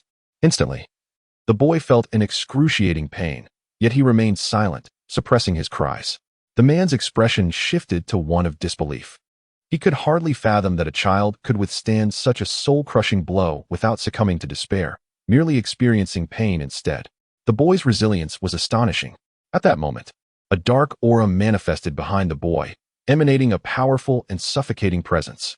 The man was taken aback after decades of experience. He recognized that the boy wielded his own technique, a power he had only seen during his confrontations with the Dragon Desolation pirates, though he had never witnessed its true wielder in battle. Feeling defeated by the boy's ability, the man sighed, "Child, may I entrust you with a task? If you agree, I shall ensure you are not punished." The boy replied softly, "Speak, and if I can, I shall do my utmost." The man smiled. "I hope you can spare a moment to write a note for my son. Will you care for him until he turns 30? He is so young, and I must leave him. He will surely face oppression and discrimination, even as a king. So, I ask you to accompany him, instilling hope in his life, and help him become a great ruler. Deliver the note to him on his 30th birthday." The boy nodded and whispered, "You are a wonderful father. I can only hope your child understands you.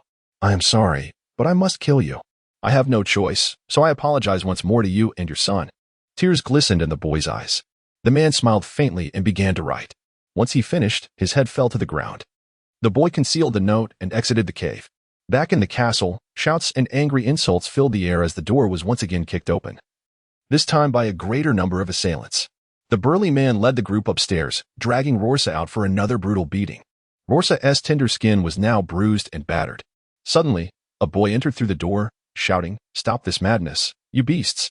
The burly man and his gang ignored him. In an instant, the boy vanished from sight, reappearing before Rorsa, embracing him gently. "You have suffered," he murmured. "I am here to care for you, sent by your father. My name is Oro. What is yours?" Rorsa trembled. "Oro? I am Rorsa. Are you truly sent by my father? Be careful. These villains will beat you too." Oro chuckled. "Do not worry. They will never have the chance to harm us again." With a wave of his hand, the heads of the assailants fell to the ground, their eyes wide open, unable to comprehend what had transpired. Oro, drenched in blood, gathered the trembling Rorsa into his arms and entered the room. "Rorsa, do not fear. I will protect you for life. I will help you fulfill all your aspirations," he promised. Rorsa asked, "What about my father?" Oro replied softly, "He has passed, sacrificing himself for the pirate ideals he cherished." Rorsa, with a hint of understanding, nodded and whispered, "My father once said he wanted to become the pirate king and make a name for himself. I wish to be the pirate king too. Will you help me?" Oro nodded with a smile, "Of course, even if it costs my life." The vast ocean, blue and profound, stretches endlessly, a realm where countless pirates yearn to roam, their dreams intertwined with the waves. Ace and his companions bid farewell to Rorsa and his crew at the harbor. Rorsa led all the members of the Smoker Pirates to see them off, clearly demonstrating the significance he placed on this occasion.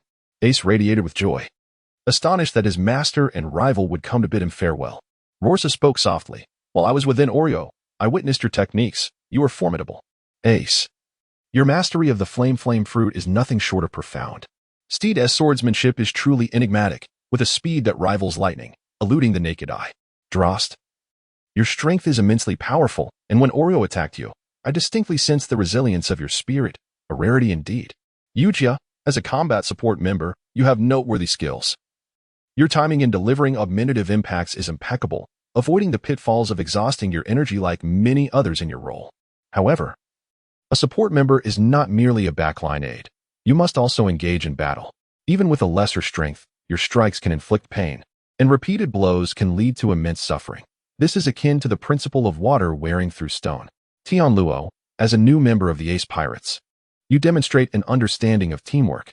Unlike many newcomers who fight solo, you consider the broader picture and choose to assist Youju from behind. Your prudence is commendable. I have summarized your strengths, and while I have pointed out Youju as shortcomings, it is a harsh truth. Now, let Oru elucidate your weaknesses. Youju, exasperated, remarked.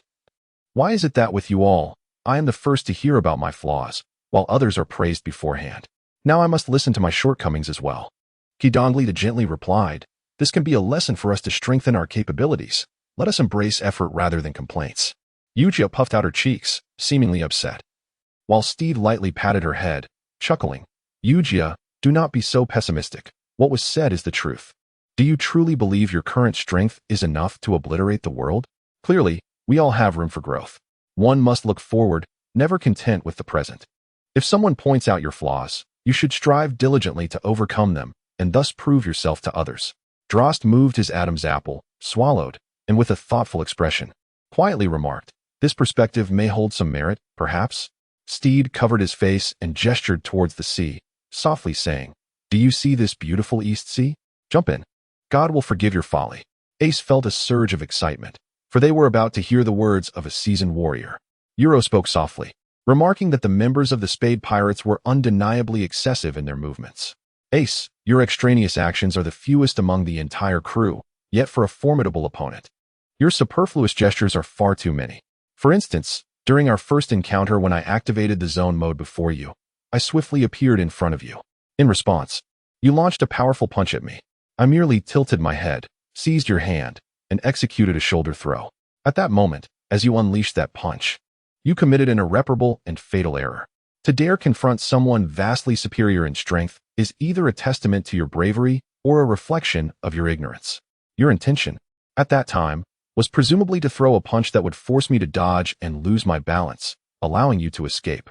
However, individuals like myself and those in the Dragon Desolate Pirates are seasoned in evading attacks, and the angle of your strike could never match ours. The instant you threw that punch, it was destined that you would face defeat. Had you refrained from that unnecessary action, you could have easily evaded.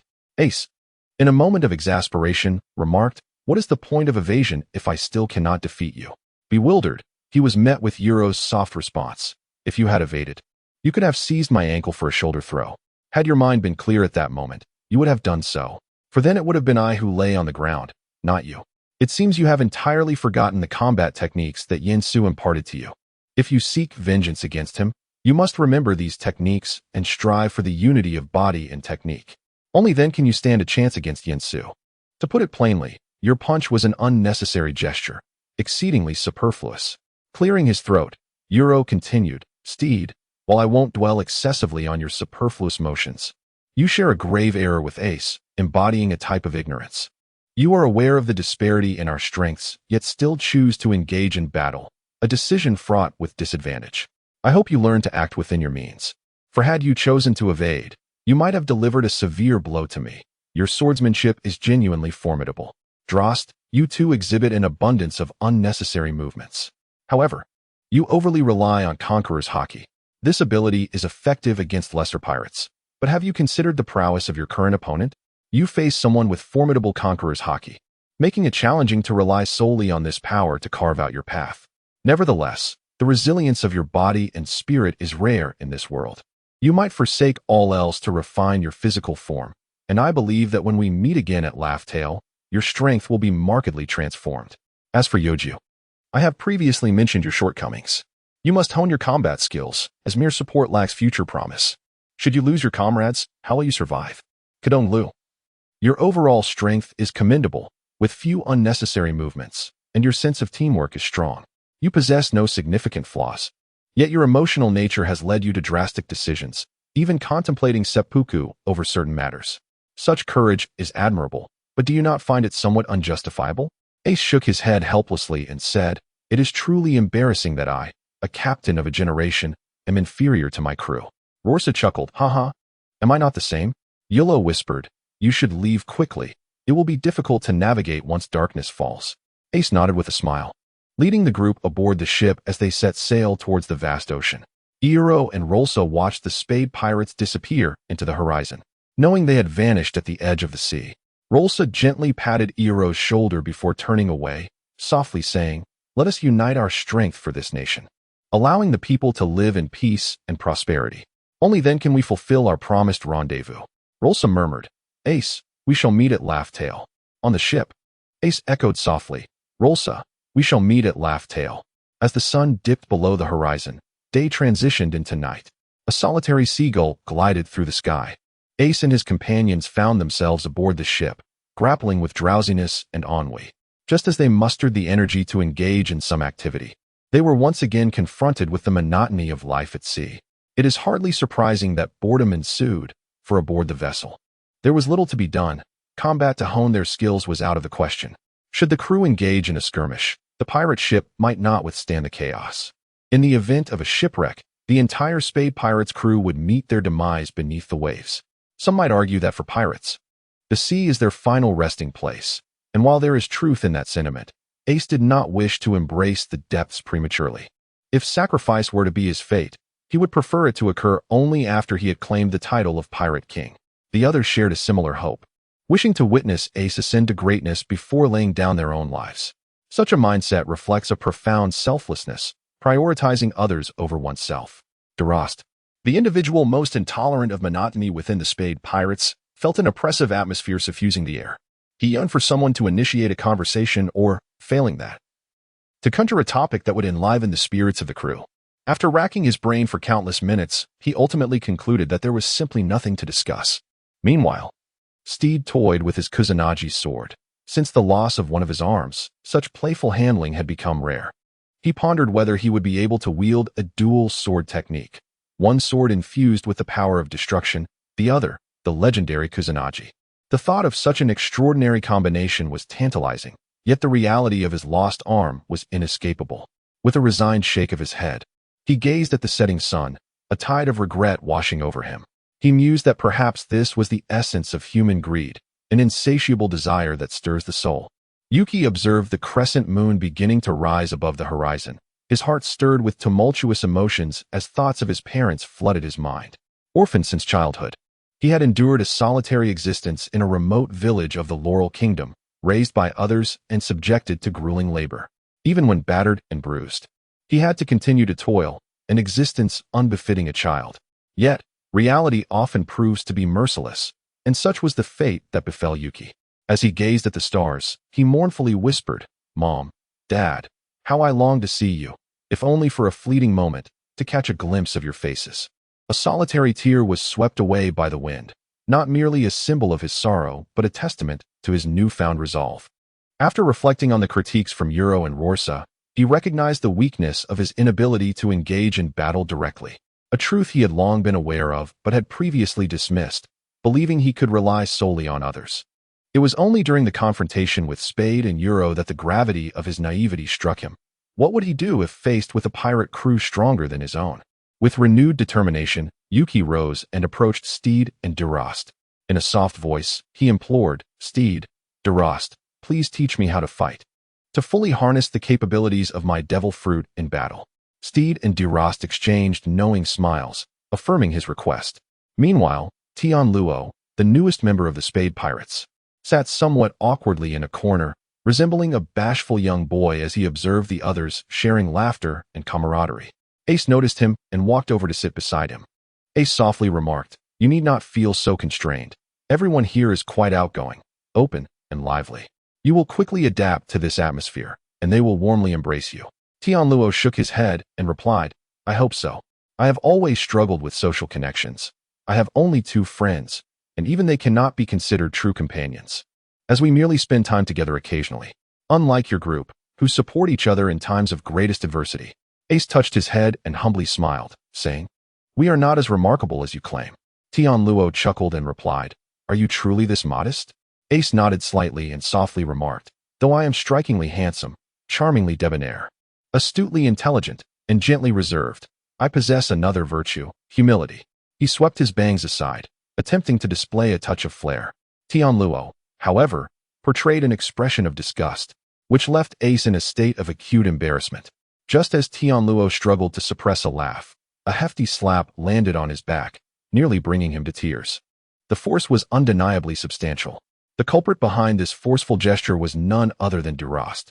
With a chuckle, Delost said, I had thought your personality to be rather introverted, but it seems you are quite the hidden extrovert. This remark left Tianluo momentarily speechless. Delost continued, since you are indeed an extrovert, why not join our team that teaches Youju the art of combat? Tianluo, not wishing to elaborate further, could only acquiesce. Feeling that any additional words would be futile, as he had already been perceived as a suitable addition by this individual. Delost then inquired, Ace, are you coming along? Ace shook his head and said, I must also confront my own shortcomings. Delost lifted Tianluo with his right hand and proceeded to the area where they would engage in battle with the teaching of Youju. Ace pondered, contemplating the reason behind his excessive movements. He suddenly unleashed a powerful punch, an instinctive reaction indeed. Confusion enveloped his mind. Ace closed his eyes and engaged in a mental training exercise, envisioning a confrontation with Elo. The two stood upon an endless plain, and with a powerful push of their legs, they vanished from their original positions. In the next moment, they converged at the center, unleashing a shockwave that uprooted countless flowers and grasses. Elo launched a fierce punch, his movement simple yet direct, devoid of any additional gestures. Ace mirrored the action, preparing to meet Elo's fist, but as the moment of impact approached, he instinctively dodged to the right. However, an unexpected occurrence transpired. Upon the collision of their fists, Ace felt as though his entire being was on the verge of fracturing, and in the tangible world, a trace of blood appeared at the corner of his mouth. Ace was sent flying, his anger ignited. He charged forward, unleashing a flurry of punches, yet they were effortlessly evaded. In that fleeting moment of vulnerability, Arrow seized the opportunity, delivering a powerful blow that sent Ace careening through the air. Thus, the illusion of training was shattered. As Ace took a few steps back, he felt as though his entire internal organs were in disarray, with a searing warmth of blood coursing through his throat. Ace remained perplexed as to why he exhibited an excess of unnecessary movements. He was ensnared in a ceaseless contemplation, pondering deeply yet failing to arrive at a conclusion. Chapter 2. The Breakthrough of Spades, Part 1. Once Ace had regained his composure, he re-entered his imaginative training, resolved to engage in 2 more rounds to ascertain whether he could uncover any superfluous movements. Should he fail in this endeavor, he would have to seek understanding in future battles. In the blink of an eye, the two vanished from their original position and reappeared in the skies above, exchanging blows with unparalleled speed. A multitude of air waves surged around them, causing the soil of the plain to rise as if liberated from the grasp of gravity, a testament to the immense power generated by their confrontation. Ace continually endeavored to minimize his movements, yet all his efforts were in vain. He remained entirely oblivious to the superfluous actions he was exhibiting. The duel between the two unfolded with astonishing rapidity, eluding the naked eye. Fortunately, Ace possessed the violet extreme eyes, enabling him to keep pace with Arrow's maneuvers, though his body was swiftly reaching its limits. The disparity between them was not merely a trivial matter. It resembled an insurmountable chasm, stretching endlessly into the horizon, at least for now. As anticipated, Ace soon found himself unable to keep up, with countless punches raining down upon him, each strike carrying substantial weight, nearly forcing him to cry out in pain. Ace felt his internal organs shift once more, his face contorting in response. Suddenly, Urol's fist came crashing towards Ace's face, shattering the illusion of training. In the real world, his body bore countless bruises and contusions. Delost and Steed looked on in confusion, closing their eyes as if to shield themselves from the self-inflicted harm. Was this a novel form of self-mutilation? Ace found a place to settle down. Why is it that I still cannot compete with him? My punching speed was initially quite rapid, nearing a state of equal prowess, yet in the end, I still faced defeat. Ace found himself in a perplexing quandary, his foot tapping restlessly as he engaged every ounce of his intellect in contemplation. Despite 4 arduous minutes of reflection, clarity eluded him. With a resigned sigh, he lamented, "Is it truly beyond my grasp to discern the superfluous actions that plague me?" It appeared that he had no choice but to strive for enlightenment this time. Should he fail to grasp it, he would have to rely on future battles to attain understanding. After adjusting his body and mind, Ace closed his eyes and once again entered the realm of imagination. This time, He and Oro did not find themselves on the plains as in the previous two occasions. Instead, they appeared upon the vast expanse of the sea. In this world of imagination, Ace, as a wielder of the devil fruit, floated gracefully upon the surface of the water. Ace whispered, "Oro, this time I shall surely defeat you." Oro replied with a laugh, "Oh, come and try." His tone carried a hint of mockery, which irritated Ace immensely. In an instant, Ace propelled himself towards Oro with tremendous force, splitting the sea beneath him. As he threw a powerful punch, Oro met it with his hand, resulting in a deafening clash that carved a massive chasm into the ocean. It took a considerable amount of time for the seawater to finally fill the void. As Ace swiftly retracted his hand and pivoted, he delivered a kick. Oro effortlessly deflected it with his forearm, exuding an air of remarkable composure. Ace retreated a step before advancing once more, unleashing a flurry of punches. In response to this barrage, Oro remained unfazed, merely bobbing his head from side to side to evade the strikes with ease. At this moment, Ace was breathless and utterly exhausted, while Oro, brimming with vitality, mocked him from a distance.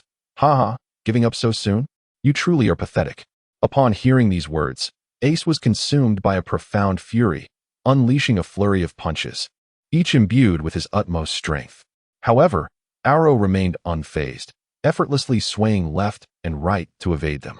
In an instant, Oro retaliated with a powerful blow that sent the exhausted Ace flying several dozen meters before he finally came to a halt.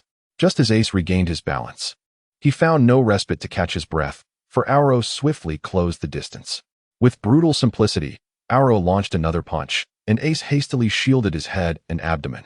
The impact was so tremendous that it felt as if Ace's hands were shattered by Oro's strike, leaving him with a profound loss of sensation in his limbs. Ace trembled as he spoke. "Incredible! You dispatched me in merely 2 punches throughout the entire battle. Truly formidable. I unleashed countless punches in your direction, yet not a single one managed to land upon your form. It was merely a futile expenditure of energy." With a resigned shake of his head, Ace suddenly recalled his earlier musings about the waste of energy and came to a profound realization. "I understand now. The so-called superfluous movements are nothing but unnecessary actions. Such actions serve only to deplete one's stamina without yielding any tangible results. A true master typically requires only 4 or 5 punches to subdue their opponent. No wonder I was often vanquished by my grandfather in a single blow. It turns out my superfluous movements were far too numerous. Ever since my grandfather's passing, I have held the title of the world's strongest, yet failing to grasp this truth fills me with shame. Thank you, Oro, for enlightening me on this matter. In the future, I shall undoubtedly defeat you to express my respect. But before that, I must first deal with you before me." In a swift motion, Ace propelled himself forward, appearing before Oro. Observing Ace's lack of intent to attack, Oro quickly launched a punch, aiming to obliterate this imagined training session. Just as his fist was about to make contact with Ace, the latter vanished, reappearing behind Oro and delivering a powerful blow to his back. A series of sharp cracks echoed as several vertebrae in Oro's spine seemed to break. However, he paid it no heed. In a sudden twist, he spun around and threw a punch, but Ace deftly leaned back to evade the strike. With a swift movement, he planted his foot and executed a shoulder throw, sending Oro crashing down. Oro leaped back into action, swinging a fist towards Ace, who countered by striking the bend of Oro's arm, redirecting the punch. In that instant, a rising dragon fist connected with Oro's chin, delivering an excruciating blow that needed no further elaboration. Oro collapsed onto the floor, gasping for breath. This imagined training concluded with Ace's victory. Upon awakening, Ace wore a serious expression, softly reflecting on his inadequacies. Despite having grasped the concept of unnecessary movements, he realized it was still insufficient. Should he engage in a real battle against the true Oro, defeat would undoubtedly be his fate, a fact he could not deny. Ace gazed up at the starry sky, clenching his fists with exhilaration. The thought of having such formidable opponents still left invigorates me. Sooner or later, I shall become the Pirate King, the mightiest being in this world. Steed, Delost, and Kotonryu were meticulously instructing Youju. Steed tossed the Kusanagi sword to Youju and softly urged, "Give it a try." Youju drew the blade from its sheath, only to wildly swing it about, inadvertently launching the sword into the air. Suddenly, a sword descended from the heavens, embedding itself in front of Steed, who was taken aback. Delost and Kotonryu erupted into laughter, while Steed found himself in a most awkward predicament. Ace approached with a smile and said, "Stop laughing. Youju, I have come to guide you as well." Chapter 3, Spade Breakthrough, Part 2. Youju and the others chuckled at Ace, saying, "Have you truly broken through?" Ace felt the atmosphere was rather peculiar and stammered, "Why yes, what's wrong?" Steed displayed a wicked grin and softly remarked, "In that case, you are the strongest among us. So this girl who does not fight shall be entrusted to you." Upon hearing this, Delost quickly nodded in agreement. Ace, rendered speechless, retorted, "You had this all planned out, didn't you, Steed?" Tianluo, standing nearby, chuckled silently, finding it impossible to articulate the ambience aboard the ship, which oscillated between harmony and treachery. Tianluo helplessly mused to himself. Ace patted Tianluo's shoulder and chuckled, "Are you all right? How well are you blending in?" With a light-hearted laugh, Tianluo replied, "It should be, more or less, fine." Upon hearing Tianluo's remark, Ace found it rather unsurprising, as he too sensed an unusual atmosphere aboard the vessel. However, one thing he could unequivocally affirm was that each crew member was someone he could rely upon with his very life. Ace chuckled, "Tianluo, rest assured. Each individual here is someone you can depend on for your life, except for Youju." He patted Tianluo's shoulder. Youju was utterly bewildered. Tears glimmered in her eyes as she softly murmured, "Do you truly disdain me so much?" Woo-woo. Ace appeared somewhat awkward as he gently caressed Youju's head, soothingly murmuring, I was wrong. Is that enough? Please, don't do this. It pains me to see you like this." With tears in her eyes, Youju replied, "What you just did also caused me some distress." Ace wished to say little, merely letting out a couple of derisive chuckles. Youju, hiding in the corner, began to draw circles. Steed chuckled, "Let Youju take a moment to compose herself. For now, assist me in making a breakthrough regarding that so-called extraneous action. And what of this so-called ignorance?" Upon uttering these words, Steed puffed out his cheeks, subtly expressing his discontent. Ace chuckled and said, "I shall attempt to use my feeble mental energy to bring you into the realm of the mind." In the next moment, countless silver beams enveloped Ace and Steed. They soon found themselves on a plain where the snow was just beginning to melt. Steed gazed in astonishment at the surrounding landscape and marveled. Is this truly a creation born of mental energy? Can such a magnificent sight really stem from feeble mental power? Ace whispered, "This has already drained a significant portion of my mental energy, and my physical form is likely on the verge of collapse. However, it is fortunate that this is the realm of the mind, where I can still manifest my true power. So, Steed, give it your all." Steed nodded with a smile, then propelled himself forward, stirring up clouds of dust. As Steed rushed towards him with great speed, Ace remained composed. Suddenly, a blood-red long knife materialized in Steed's hand as he ran. He leaped into the air, swinging the long knife down with great force. As Ace swiftly pivoted to evade the attack, he unleashed a powerful punch that struck Steed squarely in the chest. The moment that fist made contact, Steed felt as though every vein in his body had been shattered, a sensation so excruciating that it would be etched in his memory for eternity, surpassing even the agony of having an arm severed. Fortunately, this ordeal resided within the realm of the mind. Otherwise, he might have sustained grievous injuries or even faced death. In the tangible world, blood trickled from the corner of Steed's mouth. Ace chuckled, "Strong or not, I simply ask if you are strong." "Ha ha." Steed clutched his chest, trembling as he replied, "Indeed formidable, to evade my attacks so effortlessly. However, how can you escape the star-crossed blade?" With a swift kick, Steed darted in front of Ace, brandishing his long knife with rapidity. Ace merely swayed left and right, evading the strikes. Steed, noticing the efficacy of his approach, quickened his pace, and Ace found it increasingly challenging to avoid the blows. Beads of sweat began to form on Ace's brow as he pondered whether Steed's knife-wielding speed would ascend to yet another level. Sure enough, Steed's speed escalated, rendering Ace's violet eyes somewhat unable to discern the movements. The velocity of Steed's strikes intensified, but the toll it took was evident. His stamina was nearing its limit. Ace also noticed this. Steed's speed of wielding the blade gradually diminished. Each swing appeared increasingly laborious. Ace could no longer bear the sight and unleashed a powerful punch that struck Steed squarely in the abdomen. Steed's midsection caved in, and he coughed up a mouthful of blood. He crashed forcefully onto the plain below. Ace approached and exclaimed, "Have you not realized how wasteful this is of your stamina? A true master determines the outcome of a duel within merely 4 or 5 strikes. Your sweeping motions are excessively broad, leading to an alarming depletion of your energy. Such unnecessary movements are precisely the issue." Steed lay on the plain, panting, and responded, I see. However, I still prefer to adhere to my original fighting style. One day, I shall train my swordsmanship to a speed swifter than light itself, thereby compensating for the drawbacks of these so-called superfluous actions. Ace chuckled helplessly, remarking, how truly capricious. Yet, I suppose it is as you wish. A carefree and unrestrained demeanor is indeed the hallmark of the Spade Pirates. Steed replied with a smile, indeed, that is so.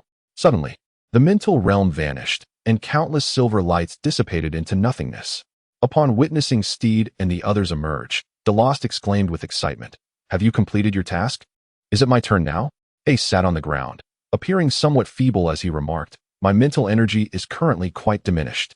I am unable to usher another person into the realm of consciousness in such a short span of time. Youju continued to draw circles in that corner.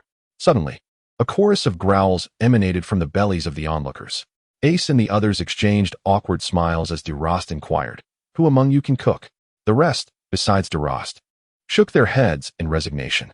With a sigh, Delost remarked, it seems I am the only one capable. Fortunately, I learned a bit of culinary skill from Ilo. After several minutes, a variety of delectable dishes had been laid out on the pirate ship's dining table.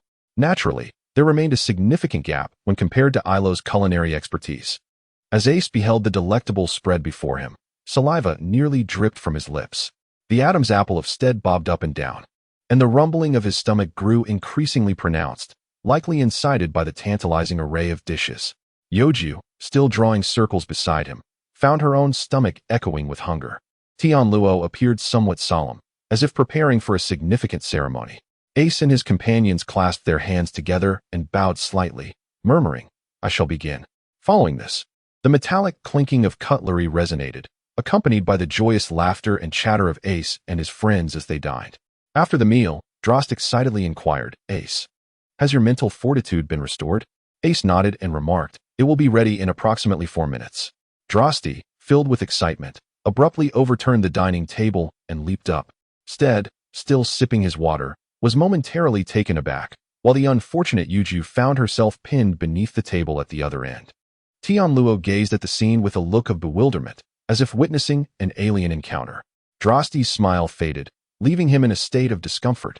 No, an extraordinary awkwardness. Ace lamented, young Master Delost, you seem to be floating away. This was due to Delost's noble birth in the realm of Laurel. Delost awkwardly whistled, attempting to maintain a facade of nonchalance. For fleeting minutes passed, and Delost found himself increasingly impatient.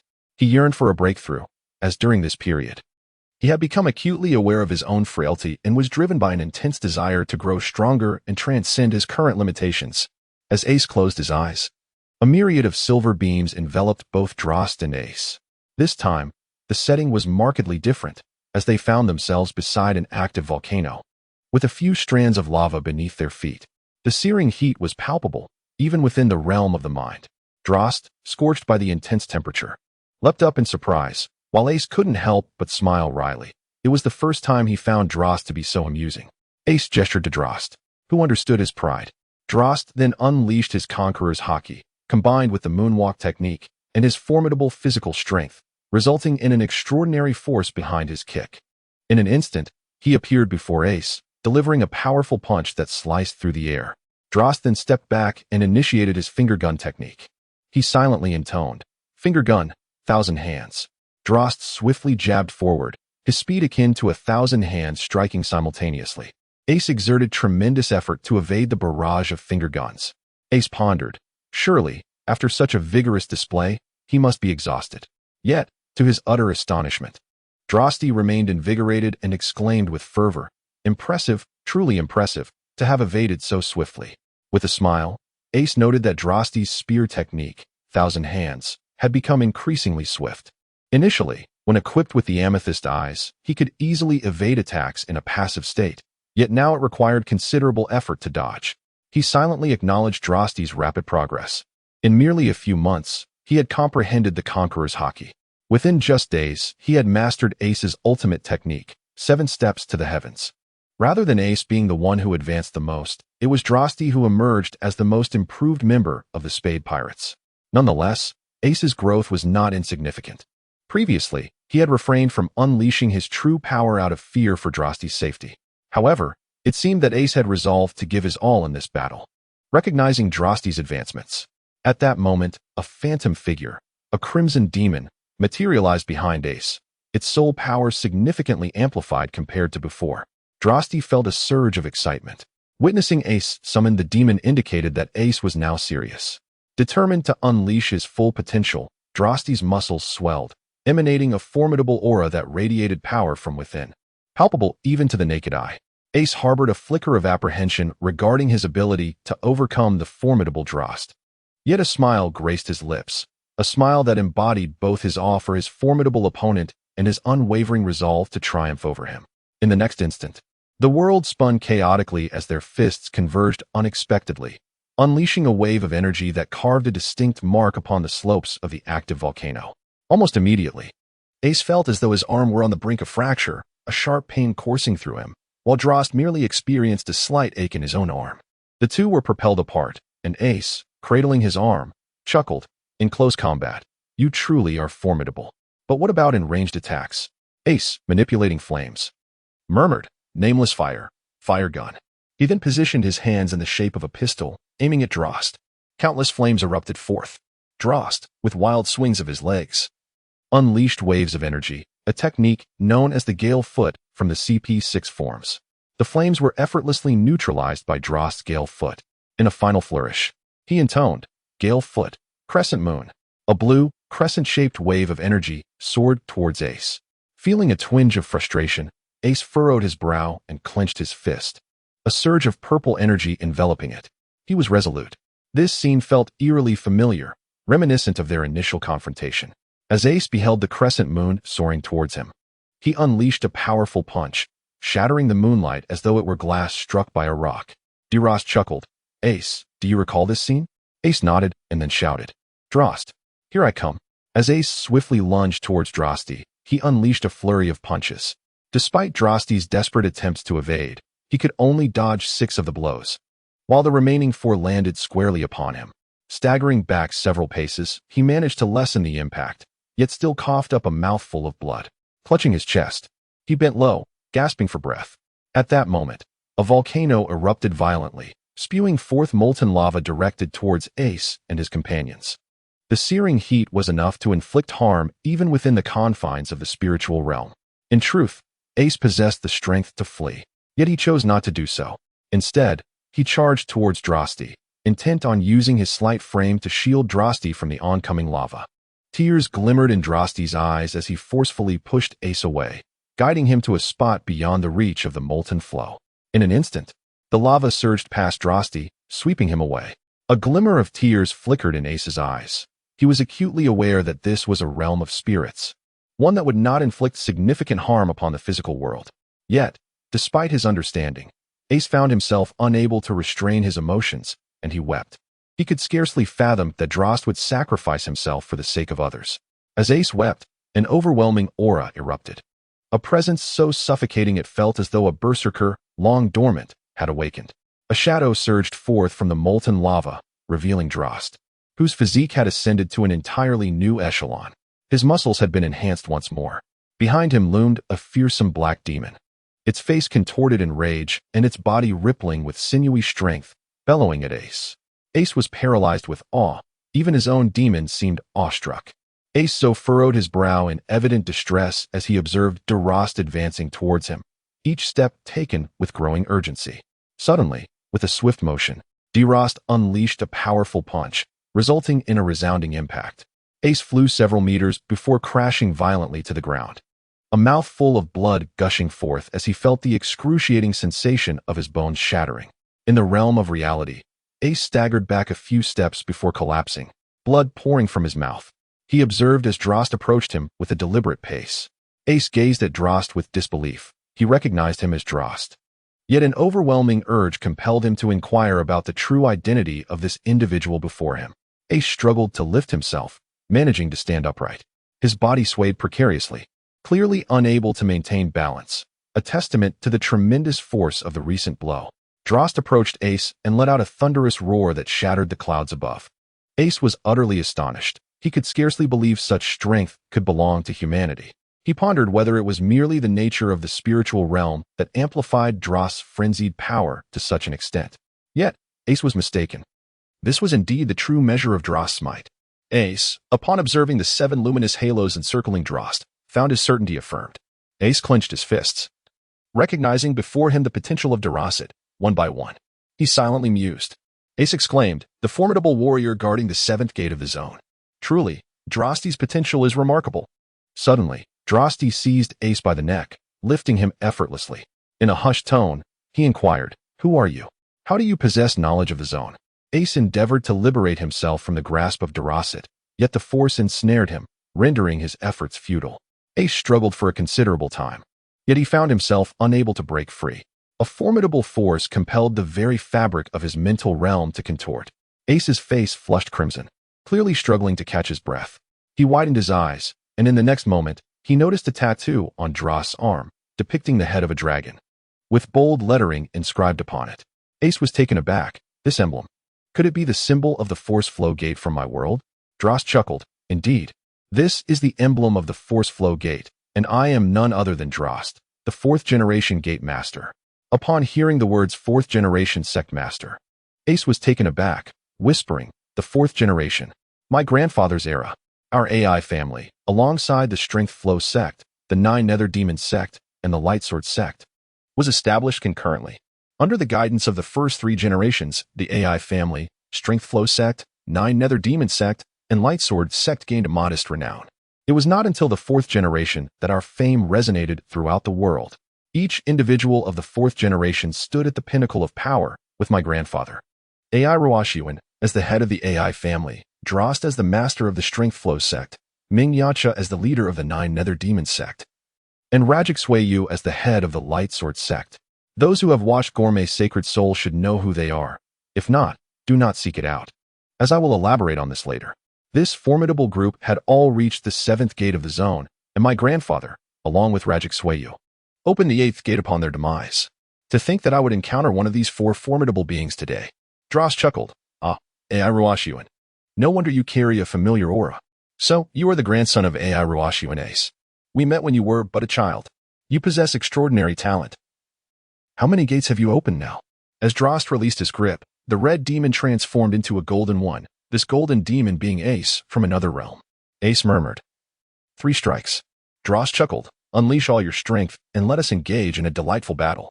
Ace entered into Ace's body, and subsequently, 3 luminous rings manifested upon him. As Ace propelled himself forward with a powerful kick, he unleashed a formidable punch. Drosti, however, did not evade the strike. The blow landed with a resounding impact upon Drosti's body. The sound was remarkably loud, yet Drosti merely took a slight step back. Ace appeared somewhat inscrutable.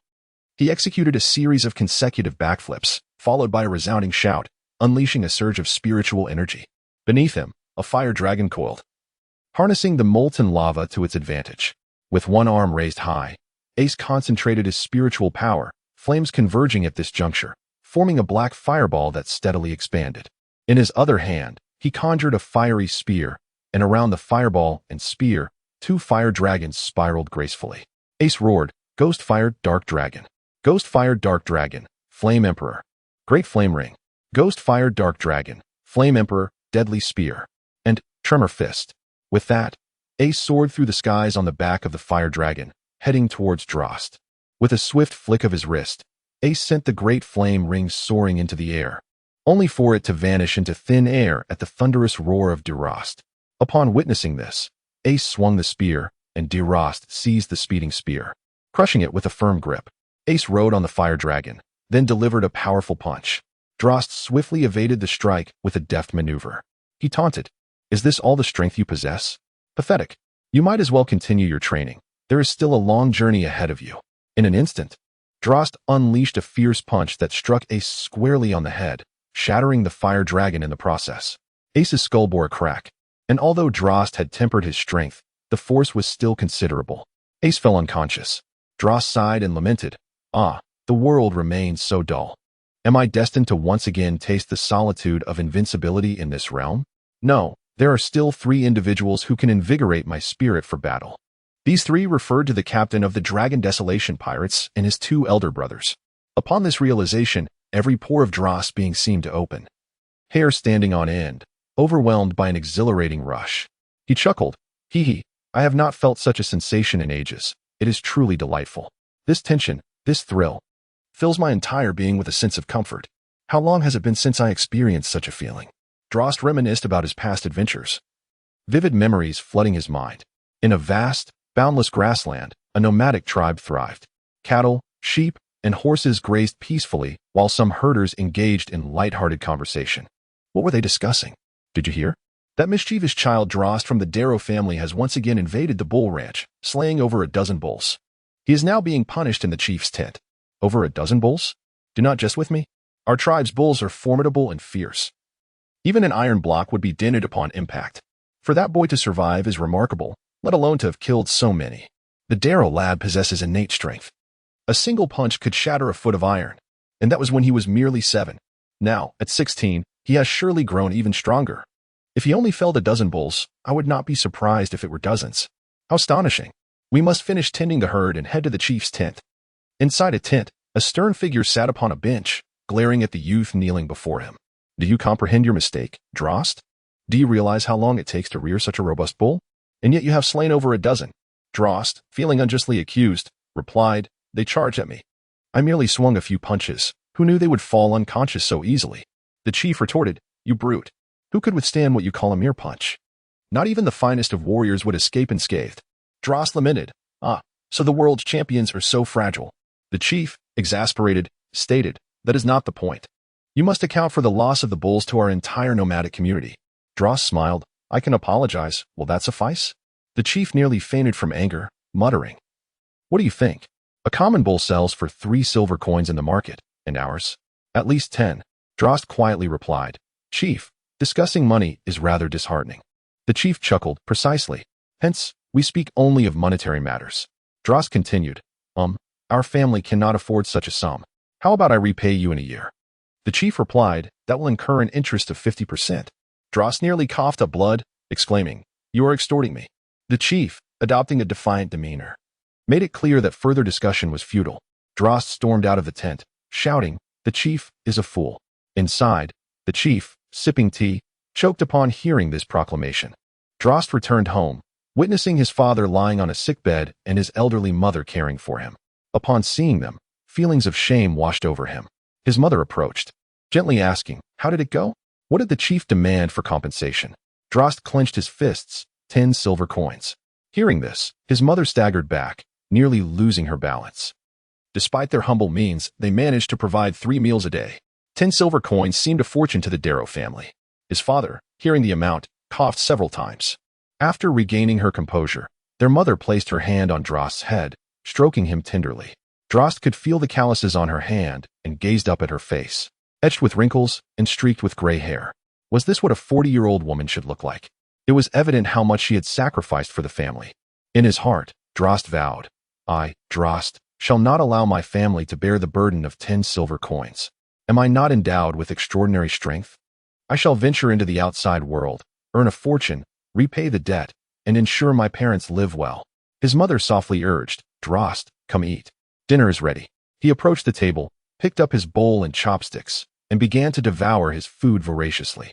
A tear slipped down his cheek, unnoticed by his mother who chuckled, Drost. Eat slowly, you might choke. It's not a pleasant experience. Drost nodded, feeling a pang of sorrow. As twilight descended, Drost took up a pen and sat at a chair, writing on a blank sheet of paper. Tears streamed down his face as he wrote. Once finished, he pressed the paper beneath a bowl and left home, the moon shining brightly above, casting silvery rays as he walked alone, leaving his homeland behind. His mother emerged from the room, discovering the paper on the table, and she wept. Mother and father, thank you for your years of nurturing. I, your ungrateful child, have grown without understanding your sacrifices, only bringing you trouble. My heart is heavy with regret. Please forgive my departure. It was not intended to cause you worry. 10 silver coins, an astronomical figure that our family, the Delosts, could never hope to produce in our lifetime. The village chief, a slave to money, would undoubtedly not spare our family. Thus, I have resolved that this burdensome sum cannot be shouldered by my family. The mistakes I have made shall not fall upon my parents. I have decided to leave home for a year, to venture into the world, and with my innate abilities, I shall amass a fortune to repay the chief. When I return, it will be the day you, my dear parents, can finally enjoy a life of ease. I apologize for my abrupt departure. It is my fault. Yours truly, Delost. Under the moonlight, Delost walked alone along a tranquil path, tears streaming as he ran, brushing them away with his hand. A cold wind swept past, carrying a few teardrops away. Thus begins the tale of Delost. I am preparing to embark on an exhilarating endeavor, so pay attention. 1. For every 10 votes. An additional chapter will be released weekly, excluding votes from me and my brother Yen. 2. For every 200 book coins, an extra chapter will be added, again, excluding me and Yen. 3. For every 50 collections, one more chapter will be added, currently at 1568. 4. For every 10 people who join the group, an additional chapter will be released. This should be the simplest. One Piece Ace Book Club, 6272455358. 5. For every 10 positive reviews, an extra chapter will be added. This can be overlooked. It merely rounds up to 5. The points above regarding the book club have been mentioned, so join the group. The reason for today's double update is that I was thrilled to see someone cast 6 votes, prompting me to decide on a double update. We are just 4 members short of 50 in the group. Currently, the Poor Book Club has only 2 members, including myself. I do not mind donations or reviews. As this chapter will not count towards word count, it will be deleted after 2 chapters are updated. Chapter 7, Delost, Part 2, Xingyue City. One of the world's largest and oldest cities is among the 2 locations with the highest proportion of practitioners. Delost set out for Xingyue City, yearning to find a stable job with a reliable income. Initially, he considered bricklaying, aspiring to become an expert in the field. Upon arriving in Xingyue City, Delost was taken aback by the opulent palaces, bustling marketplaces, and the multitude of colorful characters. Many wore luxurious silks. And as he glanced at his own attire, and then at theirs, feelings of inferiority welled within him. What shall I do? He murmured, feeling awkward and believing that without a splendid garment, he could not establish himself here. Yet, alas, he had no money. He noticed a throng of people gathered in one spot, cheering. Go, take him down, beat him senseless. 2 fighters were engaged in a duel on the platform. 1. A monk clasped his hands together and murmured, forgive me, I mean no offense. Behind him, a golden Buddha, towering twice his size, emerged. Yet, this was no surprise. True high monks of Buddhism could summon a Buddha as tall as a mountain. From a distance, the monk threw a punch, and the giant Buddha mirrored him, striking down a burly man on the platform with a resounding crash, creating a hole in the ground. Forgive me. The monk said softly, I held back, and I hope you are unhurt. I merely seek to earn a living. Instantly, Delost's excitement surged. I want to fight too. I want to take on that bald-headed monk. The monk, upon hearing this, was enraged. How dare you insult the Buddhist order? Delost stepped onto the platform, where the awkward organizer, also a monk, stated, let me fight him. I wager the honor of Buddhism. As Delost stood before the monk, the latter unleashed his full strength. A golden Buddha appearing behind him, showing no signs of mercy. Clearly, Delost's words had provoked him. Feeling a mix of anxiety and fear of losing, Delost instinctively raised his hands to shield his head as a colossal golden palm descended. The impact was tremendous, sending dust swirling and obscuring the audience's view. Is that it? How disappointing, they murmured. I thought he would be strong. He is clearly not formidable, yet has the audacity to boast. Such ignorance. At that moment, the golden Buddha's hand shattered, and the dust was swept away by a powerful gust. Delost clapped his hands and laughed. Is that all? The power is rather underwhelming. I expected more. The monk was taken aback. The golden Buddha had been destroyed. What kind of strength did this rustic possess? The monk began circulating his internal energy, summoning a colossal crimson Buddha, 3 times his size. The crowd gasped, realizing the monk had resorted to dark powers. He placed a significant wager, channeling all his energy, knowing that victory would mean triumph, but defeat would mean losing years of cultivation. The monk opened his mouth and roared, unleashing a beam of blood light toward Delost. With a swift motion, Delost extended his arms, attempting to block the attack. The moment their energies collided, the blood light scattered, striking various places on the platform and beyond. This was not the monk's doing. It was Delost's defense that had succeeded. Is that all? Delost sighed. In an instant, he lunged at the monk, delivering a powerful punch to his chest, causing him to spit blood and fly off the stage. The audience was left in shock. The monk struggled to rise and softly uttered, "Thank you." Everyone was bewildered. It was the first time they had seen someone express gratitude after being struck. The monk trembled and said, "Thank you for holding back and for helping me nullify that wager." It turned out that the punch had struck his chest, a critical point connecting his body's meridians. By suppressing the wager, he had circulated his energy, which had previously been slow, into a rapid flow, generating immense power. Delost grinned, oblivious to the deeper implications of his mercy, as he had only intended to show restraint. At that moment, a man ascended the platform, holding a bag of silver coins, and smiled. "If you can defeat me, these 30 silver coins are yours." He then removed his shirt. His right arm bore the engraving of a dragon's head, with the character inscribed above its mouth. This man was a disciple of the Lilu sect, likely holding a position of some esteem. In the Lilu sect, outer disciples were merely given a sect robe, while inner disciples had the character etched on their right arms. The 3 chief disciples of the 10 masters bore a circle along with the character, and the foremost disciple among them displayed this very pattern. The crowd marveled in awe, and the man reveled in the attention. Amidst the astonishment of others, only Delost was impatient, exclaiming, "Hurry up." The man, taken aback, responded with a smile, "If you wish to hasten the proceedings, I shall not hold back." With a low murmur, he summoned his strength, causing his muscles to swell, enveloped by an overwhelming, transparent aura. Delost chuckled. "Now this is more like it." The man took a bold step forward and shouted, "Die! I have just completed my assignments, hence the late update. The next update should arrive around 10:30, as my typing speed allows for over 2,000 words in an hour." Chapter 8. Delost 3. The man bellowed, "Die!" Delost, refusing to be complacent, propelled himself toward the man, causing the arena to tremble beneath their clash. As their fists met at the center of the stage, a resounding impact shattered the porcelain tiles, scattering debris across the ground. The man chuckled, "Ah, not bad. Your strength is commendable. I am Xingyue, the chief disciple of Yuan, one of the 10 masters of the Lilu sect." Delost, slightly bewildered, muttered, "Lilu sect? What is that? Is it edible? Is it delicious? What does it taste like?" Xingyue, embarrassed, replied with a chuckle, "Country bumpkin. You don't even know of the Lilu sect, and yet you dare to come here from the countryside. Truly, all sorts of people abound these days. I see you as merely a brute. Your parents must be filthy farmers. Sigh, to think my punch was thwarted by someone like you." Delost, incensed by this remark, clenched his fist and warned, "Say that again, if you dare." Xingyue scoffed, "I just did. And I shall say it 10 times over. You are a brute, and your parents are a bunch of filthy farmers." Delost, utterly enraged, seized Xingyue by the throat, lifting him effortlessly. He murmured, "Try saying that again."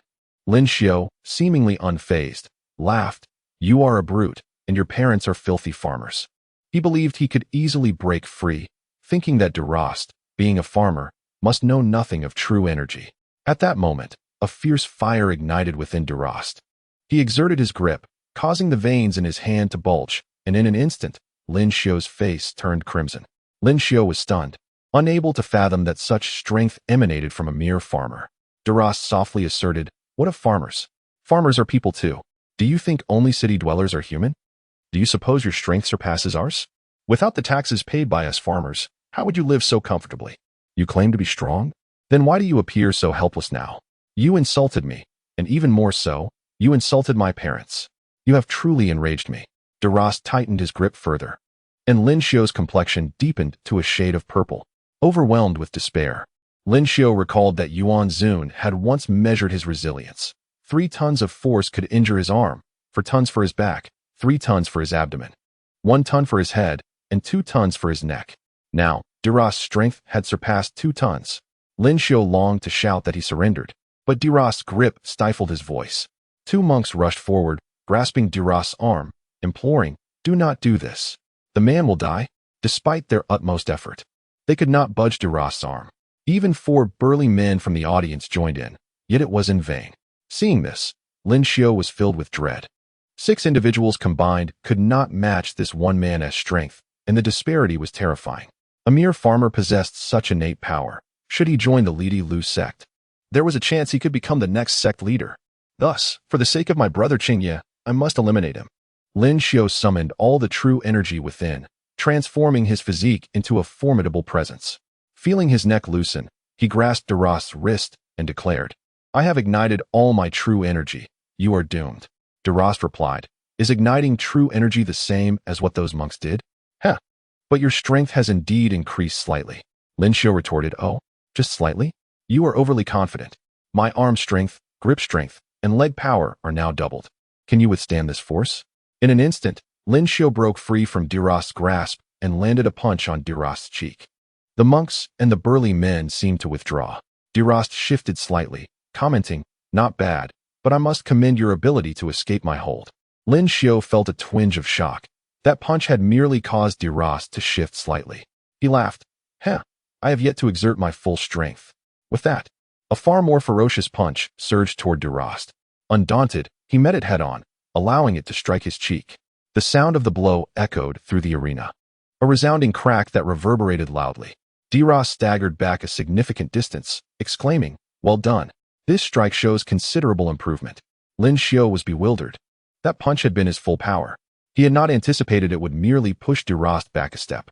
Enraged, Lin Xiu unleashed a flurry of punches. Each time Delost retreated a shorter distance until he stood completely still. Delost chuckled, "You truly are weak." Suddenly, he unleashed a punch that struck Lin Xiu in the abdomen, sending him flying and causing him to spit blood. Fortunately, the protective energy surrounding him preserved his life. Delost approached, collecting a bag of silver coins, and turned to leave. In a sudden burst, Lin Xiu sprang up, drawing a dagger from his pocket, intent on striking. Delost swiftly turned, seizing Lin Xiu by the throat, and with a slight squeeze, separated his head from his body, a cascade of blood painting the arena. Delost murmured, "I gave you a chance, and you squandered it. This is no one's fault, but your own." With a long sigh, Delost departed the arena. Shortly thereafter, news of Lin Xiu's demise reached the Lu sect. Yuan Zun, infuriated by the death of his chief disciple, resolved to seek vengeance. He hurried to the sect leader, imploring, "Master, I must descend the mountain. My typing speed has improved. I typed at 10 o'clock and managed 1,900 words in half an hour, feeling quite pleased. The reader group has increased by 50, so I shall double the updates tomorrow. Today's triple update is warranted as the collection has surged by 100.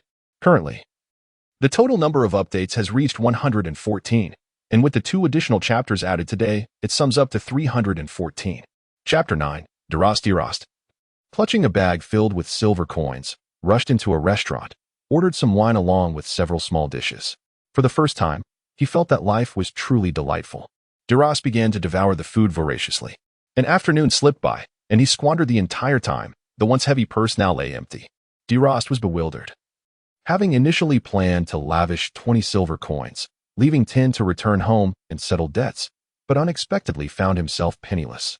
With a resigned shake of his head, he lamented, "It seems I must earn money anew. Why can't someone like Lin Xiu, a wealthy patron, appear once again?" At that moment, a feminine voice called from behind, "Do you know Lin Xiu?" Delost turned sharply to find a striking young man before him. With a grin, Delost replied, "Indeed, I know him well. He met a tragic end at my hands." Upon hearing this, the man's hair seemed to rise, and an astonishing aura emanated from him. He spoke softly, "I am Yuan, one of the 10 elders of the Body Flow sect, and Lin Xiu's master. I have come today seeking vengeance for my disciple. Therefore, I ask you to enlighten me." Delost chuckled lightly and turned to leave. Yuan, incensed by what he perceived as disdain, propelled himself towards Delost with remarkable speed. In an instant, Delost spun around, and a resounding clash of fists echoed through the air, causing the ground beneath them to crack. Both men took a step back, and Delost exclaimed, "Wow, that punch was incredibly fierce. I had to exert 70% of my strength just to withstand it." Yuan was momentarily taken aback, as he too had employed 70% of his power in that strike. Could it be that this seemingly young lad possessed strength on par with his own? It seemed impossible. He appeared to be merely a country bumpkin, clad in tattered clothing, and not of any esteemed lineage. Delost inquired, "Pray tell, do you dare to withstand my full power?" Yuan recognized the challenge in Delost's words, and his competitive spirit surged forth. "Very well, bring it on." Delost concentrated all his strength into his right arm, and a formidable aura enveloped it, distorting the surrounding space. Upon witnessing this, Yuan regretted his bravado. Life was paramount. He swiftly retreated, shouting, "Who in their right mind would take on such a blow?" As the aura from Delost's arm continued to expand, a dark skull materialized behind him. roaring ferociously. This manifestation stemmed from pure force, not from any mystical energy, unlike the fiends of the past. Delost laughed. Huh? This power is immensely potent. I can scarcely contain it. I sense my physical strength has ascended to a new level. Yuan, do you dare to take this strike? Yuan felt a twinge of fear. Yet his body surged with adrenaline, sending shivers down his spine. He charged forward, bellowing, "Bring it on," with all his energy coursing through his muscles. Yuan resolved to contest Delost in a battle of physical strength. Delost roared, "If it's a contest of might, then I, Delost, shall not concede." As their fists collided, both unleashed their full power, resulting in a thunderous explosion that toppled nearby buildings. Fortunately, the marketplace was bustling with people at the time. In an instant, Yuan felt his arm fracture, sensing a complete loss of sensation. Delost experienced a similar fate. His arm too ceased to feel, realizing that their powers had been evenly matched. Delost remarked, "Impressive. You managed to break my arm." Yuan, equally astonished, replied, "You too. My arm is shattered. Now I understand why my disciple Lin Xiu was defeated. Facing you, I lack confidence in victory, let alone that young lad. What is your name?" Delost softly responded, "I am Delost." Yuan smiled. "Delost, is it?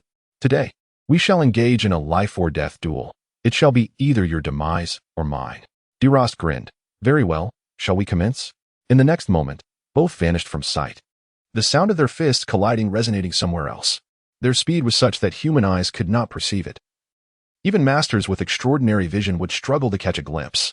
Waves of energy radiated outward, captivating many skilled individuals who sought the source of this power. Soon, a crowd gathered around the battleground, but many were occasionally sent flying by the sheer force of the clash. Delost, exhilarated, exclaimed, "You are truly formidable. Are there others in this world as powerful as you?" Yuan replied, "The world is vast, and countless individuals stronger than I exist. This realm will never be dull." Their fists collided once more with a resounding boom, causing the ground to crumble beneath them. Those onlookers, lacking sufficient strength, would have perished in the chaos. Delost declared, "Then I must defeat you to witness the wonders of this world." In the midst of this, he implored for support, hoping for a vote from those who could assist him, as he had put in considerable effort. He requested companionship until midnight, appealing for kindness. This chapter is dedicated to the readers at the starting point. Firstly, I am the author, Shadow Moon Guoyun, and I invite any criticism. Secondly, I wish to clarify that Wu Mengsheng is not my account. He was merely a former supporter. Thirdly, I do not wish for my subpar writing to incite insults directed at him. Fourthly, I hope that in the future, when you criticize me, you do not include my dwindling supporters. Thank you. Oh, this message is directed at a select few. I hope others do not misconstrue it.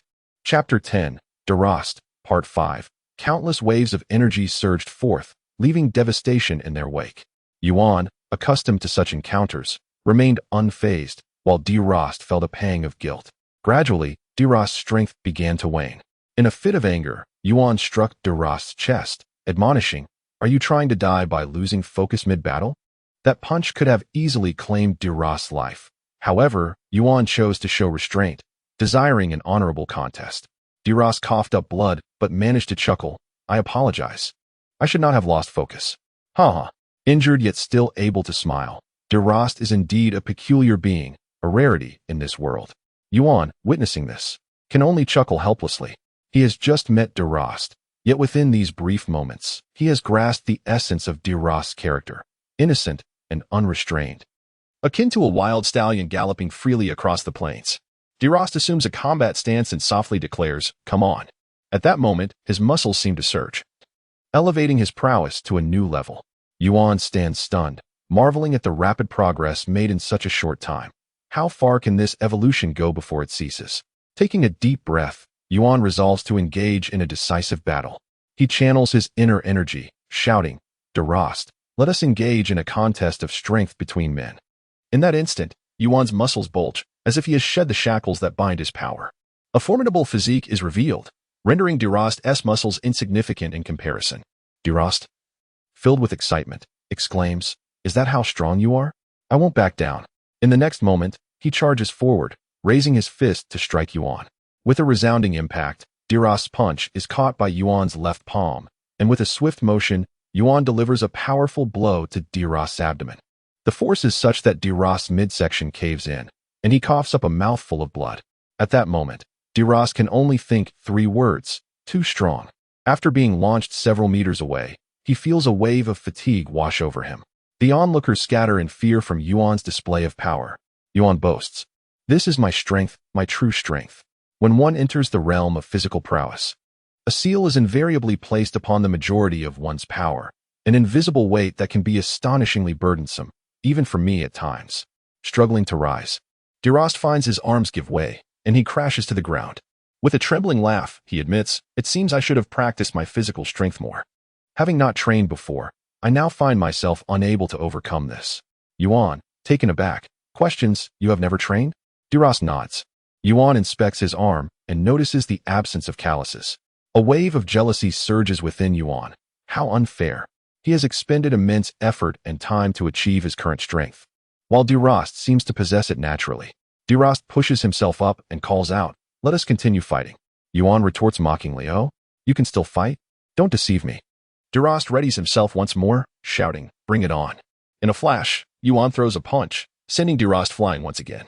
Delost struggles to rise and faces Yuan, only to be met with another swift strike that sends him reeling. This pattern continues, with Delost repeatedly getting up only to be knocked down again.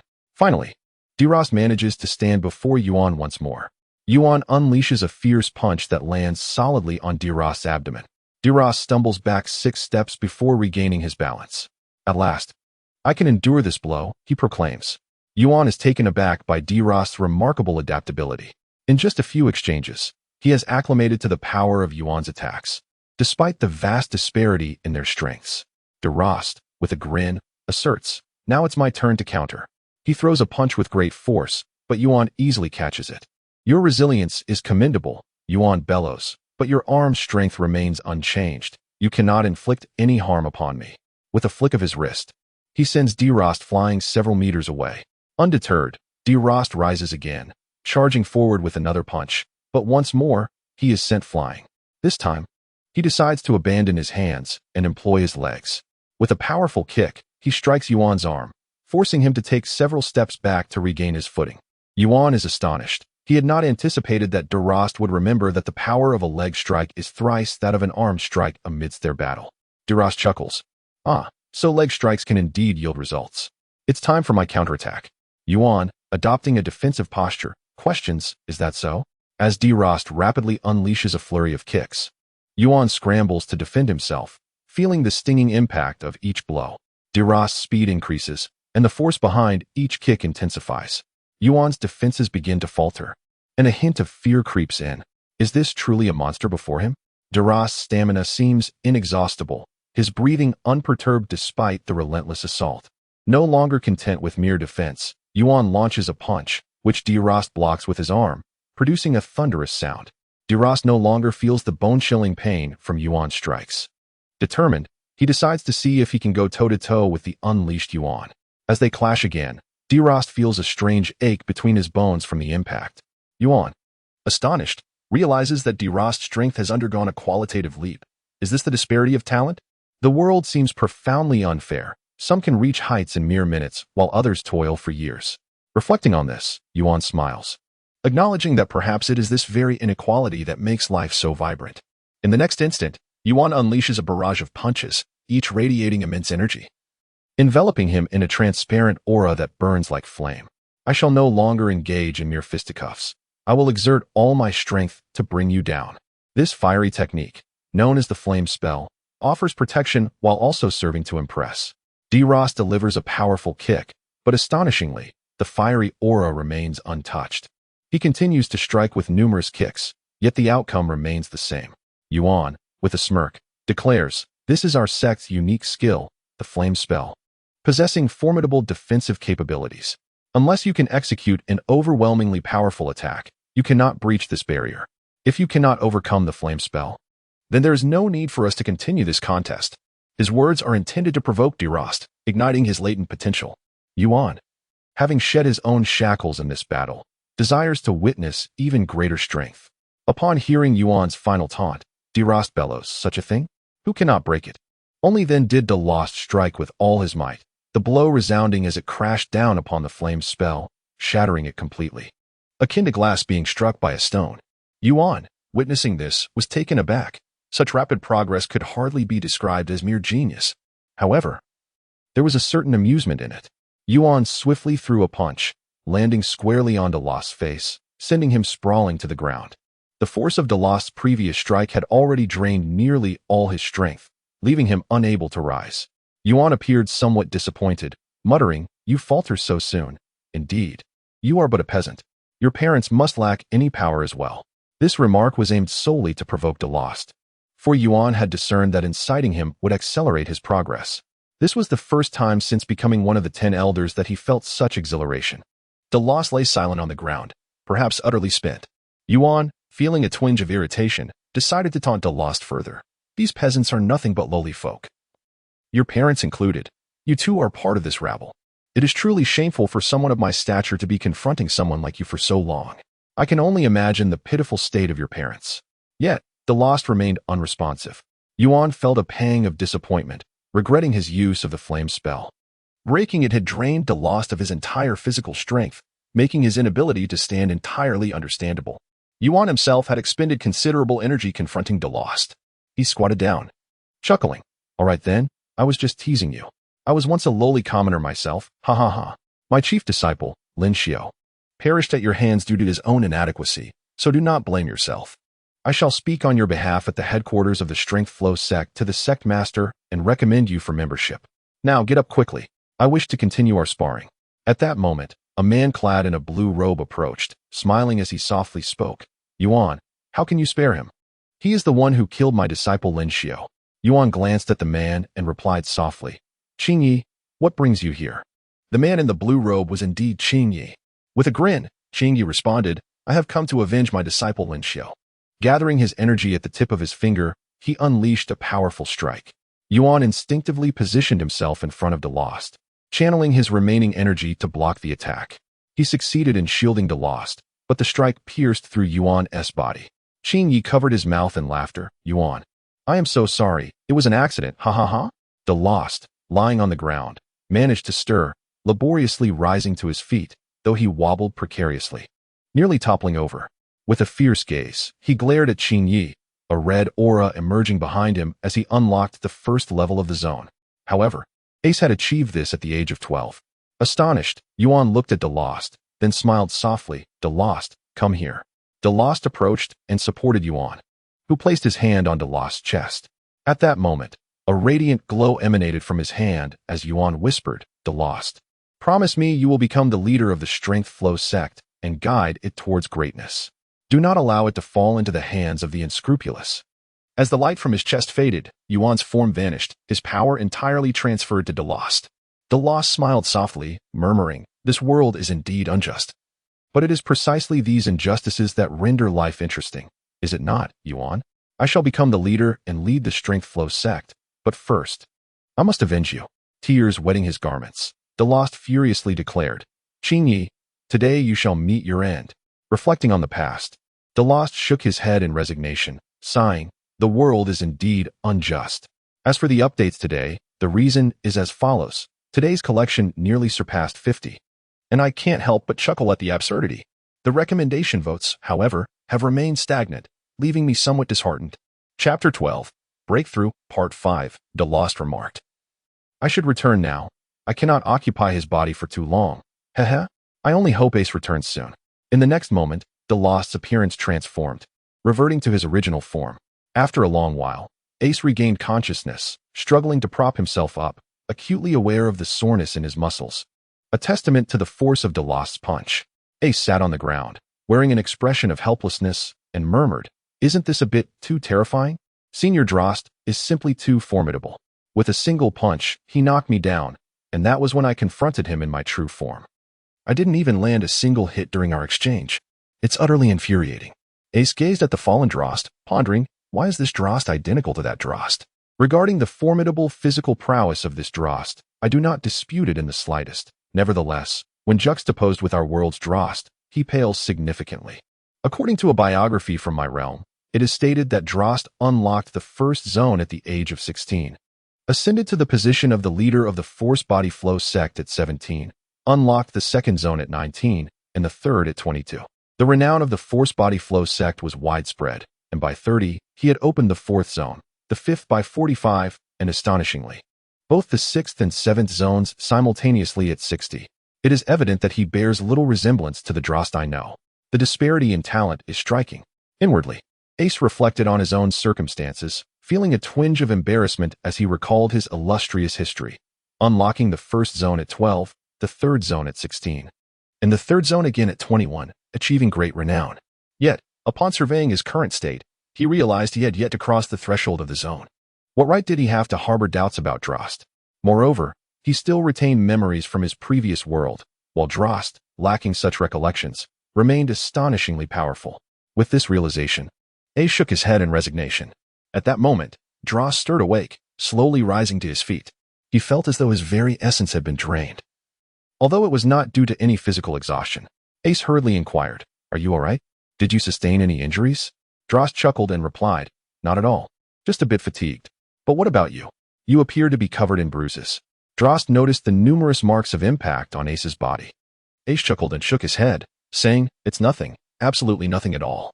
Did you sustain any injuries from that lava attack?" Understanding that Delost had no recollection of the recent events, he spoke in such a manner. Delost replied with a grin, "Of course, I'm perfectly fine. With my tough skin and resilient flesh, how could anything possibly harm me? What do you think?" Ace chuckled. "This is the first time I've seen someone criticize themselves for being tough-skinned and thick-fleshed." Delost responded with a laugh, "What's wrong with stating a fact?" Ace whispered, "We must also venture forth. It is time to guide that foolish Youju." In the next moment, the radiant glow enveloping the two faded away. Ace and Delost's spirits returned to their corporeal forms. Ace whispered, "It's your turn, Youju. We need not enter the spiritual realm. I shall guide you here instead. Begin with 100 push-ups. Ensure your body is straight. Perfection is unnecessary. Just bend to a 90-degree angle." At this, Youju felt a wave of confusion wash over him. Suddenly disinterested in training. Yet, under Ace's insistence, he commenced the push-ups. Youju propelled himself through 20 push-ups, but by the 21st, he sensed his right arm trembling violently. Nevertheless, he persevered through the next 15. As he attempted the 36th, a peculiar sound emanated from his right arm as it bent, leaving him with a numbing pain that was oddly detached. By the time he reached the 60th, he collapsed onto the board. Ace shook his head in exasperation, remarking, "You are truly lacking, Delost." With that, Delost executed a flawless 100 push-ups in rapid succession. Youju and Tianluo stood in stunned silence, utterly astonished. Ace chuckled, "SDE. You should join in as well." SDE, taken aback, softly replied, "I only have one hand left. Thank you." Ace sighed in resignation. "Well, it seems that the responsibility falls upon me." Ace abruptly completed 100 standard push-ups. Youju wore a beaming smile. Pondering that there was no need for her to elaborate further, Ace softly said, "Youju, perform 100 squats. This should be simple enough." Youju quickly began her squats, fervently completing 50. However, upon attempting the 51st, she collapsed in exhaustion. Ace exclaimed, "How fragile you are." Delost showcased his skills, completing a staggering 150 squats in just a minute. Ace continued to shout, "Steed, you join as well." Within a brief minute, Steed abruptly completed 140 squats, 10 fewer than Delost. Ace called out, "Tianluo, it's your turn." With remarkable agility, Tianluo completed 120 repetitions within a single minute. Finally, it was Ace's moment to shine as he accomplished 150 in the same time frame. Youju could only smile foolishly. "Today, I cannot write much as my mother is urging me. I need to take a shower. Oh, is there anyone residing in Nanping, Puching? If so, please leave a comment." The reason for the late update today is as follows. Is there anyone living in Nanping, Puching?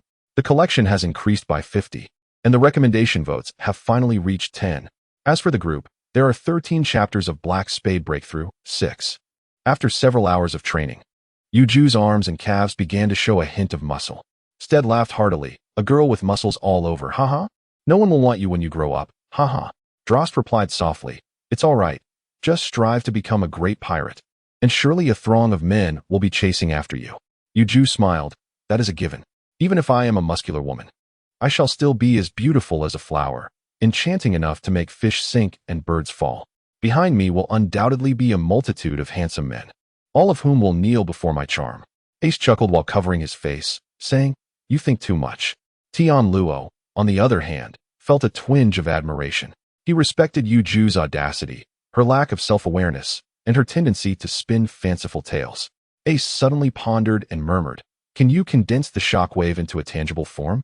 Youju replied softly, "Let me give it a try." With that, Youju clenched her fists and harnessed the power of the shockwave fruit, continuously compressing it, causing countless molecules to coalesce visibly, generating a palpable pressure. A long sword materialized in Youju's hand, but the mere act of its formation drained all her stamina, resulting in the sword's explosive release. A tremendous shockwave erupted, causing the pirate ship to jolt and creating ripples in the water. Youju coughed up a mouthful of blood, while Ace, Steed, Delost, and Tianluo, owing to their robust physiques, merely staggered back a few steps, experiencing only minor discomfort. Youju collapsed onto the deck, overwhelmed by excruciating pain throughout her body. Ace glanced at Youju and softly said, "It's nothing serious, merely a slight internal injury. With a day's rest, I shall be fine. Moreover, Youju, I believe I have an inkling of what you are capable of." Youju questioned, "What am I capable of?" Ace whispered, "Just now, your impact blade exploded. Didn't it? Why not wield a bow? You can transform that impact into an arrow to strike from afar." Youju feigned a look of sudden realization and softly replied, "Ah, I see now. Why didn't you mention it earlier? So what should I do now?" Ace, in utter disbelief, remarked, "To enhance your strength. It appears that your impact has transformed into sheer physical power." Upon hearing this, Youju promptly began training to augment her stamina. At that moment, a small island materialized before Ace and his companions, and a brown sphere hurtled towards their pirate ship, just as it was about to crash onto the deck. Delost extended his hand to catch it, taking 3 swift steps backward to regain his balance. Ace was taken aback, pondering who could possess such immense strength. Surprisingly, Delost had to retreat 3 steps to catch it, and considering the distance from which it was stolen, one would expect a significant reduction in power. Logically, 3/4 of that strength should have dissipated, yet it remained astonishingly potent. He mused silently. After catching his breath, Delost was equally astonished, whispering, "What on earth is this?" The well-informed Tianluo chuckled and replied, "This is basketball, a product of a nation renowned for its technological advancements. That small island over there is the illustrious Star Moon Nation. Beyond this nation, the pinnacle of technology in other countries is limited to firearms and communication devices. In contrast, the Star Moon Nation has ushered in a technological era, with robots ubiquitous, maintaining the nation's cleanliness, and an extraordinary digital realm that transcends spatial limitations. In summary, it is a truly remarkable country. Even the Navy fears it. There was a time when this nation had a conflict with the Navy, which dispatched 20 warships under a demon-slaying order. The Star Moon Nation sent only 2, each triumphing over 10 adversaries, ultimately achieving a resounding victory. However, this nation generally prohibits outsiders from entering. I was only able to stay for a day on my last visit due to an invitation from a friend." Ace exclaimed, "Is it truly that formidable?" Delost, taken aback, replied, "How can that be? If even the Demon Slayer Order cannot vanquish it, then this nation is surely invincible." Steed, equally astonished, remarked, "This is rather exaggerated." Meanwhile, Youju, who was training her stamina nearby, softly chimed in, "Impressive indeed." Ace disregarded the words of Delost and others, continuing to inquire, "So, how's this so-called basketball played? I have a fondness for the sport of basketball, and I intend to write about it after the conclusion of the Tales of Ace in One Piece and the Culinary Spirit." Tianluo chuckled, "Come on, hand it to me, and I shall showcase some real skills for you."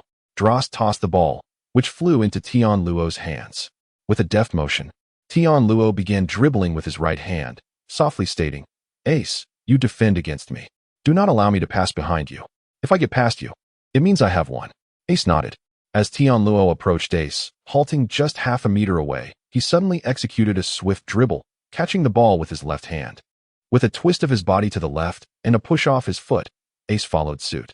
In that moment, Tianluo abruptly altered his course with a behind-the-back dribble, causing Ace to stumble and exclaim, "You're not playing by the rules." However, Tianluo appeared quite embarrassed, having failed to catch the ball with his right hand during the maneuver. Delost chuckled, "Tianluo, you're looking quite awkward, huh?"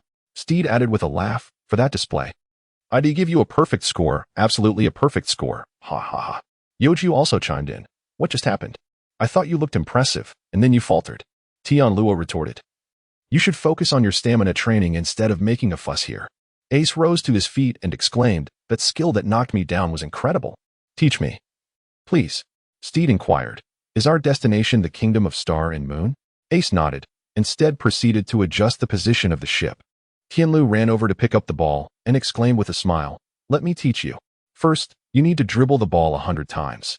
And be sure to control your strength." Ace received the ball and began to dribble. Ace appeared somewhat strained, as the ball persistently evaded his intentions, moving erratically. Tianluo chuckled, "I have already mentioned the importance of controlling your strength. When striking with force, it is best to lean forward slightly.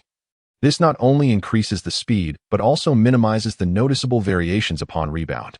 However, when you stand upright and exert force, the ball may occasionally escape your grasp. If you choose to stand while playing, it is imperative to maintain your strikes within a certain range of strength." After listening, Ace displayed an expression of sudden realization and then said, "I don't understand." Chapter 14. A basketball game. Ace and Youju trained aboard the vessel for over 3 hours. And at this moment, the ship neared the harbor. Suddenly, a group of soldiers approached. Armed with a weapon that Ace and his companions had never encountered before, the Type 95 rifle. The soldiers shouted, "What brings you to our Xingyue kingdom?" Their tone was commanding and resolute, unmistakably indicative of well-trained troops. However, it appeared they regarded Ace and his companions as adversaries, perceiving them as threats. Ace awkwardly remarked, "We merely came to return a basketball." The soldier questioned, "You are familiar with basketball? It seems you must belong to our nation. Please, come ashore." Aston was momentarily taken aback, and at that moment, all he could utter was, "Why? What is this?" Tianluo chuckled. "Basketball is unique to the kingdom of Star and Moon. Outside of this realm, there exists but a single basketball in the entire world, currently in the possession of the celestial dragons." Ace chuckled softly and followed the soldiers. He could only smile helplessly. "This country is truly remarkable. I have lost."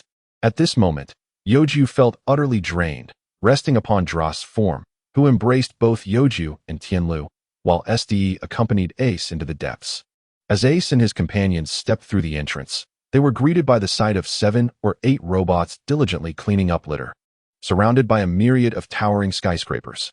Numerous pedestrians meandered about, engaged in lively conversations, while some were preoccupied with rectangular devices in their hands, these being mobile phones. Others sported flamboyant hairstyles, their locks dyed in a kaleidoscope of colors. Ace glanced at his own hair, which was a simple, unadorned black, strikingly monotonous in comparison. At that moment, a young man approached, bouncing a basketball. "My name is Kong. Would you like to join our game? We're playing full court," he inquired. The boy, appearing to be around 17 or 18, boasted a head of short blue hair and an athletic build, towering at approximately 2 meters tall. Compared to the monstrous stature of Delost, who stood at 2 meters and 50 centimeters, he could still be considered tall, at least taller than the other members. Ace at 1 meter and 95 centimeters, slightly revised from the original 1 meter and 85, Steed at 1 meter and 93, Tianluo at 1 meter and 93, and Youju at 1 meter and 26. Ace and the others were momentarily taken aback, rendered speechless by their astonishment. Only Tianluo spoke up with a smile, saying, "Very well, please lead the way." Soon, Kong Yi and Liang Jie guided Ace and his companions to the basketball court, which was currently sparsely populated.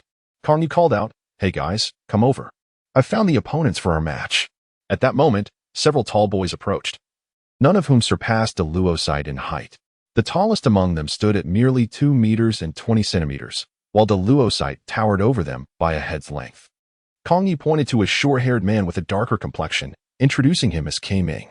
He then indicated a very muscular individual, saying, "This is Ling Yuan." Next, he pointed to a long-haired youth with pale skin and blue hair, declaring, "This is Qin Xian."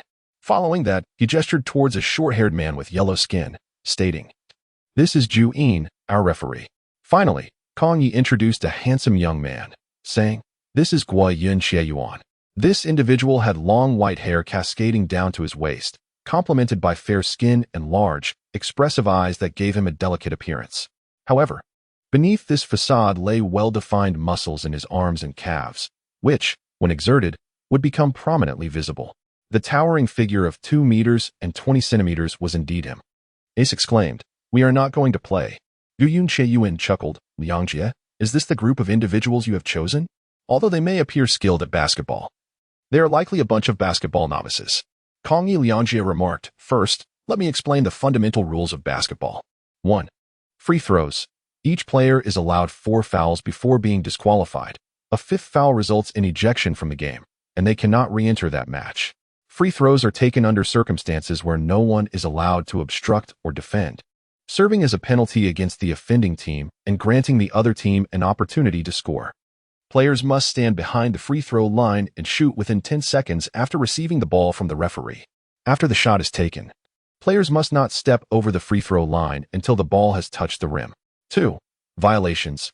These can be broadly categorized into 1. Common violations, such as traveling, double dribbling, kicking the ball, or using one's fist to strike the ball. 2. Jump ball violations, where only the players involved in the jump ball may enter the center circle before the ball is touched.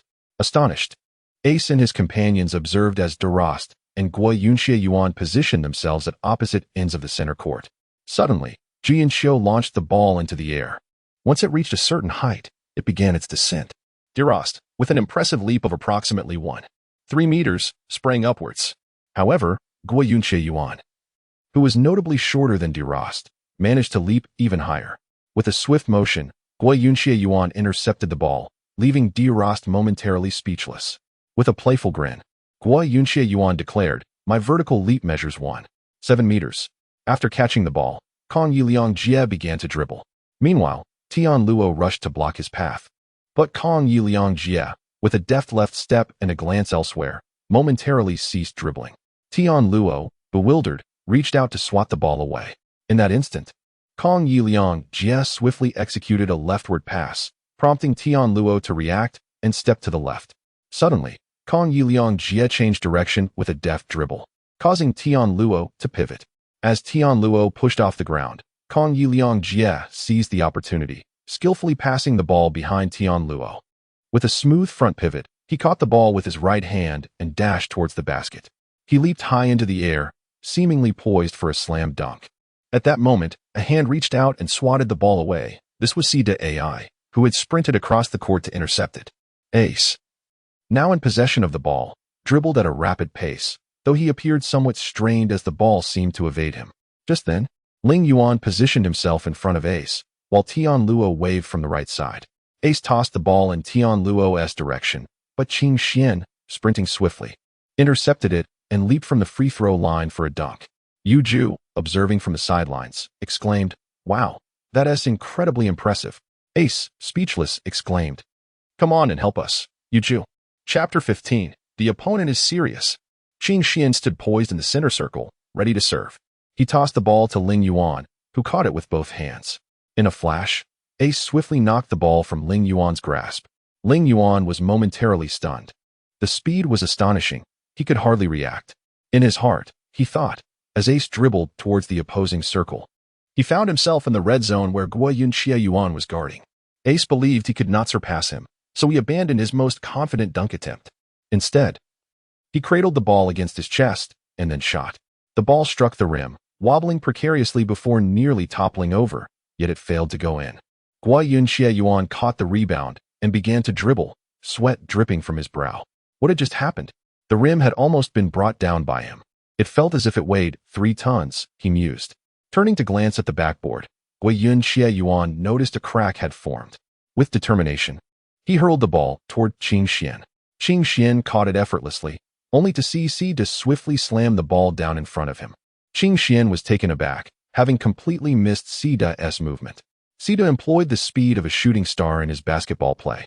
While Tianluo waved his hand behind Xingyue, Steed tossed the ball beneath Xingyue's legs. It hit the ground and rebounded.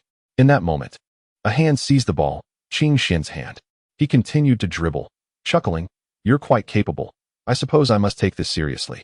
With a deep breath, Xingyue began a series of flashy maneuvers, dribbling behind his back, to the left and right, through his legs, and bouncing the ball behind him. With each flamboyant move, he advanced rapidly. Within a second, Xingyue's face was nearly touching Steed's, leaving Steed momentarily stunned. Xingyue then lifted the basketball high and casually tossed it. Swish. Another point scored. Seeing the ball go in, Xingyue wiped the sweat from his brow and sprinted to the center circle, where Guoyun passed the ball to him. Xingyue served it to an overlooked player, Ming. Although large in stature, he had a low presence. Ming received the ball, pushed off with his feet, and in 2 powerful strides reached the basket, leaping up for a dunk. Guoyun scoffed. Is that all you've got? The score is already 7-0. They are too weak. Let's find someone else. Youju shouted, let us play another round. We will definitely score. Ace felt somewhat bewildered, and the others were equally perplexed. Youju addressed Ace and the others, saying, do not forget that I am the wielder of the impact fruit. Just focus on shooting the ball with all your strength. And make sure to aim for the hoop. Ming initiated the play, passing the ball to Guoyun, but Ace intercepted it mid-flight. Ace sprinted at full speed into the enemy's territory, and the adversaries quickly fortified their defenses. With all his might, Ace launched a powerful throw. And before him appeared a colossal figure, whose palm could encompass the entire ball. Yet, it proved futile. Ace's formidable strength sent Guoyun soaring. Despite the impact landing solely on his palm, the force reverberated throughout his entire being. This was compounded by the fact that Guoyun had just touched the ball as it seamlessly soared into the basketball hoop. Youju did not exert himself this time, for he was certain that this shot would undoubtedly succeed. Kei also approached, helping Guoyun to his feet while expressing concern. Are you all right? Did you sustain any injuries? Guoyun's arm was now numb, yet he managed to smile, softly saying, it's time for us to showcase our true strength. Although they may lack skill, their physical prowess is undeniably formidable. Kei responded with a chuckle. I share the same sentiment. I'm off to sleep now, so this chapter concludes here. Is there anyone residing in Nanjing, Puching? The update will be delayed for a day, as tomorrow I will attend a public lecture, hence the brief pause. Chapter 16, Urban Uprising, the Kei Clan. In the center circle, Ace prepared to make the throw-in, a surge of exhilaration coursing through him. This was his first experience of such excitement outside the realm of combat. While a basketball game could indeed be regarded as a form of battle, it possessed a fundamentally different essence. Ace passed the ball to Tianluo, who leaped slightly to catch it. As he turned to dribble, a shadow darted past, causing the ball to vanish from Tianluo's grasp, leaving him bewildered. At that moment, a player from our side swiftly executed a layup, the ball seamlessly finding its way into the net. This player was Guoyun. Ace was taken aback, while Guoyun chuckled. When it comes to physical strength, I shall not be outdone. However, there are 2 distinctions between us. I possess the ability to freely control my strength. Dare you compare your agility with ours? Ace chuckled, come on. The ball was passed once more into Guoyun's hands, whereupon Ace positioned himself in front of Guoyun. With a swift dribble and a smile, Guoyun deftly executed a behind-the-back maneuver, skillfully bypassing Ace. Ace quickly reacted and immediately pursued. As the 2 raced at high speed, Guoyun suddenly came to a halt, leaping into the air to make a 3-point shot that swished through the net. As Ace, unable to halt his rapid advance, collided with the ground, a resounding explosion erupted upon the ball's descent, prompting a towering skyscraper to succumb to its fate. The air was filled with countless screams and the relentless sound of gunfire. Suddenly, a dozen individuals clad in black tactical gear and donning bulletproof helmets rushed forth. Though their appearance resembled that of an official national army, they were, in fact, members of the recently emerged terrorist organization known as the Xingyue Group. A man at the forefront, gripping a rifle, directed a quiet command at Ace and his companions. Do not move. Raise your hands. However, Ace and his comrades did not cease their efforts. Steed was dribbling at high speed, his alternating movements reaching a pinnacle of excellence. Despite his unfamiliarity with the rhythm, he skillfully maneuvered past the obstructive Kei Rika, who swiftly turned to swat the ball away. Qing Xian dashed forward, seized the ball, and hurled it towards Ling Yuan, who was charging towards their hoop. Ling Yuan caught the pass, only to find Delost leaping in front of him. A slight smirk graced Ling Yuan's lips as he tossed the ball backward to Guoyun, who received it and leapt high, sending the ball soaring. Youju had previously touched this very ball, reducing its impact. The force behind this shot was tremendous. Yet Youju exerted immense effort to ensure that what should have been a certain basket clanged off the rim and fell away. Delost leaped into action, and Guoyun followed suit, both hands reaching for the ball in midair. The 2 grasped the ball with one hand each, vying for control. With a deft pull, Guoyun wrested the ball into his possession, leaving Delost momentarily stunned, unable to believe he could not outmaneuver this individual. He released the ball, which struck the backboard and found its way into the hoop. The fully armed man, visibly displeased, exclaimed, What the hell? You all better get down and cover your heads. As Ace and his companions cast a glance back at the individuals before them, their eyes glinted with hostility.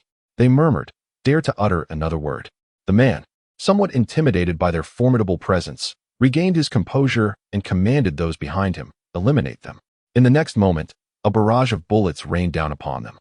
Guoyun quietly remarked, they truly cannot comprehend human language. Kongyu, Xingyue, Lingyuan, K. Ming, and Juyin then resolved, let us unite and vanquish them. Ace expressed his dissatisfaction, exclaiming, members of the Spade Pirates, let us crush these minions before us. In the next moment, all 11 individuals charged forth against the fully armed adversaries, skillfully maneuvering and shifting positions to evade the oncoming bullets. Ace and Guoyun leapt into the air, with Ace roaring, flame pillar. Subsequently, a towering column of fire erupted. Guoyun plunged through the flames, delivering a powerful punch that sent several foes sprawling. Xingyue and Steed surged forward. Xingyue drew a dagger from his sleeve, striking at 2 individuals, blood-staining his garments. Steed summoned the Soulbreaker, which in an instant carved a visible gash across the bodies of the 2 assailants. Delost and K. Ming unleashed their full might upon their opponents, shattering the bones of one adversary. Xingyue delivered a kick to an enemy's abdomen, causing it to cave in entirely, while Tianluo used the wind to cleave another foe in 2. Juyin approached an opponent, delivering a sharp jab that twisted the assailant's expression into one of unimaginable agony. Lingyuan drew a pistol, taking aim and firing twice, with Youju enhancing the bullet's impact, swiftly dispatching 2 foes. The leader, taken aback, wore a twisted expression of fear before collapsing and crawling away. Guoyun regarded Ace and the others with disdain, stating, why do you still continue to kill? Tianluo replied softly, that individual possessed an explosive system. Had he pressed the button, none of us would have survived. Steed remarked to Xingyue, you possess remarkable speed with your blade. Steed had just witnessed Xingyue's astonishing swiftness in dispatching foes with his dagger. Within a mere 0.1 seconds, he had struck twice, his speed rivaling that of Steed's shooting stars. Xingyue responded quietly, indeed. I am the second son of the assassin clan of the Xingyue kingdom. Xingyue chuckled, you may not be shocked, but from our assassin clan, the Xingyue family. One individual once emerged from the Xingyue kingdom and single-handedly annihilated an entire nation. Tianluo, incredulous, exclaimed, wait, a single person against a nation? That is utterly absurd. Lingyuan spoke softly, it is indeed true. If the entire Xingyue clan were to mobilize, while they may not conquer all the nations of the world, taking down a third of them is certainly within the realm of possibility. The world comprises around 170 nations, with some lesser-known ones, totaling over 250. Just ponder the implications of a third. Delost chuckled. And what of their battles against the Navy, the 7 warlords, and the 4 emperors? Juyin laughed in response when contending with the Navy and the 7 warlords. As long as figures like Garp, Saru, and Sengoku are absent from the Navy, and without the likes of Mihawk, Doflamingo, and Hancock among the warlords, they could likely be defeated within 10 days. As for the 4 emperors, they might struggle. The individual from the Xingyue clan who once destroyed a nation faced Shanks in a duel and was toppled within 10 exchanges. Upon hearing the term red-haired, Ace couldn't help but think of Luffy. Luffy, you have merely 24 months left before you set sail. I have finally grasped the identity of the red-haired Shanks you have long yearned for. He seems quite formidable. Luffy, I shall strive in these remaining 19 months to become a great pirate. As a brief report, Ace and his companions had been at sea for 4 months and 22 days. Luffy's birthday, I discovered, is April 22nd. Thus, there are indeed 24 months remaining. I must accompany my mother for dinner now. I shall return this afternoon for Chapter 17, defeating the Special Forces, where Kong and Mingxia make their entrance. Just then, the individual who had just been chased ran into a crowd of armed men, exclaiming in panic, there are 11 monsters over there, right on the basketball court. Another responded, what about the others who went with you? This individual was unlike the rest, dressed in a suit and wearing a ghostly mask. The man, in despair, replied, they are dead, all dead. I am the only one who survived.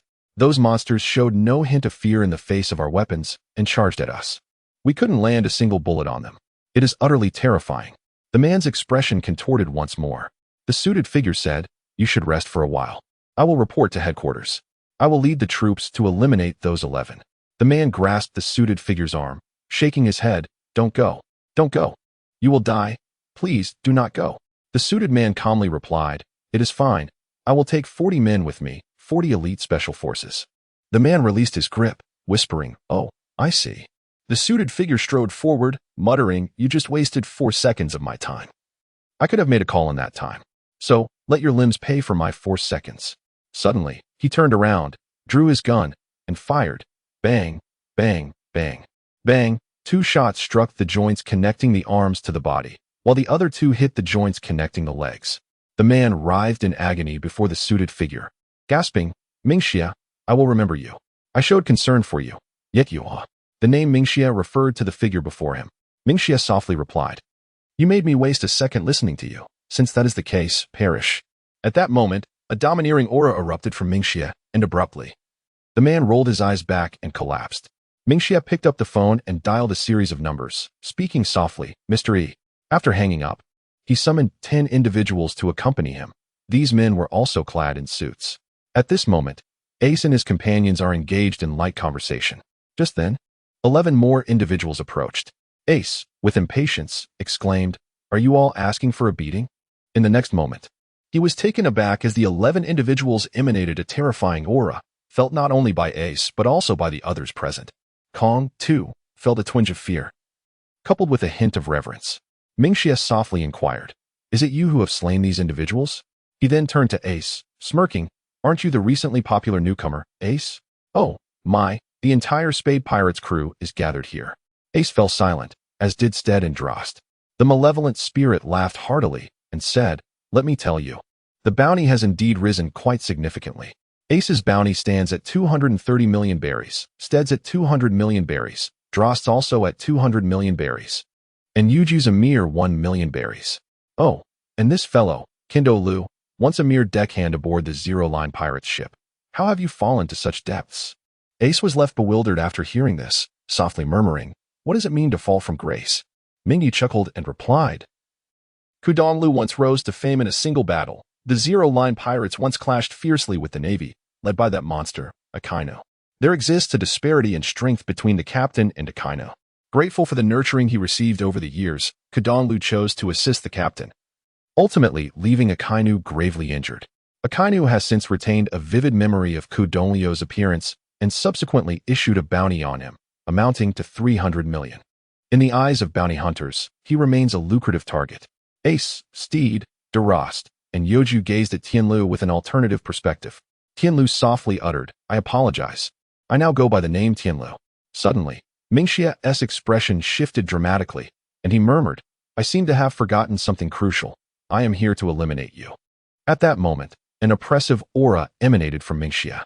Delost instantly recognized it and exclaimed, This is the Conqueror's Haki. Mingxia grinned and replied, Indeed. But there's something even more exhilarating. The aura intensified, sweeping through like a mighty gale. Delost was taken aback, pondering how the Conqueror's Haki could be so formidable. Internally, he lamented, There exists an insurmountable chasm between us regarding the Conqueror's Haki. Mingxia ceased the outward flow of his Haki and chuckled, I'm exhausted. Let us call it a day. You may proceed. The 10 individuals behind him dashed forward. Guoyun laughed, Is that all? Manipulating the ball. He noticed 2 opponents charging at him. He dribbled twice, redirected his gaze, and shifted his steps accordingly. In the next instant, he sidestepped, seized the ball, and performed a crossover dribble past the 2, then kicked them both, causing them to spew blood. Guoyun proclaimed, I've taken care of 2. Now it's your turn. Liangjia. Liangjia sighed in resignation. One moment you call me Kongya, the next you refer to me as Liangjia. Truly, you're perplexing. Taking the ball, he surged toward 2 adversaries, executing rapid dribbles. As he approached, he pivoted, drew a dagger from his sleeve, and struck swiftly before leaping for a dunk. The 2 victims collapsed, incapacitated. As the ball hit the ground, Xingyue caught it and forcefully tossed it at one opponent, the rebound landing in Ling Yuan's hands, which he used to topple another foe. Ling Yuan dribbled, encountering 2 adversaries. Displaying an array of dribbling skills, he executed a crossover with great force. However, his hands did not catch the ball. Instead, it struck one opponent's head with a resounding thud, rebounding onto another's head, eventually landing in K Ming's hands. Ming assumed a perfect shooting stance and aimed not at the hoop, but at a target's head. In the next moment, the ball indeed struck its mark, bouncing up. Guoyun seized the ball and hurled it at the last opponent, rendering him unconscious. Thus, the 10 adversaries were vanquished, revealing their so-called elite special forces. Mingxie removed his mask and chuckled. Wow, impressive. I did not expect formidable individuals from the Star Moon Kingdom. How amusing.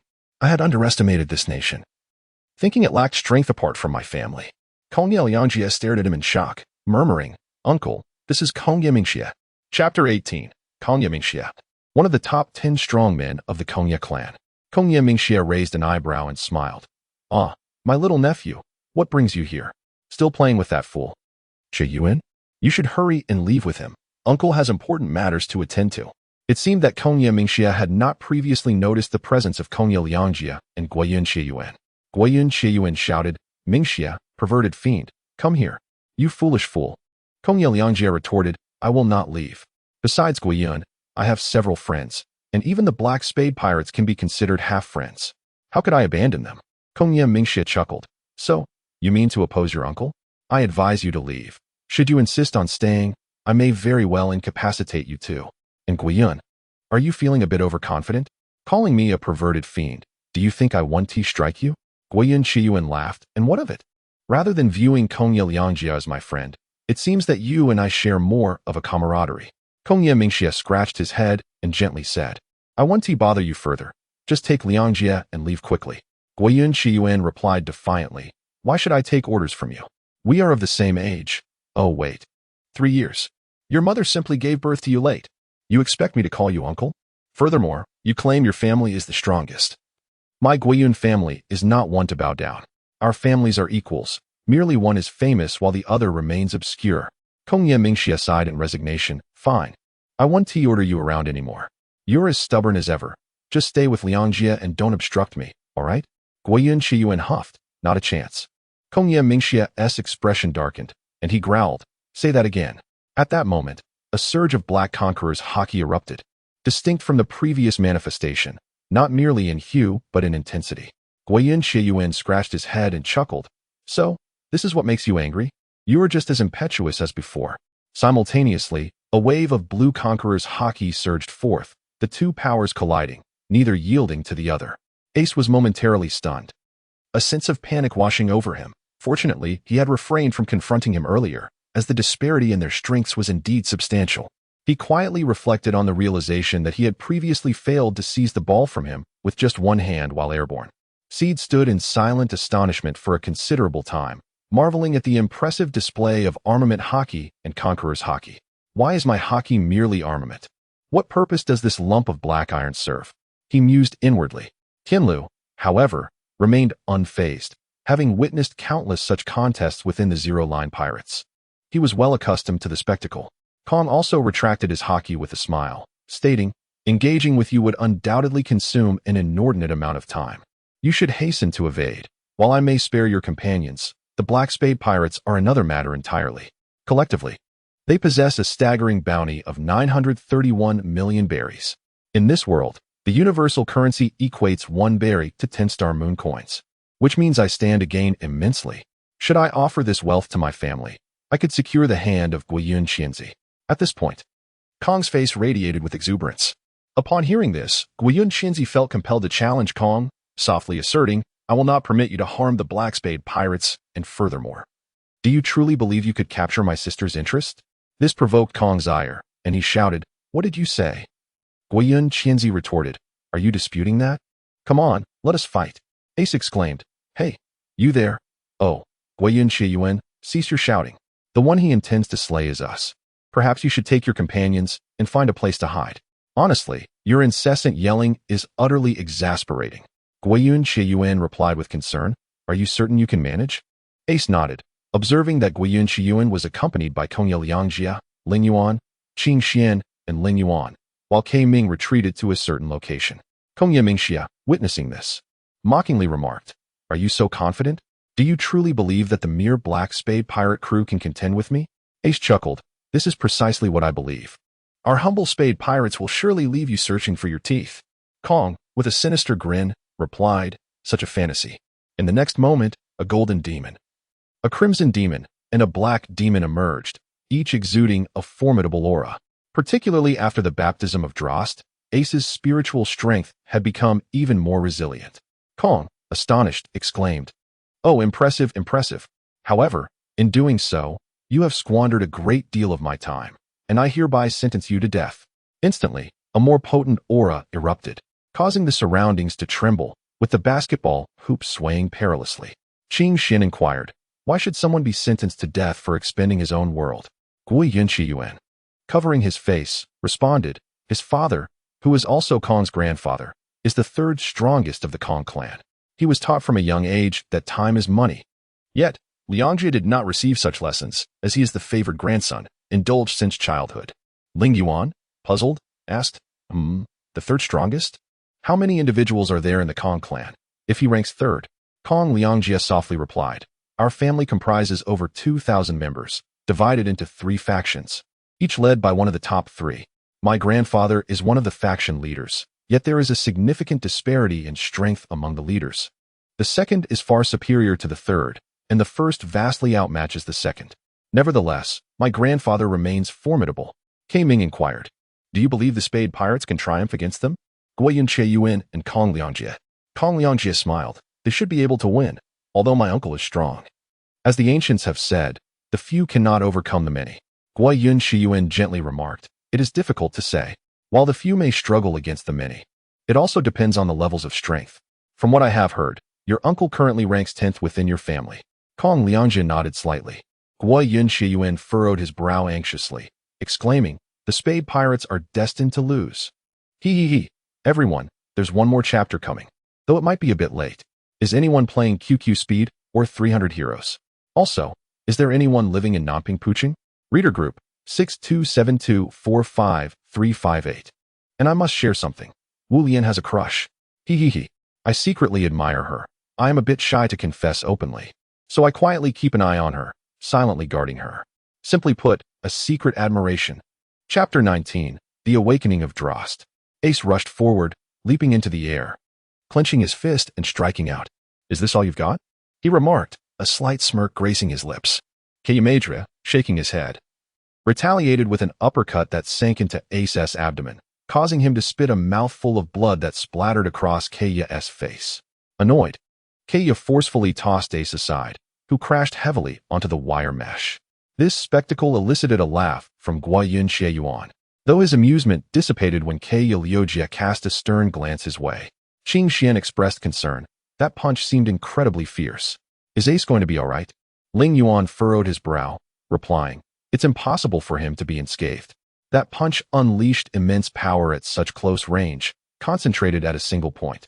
Even with a robust physique like Kaido's, anyone with some strength, such as Ace, would suffer from such an attack. Besides, he is not weak." Ming fell silent, astonished by the strike. It was the Kunquan, created by his great-grandfather's master, Li Shungrun. "Ace might have broken a few ribs," he murmured. "Indeed," Zhu added softly. "I heard the sound of bones cracking when he was struck." Guoyun chuckled. "Yes, fine, absolutely fine. But Zhu, your hearing has become remarkably acute. Share a fraction of it with me." Zhu sighed. "I wish I could grant you 10 minutes of it, but your loud voice startled me." Sitter, wielding the Soulbreaker foot enhanced with armament hockey, amplified his attack power. Youju then added her own force to it. Sitter swung his blade fiercely, but as Keiya twisted, Sitter quickly pushed forward. Keiya grinned, seizing Sitter's leg and slamming him into the ground with a resounding crash. Blood erupted from Sitter's mouth as Keiya delivered a kick, sending him sliding 3 meters across the sunken ground. At that moment, Delost arrived, channeling all his strength into his right arm, synchronizing with Youju's impact. He unleashed a punch that emitted a terrifying sound as it cut through the air. Keiya was momentarily taken aback by the sheer force of Delost's blow. Intrigued, he decided to respond with a punch of his own. The collision of their fists reverberated loudly. In an instant, Keiya regretted his impulsiveness, as the impact shattered his right arm. He staggered back 10 steps before regaining his composure, panting heavily, lamenting his recklessness that had resulted in a broken limb. Meanwhile, Delost appeared to be unscathed, merely experiencing some soreness in his arm. Tianluo observed the scene, and with a swift motion, a blade of wind sliced through Keiya's body. leaving a distinct gash across his chest, blood flowing forth, yet sparing his internal organs. Youju retrieved a stone from her pocket and hurled it at Kaya, striking his wound with a thud. Kaya staggered back a few steps, regaining his balance, now visibly angered. With a fierce roar, a luminous halo appeared behind him. Ace was momentarily taken aback, murmuring softly, "This is the sealed zone." However, the aura surrounding it felt peculiar, almost ethereal. Guoyun overheard Ace's remark and inquired of Guoyun. "What does Ace mean by sealed zone?" Guoyun frowned and explained, "The sealed zone is essentially a door that is exceedingly difficult to open. Both Kong Yi and I, Mingxia, have only managed to open it halfway. Moreover, how did he come to know of such a thing? Had it not been for Xingyue's mention, if he were to join us, it would amount to 10 individuals." Kong Yi Mingxia laughed boisterously. "You are all doomed. You have pushed me to unleash my full power. So, see you, members of the Black Spade Pirates." In the next instant, Kong Yi vanished from his spot, reappearing before Delost. He raised his right arm with a grin. "I will return the favor of that punch you just threw at me with double the force."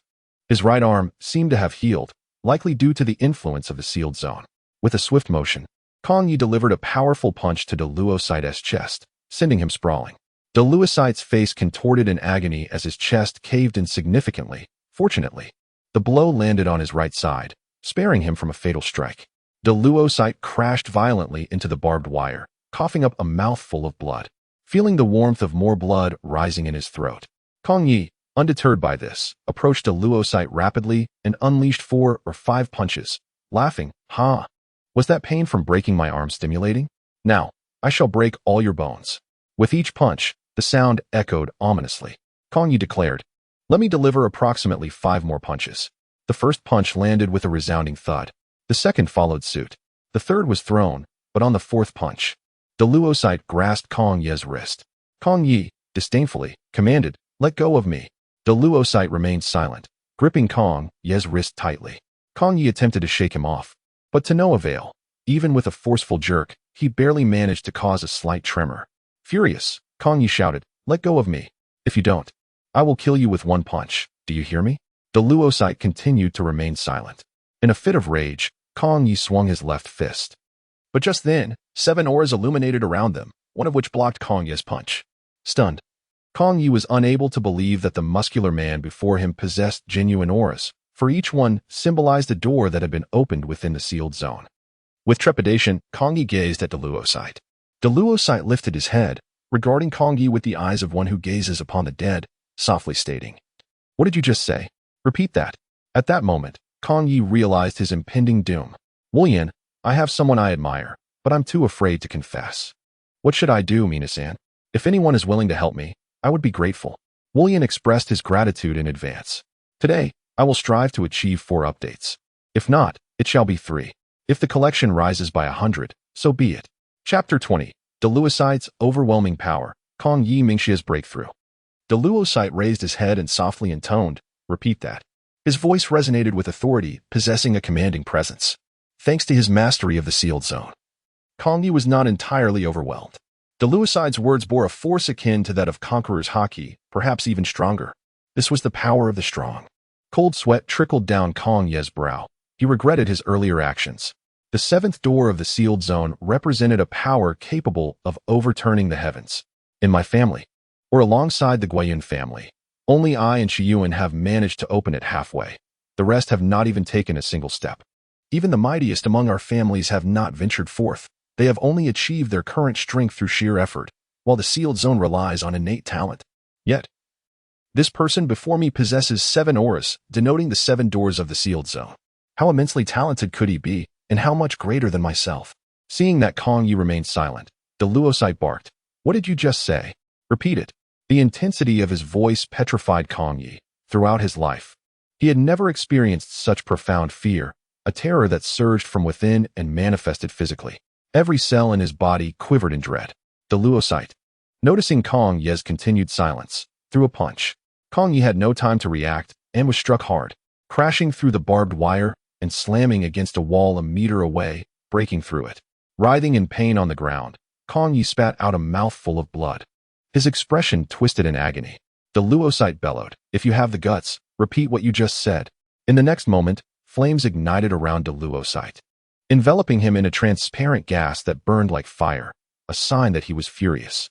Kong Yi struggled to rise, gazing at the formidable figure before him, murmuring, "He is just a monster. It is so incredibly unfair. This disparity in talent is overwhelming." Kong Yi cursed vehemently, lamenting the inequity of the situation, envious of Deluosite's innate abilities. Upon hearing this, Deluosite paused, reflecting quietly, "The heavens are indeed unjust, profoundly so. However, it is precisely because of such inequities that this world becomes so vibrant and unexpected." Deluosite recalled Yuan, his eyes moistening slightly. Kong Yi, with great effort, managed to stand, forcing a smile. "Oh, that is true. It is precisely these injustices that make the world so fascinating. Therefore, once I succeed in winning over Guoyun Qianzi, I shall embark on a journey around the world, sailing to witness the myriad wonders of life. But before that, I must elevate my strength, enhance it further until I possess the power to protect Guoyun Qianzi. Hence, I must defeat you." His tone was resolute. In the next instant, he stumbled but regained his footing, displaying a fierce grin. "You, Deluosite, have consumed 4 minutes of my time. Thus, I shall deliver upon you the sentence of death." Deluosite smiled slightly. "Heh, you possess ambition. Even in the face of overwhelming power, you can still gather your resolve. In respect for your spirit, I shall reciprocate with my utmost strength. What is your name?" Kong Yi declared, "My name is Kong Yi Mingxia." Deluosite struck a pose, responding, "I am Deluosite. Kong Yi, warrior, come forth. Give it your all. Fight until the last moment, for the ideals you just spoke of, for the lady in your heart, Guoyun Qianzi. Rise to the occasion, break through in this moment, surpass yourself at this instant, and prove your strength is not inferior to others." Kong Yi propelled himself forward, exclaiming, "Even without your urging, I will do just that. I will fight until the last moment. This is my desire. Come on, Deluosite." Drosti propelled himself forward, and his muscles swelled with immense power, as if he had unshackled a 1,000-ton weight that had burdened him. A formidable aura swirled around him, distorting the very fabric of space. The 7 halos surrounding him became resplendent and radiant. Drosti resolved to meet the impending assault of the formidable opponent not merely in terms of strength, but in spirit, the essence of a true powerhouse. A being of extraordinary might, worthy of his utmost effort in return. With a sudden burst, Drosti surged towards Kong Yi Mingxia like a beam of light. In response, Kong Yi Mingxia summoned every ounce of strength within, relentlessly seeking an opportunity to break through. As Drosti closed the distance, he braced himself and roared, "Come forth. Kong Yi Mingxia, I fear you not. Unleash your full power upon me. Spare no mercy. I shall surely defeat you." At that moment, a dark mist enveloped Kong Yi Mingxia's entire being, siphoning his strength as he prepared to confront Drosti with the utmost vigor. This was a tribute to the might of a true adversary, a mark of respect for one who commanded such reverence. Should he perish in this encounter, he would harbor no deep regrets, save for the longing of not being able to wed Guoyun Qianzi. The two were now a mere half-meter apart. Kong Yi Mingxia felt an unprecedented surge of overwhelming power that sent shivers down his spine, yet he refused to flee. He was determined to strike with all his might, even at the cost of shattering his own bones. "Ah, Drosti, receive my final blow. This is my homage to you. Stand firm like a true man and face my strike." Drosti challenged.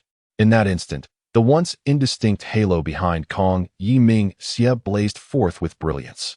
Under external stimuli, he transcended his limits, achieving a breakthrough. On a personal note, I find myself contemplating how to confess my feelings to someone I admire. Perhaps it is the throes of youth that have rendered me unable to maintain my composure. Allow me to share a brief overview of myself. I stand at 181 centimeters tall, weigh 58 kilograms, and possess an extroverted personality, with a sense of humor that I believe is quite appealing. I am passionate about basketball and other sports. As for my looks, I consider myself somewhat attractive, as several classmates have remarked on my handsomeness. Do you think I stand a chance in confessing to her under these circumstances? Please take a moment to consider. I sincerely apologize. My mother has just reminded me of an assignment involving transcribing the text of The Foolish Old Man Removes the Mountains, including annotations. It is quite extensive, and I fear I won't be able to complete it by morning. I regret deceiving you all. It was unintentional. I promise to catch up on the remaining chapters tomorrow. I must convey an important announcement. My mother has prohibited me from using the computer from Monday to Friday. Thus, I will be unable to access it during that period. However, I will consolidate all chapters into a single release day, including any additional chapters. Currently, I need to add 5 more chapters. 3 were from yesterday, and 2 are from today, with my collection having increased by 100. Should there be further growth, I assure you I will deliver the chapters on Friday night, Saturday, and Sunday. Chapter 21. Kong Yimingxie is defeated. Guoyun Qian becomes enraged, and his wild instincts awaken. In the next moment, 2 fists collided with a resounding crash, sending forth a shockwave that uprooted the very ground of the basketball court. At that moment, Kong Yimingxie felt a loss of sensation in his right arm, yet he pressed on, resolute in his determination to retaliate, even at the cost of his own limb. Ace and his companions struggled to rise, witnessing the actions of Kong Yi and Mingxie with astonishment. Although Ace had been injured by their powerful punches, he remained standing resolutely. Not just Ace, but also Steed, Delost, Tianluo, Youju, Guoyun, and Xingyue, as well as Kong Yi and Liang Jie, all stood upright. This was a manifestation of their profound respect, not merely for Delost, but predominantly for Kong Yi and Mingxie. Ace smiled faintly. Haha, Kong Yimingxie is indeed a man, and despite being our adversary, I hold him in deep admiration. In the blink of an eye, a surge of fist energy struck Ace, causing him to cough up a mouthful of blood. He staggered back 3 steps to steady himself, clutching his chest and gasping, such formidable power. Truly formidable. It is no wonder this is a rare battle within the confines of the zone. I find myself utterly incapable of intervening in the slightest. This mere hint of fist energy could injure my flesh and nearly damage my organs. The gap between us is indeed an insurmountable chasm. At that moment, Steed gazed in astonishment at this divine confrontation, lamenting, "This battle is a contest between gods. It emanates an overwhelming aura, a sacred and inviolable presence. The disparity in strength is immense, seemingly beyond the remedy of time." The ancient spoke. Diligence can make up for shortcomings. However, this is contingent upon the nature of one's talent. A common genius can be attained through years of hard work, yet a once-in-a-thousand talent cannot be compensated for by mere diligence. The disparity between myself and the present Delost is akin to that of an ordinary person and an extraordinary genius. Even compared to Kong Yimingxie, the difference in talent is boundless. Am I truly so lacking, with such inferior capabilities? Steed clenched his fists, discontent brewing within. Tianluo observed the battle with a calm demeanor. He had witnessed several skirmishes of this magnitude, yet this one was undeniably the most powerful. Though internally shaken, he kept his composure. Youju, however, remained the most composed, albeit with trembling limbs and quaking legs. This was certainly not due to fear. Guoyun was undoubtedly the most astonished among them. What? Kong Yimingxie has actually broken through? How can this be? He thought inwardly. Guoyun and Kong Yimingxie were born in the same month and year, with talents closely matched since childhood. Now, seeing Kong Yimingxie surpass him, Guoyun couldn't help but feel a sense of imbalance. Kong Liang Jie could not help but express his admiration. Although he had anticipated Kong Yimingxie would push his limits in battle, he never expected such rapid and significant progress. He pondered, in terms of talent, Kong Yimingxie might be the most gifted within their family and would undoubtedly become a formidable force in the kingdom of Xingyue. Delost furrowed his brow. Holding great respect for Kong Yimingxie, he had previously vowed to give his all in the fight. Yet he had no desire to fracture Kong Yimingxie's arm. If he were to increase his strength, it could result in Kong Yimingxie's entire arm being dislocated. Delost now found himself in a dilemma. Just as he hesitated, Kong Yimingxie bellowed. "What are you dawdling for? Did you not promise to give it your all? You liar. There is still a tremendous amount of energy within you that you have yet to unleash. Have you lost your manhood? A man's word is as binding as a chariot's wheels, so do not hold back on my arm. Use your full strength to break it. If that is the case, even if my right arm shatters completely, I would not regret sacrificing my life for it." This declaration solidified Delost's resolve. He replied softly, "Kong Yimingxie, I shall remember your name. I respect you as a true man." At that moment, a terrifying aura emanated from Delost's right arm, seemingly possessing the power to obliterate anything in its path. The immense energy, when unleashed from a mere arm, would undoubtedly annihilate it, leaving not even a trace of a cell behind. In the face of such overwhelming force, Kong Yimingxie merely smiled, a smile that signified his exhilaration. He concentrated all his strength into his right arm. The veins bulged, muscles swelling to the brink of tearing his skin. The sight of his nearly ruptured flesh made Ace feel queasy. Drost prepared to thrust his fist forward with great force. The impact sent Kong Yimingxie's body hurtling back, yet his arm remained intact, albeit dislocated from its socket. Blood poured from Kong Yimingxie's side. Drost closed his eyes, clasped his hands together, and bowed slightly, saying, "I admire your courage. You faced my terrifying aura without flinching and pressed forward into danger. Such spirit deserves my utmost respect." He placed a hand over his chest and continued softly, "While this bravery is commendable and worthy of emulation, it is also profoundly foolish to confront an opponent with several times your strength without retreating. Such actions are a reckless gamble with your life. I have not exerted my full strength. Your arm remains intact. I hope that next time you will act within your means, lest you make a grave mistake from which you cannot turn back." Drost closed his eyes, his body bent as if in prayer. Suddenly, he opened his eyes wide. And Ace, Steed, Tianluo, Youju, Kongyi Liangjie, Qing Xian, Juyin, Ling Yuan, and K Ming were all shaken by a powerful aura. This formidable presence belonged to Guoyun Xie, who lowered his head, fists clenched, radiating fury. Kong Yiliangjie inquired gently, "What troubles you, Guoyun Xie?" Guoyun Xie suddenly raised his head and shouted, "How could you show mercy? How can you betray Kong Yimingxie's determination? You said he might make a grave mistake that he could not regret, but he has already stated that he would not hesitate to sacrifice his arm or even his life. He has no intention of regretting." Upon uttering these words, Guoyun Xie's rage surged, and a powerful aura expanded outward, overwhelming all in its path. The bodies of Ace and his companions were momentarily paralyzed, rendered somewhat unresponsive. Drost whispered, "This is your friend, is it not? Do you truly wish for him to become a cripple?" Yuan roared towards the heavens. "I do not wish it, but this is his desire. I respect his will, and thus I shall seek vengeance for it." At that moment, Ace and his companions seemed to hear the roar of a lion. Drost exclaimed in astonishment, "Is this the wildness?" Ace and the others were bewildered, entirely unaware of the formidable strength that Drost referred to as wildness, yet they understood it must be an extraordinary power. Otherwise, Drost would not have been so astonished. Chapter 22. King of Beasts, Dominator among men. Drost furrowed his brow, sensing that this adversary would prove to be quite formidable, unlike the previous foes he had encountered.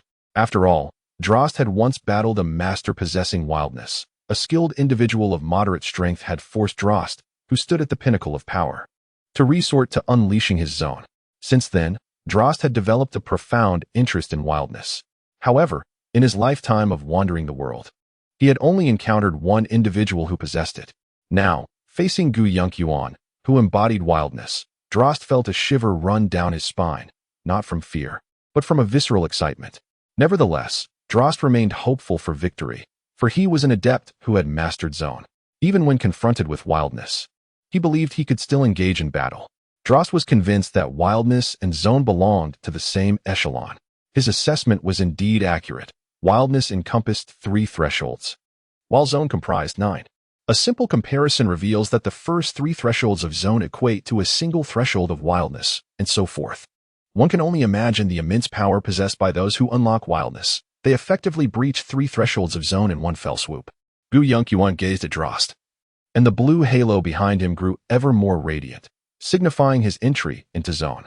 The 4th threshold of zone serves as a watershed. Thus, Yuan had not fully ascended to its height, but rather had taken a half step into the 4th threshold, though not completely traversing it. His strength was markedly different from that of individuals at the 3rd threshold, akin to the disparity between heaven and earth. Ace gazed at Guoyun, feeling a pang of jealousy. This was the prodigious talent of Guoyun. Clenching his fists, Ace mused that had he been born into this world, he would have been devoid of any thoughts of despair, for the individuals here possessed immense strength. Reflecting upon his own world, he felt disheartened. During his era, practitioners had succumbed to comfort and indulgence, no longer valuing cultivation. The notion of training had become repugnant, with only a handful genuinely committed to it. By the time he reached the pinnacle of his world, he had lost interest in combat. His thoughts of despair were a manifestation of weakness, a frailty imposed by that world. If only he could be born in this realm and carry over his cultivation from the other world. Perhaps he could awaken his wild instincts and even breach the 4th gate of the zone. A smile graced Ace's face as he contemplated this pirate world. This grand era of piracy is truly exhilarating. Masters abound, and encountering such companions is a blessing. I am profoundly grateful to the heavens for this opportunity. I shall cherish it dearly and lead my comrades to Raftel, ultimately becoming the pirate king. Steed approached, patting Ace on the shoulder with a hearty laugh. Remember, you promised to take us to Raftel and seize the title of pirate king. If you fail to achieve it, don't blame me for leaving the Spade Pirates. He chuckled. And have you forgotten that I alone know of your origins from another world? His tone was teasing, albeit with a deliberate lowering of voice at the end. Ace chuckled in return. Yes, I nearly overlooked that. Thank you, Steed. Youju chimed in with a giggle. Hee. Ace, remember your bold claims today. If you don't become the pirate king, I shall pelt you with stones until you resemble a beehive. Tianluo interjected. Aren't you at all concerned about the situation with Delost? I sense that Guoyun might actually defeat him. Aren't you worried? Steed waved dismissively.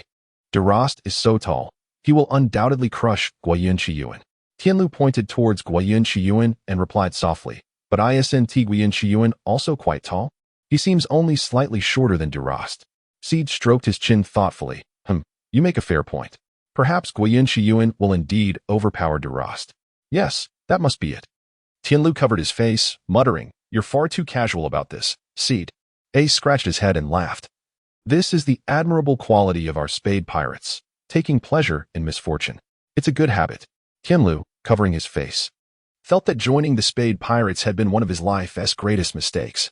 At that moment, Delost kicked off the ground, and 7 radiant halos illuminated the area, dazzling everyone present. Guoyun, gathering his life's strength, realized that engaging Delost in a prolonged battle would surely lead to his defeat. Thus, he resolved to attempt a decisive strike. A swirling vortex manifested in Guoyun's hand, with countless blue gases converging, unleashing a domineering aura that sent tremors through the sky. The iron net of the basketball court was blown away, soaring into the vortex above. A fierce wind swept through, causing Ace and the others to struggle to maintain their footing. The very ground trembled beneath them, and poorly constructed houses in various regions of Xingyue began to collapse. At the heart of Xingyue, a castle fashioned from quartz stood proudly, its white steps adorned with a crimson carpet, capturing the eye. The railings, made of turquoise stone, resembled the depths of the ocean, offering a pleasing sight.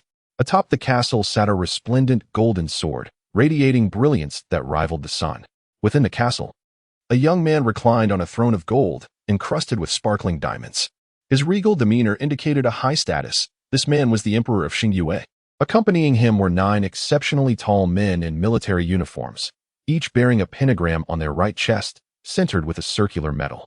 These 9 represented the mightiest figures of the Xingyue Empire, including the fathers of Kong and Minji, as they sensed the tremors with unease. At that moment, Delost and Guoyun were merely half a meter apart. Guoyun unleashed a powerful punch, met in kind by Delost. With a roar akin to a furious lion, an aura shaped like a lion's maw surged towards Delost, radiating an overwhelming presence, as if the king of beasts were charging forth. Chapter 23. No time to waste. A furious lion lunged at Delost, whose eyes flickered with concern. He was uncertain if he could withstand this strike. While blocking it seemed highly probable, dispersing it posed a formidable challenge. Delost sought to transcend his limits, attempting to either shatter this blow or absorb it with sheer physical strength, a notion that might seem audacious, yet it was quintessentially Delost, a trait deeply ingrained in his essence. Summoning all his might, the 7 halos blazed even brighter, outshining the sun, albeit without its scorching heat. The temperature soared to perilous heights, threatening to incinerate everything in proximity, igniting the garments of Ace and his companions. Under such intense heat, they found no escape from its wrath, but Tianluo managed to disperse some of the scorching air, providing a fleeting reprieve. Ace turned to Tianluo, smiling. Thank you, Tianluo. Tianluo replied, No need for thanks. As members of the Spade Pirates, we should assist one another. Steed rushed over, embracing Tianluo. Thanks. We would have been doomed otherwise. Delost is such a fool, lacking any sense of restraint. Thank goodness for you, Tianluo. Tianluo merely chuckled, recalling how he had nearly lost his balance when Steed had rushed him. Listening to Steed's words, he thought to himself, the one lacking sense here is definitely you, Steed. You nearly endangered us all. Youju chimed in. Tianluo, keep up the good work.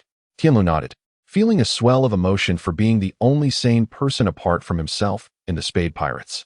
Youju suggested, "Steed, let us play cards while Tianluo holds the fort."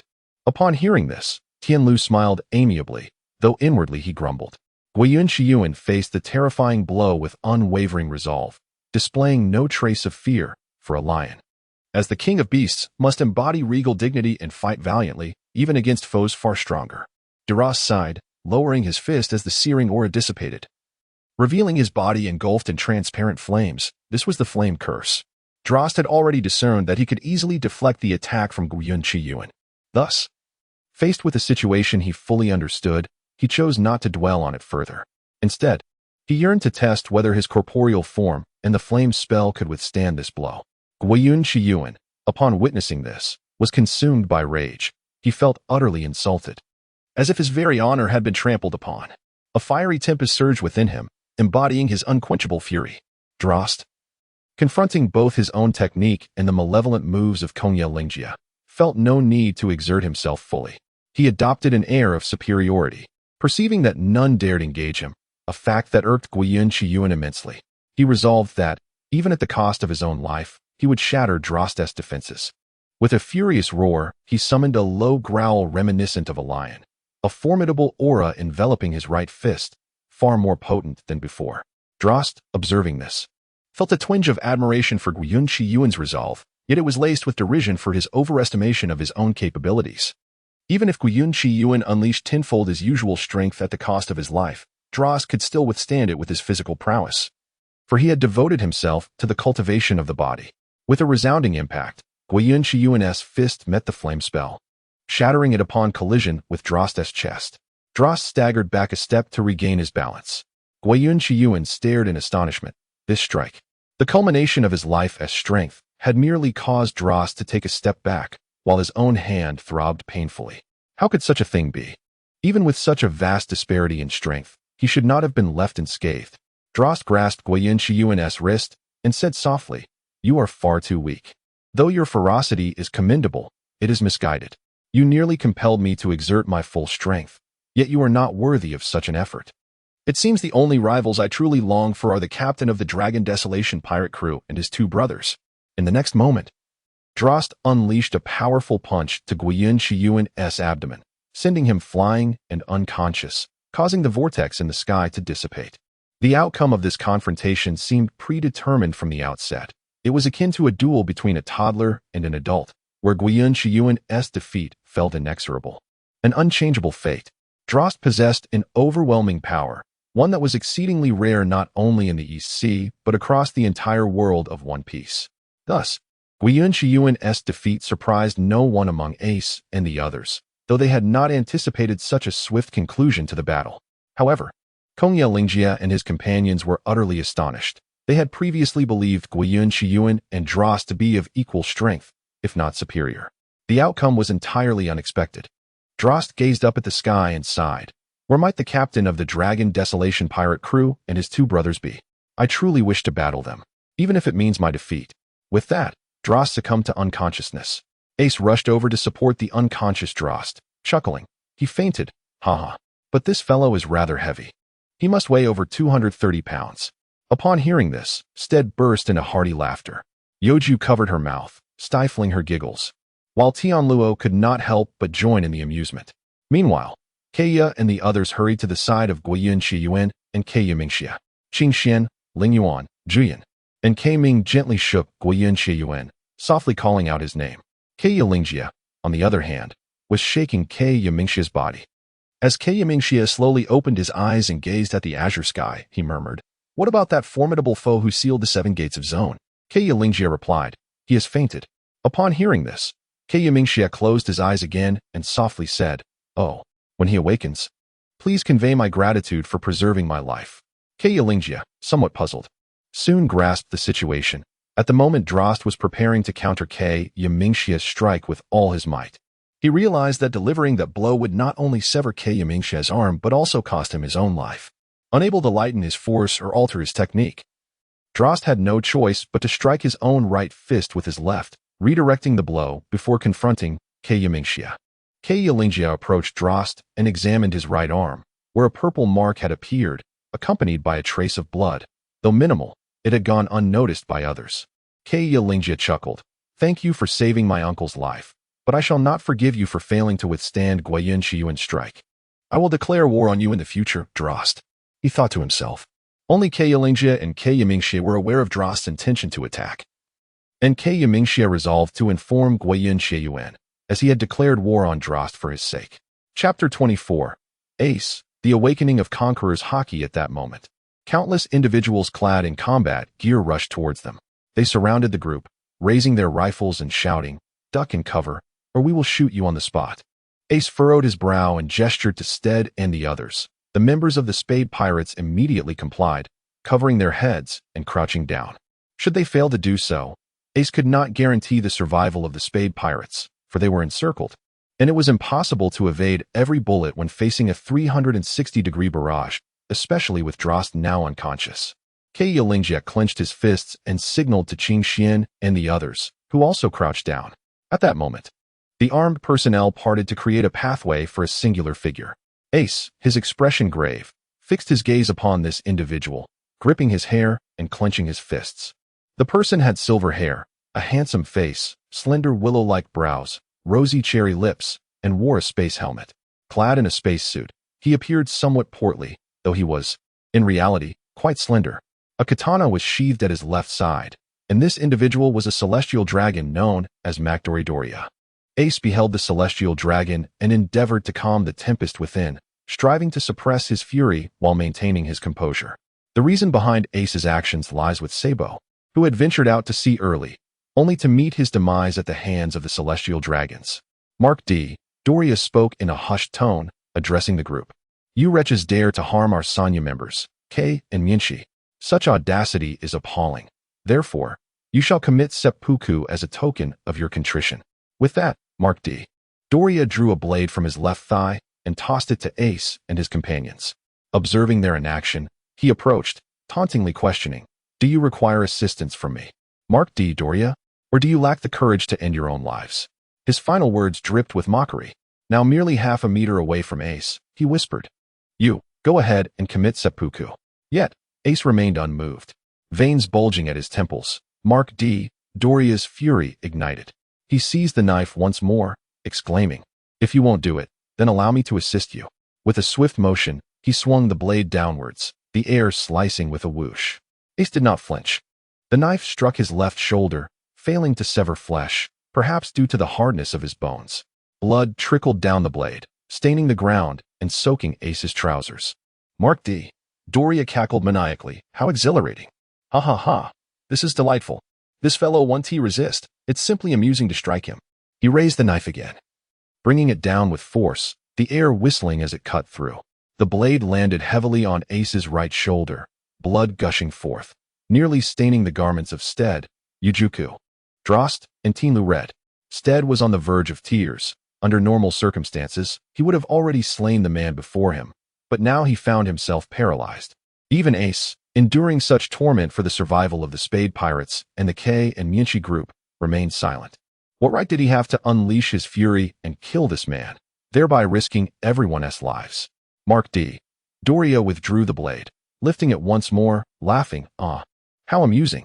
This is thrilling. He aimed for Ace's head, knowing that a successful strike would be fatal. Yet Ace remained impassive, leaving onlookers, even those clad in armor, in shock. The blade was but 10 centimeters from Ace's skull when he softly uttered, You shall meet your end. A surge of golden, oppressive energy erupted within a 100-meter radius. The blade was mere centimeters from Ace's hair, poised to strike, when Doria halted, not by his own volition, but by the sheer force of the overwhelming aura that demanded he cease. The armored group surrounding them collapsed, lifeless. Ace gripped the blade's hilt, blood dripping steadily, and with a forceful twist, he split the knife in two, discarding the remnants. Rising slowly, he grasped Doria, fury in his voice, Celestial Dragon. You abominable beast. Lesser than swine. Doria, desperate to speak and plead for mercy, found himself rendered mute, unable to muster the strength to utter a word under the weight of Ace's oppressive presence. Ace subsequently exclaimed with fury, I am Ace. I have a brother named Sabo, who once fell victim to the malevolent celestial dragons. Upon hearing the initialed, Mark Deloria was utterly stunned, engulfed by an overwhelming sense of dread, for he recognized that the figure before him was nothing short of a demon. In a desperate attempt to break free, Mark Deloria found himself utterly powerless. Ace raised his right fist, channeling all his strength into it, and with a resounding thud, he struck the celestial dragon's helmet. The helmet shattered instantly, and with a loud bang, Ace's blow landed squarely on the celestial dragon's handsome visage, sending several of Mark Deloria's teeth flying. As Ace prepared to deliver another blow, Steed intervened and grasped Ace's fist. Ace gazed at Steed, who shook his head in response. Ace lowered his right fist, then pulled the celestial dragon before him, speaking softly, "My name is Portgas D. Ace. Inform your kind that should I encounter them, I shall ensure their demise will be utterly complete. Today, however, I shall spare your life." With that, the golden aura of his conqueror's spirit dissipated. Ace set down the celestial dragon and turned to embrace Delost, departing with purpose. Tianluo, Youju, and Steed did not dare to linger and promptly followed Ace's lead. Kong Liang merely observed Ace's retreating figure from a distance, furrowing his brow as he mused. To provoke a celestial dragon is perilous. Moreover, this particular celestial dragon is not just any ordinary one. His father is one of the 9 commanders of our Xingyue nation. Alas, we are but acquaintances, and thus, we can only silently pray for his safety. On the ground, Mark Deloria struggled to rise, laughing maniacally. "Spare me, and you shall regret it. Ha ha. You shall meet a fate worse than death. I foresee that it is you who will be left in pieces." Upon hearing these words, Ace did not even glance back. Maintaining his resolute stride, Mark Deloria, feeling a chill as they disregarded him, lamented, "A mere word of reproach would suffice. Is it truly the case that celestial dragons are so loathed? Am I to be ignored simply because of my lineage? Why, I feign a malevolent demeanor merely to draw attention, which is why I aligned myself with Sanya. Yet here I am. And even this motley crew turns away without a second thought. Woe is me. If there is a next life, I vow never to be a celestial dragon." As he spoke, a tear fell from his eye. Chapter 25, The Arrival of the Soul. Ace gazed up at the sky, closing his eyes. "Sabo, I spared a celestial dragon. What should I do? I feel remorse for you," he thought silently. At that moment, a warm tear trickled down his cheek. Kaya and others carried Guoyun, Qianyun, and Kaya away. The once desolate basketball court was now littered with corpses and Mark Deloria. Meanwhile, in the castle, a figure seated on a golden chair softly remarked, "I hear that Sanya is causing trouble somewhere in the Starry Moon Kingdom." Guoyun, Guoyun Qianyun's father, responded quietly, "Indeed. It seems the riot began where my son and Kaya Suk were playing basketball." Guoyun, known as the Divine Sensation, was also referred to as Marshal Gmn. Kaya Suk's grandfather, Kaya Ngz, exclaimed, Hey, don't scare me. Is my precious grandson in danger? I must hurry over. Those Sanya are truly despicable." With that, Kaya Ngz dashed off. He was known as the Purple Maple. Marshal ZFing. However, he was stopped by Guoyun Gmn. "Don't think about playing mahjong. Your grandson is not weak. He can protect himself even against firearms. Besides, with my son's protection, how could anything happen? You should consider national affairs instead of just winning money at mahjong. Your family is already wealthy," Guoyun Gmn admonished. Kaya Ngz retorted, "You don't understand. This is a matter of a man's dignity. I've lost hundreds of games over there, so I must win back everything I've lost with my own strength." The man seated on the golden chair covered his face and laughed. "All right, Ngz, go play your mahjong." Upon hearing this, Kaya Ngz was elated, exclaiming, "Xingyue Tianluo, you are truly magnificent, worthy of being the king of the Starry Moon Kingdom." He quickly turned and ran off. Xingyue Tianluo chuckled, "But you must win back everything. If you don't, you shall offer all your wealth to the nation." Hearing this, Kaya Ngz paused, resolutely returning to his original position, stating earnestly, "Mahjong is merely for leisure, insignificant compared to national affairs." Guoyun Gmn nearly burst into laughter, giving Xingyue Tianluo a thumbs up in approval, exclaiming, "Ha, Tianluo, you are brilliant and know how to play." It seemed Kaya Ngz had a certain awareness of his own abilities. Xingyue Tianluo scratched his head, laughing, "Ha ha ha. Ngz's self-awareness is indeed thorough." The man wearing a space helmet gently interjected, "My king, please remember you are the king. We should discuss national matters." Although this is amusing, Kaya Ngz's self-awareness is quite complete. This man was Mark Datoria's father, Mark Sundu, known as Marshal Sundu. Just then, another figure emerged, familiar and formidable. It was Sol, the one who had severed the arm of Stephen, a member of the Dragon Desolation pirate crew. Sol quietly stated, "Shall we seriously discuss national affairs? Doesn't this feel rather noisy?" His last words sent a chill through the crowd, even causing Xingyue Tianluo to tremble in fear of Sol's strength. Sol was also one of the 9 marshals of the Starry Moon Empire, known as Dragon Sol, and held the title of Marshal Long In. Guoyun broke into a cold sweat, softly replying, "Oh." Before Sol, Guoyun obeyed the commands of this adult like a child. At that moment, in the chaotic basketball court, Mark Datoria dialed a number, one he had received from Xingyue earlier. He spoke softly, "Mr. Crocodile, I can no longer endure this. I must withdraw from Sanya. I apologize, and thank you for your care all this time." Just as Mark Datoria was about to hang up, a gunshot rang out, bang. He collapsed to the ground, blood pooling beneath him. A voice on the line remarked, "Hee, since you wish to sever ties with us, Sanya, you hold no value for us anymore. Even if you are a celestial dragon, we will not hesitate to kill you." With that, the call ended. In the distance, Xingyue and others heard the gunshot, but remained unfazed, continuing on their path. On the ground, Mark Datoria felt an overwhelming weakness, curling up and crying out, Why does everyone treat me this way? What have I done wrong? What did I truly do wrong?" His cries echoed throughout the city, resonating deeply. Following the riot, the city was engulfed in chaos. Countless buildings lay in ruins, and blood flowed freely on the streets. Panicked citizens gathered together, while the government dispatched numerous officials to calm them. "Everyone is safe now. Sanya has retreated. You can rest easy. Until this city is rebuilt, you may temporarily relocate to another city. Once reconstruction is complete, you may return." Ace and his companions mingled among the crowd, expressing disdain for the one delivering such hollow reassurances, finding their words utterly repugnant. Xingyue and his allies boarded their vehicle, driving towards the capital, Starry Moon City. During the ride, Xingyue stirred from slumber, groggily looking at Xingyue and softly asking, "What happened? Where is Guoyun? Xingyue smiled. "He is sleeping." Xingyue glanced at Guoyun beside him and smiled slightly. "Oh, I see. Let him rest then. I won't disturb him. I need to catch up on my sleep as well, after all." With that, Xingyue closed his eyes, drifting back to sleep. At this moment, in the simmering nation, Ola and Liu were diligently governing the country. After a day of careful management, the citizens were living in peace and prosperity, fulfilling Liu's father's dream of becoming a wise ruler.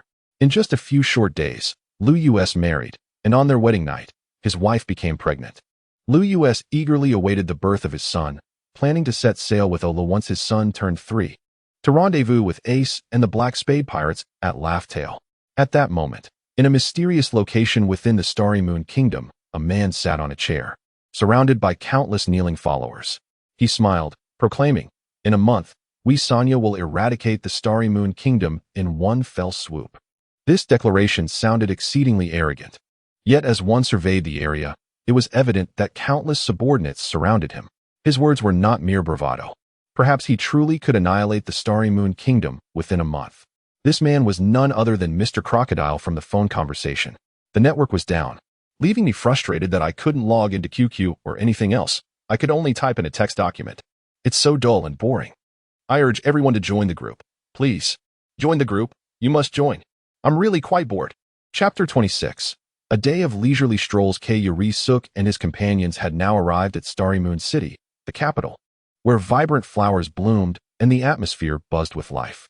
The streets and alleys are bustling with people, both adults and children. In the marketplace, there are vendors selling malt sugar, freshwater fish, cash furniture, daily necessities, and even firearms. However, this is hardly surprising, as every household in the Kingdom of Star and Moon possesses a gun for self-defense and to prepare against potential invasions, ensuring that every citizen is ready to resist. Kong Yi Lingjia opened the car door, and Qing Xian, Ling Yuan, Zhu Yin, and Kei Ming disembarked, carrying Kong Yi Mingxia and Guoyun Xie Yuan. The group stared in awe at the surrounding architecture, their eyes wide with astonishment. Everything around them exceeded their imagination. They had expected Star Moon City to be somewhat similar to Ningtian City, albeit with a higher standard of living, but they had not anticipated such a vast difference. Towering skyscrapers surrounded them, making it difficult to find any building under 30 stories, whereas in Ningtian City, buildings under 30 stories were commonplace. In Star Moon City, those who resided in buildings above 30 stories were incredibly wealthy, and even the opulence of their residences paled in comparison to this place. This meant that anyone coming from Ningtian City would be considered extraordinarily affluent and could easily become the richest person in town. At that moment, Kong Yimingxia and Guoyun Xie Yuan's noses twitched as if they sensed something. They opened their eyes and exclaimed in unison, "Food." Upon hearing this, Kong Yilingxia couldn't help but chuckle, and Qing Xian, Ling Yuan, Zhu Yin, and Kei Ming shared the sentiment. Guoyun Xie Yuan jumped down from Kei Ming's back, rummaged through his pocket, and triumphantly announced, "Hey, I brought my wallet. Let's go eat a feast, haha. I'm starving." Kong Yimingxia leaped off Qing Xian and approached Guoyun Xie Yuan, playfully snatching 10 red bills from his wallet, laughing, "Wow, you're quite wealthy." With 40 red bills in the wallet, it might be helpful to explain that 1 red bill in the Kingdom of Star and Moon is equivalent to 1000 Bailey, meaning 1 red bill equals 1,000 Bailey or 10,000 Star Moon coins. By taking just 10 bills, Kong Yimingxia had effectively seized 10,000 Bailey, or a staggering 1,000 Star Moon coins. Kong Yilingxia reached into his own pocket and opened his wallet, discovering that he too had over 20 red bills. He grinned. "He, Qing Xian, Ling Yuan, Zhu Yin, Kei Ming, since we've known each other for several months through basketball, today, I'll treat you all. Feel free to say whatever you wish to eat." Qing Xian shouted, "I want steak." Right off the bat, he requested a steak without hesitation. Ling Yuan, wearing a sly smile, declared, "I want Michelin 3-star dessert." Having had a passion for sweets since childhood, he had only indulged in Michelin desserts 5 times. As his family was merely ordinary and not affluent, Zhu Yin chimed in, "I want to go to KTV." Upon hearing Zhu Yin's desire to visit KTV, the group momentarily froze, and Kong Yilingxia chose to disregard him. Zhu Yin, feeling upset, remarked, "Hey, how can you leave me out like this? I'm really not happy right now, brother." Kei Ming covered his face and quipped, "Your unhappiness could save 6 lives." After hearing this, Zhu Yin began to sulk, hugging Kong Yilingxia and insisting, "I want to go to KTV. I want to go to KTV. I don't care. I just want to go." After 3 minutes of entanglement, Kong Yilingxia, having run out of options, finally said, all right, we'll go to KTV." Guoyun Xie Yuan gulped nervously, "Oh, Lingjia, I can't join you. I can only go eat with Kong Yimingxia." Kong Yilingxia queried, "Why not? Why can't we eat together?" Guoyun Xie Yuan covered his face and replied, "If I eat with you and go to KTV, I can't guarantee I'll survive the experience." Kong Yimingxia, confused, asked, "Why wouldn't you survive KTV?" Guoyun Xie Yuan chuckled, "Zhu Yin's singing is so enchanting that just hearing it could knock you out." After hearing this, Kong Yimingxia felt a tinge of fear. Kong Yilingxia grabbed Guoyun Xie Yuan, softly saying, "You can't escape, Zhu Yin.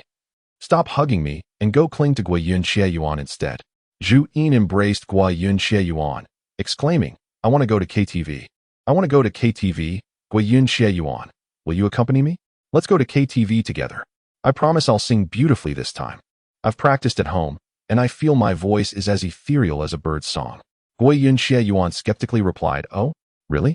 Kong Yimingxia patted Guoyun Xie Yuan's shoulder and gently urged, "Just go with them. I have something to discuss with you at KTV." Guoyun Xie Yuan clenched his fists, whispering, "Is it about Delost?" Kong Yimingxia nodded, "Actually, that guy saved my life." Guoyun Xie Yuan inquired softly, "Why?" Kong Yimingxia replied, "I'll explain everything at KTV." After indulging in a culinary adventure throughout the streets, the group arrived at KTV.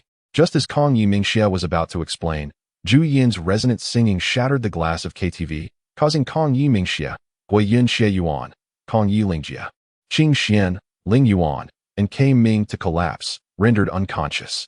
At that moment, among the crowd, Ace awakened, dismounting from Ace's back, groggily asking, "Where are we?" Ace softly replied, "We have now arrived in the next city, Xingyue City." At this point, Ace and the others had reached the next city. The Kingdom of Star and Moon is vast, with this island covering an area of 320,000 square kilometers.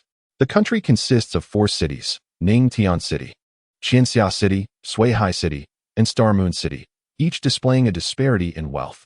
Undoubtedly, The richest is Star Moon City, the capital, while the poorest is Ningtian City, located near the port. Qianxia City boasts a significantly better economy than Ningtian City.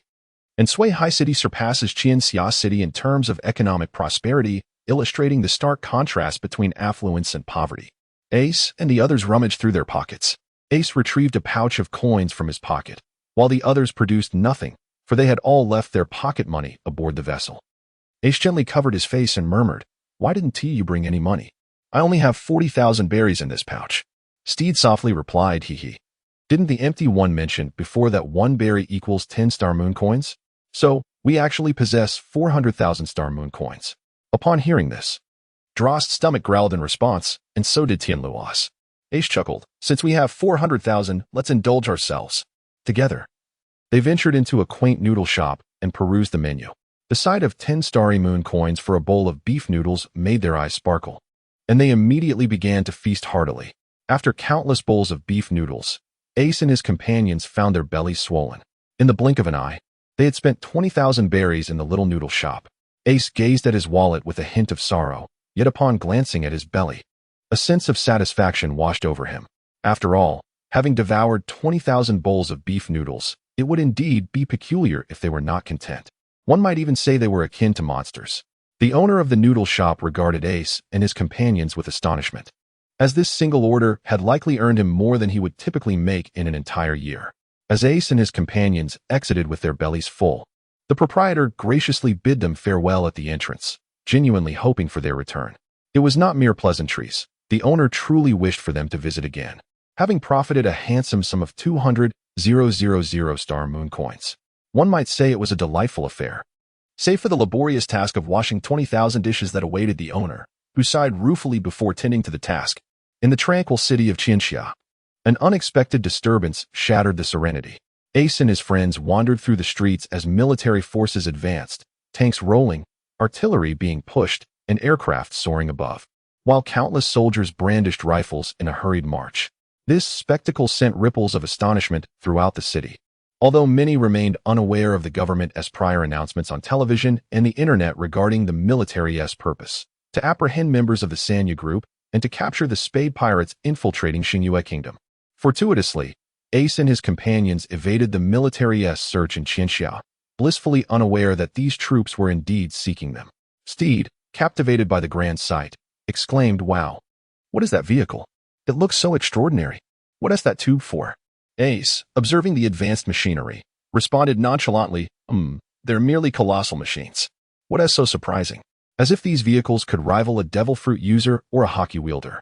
This statement was nothing short of self-aggrandizement, as Ace had recently mastered Conqueror's hockey and was himself a devil fruit user. Steed and Delost readily concurred, being hockey users themselves, and Tianluo shared in their amusement, as did Youju. This was not merely self-praise. It was a divine boast, encompassing all members of the Spade Pirates. After reveling in their self-satisfaction, Tianluo remarked, "Yet, those artillery pieces can demolish a building with a single shot. Even a hockey user might not survive such a blast." Steed's expression faltered at this revelation.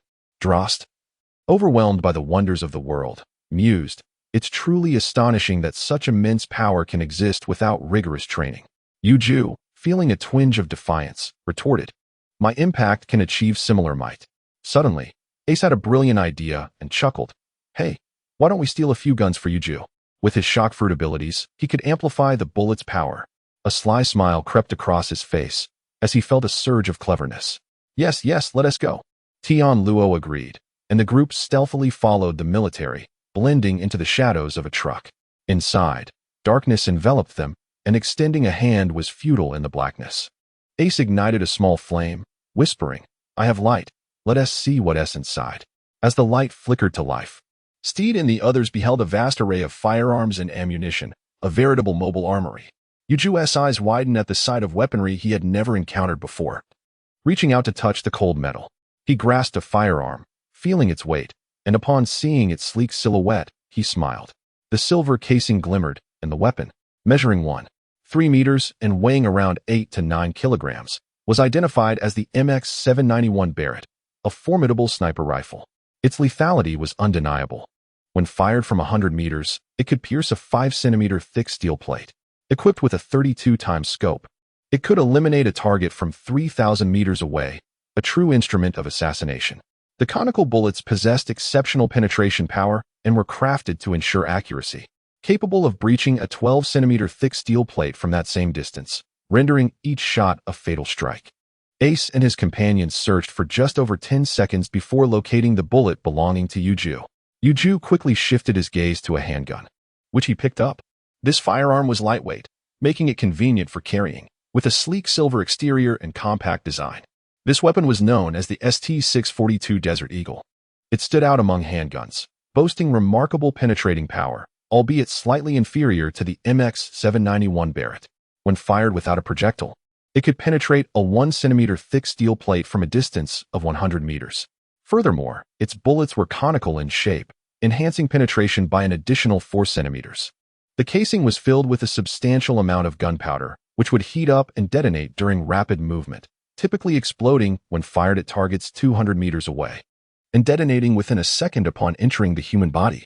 Ace and his companions devoted some time to assisting Youju in locating ammunition. Ultimately, Youju retrieved a melee weapon, decisively selecting a katana. However, this was no ordinary sword. Its sheath, crafted from the second hardest steel known as feather phoenix, gleamed with a silver hue and bore numerous meticulously designed metallic apertures.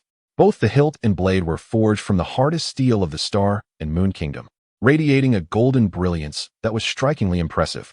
This remarkable blade possessed an extraordinary ability to unleash flames upon striking. Ace spoke softly. Have you made your selection? If so, let us depart swiftly to avoid being captured. Youju nodded in agreement, and the 5 of them stealthily exited the vehicle. Curiously, it seemed as though the guards were oblivious to their presence.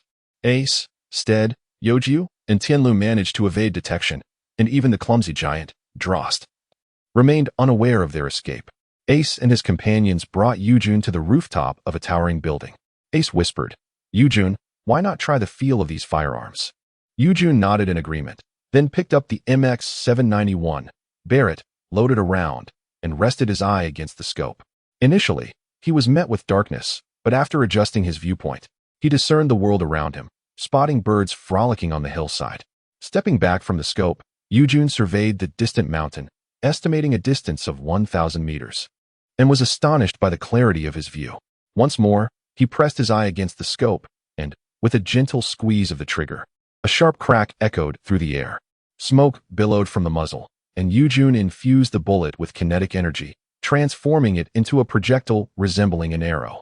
A resounding explosion erupted from the distant mountain, capturing the attention of all the residents of Xingyue City. Fortunately, there were no inhabitants living on that mountain. Otherwise, Youju would have committed an unforgivable calamity. As Ace, drenched in cold sweat, inquired, "Do you wish to try that handgun and knife once more?" Youju, feeling quite embarrassed, shook her head and replied, "Never mind. I fear that if I attempted again, the entire Xingyue kingdom would turn against me. I humbly implore everyone to join the group. Additionally, I seek to ascertain whether anyone resides in Nanping, Puqing, as a classmate of mine will be transferring their next semester. So, is there anyone indeed? On New Year's Day, a special chapter will be released tomorrow. This New Year's installment comprises 3 chapters. I shall prepare the manuscripts today to ensure updates from Tuesday to Thursday. The reason for the absence of updates yesterday and today is that I have reached the monthly limit of 60,000 words.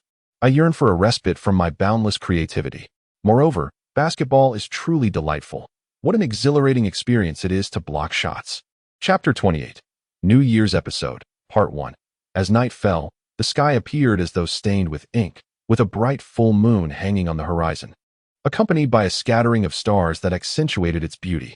A beam of light gracefully ascended, reaching a certain height, producing a sound as it transformed into a dazzling array of fireworks.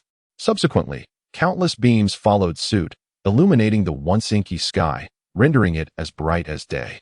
Below, the people sang and laughed, strolling joyfully through the marketplace. A night that should have been serene was now bustling with life. As Ace and his companions wandered through the bustling streets and alleys of Xingyue City, they were somewhat astonished to observe that the locals seemed to be night owls, reveling in the vibrant atmosphere of the night.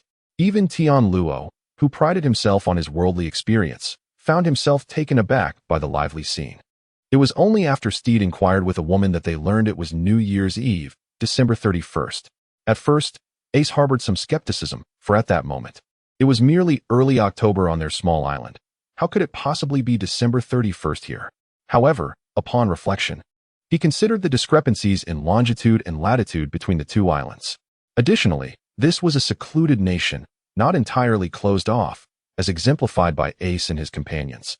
And the celestial dragons could also enter, albeit only a select few. Perhaps the passage of time here diverged from the outside world, especially given their enmity with the Navy. How could they possibly adhere to the official timeline used by the Navy? As he pondered this, Ace found his earlier confusion quite amusing. De Rosette, suddenly invigorated, exclaimed, "Wow. Wow, wow, what a lively scene. Ace, let us squander the 20,000 berries we have in hand." With a thud, De Rosette covered his head, a glimmer of tears in his eyes, and complained, "What was that for? Why did you hit me?" Ace raised his fist and exclaimed, "Do you not have the slightest inkling of how much beef noodles you consumed at noon?" Drost resolutely shook his head, wishing he could unleash another blow. Yet he restrained himself. Steed chuckled and said, "Ace, would it be permissible for me to purchase a new garment? I shall repay you once we board the ship. This attire has endured several months of wear, exposed to the elements, and has begun to reek." Ace nodded slightly in agreement. His spirits lifted at the thought of returning to the ship to repay the money. He then recalled the funds for his meal, which brought forth a rather unsavory grin. Upon witnessing Ace's lecherous smile, Steed found himself regretting his earlier words, wishing he could turn back time. Behind them, Youju struggled under the weight of a substantial array of high-tech weaponry, finding it increasingly difficult to move. He inquired, "Is there anything that could lighten my burden? I'm feeling rather fatigued carrying all this." Just as he finished speaking, he sank to his knees. While lifting the weapons individually felt manageable, the cumulative weight proved to be quite taxing, truly a testament to the adage that unity yields great strength. After listening, Ace decisively refused, saying, "No way. Absolutely not. Such things are undoubtedly non-existent, and even if they were, they would be prohibitively expensive." Youju displayed a pitiful expression as she replied, "I can return it to you on the ship." Ace once again revealed a lewd grin, nodding in agreement. Youju finally understood why Ace had just declined. Tianluo proposed, "After our shopping, let us indulge in a hot spring." The kingdom of Xingyue is home to the world's seismic belt, with its crustal energy remarkably potent, thus rendering the hot springs exceedingly delightful. Shall we venture forth to experience it? Suddenly, Tianluo's nose began to bleed, and he flashed a lascivious smile. Ace, too, finds himself captivated. Had he been the Ace from the world of One Piece, his interest might have been rather tepid. However, the Ace from a different realm stirs within him a profound curiosity. After more than 2 decades of training, his understanding of women remains limited. Until the moment he leaps from the cliff, counting the few women he has encountered throughout his life, which amounts to a mere handful. Upon arriving in the world of One Piece, he encounters numerous enchanting ladies, marveling at their beauty, save for Deiden, of course. Their intentions diverge. One is there to admire appearances, while the other's motives remain unspoken. Yet, after some contemplation, Ace shakes his head. The hot springs must surely be exorbitantly priced, and as a minor pirate, he is likely destined to forego such luxuries. Tianluo exclaims, "It's not that expensive. It's only 1,800 star moon coins per person." Ace calculated for a mere 0.1 seconds before chuckling, "Let us purchase our items and go together." Tianluo, brimming with excitement, was on the verge of leaping. As they entered the bustling market, an array of shops, both large and small, unfolded before their eyes, with an overwhelming multitude of goods presenting themselves in a dazzling display. Delost looked upon these wares with a hint of disdain. Glancing at his own attire, he felt remarkably beautiful, clad in brown shorts and without a top. He pondered how he would endure the approaching winter. Just then, a gust of cold wind swept through, prompting Delost to yawn and shiver uncontrollably. Ace walked over helplessly and said, "Let's go buy some clothes. It feels as if I am neglecting the crew." Delost pouted and feigned indifference, replying, "Whatever." Ace, feeling somewhat displeased, softly suggested, "Love it or not, Steed, let us go shopping for clothes and leave Delost to endure the chill alone." At that moment, Delost regretted his earlier words and exclaimed, "I was wrong, Ace." Ace offered a wry smile, while Delost appeared rather awkward. At that moment, they entered a store that was remarkably bright, adorned with 5 or 6 mirrors that created an illusion of spaciousness within. Countless garments were laid before Ace and his companions, rendering their selection a delightful challenge. The abundance of choices filled them with a profound sense of happiness. Truly, the joy of having money to spend was unparalleled. Ace exclaimed, "Everyone, go pick out some clothes. Shoes are also acceptable. The outfits here are quite fashionable, and once we set sail, we can impress others. When we reach Laugh Tale, I can show off in front of the Spade pirate crew, and even in front of my brother, ha." At that moment, Steed, Delost, Tianluo, and Youju could only mutter one phrase: "What a mess." With 2 chapters remaining, the anticipation builds. La la la, don't forget to join the group, everyone. In the 29th chapter, New Year Special, Part 2, Steed's eyes were immediately drawn to his suit. It was a gray color, adorned with stripes, complemented by a blue striped shirt. The lines flowed seamlessly, enhancing his demeanor, exuding elegance, and embodying gentlemanly charm. Coupled with Steed's inherent good looks, he appeared absolutely stunning. If he were to stroll through the streets clad in that suit, he would undoubtedly attract attention, eliciting gasps from countless young ladies. Steed approached Ace with measured steps and inquired, "Ace, I would like this one," pointing excitedly at the suit while gazing at Ace. Upon encountering this garment, Ace's eyes widened in astonishment, and he felt an earnest urge to exclaim, "What a splendid sight." Truth be told, had Ace's face been devoid of those freckles, he would undoubtedly have looked exceptionally dashing in the ship's suit. Ace walked over to take a look at the stunning garment priced at a mere 800 star moons, equivalent to just 80 berries. Astonished, he realized why Kong and Mingxia had mentioned their immense worth, alluding to the staggering sum of 931 million berries, and the prospects of wealth. It dawned on him. If he were to sell himself, he could acquire a fortune of 230 million berries, or 3 billion star moons. Remarkable. He had become a wealthy magnate. Ace seemed oblivious to the fact that selling himself would lead to his imprisonment and impelled down. Yet, what difference would it make if he understood? Ace had no real concept of what impelled down entailed. While he was still lost in thoughts about how selling himself could lead to wealth, a shirt jacket caught his eye, an ordinary light blue shirt jacket, devoid of any embellishment, yet exuding an undeniable charm. Imagine it adorning Ace's figure. He picked up the garment and approached a mirror. As he donned the shirt, he lifted his head and struck a pose, exuding a cool, vibrant aura that reflected perfectly in the glass. His long hair artfully concealed his freckles, but it was still a flaw. His hair was too long, cascading down to his shoulders. This was not a look typically befitting a man. But let us not forget that Steed once sported long red hair that flowed to his waist, and he still managed to appear strikingly handsome, radiating masculine allure. Steed approached and playfully patted Ace on the shoulder, exclaiming, "Wow, our captain can actually strike a pose. This is truly astonishing." Ace felt a bit bewildered, uncertain whether Steed was complimenting him or subtly mocking him. Delost, on the other hand, was somewhat disheartened. He had been searching in the store for quite some time, but had yet to find the perfect short-sleeve shirt. Do not ask me why he sought short sleeves. Allow me to enlighten you. Delost stood at an impressive height of 2 meters and weighed 140 kilograms, with an abundance of fat that requires no further elaboration. Fat serves as a natural insulator against the cold, which is why some heavier individuals do not feel exceptionally cold during winter. However, Delost's muscular physique, unlike that of an average overweight person, provided a superior level of insulation, allowing him to survive in temperatures as low as -15 degrees Celsius, with merely a short sleeve to raise his body temperature. Furthermore, Delost functioned as a living thermometer. If he could not acclimatize to these temperatures, how could he be considered a measure of human warmth? At that moment, Youju dashed to Ace, clutching a short-sleeved shirt in shades of brown and black with horizontal white stripes interspersed with gray, and inquired, "Ace, can I have this shirt? It's so stylish." Ace smiled wryly and said, "I'm afraid not. This garment is far too large for you. However, if it were to be worn by Youju, she would be completely engulfed by it. What's the point of wearing it then?" Delost took the clothing and, after a glance, was instantly captivated. He exclaimed excitedly, "Ace, this is the one I want." Ace, taken aback, remarked, "Well, enough of that. Why so agitated? This garment is indeed quite stylish." "I share the same sentiment. However, let us first examine the price."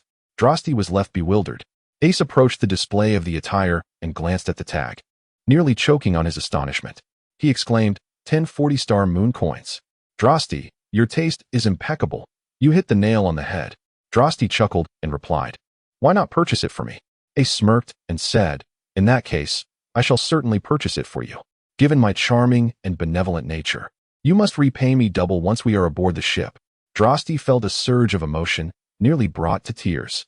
Yet his infatuation with the garment compelled him to acquiesce. Tianluo, on the other hand, chose a denim jacket adorned with several stylish rips. Priced at a mere 760 star moon coins, an exquisite find that was both affordable and fashionable. Ace purchased a pair of athletic shoes for everyone. His were a vibrant yellow, Steed's were a striking red, Delost's a deep black, Youju's a refreshing green, and Tianluo's a serene blue. Each pair suited them perfectly.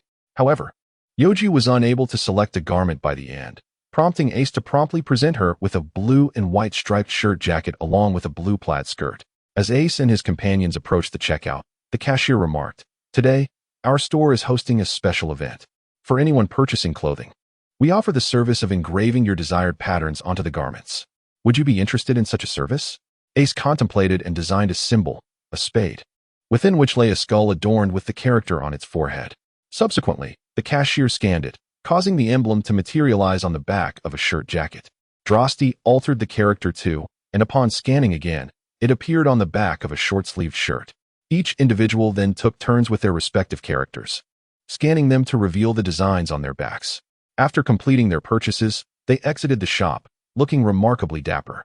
Ace quietly remarked, "This emblem will henceforth represent our black Spade Pirate crew, and our pirate flag shall feature this design, inscribed with the words above." At this point, Steed, Drosti, Youju, and Tianluo realized that the black Spade Pirate crew did not yet possess a flag. Next, they headed to the hot springs. Following their recent expenses, Ace and the others had 17,000 berries remaining.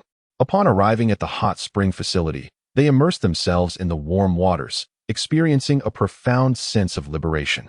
The temperature was truly a rare delight. Just before entering the springs, Tianluo began to scan the surroundings. The men of the Black Spade Pirate crew were indulging, while Youju felt timid, as there was not a single familiar face in the women's area. After a few minutes of exploration, Tianluo started searching for any openings in the men's hot spring area. His intentions were unmistakable. The New Year's Eve celebration was extraordinarily pleasant. At 11:59, just a minute before midnight, the dawn of a new year arrived. As the city of shallow summer erupted in cheers, a tall building suddenly collapsed in an explosion. Inside a luxury car, a voice softly called out, "Mr. Crocodile, the shallow summer city operation has commenced." A man replied quietly, "Oh, so soon? Ha ha. Will this splendid star moon kingdom meet its demise at my hands?" The areas the luxury car passed through had transformed into a desolate wasteland. P.S. Time is of the essence. I had initially planned to update at 10:30, but inadvertently pressed the wrong key, resulting in an unexpected refresh. I am quite bewildered myself. Chapter 30. 100 slashes, smooth and swift. Ace and his companions inwardly cursed, having barely recovered from a recent riot, only to be thrust into yet another turmoil. Is this the consequence of the technological advancements in the Star and Moon Kingdom? Ace covered his face, at a loss for words. Yet, they were disinclined to interfere in the worldly disputes around them. Their sole desire was to relish the hot spring without letting the 9,000 star moon coins go to waste. Tianluo was infuriated. He had just discovered a small opening when the women nearby were startled away by an explosion. Now, the vast hot spring establishment was left with only Ace and his companions, the proprietor having fled in panic. Ace felt a significant loss, regretting that he had not arrived later to enjoy the hot springs for free. Ste was utterly immersed in the comfort of the hot spring, unable to extricate himself from its soothing embrace. The atmosphere was serene until a man burst in, shattering the tranquility. "Ha! This place belongs to me. Whoever is still here, come out. I am on my way to 1,000 kills." The coarse voice unsettled Ace and his companions. With a loud bang, the door to their hot spring was kicked open, revealing a disheveled man clad in tattered clothing, a bushy beard adorning his face, and a katana hanging from his right hip. The first impression of this man was one of filth and disarray. "Wow, there are 4 of you. Consider yourselves fortunate, for you will be among the first to fall in my quest for 1,000 kills. Rejoice and tremble." As he uttered these words, he perhaps expected Ace and his friends to be frightened and plead for mercy. However, he was mistaken. Rather than cower, they remained remarkably calm, seemingly dismissing him entirely. Sundariso felt a twinge of embarrassment. He drew his katana and proclaimed, "You are about to meet your end beneath this blade. Consider it an honor." for this is the ancient sacred artifact, Kusanagi, said to have been drawn from the body of the eight-headed serpent. The absurdity of his claim elicited laughter from Ace and the others, for the true Kusanagi was in Steed's possession. How could this ragged individual possibly have it? Steed, unable to endure the nonsense any longer, turned and softly remarked, boasting without basis, how could the genuine Kusanagi sword be in your hands? That exquisite blade cannot even be compared to your shabby katana. Upon seeing Sundariso, Steed was taken aback. Sundariso, too, was astonished upon encountering Steed, both exclaiming in unison, "What are you doing here?" They had crossed paths before on a small island where they had clashed using their sword techniques. Steed had thoroughly bested Sundariso, though it had not come without struggle, as he had been forced to summon his broken soul, much like Delost had compelled him. Fury blazed within Sundariso upon seeing Steed. He tightened his grip on the katana and executed a downward slash, sending a wave of sword energy toward Ace and his companions, who hastily evaded. The hot spring was cleaved by the sword's energy, and it took 3 seconds for water to fill the newly created space. Steed chuckled, "Oh, is this a provocation? Do you wish to compete again?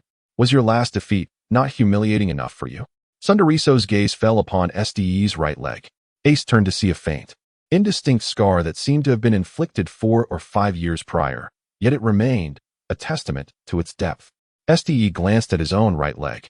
Though the injury had occurred 5 years ago, it throbbed painfully under Sundariso's scrutiny.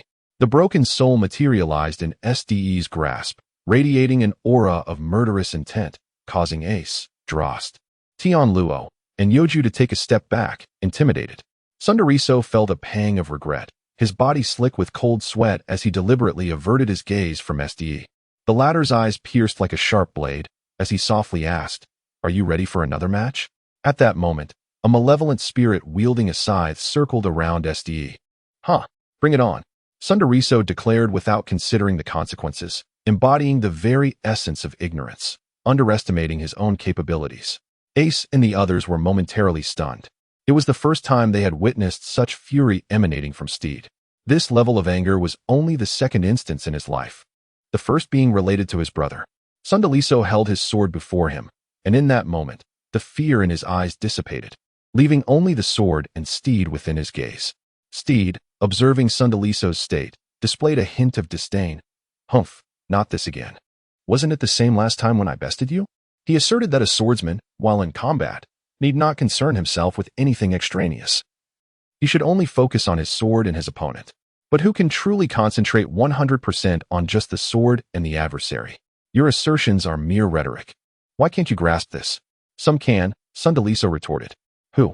My master, the Grandmaster of Tai Chi Sword, Xingyue.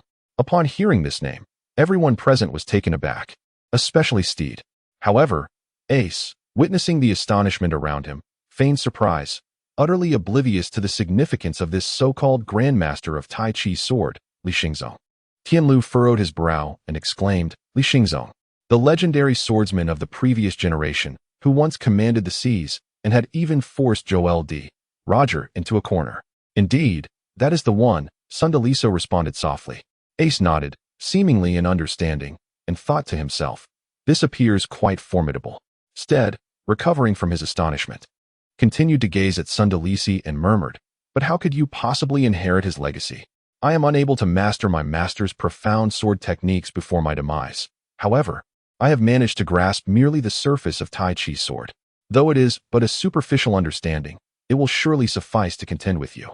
Sundariso appeared rather arrogant, seemingly believing that Tai Chi sword was the most powerful swordsmanship in existence, unmatched by any. Steed found this notion somewhat amusing. No matter how powerful Tai Chi sword may be, how could it possibly rival the sword arts of the sword demon and the speed of the star-piercing sword? Shall we see whether your Tai Chi sword is mightier or my swordsmanship prevails? Come forth. At that moment, Sundariso lifted the tip of his blade, and in the next instant, a colossal Tai Chi diagram materialized beneath their feet. Astonished, Ace and his companions observed the unfolding events as if they were witnessing something that defied existence itself. Ace conjured a mental realm, however. It was evident that this was not a mere creation of the mind, but rather a manifestation of reality, an extraordinary paradox where the non-existent had suddenly become tangible. Chapter 31. Master Xingyue of the Taiji Sword. As the Taiji sword ascended, The gravitational pull of the entire hot spring establishment intensified dramatically. Yet Sundualasai appeared remarkably unfazed. In the next moment, Sundualasai propelled himself forward with a swift kick, landing directly before Steed, and unleashed a powerful strike. Steed, though initially able to parry the blow, found himself struggling more than usual, an unusual occurrence for him. With a forceful swing, he deflected the attack and retaliated with a strike of his own, utilizing the utmost speed of his star-piercing sword technique. Yet, in this instance, it seemed sluggish, at least considerably slower than before. Sundualasai effortlessly countered Steed's soul-shattering attack with a graceful flick of his sword. In an instant, the Taiji diagram on the ground inverted, shifting Ace and his companions from the shadowy side to the illuminated one. At that moment, Sundualasai executed a decisive strike, the air itself seemingly torn asunder by the force of his blow. The overwhelming power instilled a sense of dread in every cell of Steed's being, leaving him in despair against this onslaught. Suddenly, a domineering golden aura enveloped the arena, momentarily immobilizing Sundualasai with its sheer might. This formidable presence emanated not from anyone else but from Ace, who softly remarked, "Your Taiji sword is quite impressive." Upon hearing these words, Sundualasai instinctively retreated 10 steps. Gasping for breath, the earlier overwhelming aura had nearly suffocated him. Yet, after a brief moment of adjustment, he managed a smile, exclaiming, "How formidable! Had I not retreated, I would surely have suffocated." He then added, "You are quite strong yourself, to have driven Steed to the brink of irrationality." When Ace uttered those words, he furrowed his brow and gazed intently at Steed. Steed quickly regained his composure and, with a smile playing at the corners of his mouth, replied, "Thank you, Ace. If it weren't for you, I might have already collapsed by now." "It's nothing. We are all in the same boat," Ace reassured him. "Haha, Ace. To express my gratitude for your timely rescue, I will undoubtedly defeat Sundaliso in today's battle." "Such ambition," Ace chuckled. Sundaliso stood on the dark side of the Taiji diagram, breathing heavily. At that moment, a crimson aura began to emanate from Steed, the hue of fresh blood. He bit into his thumb, allowing blood to trace along the blade of his broken soul knife, and in the next instant, the blood energy around him surged dramatically. An invisible force pressed down upon Sundaliso, rendering him breathless. Steed glared at Sundaliso, who, in his eyes, appeared as nothing more than a lifeless corpse. Sundaliso clenched his fists, unable to tolerate the look in Steed's eyes, reminiscent of their last fateful encounter. "Steed, I am determined to cut you down," he vowed inwardly, undeterred by the ominous aura emanating from Steed. In the next moment, their blades collided at the very center of the Taiji diagram. For reasons unknown, Steed's sword seemed to possess far greater power, yet Sundaliso managed to dissipate its force with deliberate movements. Suddenly, the Taiji diagram reversed again. Steed's sword strike slowed while Sundaliso's strikes grew increasingly formidable. In that instant, Steed comprehended the significance of the Taiji diagram beneath his feet. The diagram is divided into yin and yang. Yin emphasizes overcoming rigidity with gentleness, while yang advocates for strength overcoming strength. Standing upon the yin side, Steed's swordplay became sluggish and gentle, whereas Sundaliso, on the yang side, unleashed an unstoppable force. Upon grasping this principle, Steed effortlessly subdued Sundaliso. Ace enveloped Steed in a grand embrace. Sundarili's visage, marred by bruises, bore testament to his recent encounter, yet Steed refrained from delivering a lethal blow with his sword. Delost, brimming with excitement, clapped a hand upon Steed's back and exclaimed, "Haha, Steed, you are truly remarkable. To withstand the Tai Chi sword and emerge victorious is no small feat." "That was quite painful. The force behind that slap was considerable, wasn't it?" At this moment, a dull ache began to throb in Steed's back, leaving him perplexed. Perhaps the impact had injured his spine. Just then, an unexpected guest arrived at the hot spring establishment. With lustrous, ebony hair cascading elegantly, a prominent nose, and thin lips. His sword-like eyebrows arched gracefully, blending seamlessly into the strands of dark hair at his temples. His chiseled profile presented an impeccable facial structure. Adorned in a slightly loose azure robe, his muscular form remained obscured, and within the long sleeves, a long sword was concealed. However, his intentions were not to assassinate. Ace furrowed his brows and inquired, "Who are you?" At that moment, Ace heightened his vigilance to the utmost, sensing that the strength of the individual before him far surpassed that of everyone present. I am here to eliminate the scourge. The figure swiftly drew a long sword from his sleeve and suddenly lunged at Sundariso. The strike was swift and decisive, piercing through Sundariso's body and causing blood to flow. Sundariso's face contorted in agony as he emitted a gruesome scream, only to fall silent moments later, his eyes closed. Ste was enraged. This was a foe he had fought against, so why did this person choose to kill him? The more he contemplated, the more furious he became. After all, this man had been his former rival, and now he had met such a tragic end at his hands. Consumed by anger, he clutched the broken soul in his mouth and summoned the Kusanagi sword, drawing it forth. The Keihaku-X family possesses the ability to summon swords from thin air. As the blade emerged, its tip glimmered with a dazzling golden light. Are you prepared to battle me? I am Li Xingzong, seeking your guidance, he proclaimed, slightly lifting the corners of his mouth while directing the sword tip toward Ste. Upon hearing the name Li Xingzong, Ste was struck with awe. The name alone carried such formidable weight, indicating the immense power of the individual before him. Chapter 32. The Black Spade is instantly defeated. Ste observed the cells within Li Xingzong's body trembling, a clear testament to his terrifying prowess. This was indeed Li Xingzong. A glimmer of disappointment flickered in Li Xingzong's eyes as he noted the palpable cowardice of his opponent, who was so easily intimidated by his name. It seemed that in this world, only Hawkeye and red-haired Shanks, as well as Meng Feng of the Keihaku-X family, could contend with him in swordplay. Once Ste steadied his resolve, he charged forward, swinging the Kusanagi sword wildly, causing the broken soul to tumble from his mouth and swirl around him. This piqued Li Xingzong's interest. He effortlessly dodged Ste's multiple assaults. However, he was struck once, blood oozing from his palm as he fixated on the broken soul and the Kusanagi sword. What astonished him was not the renowned Kusanagi sword, but the broken soul. He had been caught off guard due to his astonishment. Li Xingzong shook his head in disbelief. How could this be? This is the broken soul, the anomalous embodiment of the Keihaku-X family. During my last visit to the South Sea, Meng Feng mentioned having a son who is the broken soul's embodiment. Could it be that this individual is he? His heart raced with suspicion as he quietly inquired, "Young man, what is your full name?" Ste came the response. "And your surname? Why should I tell you? You may not speak, but I already know. Your surname is Keihaku-X." "What? How do you know?" Ste was taken aback, bewildered as to how this master swordsman could possibly know the surname of a mere pirate. How could I not know? Who are the four great swordsmen of the world today? Dracul Mihawk, Hawkeye, Shanks, red-haired, Keihaku-X Meng Feng, my father, and you. Ste's brow furrowed as he finally grasped why Li Xingzong was aware of his surname. Your father once told me he had a son who embodies the broken soul, instructing me that should I encounter him while adrift at sea. Li Xingzong paused. Ste gazed at Li Xingzong with eager anticipation, yearning to hear him utter an apology and plead for the return of his father. Li Xingzong spoke, "Kill him." Instantly, Ste was rendered speechless, realizing how ludicrous his earlier thoughts had been. Li Xingzong softly continued, "Therefore, I shall assist my brother in eradicating the remnants." Ste was taken aback. He retracted the Kusanagi sword and gripped the broken soul tightly, his gaze sharpening like a blade.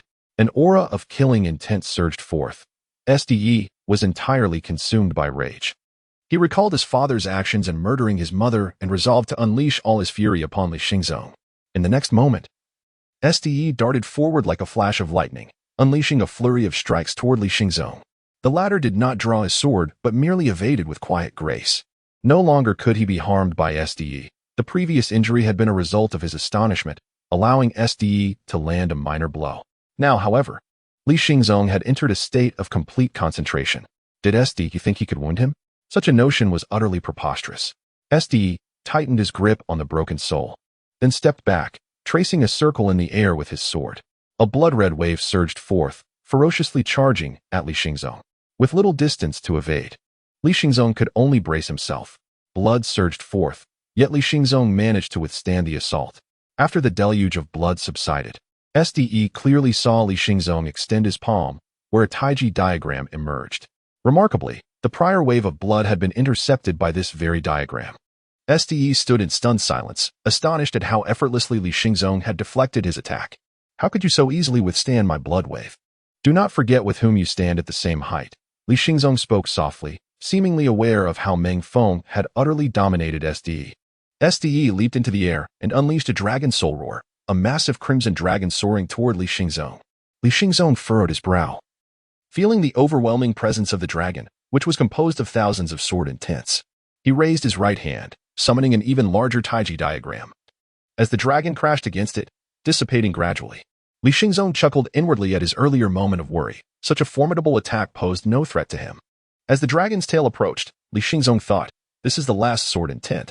Upon shattering the final sword intent, another intent inexplicably followed, a sword, not merely a sword intent, but Ste's decisive strike. The Taiji diagram was pierced. Li Xingzong hastily grasped the blade's body. Blood flowed profusely as he was pushed back 3 meters before regaining his footing. Ste landed as well, still gripping the hilt but with far diminished strength. Li Xingzong released a deep breath and calmly stated, in that case, I shall not treat you lightly any longer, young man. Prepare to meet your demise. In the next instant, a Taiji diagram materialized beneath Li Xingzong's feet, placing him at its center. Ste was struck with awe. This Taiji diagram centered around Li Xingzong, indicating that once the Taiji's sword reached a certain realm, it was no longer the man moving with the diagram, but the diagram moving with the man. Ace and his companions were taken aback. This Tai Chi sword was entirely unlike the previous Xingyue. Ace, Delost, and Tianluo stood before Steed, attempting to confront Li Xingzong, but within a heartbeat, Li Xingzong had effortlessly brought all 3 to their knees. He was a being of monstrous caliber, comparable to Xingyue when fully unleashed. In truth, Xingyue could have similarly dispatched Ace and the others, but he had underestimated them, leading to the emergence of the otherworldly Ace. Li Xingzong approached Steed, thrusting his sword, causing Steed to spew a copious amount of blood, staining Li Xingzong's azure robe crimson. With a flick of his wrist, he sent Steed sprawling far away before departing the hot spring establishment. At that moment, Steed trembled violently. The blade had pierced his abdomen, inducing a haze of drowsiness that beckoned him to sleep. After a prolonged period, Steed succumbed and closed his eyes. Chapter 33, Guoyun Min vs. Sand crocodile panic enveloped the entire city of Tianluo. A luxurious vehicle sped through the streets when suddenly, a tall figure stepped in front of it. The car halted. Revealing Guoyun Min clenching his fists, he softly commanded, Sand crocodile, step out of the vehicle. At that moment, a man clad in a black fur coat, his face marred with stitched scars, emerged. Guoyun Min reproached, you should never have been allowed entry, you vile creature, to have orchestrated the terrifying entity known as Xingyue. Sand crocodile smirked, his golden pirate hook glinting. The illustrious Guoyun Min has come to play with me. How delightful. I do not seek amusement with you.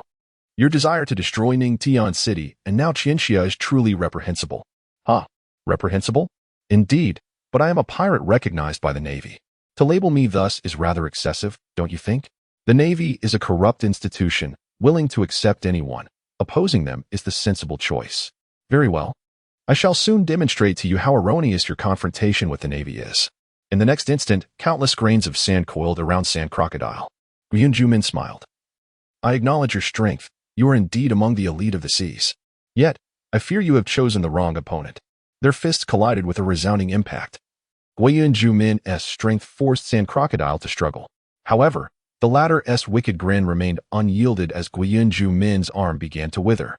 Realizing this, Guoyun Min swiftly retreated 3 paces, his right hand trembling uncontrollably. Moments later, his arm regained its fullness, and he clenched his fist, a layer of black iron enveloping it. He charged forward, unleashing a flurry of punches, each echoing with thunderous sounds that pierced the air, their force palpable. Sand Crocodile struggled to defend himself. His cracked skin was ineffective against Guoyun Min's armed hockey. He executed 4 backflips to stabilize himself, conjuring a sword formed of sand, the desert sword. Facing this weapon, Guoyun Min exhibited no fear, stepping forward as Sand Crocodile swung his blade, only for his hockey to intercept the strike. In that moment, Sand Crocodile raised his hand, summoning a sandstorm that engulfed Guoyun Min. He then peeled away the outer shell of his pirate hook and lunged toward Guoyun Min with a lethal thrust, the scorpion needle laden with venom. Instantly, Guoyun Min felt the world spin around him. Sand Crocodile mocked, a frog at the bottom of a well, you possess no understanding of the outside world. Your prowess within Xingyue Nation is commendable, yet practical experience is the finest teacher. How could you possibly contend with a battle-hardened pirate like myself? especially one who has vowed never to suffer defeat aside from against Whitebeard. As the toxin coursed through him, Guoyun Min's visage turned a ghastly shade of purple. His expression twisted into one of agony, while Sand Crocodile watched, a cruel smile gracing his lips as Guoyun Min writhed in suffering. Sand Crocodile taunted, "The 9 commanders? Ah, such meager strength. It seems the destruction of Xingyue nation will be a trivial task." He climbed into the luxury car, and the driver inquired softly, "Is that how it ends?" "Indeed. The 9 commanders are truly pathetic. That fellow is the weakest among them. Do not underestimate the fighting strength of Xingyue nation, Mr. Crocodile. I am not the sort to belittle those labeled as 9 commanders. Let us hope it remains so." With that, the vehicle set off toward the next city, Suihai City. Chapter 34. Regaining composure, Steed felt utterly drained, gradually opening his eyes to a vast expanse of starry sky. For stars shone brightly, with the third radiating a crimson hue. Is this heaven or hell? He mused, chuckling to himself. Given the red glow of those stars, it must be hell. I never expected to depart before witnessing Ace ascend as the Pirate King. The sound of footsteps echoed nearby. Straining to turn his head, he beheld a striking figure approach. A handsome man with flowing crimson hair cascading to his waist, eyebrows akin to willow leaves, and piercing red eyes radiating an undeniable aura. His features were exquisitely sculpted, enough to evoke envy even among the fairest of maidens. Clad in a flowing red robe, he appeared a flawless work of art. This was the spirit of the broken soul. Yuling approached Steed, his presence causing ripples in the ground beneath him. Yet, it was not water. This extraordinary phenomenon was a first for Steed, perhaps something he had overlooked during his initial entry into the broken soul. Lowering his gaze to the man who had forged a pact with him, Yuling spoke softly, "Steed, you have been defeated. Thoroughly. Even more so than during your previous encounter with the soul." His tone grew increasingly somber. Steed chuckled weakly. "They were far too powerful. I am not on the same level as them. Losing is only natural." He was unsure why he harbored such thoughts. Perhaps the weight of his 2 defeats had been too great. Yuling's eyes widened in disbelief as he observed Steed's head shake slightly. The disappointment in Yuling's gaze stemmed from Steed's words. He had never anticipated that the individual he had contracted with could exhibit such cowardice. In a grave tone, he replied, "Defeat is an inevitable aspect of warfare. It is a universal truth. No one emerges victorious in every battle. To fail is not to be mired in despair, but to glean wisdom from the experience." Steed sat up, resting his hand on his thigh to support his head, a smile forming upon his lips as he found Yuling's words absurd. "Your words are indeed profound life lessons. I have gained much from them. However, they are mere platitudes. Without personal experience, how could one comprehend such pain? Defeat is a bitter pill to swallow. My second loss cost me an arm, such a heavy toll. And now, you suggest I have no respite?" The disappointment in Moon Spirit's eyes was no longer concealed. It was boldly inscribed upon his visage. "Are you truly willing to abandon your captain, Ace, and forsake the journey to Raftel? Do you intend to remain here forever, imprisoned by your own fears?" The simplicity of Steed's response was disheartening. He had completely lost faith, feeling that no matter his efforts, they bore no fruit. Venturing forth would merely render him a burden to Ace. At that moment, Moon Spirit's countenance darkened. He seized Steed by the collar, delivering a fierce blow to his face. Steed recoiled, blood escaping his lips, yet he maintained an air of indifference. Their faces were mere inches apart as Moon Spirit thundered, "Is this cowardice truly all you possess? Do you still consider yourself a man? If you were a man, you would not present yourself in such a pitiful manner. You should stand tall and proud, impervious to any adversity. That is the essence of manhood. If only there were a mirror here. I would relish the opportunity to show you how utterly laughable and wretched you appear, like a writhing worm, aimlessly squirming in disgust." Steed's heart remained unperturbed, even teetering on the edge of laughter.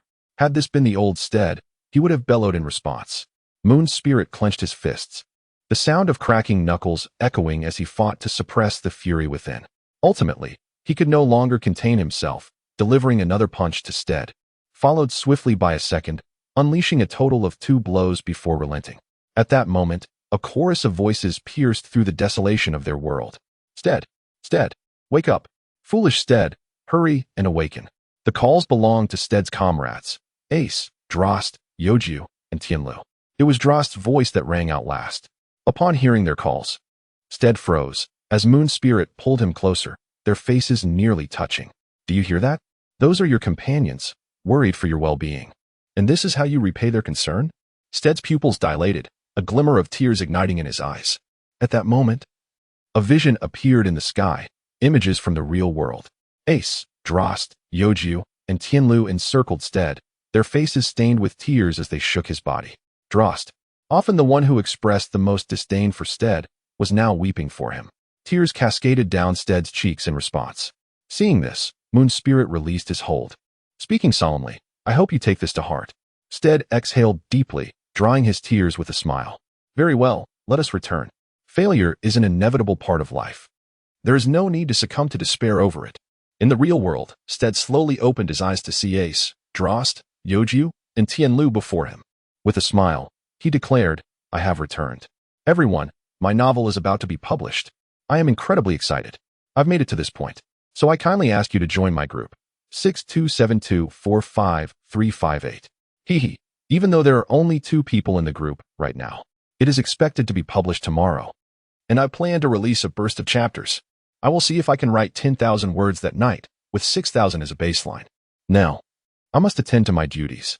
Chapter 35, The Elite of Sanya Surrounds. At this moment, Ace let out a sigh of relief, while Tianluo wiped away her tears. Youju was still sobbing, and Delost hurriedly brushed away the moisture at the corners of his eyes. He then feigned a calm demeanor to conceal his earlier weeping from Sida, though the redness around his eyes betrayed him. Sida observed all of this, even mocking himself for having previously entertained the foolish notion that he might not return. Rising to his feet, Sida approached Youju, gently stroking her head as he bent down and said with a smile, It's all right, I am back now.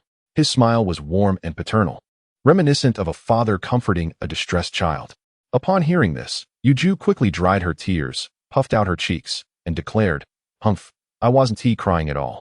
Sida found himself both amused and exasperated, while Delost erupted into laughter at Sida's expression. Bewildered, Sida moved closer to Delost, draping his arm over his shoulder, an act that suggested a bond akin to that of longtime brothers. He chuckled, Oh dear, why are you laughing? With that remark, Sida's expression shifted to one of mischief, prompting Delost to sense something amiss. Sida continued, You know, when I first opened my eyes, I saw a certain big oaf weeping profusely, tears streaming down his face. Instantly, Delost regretted his earlier display of emotion. Had he known Sida would awaken, he would have refrained from crying. Oh, how could I forget the saying, fools are often blessed? He lamented, realizing that he had mistakenly believed Sida would never regain consciousness. Ace slowly approached Steed, a smile gracing his lips, tears glistening in his eyes as he said, Steed, it is truly wonderful that you have returned. You have not forgotten our previous agreement, and I am deeply touched. At that moment, Ace's face bore the weight of countless sorrows. Steed appeared somewhat awkward, for he had, in truth, already dismissed their past pact. Youju dashed to Steed's side. Clinging to his leg, weeping, Steed, please do not put us through such anguish again. I was utterly heartbroken to see you lying on the ground, covered in blood, the crimson having congealed into a chilling purple. It was terrifying. At that moment, I truly believed you were lost. Steed grasped Youju's hand and crouched down, revealing a charming smile. Do not worry. I, Steed, will not perish, nor will I abandon you. I shall remain with you forever. As he uttered these words, a flicker of doubt crossed his heart. Fortunately, Yuling, being merely a sword spirit, could not disclose to Ace the true meaning behind his words at that time. In the realm of the broken soul, Yuling slightly lifted the corners of his mouth, revealing an enchanting dimple. What a performer you are. I recall a certain individual once telling me that he would never return, lamenting the unbearable cost of failure and similar sentiments. He shook his head with a smile and continued, However, I hope you remember my words. Failure is a common occurrence in the art of war. It is a fundamental truth of the world. No one emerges victorious in every battle. To fail is not to wallow in despair, but rather to glean wisdom from the experience of defeat. Yuling sighed in resignation. Tianluo stood before Steed, giving him a thumbs up, encouraging him to strive for the swift defeat of Li Xingzong. Steed merely responded with a rueful smile. After the earlier battle, he had come to a profound realization of the chasm that lay between himself and Li Xingzong, a gap that could not be bridged overnight. For reasons unbeknownst to him, Ace found himself on high alert, as if he had detected the sound of footsteps. Multiple, not merely 1 or 10, but a chaotic cacophony that suggested the presence of at least 100 individuals. Naturally, Steed also heard it, sensing an impending sense of crisis. Delost, oblivious as ever, perceived nothing amiss. He merely noted a slight rise in the ambient temperature, indicative of the arrival of hundreds. Tianluo, a formidable warrior endowed with observation haki, was nearly simultaneous in his realization alongside Ace. Youju refrained from further comment. Listen up, your time is limited. You have 3 minutes to change and emerge, or else do not blame us for our intrusion. The countdown commenced. The two declarations were profoundly imposing, their raspy voices resonating with the gravitas of seasoned warriors. Ace chuckled while covering his face. Let us change our attire. At that moment, Steed approached the lifeless body of Sundariso and crouched beside it. Sundariso, you are a worthy adversary whom I deeply respect. I fail to comprehend why your master, Li Xingzong, refers to you as a wayward disciple. Nevertheless, I shall certainly vanquish your master. Rest assured, it is not for the sake of avenging you. However, I shall carry a part of your victory against your master with me. Steed gazed at Sundariso with a smile, and at that instant, the corners of the corpse's mouth slightly curled upward. Perhaps, while the heart had ceased to beat, the mind remained active, and this subtle movement was the final command issued by the brain. Steed took note of this and stood up, subsequently following Ace and the others to change their clothes. 3 minutes later, Ace and the others emerged in their new attire, standing before a gathering of several hundred individuals. These individuals bore no firearms in their hands or on their backs, only a dagger strapped to their waists. Their faces, arms, legs, and abdomens were marked with scars, visible even beneath their form-fitting garments. These were the testament of countless battles endured. An air of chilling menace emanated from their very beings. This was the elite force of Sanya. Mr. Crocodile had dispatched a quarter of Sanya's elite troops solely to eliminate the Spades gang. Ace smiled faintly and said, Hey comrades, it seems we are about to engage. Steed, Delost, Youju, and Tianluo chorused in agreement. Chapter 36. The strongest 5 take the stage among Sanya's elite forces. A notably handsome man stepped forward and softly inquired, Are you certain you wish to resist? Our strength is formidable, and we are absolutely capable of defeating you. To oppose us with merely a handful of individuals is a folly beyond imagination. The man possessed striking features, with a head of short, jet-black hair that curled slightly. Beneath his thick brows were large, cerulean eyes that bore an inscrutable pressure. His chiseled face showcased impeccable contours, while a form-fitting top accentuated his muscular physique, revealing a scar that traced through the fabric, emanating an aura that was almost suffocating. His long legs, clad in sleek black trousers, completed the striking appearance with perfect harmony. Ace took a step forward in confusion and inquired, Who are you? Guoyun came the reply, Is the name I bear. As for you, if I am not mistaken, your name is Ace, the illustrious captain of the Black Spade Pirates, currently the most celebrated newcomer in the world of pirates. After listening, Ace felt a slight flush on his cheeks. He found himself rather impressive, having gained such notoriety. However, he quickly regained his composure. Guoyun? Guoyun? Who might you be, really? Surely, you two cannot be related. Guoyun is my elder brother. Ace swallowed hard, contemplating the formidable prowess of his adversary. It was evident that caution was imperative. Guoyun took a step back, signaling with a gesture that it was time to advance. In a hushed voice, he remarked, We have no time for idle chatter. Our mission is to eliminate you. In the blink of an eye, hundreds of elite Sanya warriors surged forward, brandishing daggers with a velocity imperceptible to the naked eye. Steed summoned the Soul Breaker, gripping it tightly. At that moment, 3 elite Sanya warriors charged at him, swiftly swinging their daggers. Steed found himself struggling to parry their attacks, resorting to evasive maneuvers as he dodged their strikes. Just when the 3 warriors believed victory was within their grasp, Steed executed a backflip, propelling himself towards them with a powerful kick. A layer of energy enveloped the Soul Breaker, a signature technique of the Sword Demon. In an instant, he unleashed a strike, the blade slicing through the air in a mere 0.01 seconds, resulting in a spray of blood as the 3 were sent hurtling away. Meanwhile, Delost faced 5 assailants who lunged at him. With a fierce roar, he unleashed a wave of dark energy, rendering the 5 lifeless, their faces drained of color. Youju, having just procured a gleaming katana from the market, stood unyielding against the oncoming duo. In the next moment, he swung his blade, and due to his height, only their feet were visible as he struck. Suddenly, flames erupted, engulfing the two who collapsed to the ground, the searing heat swirling around them. Tianluo's fingers twitched slightly, sending forth several razor-sharp gusts of wind that sliced through 4 or 5 adversaries, inflicting grievous wounds. Ace stood at the forefront, facing the onslaught of 10 attackers. With a subtle bend of his waist, he deftly evaded the thrust of 10 daggers. In an instant, he reversed his stance, raising his palm skyward, and a column of fire erupted from the ground between him and the assailants. In mere moments, the 10 adversaries were reduced to ashes. Before Steed, the 3 individuals re-emerged, their abdominal wounds miraculously healed in an instant. Despite these injuries being superficial, Steed's strikes had penetrated deeply, reaching their very organs. Such rapid recovery could only be attributed to a monstrous healing ability.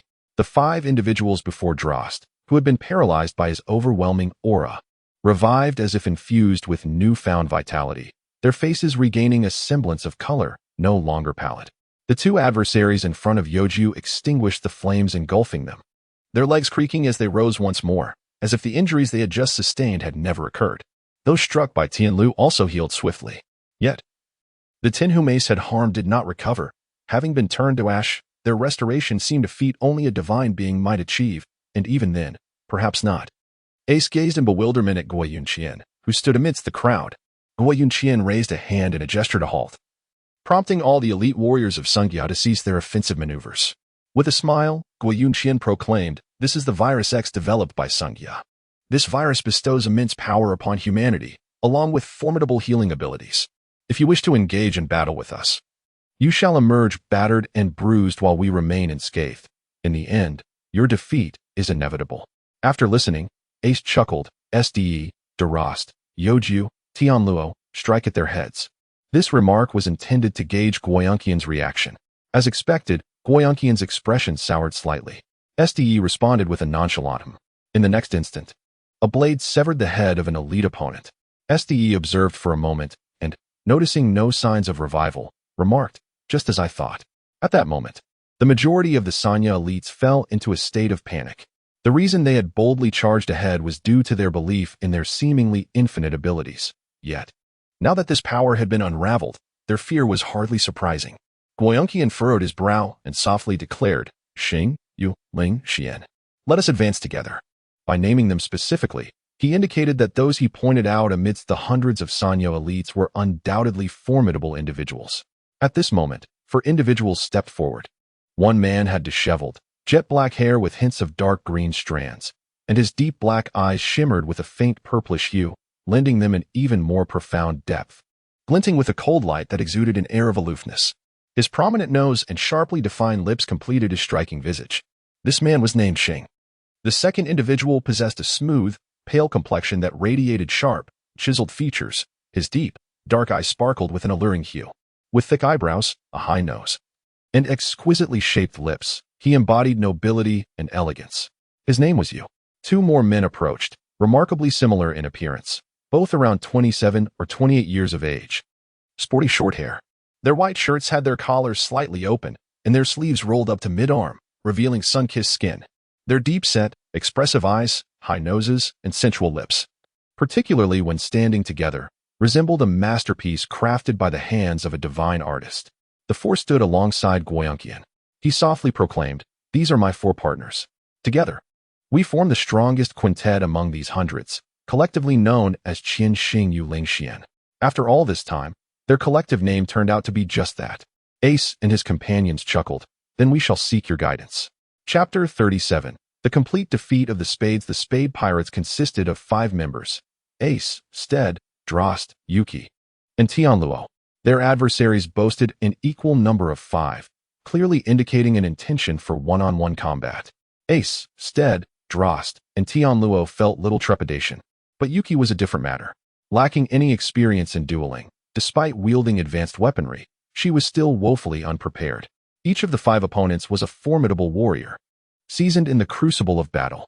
Although Youju had participated in numerous skirmishes alongside Ace and the others, her role had primarily been supportive.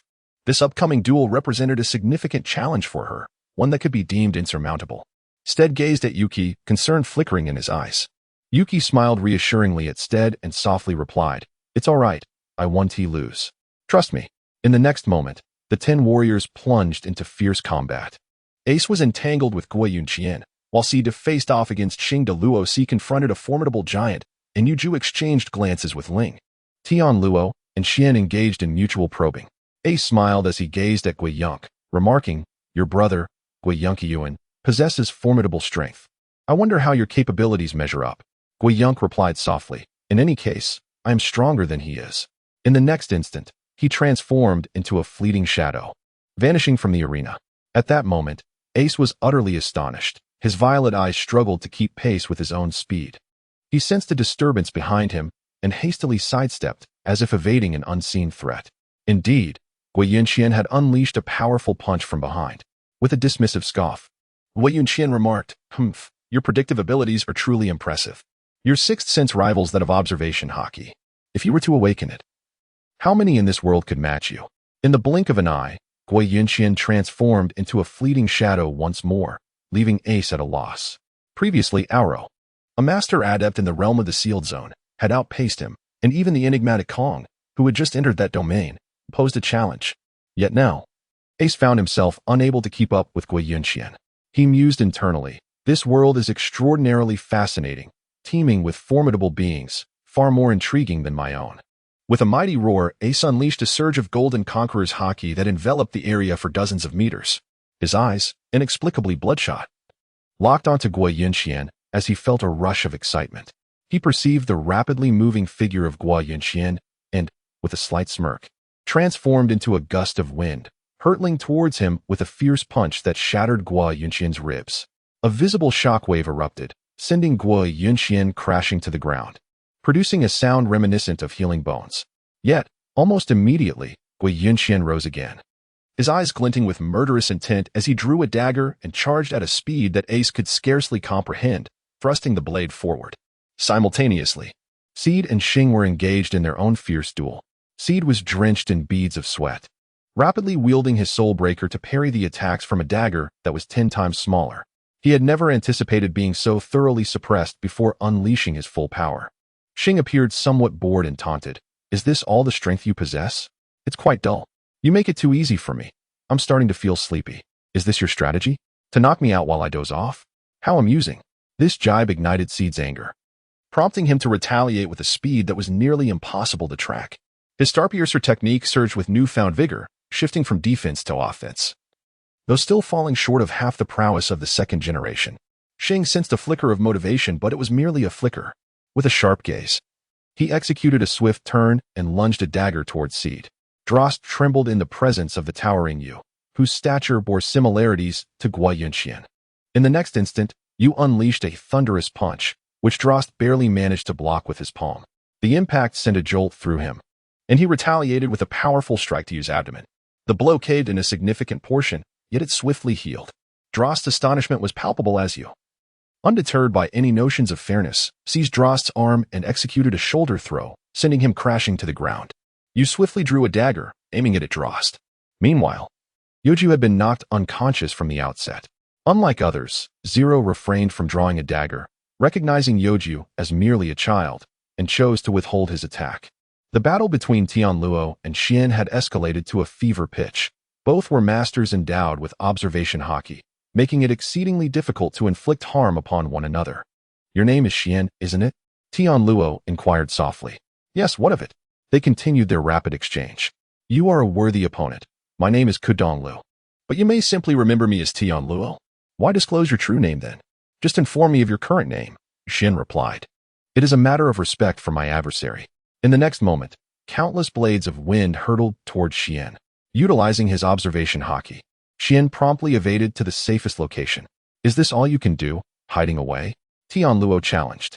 Xian's irritation flared, and in an instant, he appeared before Tianluo, unleashing an overwhelming pressure that immobilized him. "You brought this upon yourself. Allow me to grant your wish," Xian declared as he drew his dagger for a lethal thrust. The Black Spade Pirates faced utter annihilation. The 5 elite members of Sanya convened, each reporting the status of their encounters. "Ace has been struck down. He should be dead by now," one asserted. "Steed should be dead too. I have yet to witness anyone survive my blade. Delost, that towering figure, is likely dead as well, though his punches truly pack a punch." Even with the healing properties of Virus X, my abdomen still aches. I knocked Youju unconscious, such a child. I had no desire to kill her. Brother, you act too impulsively. That Tianluo should also be dead, and I sense a hint of absurdity about him. The other elite members of Sanya regarded the five with astonishment. They had heard tales of their strength, but had not anticipated their capabilities to reach such heights. Guoyun gestured for departure, signaling a swift retreat.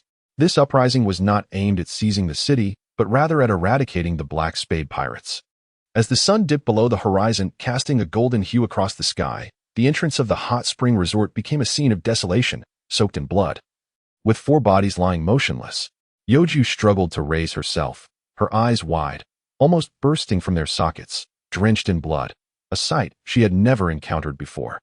She glanced up to behold Ace, Steed, Delost, and Tianluo sprawled in the blood-soaked ground, and in an instant she collapsed, tears glistening in her eyes. She shook her head repeatedly, weeping, Ace, Steed, Delost, Tianluo, what has happened? Please, awaken. Youju crawled to Ace's side, pleading, Ace, wake up. Don't fall asleep. She shook him vigorously, but there was no response. She then crawled to Steed, crying, Steed, please wake up and smile at me like you used to. A tear fell onto Steed's still form.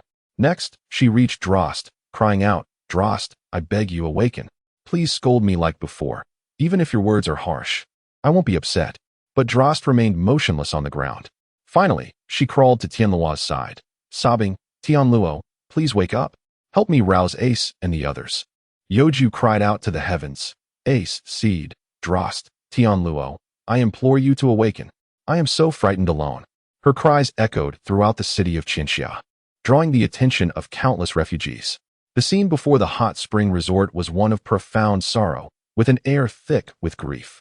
Youju curled up on the ground, tears streaming down her face, trembling. Who will come to save them? Chapter 38. Youju's parents in the vast city of Xingyue, silence reigned. The once vibrant clamor of the populace had vanished, as had Youju's weeping. The stark contrast between the city's former splendor and its current state of desolation was a bitter pill to swallow. The primary objective of the Xingyue base was the annihilation of the Spades, with the secondary aim of obliterating Xingyue, beside a hot spring establishment. A little girl knelt in a pool of blood, her attire drenched in crimson. Her eyes were bloodshot, reflecting a weariness far beyond her tender years. An incongruity that marred her youthful visage. Strands of dark hair clung to her temples, and if one drew near, they could hear her intermittent sobs emanating from her throat. Clenching her dress, she cried out, Ace, Steed, Delost, Tianluo, members of the Spade Pirates, I implore you to awaken. Before her voice could fade, she collapsed into the sanguinary puddle. Her cries echoed through the ruins, causing some precarious buildings to finally succumb to gravity. Youju gasped, her tears having run dry. Indeed, she lacked the strength to weep further. She needed calm, she needed respite. With a bitter smile of self-mockery, she pondered, what use is crying? Tears cannot rouse Ace, Steed, Delost, or Tianluo. If only I could weep them back to life, I would gladly blind myself with my tears. Yet, reality bore its cruel face. Weeping served no purpose. What remained was to transport Ace and the others for healing. Youju wiped away her tears, sprang to her feet, and retrieved the mechanical katana from where it had fallen, stowing it in her backpack before approaching Ace and the others. A wave of despair washed over her. Ace's weight was manageable, as was Steed's and Tianluo's, yet Delost posed a significant challenge. Youju doubted her ability to lift him, despite having undergone physical training aboard the ship.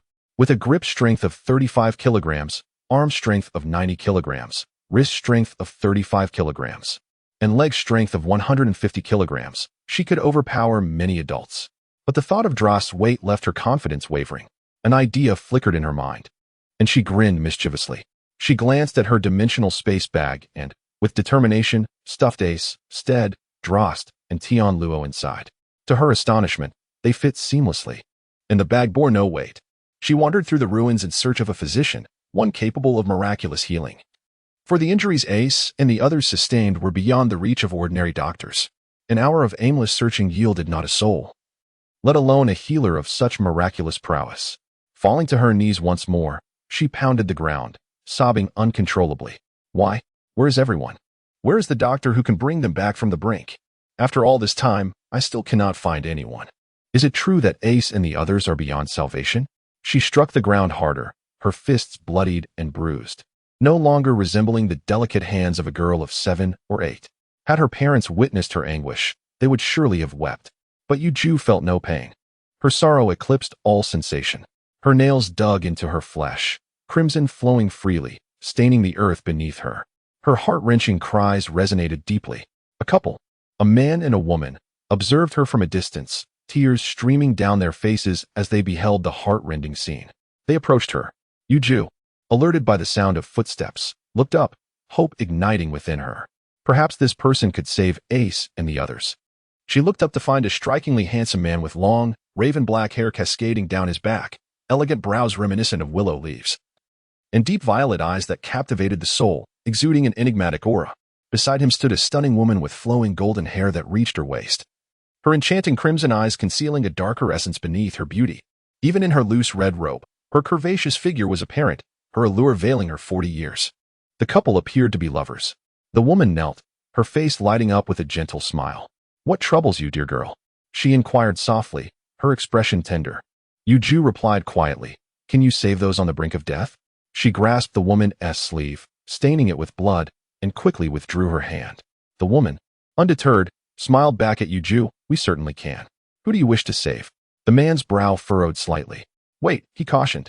"Everything is fine," the woman reassured him. Youju opened her backpack and pulled out Ace and the others, pleading, "Please, save them. I beg you." As the woman reached for something in her sleeve, the man stopped her. "While they are her friends, we cannot simply use this carelessly. There are risks involved," he whispered, ensuring only the two could hear. "But we just developed 5 doses of the flawless X-virus serum," the woman insisted. The man sighed. "That took immense effort to create." The woman replied softly, "She is our daughter, remember that." With a nod, the man fell silent. The woman produced the 5 vials from her sleeve and handed them to Youju, saying, "Administer these to them, and perhaps take one for yourself as well." Tears brimmed in Yuju's eyes as she questioned, "What are these?" "I don't want these. I want you to save them." The woman's heart trembled. "Very well, let Youju administer it. It will ensure her safety. My husband and I shall sacrifice a portion of our strength to save them." She handed a vial to Youju, instructing, "Inject this, and we will help revive your companions." Without hesitation, Youju injected the serum, seemingly unfazed by the potential deceit in the woman's words. The man was taken aback by Yuju's decisiveness. The 4 meant everything to her. He whispered to his wife, "Let us save them. It will be our atonement to Youju." She nodded, and together they placed their hands upon the bodies of the 4, channeling a powerful energy into them. A minute later, the couple appeared weary, yet they smiled gently at Youju. "Here is a piece of paper. It is our life card. It will guide you to us. In dire straits, simply speak our names, and we will come to your aid," the woman said. "My name is Zhu Xian." The man added softly. In unison, they declared, "Until we meet again, our daughter." After listening, Youju was momentarily stunned. Just as he was about to inquire about the meaning of the final sentence, the man and woman seemed to vanish into thin air. In Chapter 39, The Red-Clad Demon.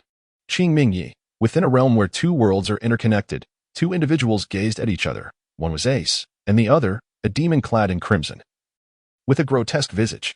Ace furrowed his brow as he gazed at the demon before him, a being that was distinctly different from the Ace of another realm, and yet resided within him. He was unaware of how the demon had come to be in this place, nor did he comprehend the reasons behind his own presence here. The demon exhaled deeply, a wave of warmth enveloping the air, and softly uttered, "You are my host, Ace, are you not?" Poor Gasti. "Ace, correct?" After listening, Ace trembled slightly and nodded gently. The demon fell into silence for a moment, seemingly contemplating something. After a long pause, he finally spoke in a hushed tone. "A powerful aura has just entered your body, mending your wounds and reviving your still heart." Ace replied, "I am aware." As Ace sensed the powerful aura surging forth, every cell in his body ignited with vitality. This aura seemed to be brimming with life, capable of reviving even those gravely injured or on the brink of death. The demon chuckled wryly, "That aura is so vibrant that it presents me, the demon residing within, with 2 choices. 1, to attain rebirth and no longer dwell in your body, thus possessing my own form. Or 2, to enhance my cellular vitality, thereby augmenting your strength. I find myself uncertain as to which path I should choose." Ace was not as selfish as one might think. He approached the demon, gently placing a hand on his shoulder, offering a tender smile, and said, Choose the first option. There is no need to sacrifice for my sake. These words resonated with the demon, who clenched his fists and murmured, "Are you certain you wish to proceed this way? If we do, we shall." Ace chuckled. "Haha, the power of choice lies entirely in your hands. If you desire to be reborn, my words will in no way alter your decision. Should you wish to remain by my side, it will naturally not be swayed by any other matters. To act according to one's heart is the true essence of life. Ha ha ha. Although I feel a twinge of reluctance to part with you, it is unnecessary to sacrifice oneself for the sake of others. Isn't the prospect of a new beginning quite splendid?" Though Ace spoke with such levity, a pang of sorrow welled up within him, the reason for which eluded him. Perhaps it was the long companionship with this red-clad demon, who had stood by him through countless battles since their last encounter with Tuajua. A sense of attachment was only natural. The demon remained in a daze for quite some time before regaining composure. A faint smile graced his lips as he gazed at Ace. At that moment, the fierce countenance had entirely vanished. He underwent a profound transformation, his form slightly diminished. Before Ace stood a handsome young man clad in red, with tousled black hair that curled slightly. His long eyebrows resembled willow leaves, beneath which lay a pair of light blue eyes. Strands of dark hair framed his high-bridged nose, while his facial features were exquisitely sculpted. Standing tall at 23 meters, he towered over Ace, with a lean yet muscular physique, not overly bulky, but undeniably fit. His lips curled into a playful smirk, exuding a vibrant, youthful energy, reminiscent of a boy around 15 or 16 years of age. Ace was momentarily stunned, utterly unable to recognize the young man. No, the boy, before him. The boy smiled and asked, "Ace, do you trust me?" Ace nodded slightly, still enveloped in astonishment. For reasons unknown, tears streamed down the boy's face as he wept. "Thank you for your trust. You are the only person in this world who believes in me." Ace found himself bewildered by the meaning of these words. Could it be that he had no one he could trust? The boy wiped away his tears and smiled, saying, "Perhaps you do not understand. But you are also a being from another realm.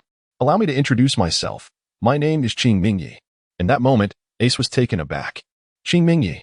This individual was a legendary figure in their world, once scorned by society during his childhood, forced to survive in solitude. Upon reaching adulthood, he wielded immense power, turning the entire continent upside down, ultimately ascending to the pinnacle of the world. Could this truly be Xingyue? Ace questioned in his heart. Xingyue chuckled and said, "You seem skeptical, but indeed, I am Xingyue. Ah, seeing you nod has brought me immense joy." As he spoke, tears began to flow from his eyes. Ace consoled, "Do not weep any longer, do not weep. However, encountering you, this ancient powerhouse, is somewhat different from what I had envisioned." Xingyue inquired with a hint of confusion, "Is it that dreadful?" "No," Ace replied. "I initially assumed you would embody a chilling demeanor, your gaze imbued with an air of menace." With a soft chuckle, Xingyue responded, "I appreciate your trust. I am willing to reside within you, to invigorate and enhance your cellular vitality, thereby augmenting your strength." Ace. Aes was momentarily taken aback, unable to fathom the words uttered by Xingyue. Just as he attempted to voice his dissuasion, Xingyue's form began to dissolve into beams of light, scattering in all directions. With a smile, Xingyue remarked, "Your attempts to dissuade me are futile. I have already made my choice, and it is currently in motion." Ace merely shook his head repeatedly, unable to intervene any further. Xingyue let out a sigh and remarked, "Now that it has become rather dull, allow me to share some stories from my past with you." He. Ace did not refuse. Instead, he chose to listen. For it was he who had caused Xingyue to lose the chance for rebirth. The next chapter is dedicated to Xingyue. Chapter 40. Xingyue. In a quaint village nestled within the mountains, surrounded by majestic and vast ranges that seemed to touch the heavens, draped in a verdant cloak, a waterfall cascaded forcefully into a crystal-clear river, creating a mist that danced in the air. This idyllic village thrived with laughter and song, yet in a hidden corner, a child was enduring a brutal beating at the hands of numerous peers. "You are worthless. You don't deserve to live in this world." Chilling taunts rained down upon the child, whose tender skin bore the marks of violence. For a solid 10 minutes, the assault continued before the other children relented. "If I see you again, I will kill you." They laughed cruelly. "Ha! A child orphaned by death. What right do you have to exist?" Clenching his fists, the child struggled to rise, glaring fiercely at them, declaring, "Who says children without parents don't deserve to live? I promise you, one day, I will reach the pinnacle, and you will all look up to me, and I will make you pay. Oh, at that moment, one of the children approached and struck him in the abdomen, chuckling close to his ear. Then I shall wait to admire the great Qing Minji. With that, mocking laughter erupted, and as they walked away, Qing Minji collapsed to the ground, curling up in agony. Tears streamed down his face as he questioned why he was so unjustly rejected when he had done nothing wrong. As the sun set, Qing Minji staggered along the path. His legs battered, each step causing his body to sway. Passers-by turned their gazes upon him. What happened to this fellow? His body is bruised all over. Isn't he the child whose parents have passed away? Yes, his name is Qing Minji. Isn't he the son of the strongest man in our village? Indeed.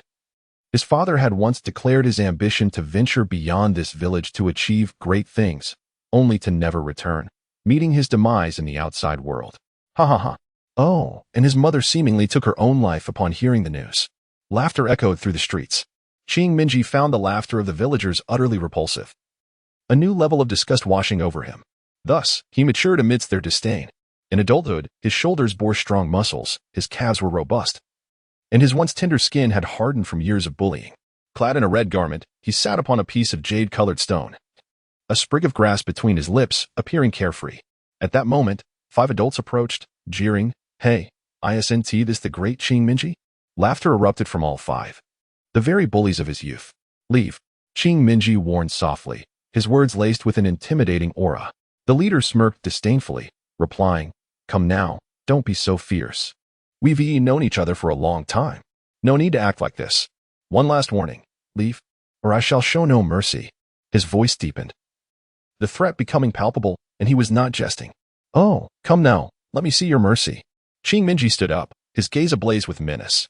The 5 seemed momentarily daunted, stepping back, their expressions twisted in fear. Before them stood a figure clad in red, his face contorted into a monstrous visage. "You shall all perish." The demon uttered, a chilling proclamation. "I was wrong, great Qing Minji. I was wrong. Please, spare me." They began to plead. For they knew the truth.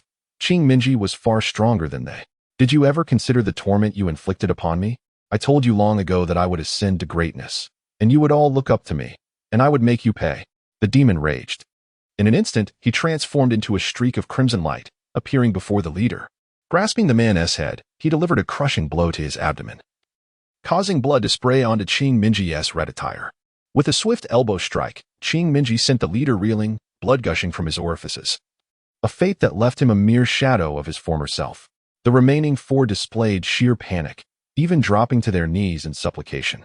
Yet Qing Minji did not hesitate. One punch sent another flying, ignoring their pleas as he reflected on how they had treated him. The one who flew away suffered a shattered skull, a testament to the sheer force behind Qing Minji's strike. The last of the group wept, yearning to flee to their mothers, yet they understood that escape was futile before the current Qing Minji. In the next heartbeat, a punch and 2 kicks dispatched the remaining 3. With the ordeal concluded, Qing Minji exhaled deeply, reverting to his former self. A black-haired man approached. Having witnessed the entire encounter, Qing Minji turned to see him and smiled. "Ningxia, you have arrived." This man was Ningxia, Qing Minji's only friend since childhood, the one he trusted most. Ningxia was astonished by what he had just witnessed, rushing to grasp Qing Minji's hand in alarm. "Minji, how could you? They provoked me. I lost control," Qing Minji replied softly. "You must leave now. You've killed them. You bear the weight of 5 lives. Is it such a grave matter? You will die? I do not wish for your demise. Did you not once say you intended to reach the pinnacle? This village is too small. It cannot facilitate your ascent. The outside world is far more intriguing. It is only there that you can achieve greatness and make those who scorn you look up in awe. Will you accompany me?" "Nay, I lack such lofty ambitions. Let us depart. I shall cover for you. There is an exit at the eastern edge of the village. Hurry." Tears streamed down Ningxia's face. "Very well." Qing Minji, unwilling to witness his only friend in sorrow, reluctantly acquiesced. After bidding farewell to Ningxia, he departed. Ningxia watched Qing Minji fade into the distance, wiping away his tears, then donned a sinister smile. "Disgusting trash, I shall report you at once." "Ha ha ha, having been so-called friends with you for so many years, I truly feel disgusted." Qing Minji has long departed, unable to hear these words. Had he heard them, his heart would undoubtedly be shattered. Since childhood, he has been despised by others, with only Ningxia as his sole companion, the beacon of light in his heart. Yet, Ningxia has shown such disdain towards him. From a distance, Qing Mingyi felt a pang of sorrow. Chapter 41. Qing Mingyi, Part 2. Before long, Qing Mingyi followed the path pointed out by Ningxia. At this moment, he found himself at the eastern end of the village, only to discover it was a dead end. Confusion filled his mind. He wondered if Ningxia had made a mistake. How could this possibly be a dead end? He never considered the possibility that Ningxia would deceive him, demonstrating his unwavering trust in her, completely devoid of doubt. In this way, Ningxia had betrayed Qing Mingyi's trust. As he stood there in bewilderment, a group of people arrived, brandishing hoes, axes, and wooden sticks, their eyes filled with malice. Upon turning to face them, Qing Mingyi scoffed. In that fleeting moment, he spotted Ningxia, and he froze. How could she be here? Had she been captured, forced under duress to reveal his whereabouts? Despite everything, Qing Mingyi maintained his absolute trust in Ningxia, oblivious to the absence of any signs of coercion on her. Anger clouded his judgment, transforming him into a red-clad demon as he roared at the crowd. All were struck by his fierce presence, their faces betraying their panic. What is this creature? He is a monster, a demon. Ah, run. In that instant, everyone fled, while Ningxia stood frozen, astonished. She had not anticipated such a swift resolution. Qing Mingyi approached her, reverting to his original self, scanning her for any signs of harm, and exclaimed, "Are you all right?" Ningxia remained stunned, softly replying, "Why must it be like this? What do you mean? I asked you why you must act this way. How am I supposed to understand what you mean? Be clear." Ningxia pushed Qing Mingyi away, shouting, "Stop pretending to care. You must have known that I informed them of your presence here." Qing Mingyi was momentarily taken aback, chuckling lightly, believing it to be a jest. "Oh, Ningxia, that is not a funny joke. Let us not do this. I've decided not to leave. I prefer to remain in this beautiful mountain. Despite the many who despise me. Yes, many do despise you. Indeed, it's quite disheartening. Yet, I am fortunate to have you accompanying me through the passage of time. You are the light in my darkness." Upon hearing this, Ningxia smiled bitterly, softly saying, "Among those who despise you, I am the one you trust the most." At her words, Qing Mingyi was left in shock, stepping back and forcing a smile. "Hey, don't joke like that. You're my friend. The person I trust most in my life. How could you possibly despise me? That is a joke I can't believe." Ningxia burst into laughter, a strangely eerie smile gracing her face. "Truth be told, I have disliked you since childhood. When we first met, you knocked me to the ground, and in that moment, I resolved to become your friend, to earn your trust, and ultimately betray you. Ha ha ha, what a perfect plan. Who could have predicted that the villagers would be so cowardly? You claim I am your most trusted ally. But have you ever pondered whether you are my most trusted person? Am I truly worthy of your trust? Trust must be mutual. Your one-sided trust is of no consequence." Qing Mingyi clenched his fists, tears glimmering in his eyes as he spoke softly. "Why say such things? If that were the case, you could continue to pretend. I have no doubts about you." Ningxia, mocking him, said, "I merely find you foolish, so foolish that I cannot continue to deceive you." A tear fell from Qing Mingyi's handsome features, his heart heavy, his nose tinged with sorrow, and his body slightly numb. With tears in his eyes, he pleaded, "Do not deceive me anymore, Ningxia. Are you a fool? Did I not tell you? I am deceiving you. Do not play the pitiful role. Like back then. Knock me down. Qing Mingyi, do you think I could do that? You have been with me for so many years. How could I bring myself to harm you?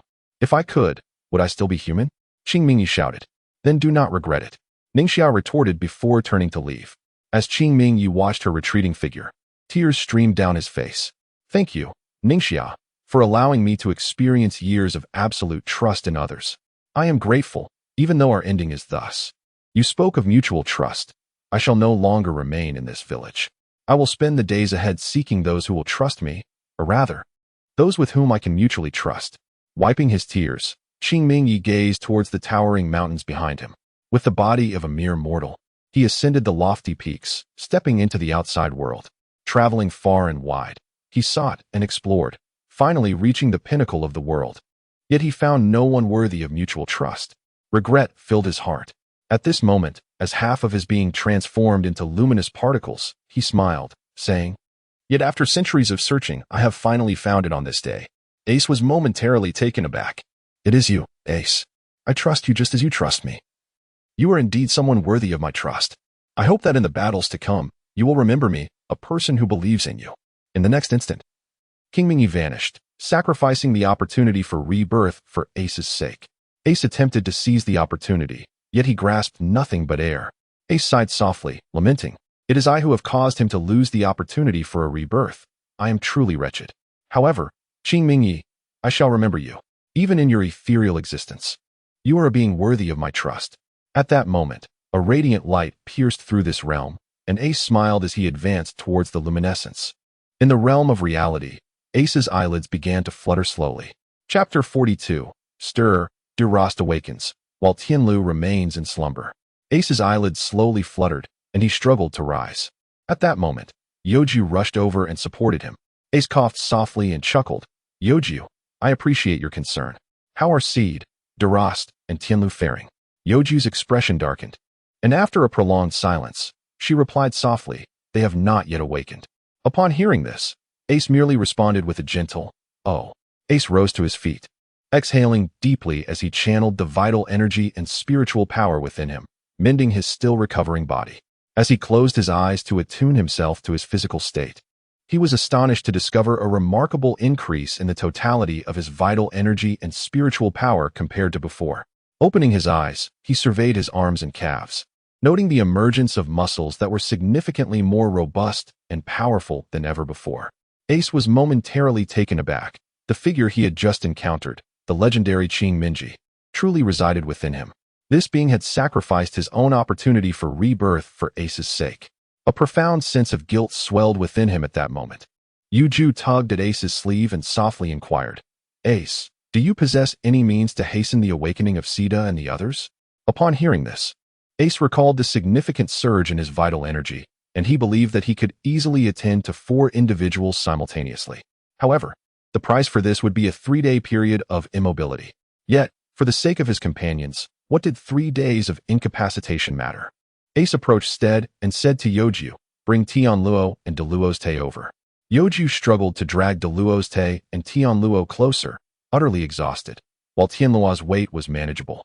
Delost felt as though he weighed more than a boulder.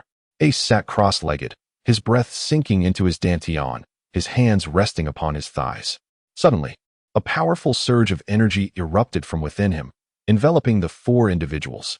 Steed's body trembled as he sensed 2 formidable and domineering auras rushing into him, nourishing and healing every single cell, as if his entire being were awakening to host a grand celebration. Delost had previously sustained internal injuries that were now healed, though external wounds persisted.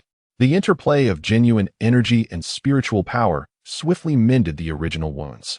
Tianluo's injuries mirrored those of Delost, as the same energies united to stitch together the remnants of his wounds. Ace retracted the leaked vital energy and spiritual power back into his body, only to find that he had lost all sensation and control, collapsing onto the ground. The side effects had set in truth. This was merely a mild reaction compared to previous instances, where he had risked his very life. Youju approached, gazing at Ace, and inquired with concern, "Ace, are you all right?" Ace shook his head with great effort, the action draining what little strength he had left. Youju, observing him, immediately recognized that Ace was merely putting on a facade. In truth, his body was utterly exhausted. It always seemed to be this way, she thought to herself. At that moment, Steed, who lay on the ground, slowly opened his eyes and struggled to sit up, gasping for air. The scant energy he had remaining was entirely consumed just by the act of rising.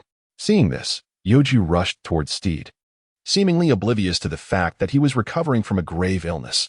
With a thud, Youju lunged forward, and Steed felt a disconcerting sensation, as if several bones in his body had fractured. He grimaced, enduring the pain, yet Youju soon remembered that Steed was a wounded individual. Releasing her grip, she took a step back, her demeanor somewhat restrained. At that moment, Steed felt on the verge of collapse. The pain coursing through him was unbearable. He softly exclaimed, "Hey, Youju, take it easy, this hurts a lot." As Steed's joints creaked, he cried out, "Oh no, this could cost me my life." "Oh." Youju appeared somewhat embarrassed, yet she maintained an expression of calm. However, the next moment left her stunned. A shadow loomed behind Steed, and a hand struck his back with a resounding clap. "My heavens, who did that?" Steed cried out, feeling as if his entire body had been rendered useless, as if all the bones in his arm had shattered in an instant. "Steed, haha, you've awakened. I didn't expect you to wake up before me," came the voice of Delost. Lying on the ground, Ace chuckled upon hearing Steed's pained scream and Delost's hearty laughter, immediately deducing what had transpired. Furious, Steed disregarded the pain and stood up, delivering a punch to Delost's abdomen. The impact caused Delost's stomach to cave in, and he staggered back 5 steps before regaining his balance, narrowly avoiding a recurrence of an old injury. Steed shouted, "Now you understand how much pain I was in just now." However, upon witnessing Delost's abdomen, he was taken aback. What happened? I shouldn't have had enough strength to make Delost's muscles cave in like that, he pondered silently. Delost was equally astonished. My goodness, when did Steed's strength become so formidable? Even with all my might, it shouldn't have been this severe, he questioned inwardly. Suddenly, Delost recalled the tremendous sound when he had struck Steed's back. Could it be that their physical qualities had inexplicably heightened? Hey, do you feel that our bodies seem to have been enhanced? Steed murmured. They both spoke in unison. Indeed, their thoughts aligned, though Steed felt a twinge of anger. He had initially believed that this insight was unique to his own intellect, only to discover that Delost had thought of it too. Youju smiled and explained, Ace used 2 strange energies to heal your bodies. In an instant, they understood that Ace had utilized spiritual energy and true chi to mend their forms, significantly amplifying their physical capabilities. Now, their strength had transformed, rendering them almost unrecognizable compared to their former selves. If they were to face the elite of the Sanya now, they might indeed stand a chance of victory. Ace, still lying on the ground, was equally astonished upon hearing their deductions.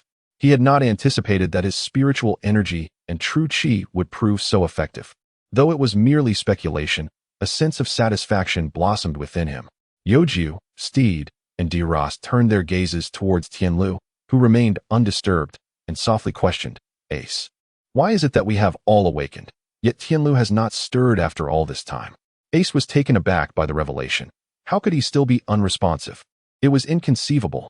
Could it be that he had encountered some unforeseen impediment? He pondered silently within. Ace spoke softly, Ste, Delost, Youju, let us observe for a day. You shall remain here, guarding against any potential threats. If the celestial phenomena manifest, that would be ideal. If not, I shall endeavor to rise tomorrow to assess the situation. Do you understand, everyone? Ace furrowed his brow, realizing that if he did not awaken by tomorrow, it would signify that Tianluo had indeed encountered some formidable obstacle, one powerful enough to ensnare another's consciousness. In Chapter 43, titled Demon of the Sea, a domineering whisper resonated through a shadowy realm, echoing back to Tianluo. This sound instilled an unusual fear within him. His body curled up, trembling in trepidation. What was he afraid of? Once more, the powerful whisper emerged. Tianluo was on the brink of collapse, battling against himself, pulling at his dark hair, his once handsome face now contorted in agony. Was he resisting his own inner turmoil or confronting something else? Strands of his black hair fell away, leaving him looking considerably aged as he cried out, Do not come closer. Stay away from me. Do you yearn for great power? Tianluo froze, ceasing all movements. A wicked smile crept across his face, his eyes bloodshot and bulging as he cackled. Huh? Who are you? Tianluo had lost his sanity, utterly consumed by madness. What could induce such behavior? He clutched his head, writhing in pain, as excruciating waves pulsed through his mind. Do not show me. What was it that he did not wish to see? Images flooded his mind, warships relentlessly bombarding a small island, the crew's mocking laughter as the islanders frantically scurried about in sheer panic. The island sank, and countless lives vanished from existence. A child knelt on a pirate ship, weeping in despair. This child was none other than the present Tianluo. As the visions faded, Tianluo regained a semblance of calm, exhaling deeply. How much longer will you keep me trapped here? How many times must I witness those images? Oh, angry now. Are we? Ha! Even in laughter, there was an undeniable air of dominance. Those images reverberated in Tianluo's mind repeatedly, each cycle inflicting him with anguish. Who are you? You have tormented me for so long. Speak. Tianluo roared, frustration boiling within him. The memories were the most painful aspects of his life. Yet this entity compelled him to relive them, forcing him into a cycle of suffering. Ha ha ha, do you not know who I am? The voice dripped with mockery, revealing the entity's contemptuous nature. Do you dare to come out? Tianluo shouted, scanning his surroundings, yet finding no trace of the speaker. I would dare, but I fear I might frighten you into seeking your mother. The taunting continued, sending chills down Tianluo's spine. Come out if you dare. Tianluo's fury erupted, and he resolved to unleash his wind fruit abilities, determined that sheer volume would not fail him. He concentrated the wind energy in his hands, straining until the veins in his arms bulged, yet still, no wind materialized. Ha ha, foolish Donglu. To think you could strike me with the powers of the wind fruit. How naive. The derision was palpable, portraying Tianluo as a simpleton devoid of any skill. Who are you? You keep calling me Donglu. Reveal your identity. Tianluo demanded. Ha ha, what a splendid question. Do you understand why you cannot use your powers? The mysterious figure posed a riddle, perplexing Tianluo further. I do not comprehend, he replied bluntly. Ha ha, how refreshingly honest. But have you considered that such an answer may cost you the truth? Tianluo scoffed. You must have sealed my devil fruit abilities or bound them with sea prism stone somewhere within me. Wrong, utterly wrong. Think again. Tianluo's patience wore thin as he shouted. If I could figure that out, would I be in this predicament? Here's a hint. You are within your own body. This revelation struck Tianluo like a lightning bolt. The devil fruit embodies the demon of the sea, granting various powers upon consumption. You must be that demon. Tianluo's brow furrowed. If this were true, it would spell disaster. Correct. I apologize for my earlier comments about your intellect. It seems you possess some wisdom after all. A shadowy figure emerged from a dark corner, revealing itself in the dim light. Tianluo's eyes widened in shock.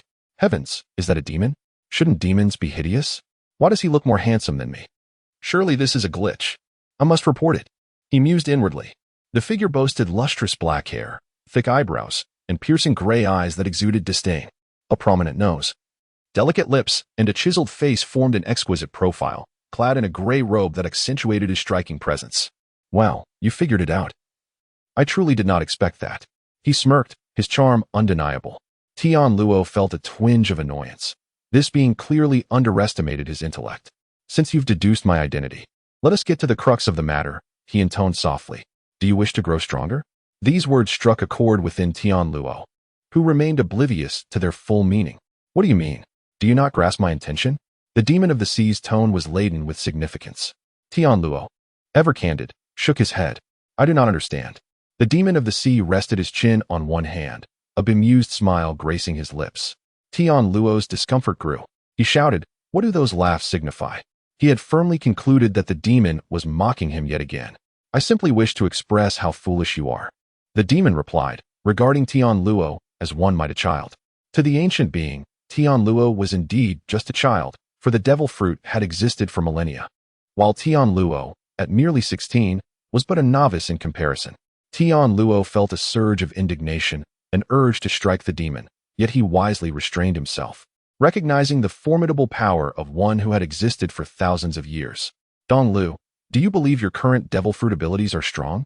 The sea demon revealed a captivating smile, one that ensnared the soul, yet sent shivers down the spine. Tianluo grew somewhat impatient with the persistent calling of the sea demon, who continued to refer to him as Ku Donglu. Despite having changed his name and sworn an oath, even using blood as a testament, the sea demon's unyielding insistence on calling him Ku Donglu rendered all his previous efforts utterly meaningless. Tianluo finally exclaimed, I find the power of the devil fruit quite satisfactory. Could you please refrain from incessantly calling me Ku Donglu? Now, the individual known as Ku Donglu had transformed. He no longer dared to acknowledge his true name, opting instead for the moniker Tianluo. The sea demon continued to wear that enchanting smile. With a long sigh, Tianluo murmured, You can remember my name, can't you? Why persist in addressing me by my former name? It vexes me greatly. I just entered your body moments ago. And Ku Donglu is your name, thus I shall naturally call you that. Tianluo is far too unfamiliar for me, the sea demon replied, displaying a look of helplessness.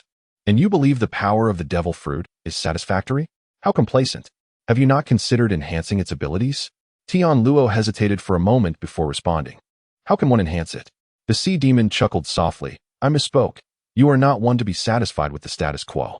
The smile that followed was somewhat eerie, resembling that of a cunning trickster. Several hours ago, a surge of potent life energy flowed into your body, and just moments ago, two more powerful essences entered you. Tianluo, perplexed, inquired, What purpose do these three essences serve? For your healing. You were meant to perish, the sea demon quickly answered. Tianluo, upon hearing this, took a step back, momentarily stunned. He regained his composure and softly asked, Then, what do you intend to do? Just as you surmised. I wish to extract some of that energy to enhance my abilities, or rather, to restore some of my former strength, the sea demon smirked, his eyes seemingly piercing through Tianluo's thoughts. Tianluo replied quietly, "Isn't that beneficial? Just extract it. It may cost you your life." The sea demon stated with a serious expression, leaving Tianluo momentarily speechless. Stepping back unsteadily, Tianluo questioned, "Why would I die? The 3 essences are meant to heal your body, introduced from the outside by those 3 individuals.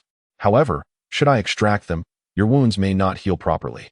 If they were minor injuries, it would be manageable, but your injuries have reached your internal organs. Those essences have stitched your wounds, allowing you to survive. If they are extracted, you must rely on your own healing abilities. If your healing is strong, you may awaken and harness the storm. If weak, all efforts will be in vain. Thus, I wish to know your thoughts," the sea demon explained softly. Now, an arduous decision loomed before Tianluo, rendering him momentarily speechless. "You need not rush your answer. Simply respond by tomorrow. After all, if you do not awaken by then, someone else will enter," the sea demon said with a wry smile. Before the words had fully escaped, Tianluo raised the corners of his mouth in a wry grin and declared, "Go ahead and extract it." The decisiveness of his statement, devoid of hesitation, left the sea demon momentarily astonished. Such resolve typically takes others days or even months to cultivate. Yet this 16-year-old Kudong Lu offered his answer the very moment he spoke. Tianluo settled into a cross-legged position, smiling at the sea demon as he said softly, "There is no need for surprise. Death isn't as terrifying as it seems, at least it's not the prolonged agony of living in suffering." This remark was a deliberate reference to the repetitive imagery the sea demon had instilled in him. "Moreover, I may not necessarily perish. Consider this, if I awaken without strength and encounter a stronger foe, I could still die. Why not embrace the challenge?" "Ah, such ambition," the sea demon praised for the first time during their lengthy conversation, although Tianluo found the compliment somewhat odd coming from him. "I must endure this pain. I shall extract it now." In the next moment, the sea demon vanished from the pitch-black realm. Suddenly, Tianluo felt a sharp pain in his abdomen, as if the wounds within were slightly reopening. Furrowing his brow, he clenched his fists. Although the pain was intense, it was still bearable. A bead of sweat, the size of a pea, formed upon his brow. Gritting his teeth, he thought, "Just hold on a little longer. Just a bit more." 10 minutes later, Sitter Drost observed Tianluo's contorted face, drenched in sweat. Even Sitter felt a pang of concern, while Youju, standing beside Ace, could not help but fret. All present held their breaths, fixated on Tianluo, who had become the center of attention. Abruptly, Tianluo's eyes flew open, bloodshot and wild, and he gasped for air. Instantly, excitement surged through the crowd. Tianluo had persevered through the pain, which had not defeated him, and his devil fruit abilities had significantly improved. Yet, he remained far from matching the sea demon's strength, perhaps facing an insurmountable chasm. Tianluo struggled to rise, glancing at Ace, who lay on the ground, worry flashing across his eyes. "What happened to Ace?" he asked softly. Just then, a sharp pain shot through his abdomen, prompting him to clutch it gently, fearful of aggravating his internal injuries. Ace, lying on the ground, managed a wry smile. "Hey, you still have the energy to worry about me? I paid a steep price to save you all. I want to be able to stand for 10 days.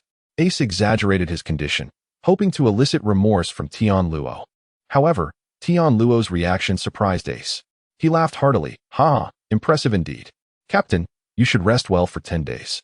I will guide the Spade Pirates to the pinnacle of success during this time." "Ha ha."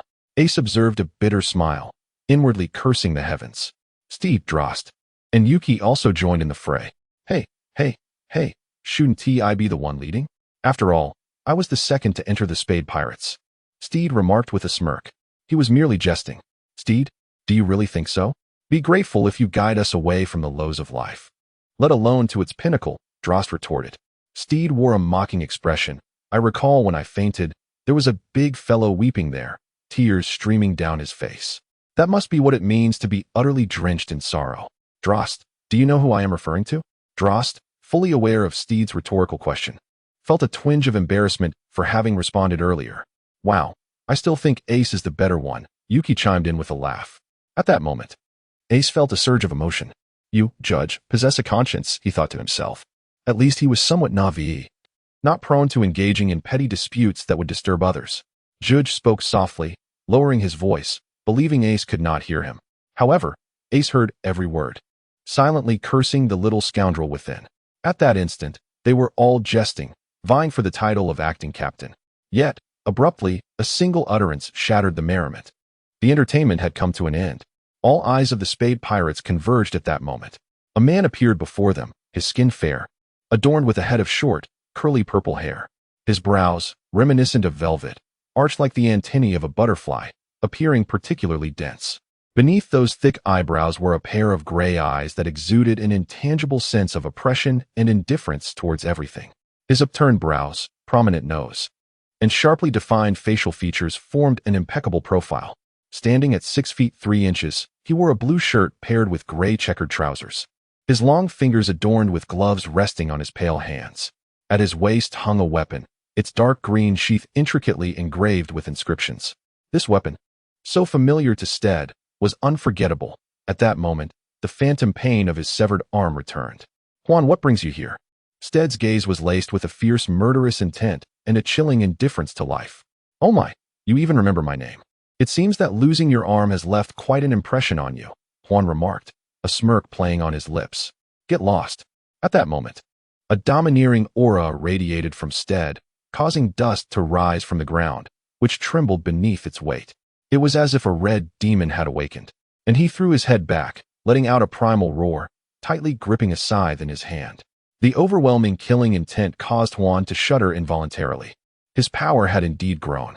Juan nodded slightly, acknowledging Steed's strength, though it still paled in comparison to his own. "Do you not comprehend human speech?" Steed bellowed, and the red demon behind him roared in response.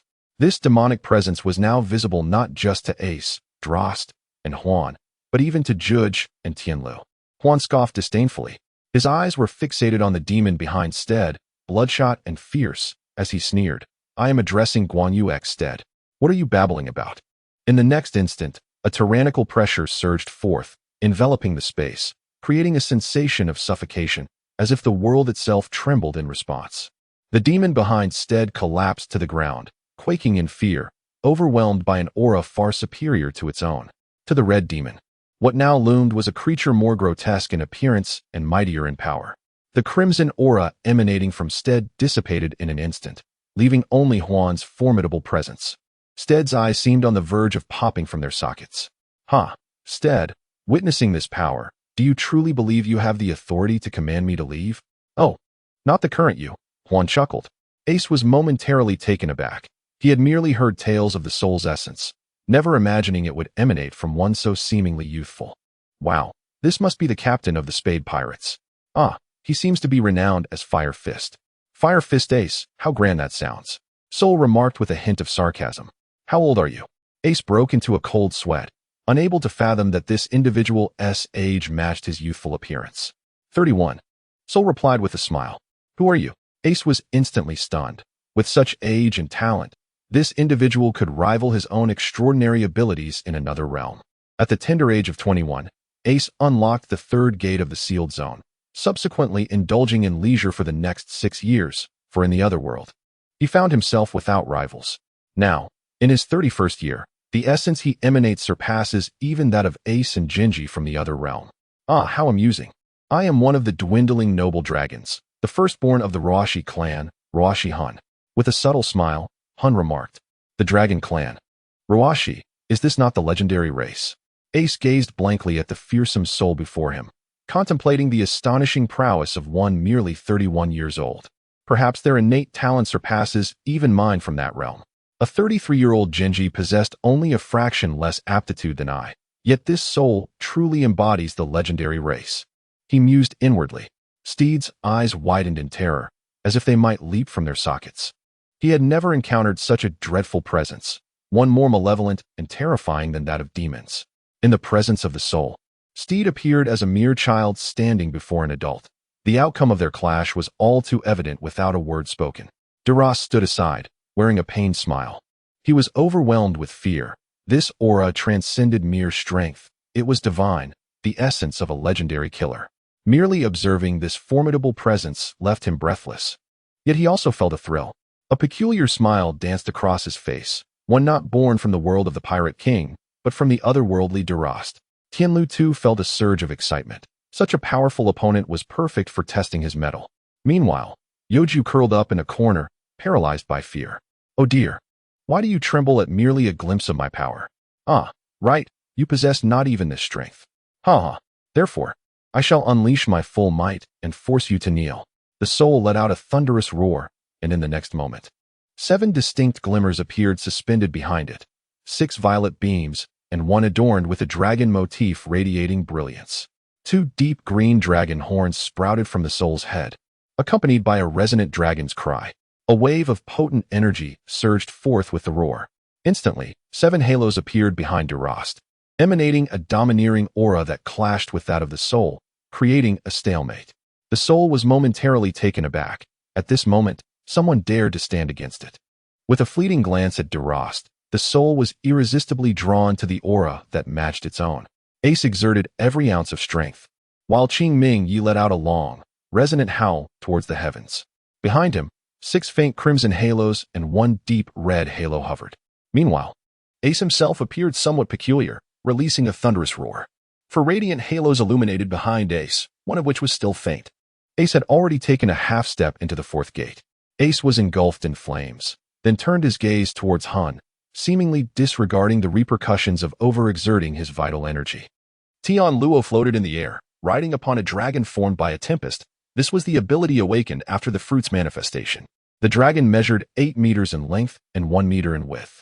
However, Tianluo's powers paled in comparison to those of the sea demon. A millennium ago, the ocean was a realm where hurricanes materialized every minute, all thanks to the sea demon's prowess, and even to this day, the seas are still capable of generating fierce tempests.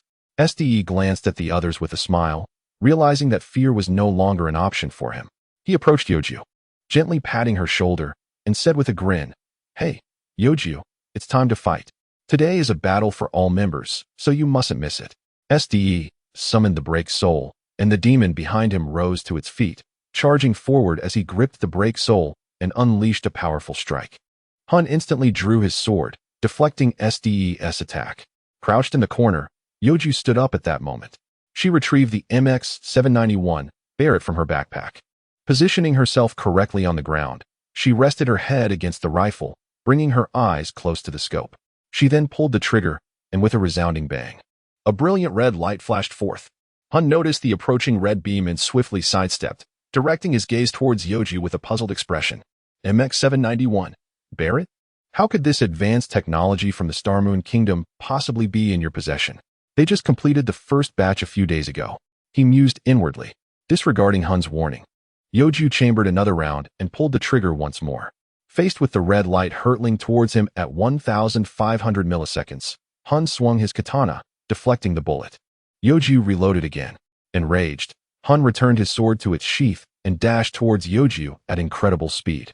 Just as he was about to draw his blade, 2 hands pressed firmly on his shoulders, immobilizing him. Turning his head, he saw that it was Ace and Delost. Hey, you think you can bully the weakest member of our pirate crew so quickly? Ace chuckled. The demon behind him let out a menacing roar directed at Hun. Come on. What you face now is the entire Spade Pirate crew, Delost declared fiercely. Ace and Delost were not overtaken by their counterparts from another realm. They retained their own consciousness, while the beings from the alternate world merely channeled all their power for their use. A soft chuckle escaped Soul's lips, and in the next moment, a dragon descended from above, crashing heavily onto Soul's form. Ace lunged toward Youju to shield her from the impending blow. Ha ha ha. You dare to ignore me in the sky? Now you shall taste the bitterness of your oversight. Tianluo taunted. The impact was tremendous, causing the ground within a 10-meter radius to cave in. Steed turned to the shadow in the wind. Then, with lightning speed, he dashed forward, grasping the hilt of his sword and murmuring, "Sword draw technique, 0 absolute." A bolt of lightning streaked past the shadow in the wind. In the next moment, the once tumultuous gale was cleaved in two. The shadow, a manifestation of soul, was not gravely injured. He had merely evaded partially, resulting in a light graze on his shoulder, blood trickling down his arm. Steed suddenly turned and bellowed, "Soul, prepare to be baptized by our black Spade Pirates." In Chapter 47, 5 beams of light clashed fiercely on the ground, sending shockwaves that shook the entire city of Xingyue. Youju aimed at a particular purple beam and squeezed the trigger. A burst of crimson light erupted from the muzzle. Soul was engaged in a fierce battle with the other four, and as a bullet surged toward him, he instinctively raised his weapon in defense. He sidestepped, causing the bullet to glance off the blade and veer away, though it left his hand rattled. Truly, Soul was forged by the moon's message. Even the formidable penetrating power of the MX-791 Barrett could not breach his defenses. Ace transformed into a blaze of light and appeared before the Soul. He staggered and took 7 steps around before returning to his original position, delivering a powerful punch that struck the Soul's abdomen with a resounding thud, causing blood to spurt forth. At that moment, Ace twisted his fist, palm facing downward, fingers clenched upward, and then, with renewed force, unleashed a fiery dragon that surged down his arm toward the Soul. Xingyue followed with a punch that landed with a thud, delivering a devastating blow to the Soul, further compounded by Ace's fiery dragon assault. The Soul was undoubtedly gravely injured. But that was not the end. As the Soul gasped for breath, Steed roared. Gripping the hilt of the Kusanagi sword, he slashed through the air, striking the Soul and sending it flying. Steed quickly sheathed his sword, summoning the Broken Soul. Gripping the hilt with both hands, and unleashed the 13th style of Broken Soul, Dragon's Roar. A red dragon, formed from sword intent, soared forth. Ace and Tianluo, witnessing this, seized the opportunity. A fire dragon and a flying dragon launched into the fray. 3 dragons collided with the Soul simultaneously. Naturally, the Soul could not withstand such a trifecta of assault. Relying on its formidable physique, the Soul managed to block the attacks of the 3 dragons. The dragons transformed into smoke, and with a mighty roar, the Soul dispersed the smoke. In that fleeting moment, a sharp sword, a heavy punch, and a beam of red light surged forward. The Soul drew its sword to parry Steed's attack, then bent its right arm to deflect Drost's strike, its right arm trembling under the impact. As the red light approached, the Soul tilted its head and narrowly avoided it. The Soul's prowess was indeed impressive, allowing it to contend against the Black Spades with room to retaliate. Perhaps the Black Spades might face annihilation once more. After repelling the 2, the Soul furrowed its brow and transformed into a purple light, charging toward Drost with a slash. Drost let out a sharp exclamation. The Soul was momentarily stunned by the overwhelming presence, granting Drost a fleeting chance for survival. However, he was still too naive. The Soul steadied itself and, in an instant, propelled through the air. Drost panicked, but in that moment, he remembered he was a member of CP9. Using the moonwalk, he evaded the attack. The Soul's brow furrowed. Moonwalk? A technique from the 6 forms of CP9? He thought to himself, surprised to find such talent among the Black Spade Pirates. Yet, what was there to fear? The Soul grinned menacingly. With a swift horizontal slash, the Soul's strike cut into Drost's shoulder, blood dripping slowly down his arm. Drost clasped his right arm, swiftly utilizing moonwalk to ascend into the air. He landed beside Youju, kneeling on one knee. What? I have gained considerable strength. Yet why am I still inferior to the Soul? He pondered. That is because you cannot unleash the true power I have bestowed upon you. The voice resonated in Drost's mind. What? Drost was bewildered. Combat skills are paramount. Surrender your body to me, and I shall demonstrate. Observe closely and learn. In the next moment, Drost's demeanor shifted as an overwhelming pressure emanated from him. The Soul was taken aback, gazing at Drost, excitement flickering in his eyes. Drost approached the Soul, an oppressive black aura radiating from him. The Soul, undeterred by the hostility of those around him, sheathed his sword and turned to face the advancing Drost. Upon their meeting, the Soul delivered an elbow strike, which Drost effortlessly caught with his palm, a visible shockwave erupting between them. Yet, the Soul's assault was not over. He launched a knee strike toward Drost's abdomen. Drost, however, was not so easily struck. He sidestepped, evading the powerful blow. Aren't you going to draw your sword? Drost inquired softly. The Soul, being a warrior, excelled with a sword, yet in previous battles, his draws had been few, indicating a lack of respect. You haven't been earnest in your attacks either, the Soul replied with a slight smirk. Drost was taken aback. How did he know? But before he could gather his thoughts, the blade was already aimed at him. Drost was momentarily stunned, but instinct kicked in, and he sidestepped, delivering a powerful uppercut that struck the Soul's abdomen. The Soul coughed up a mouthful of blood, his abdomen caving in. Yet he endured the pain and swung his sword, landing a blow on Drost's shoulder. Blood flowed from Drost's wound, trickling down his arm. The two retreated a step. clutching their injuries, and exchanged glances. Ace, Ste, Tianluo, and Youju were all rendered speechless. Even Xingyue was taken aback. The entire sequence of actions had transpired in the blink of an eye. Delost let out a deep breath and softly remarked, "You are quite formidable." "You are not too shabby yourself," replied Hun, clutching his abdomen and smiling. In the next instant, the two vanished from their previous location, leaving in their wake only a gust of wind. In a heartbeat, their fists collided, creating a visible shockwave that surged forth, obliterating the hot spring resort and the surrounding structures, reducing them to mere ruins. Subsequently, they engaged in a rapid exchange of blows, countless waves of energy erupting as the clouds above were dispersed, causing the very ground to tremble. Their speed had reached a point where even Xingyue's eyes could scarcely discern their movements, resembling lightning in its swiftness. Each punch from Delost was imbued with cataclysmic power. Yet, in the face of such might, Hun exhibited no fear, parrying with the blade of his weapon.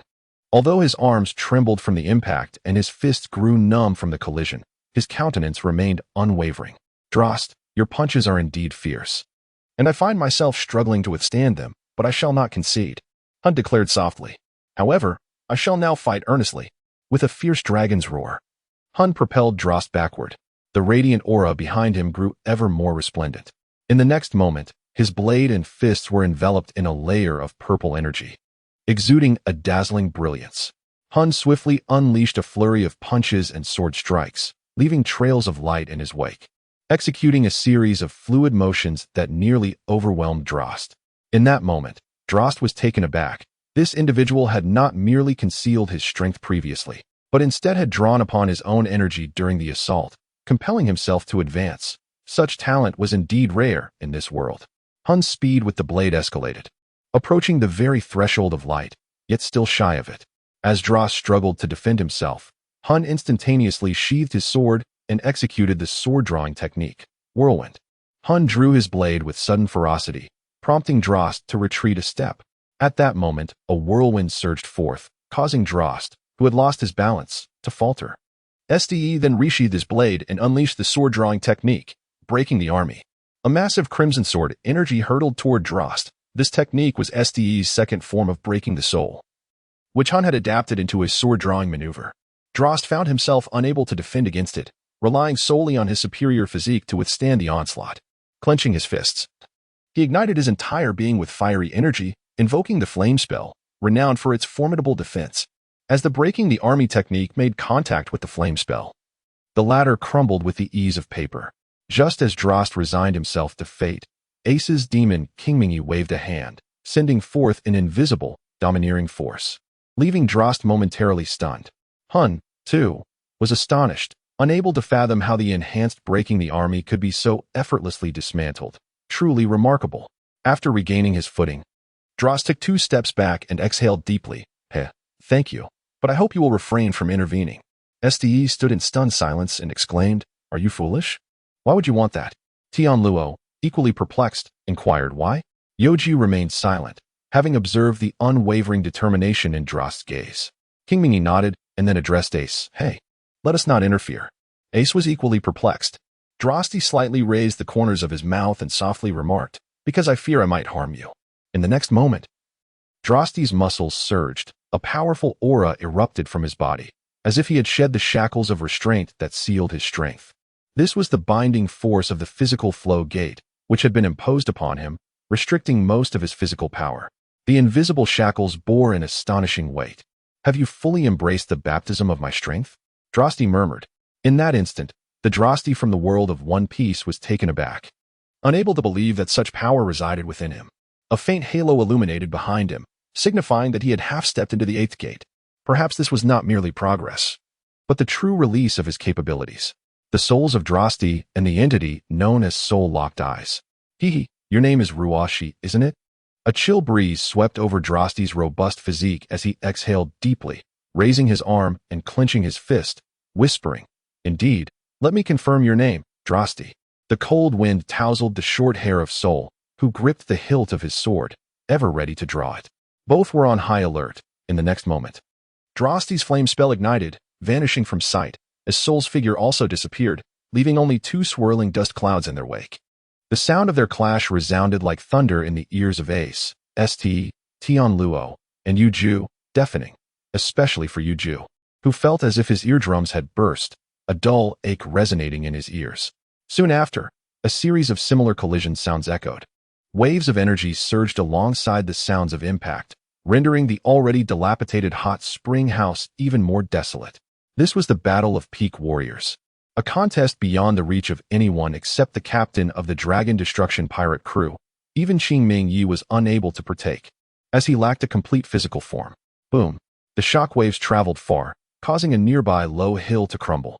Despite its modest size, the mountain shattered under their might. Akin to a clash between deities, where everything in the world seemed insignificant, capable of being reduced to rubble with a mere flick of a finger.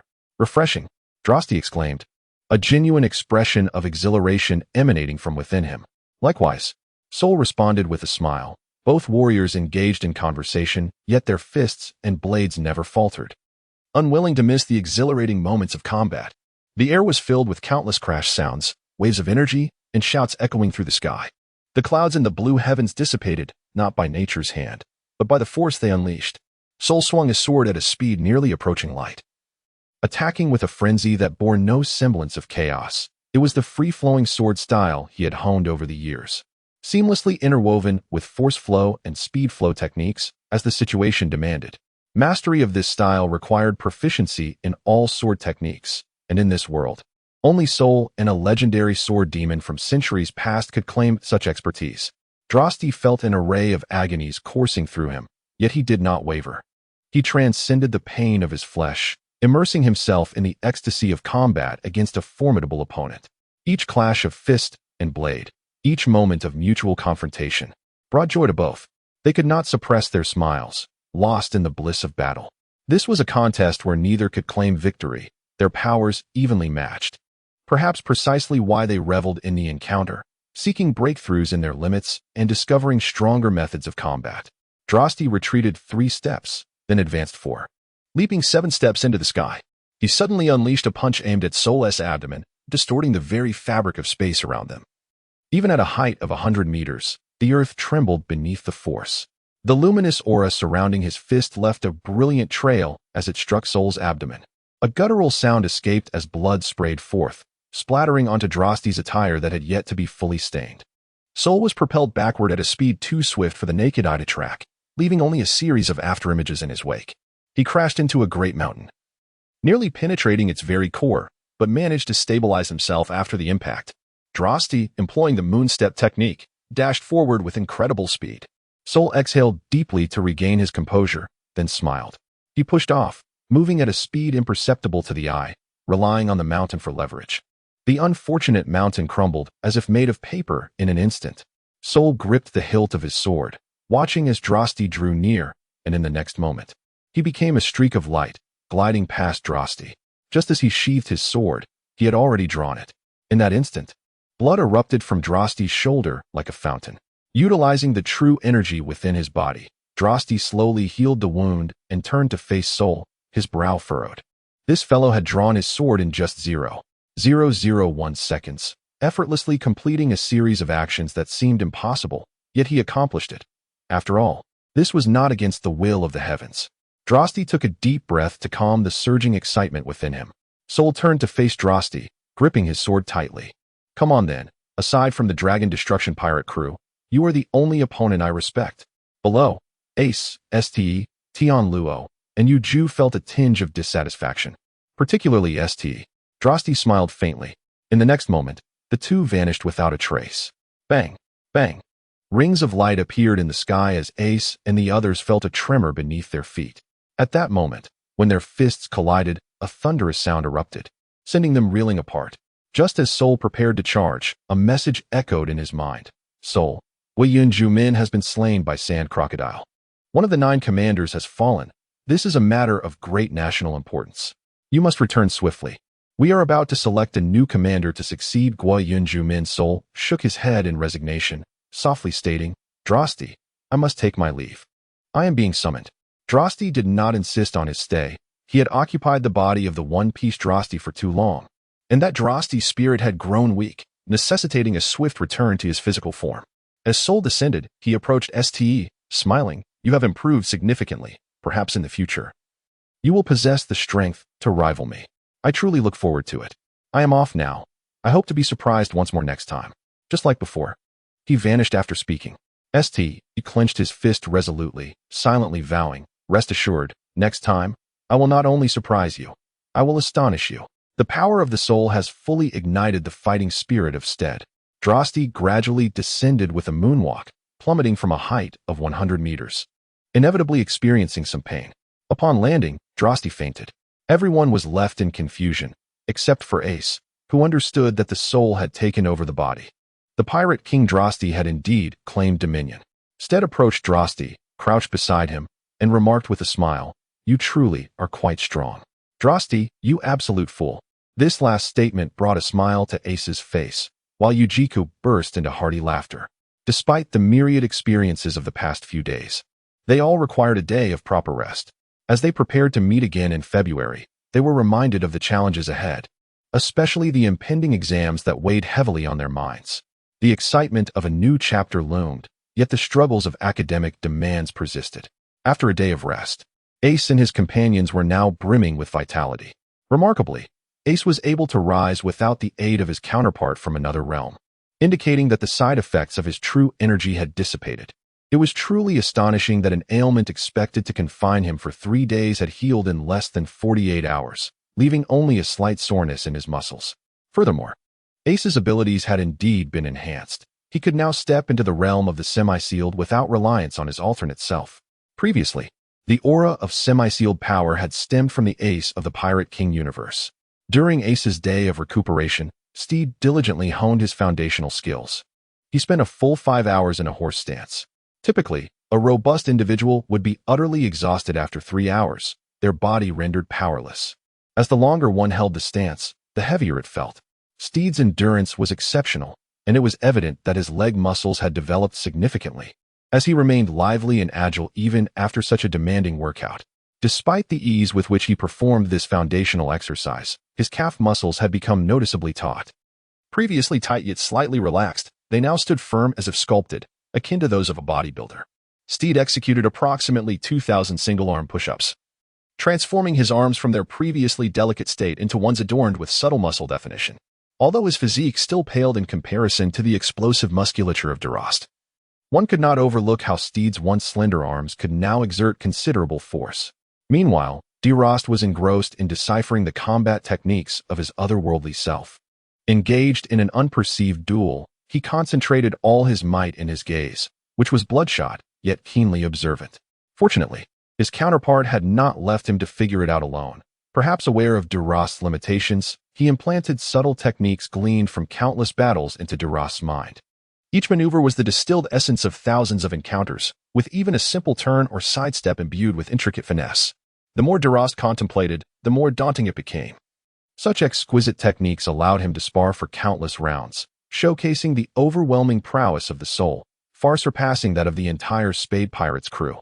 Tianluo closed his eyes and entered a meditative state, encountering the sea demon once more. Since their last meeting, he had been able to summon the sea demon at will. The sea demon wore an enigmatic smile, and upon seeing it, Tianluo felt a sense of foreboding. He cautiously inquired, "What are you planning?" "Do not act recklessly."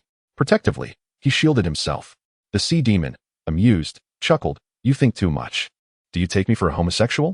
If I were to favor anyone, it would be a sea demon like myself, not a feeble human like you." The sea demon appeared somewhat exasperated. Tianluo wiped the cold sweat from his brow and replied, "I believe it is you who is overthinking this. However, your words do make me suspect your inclinations."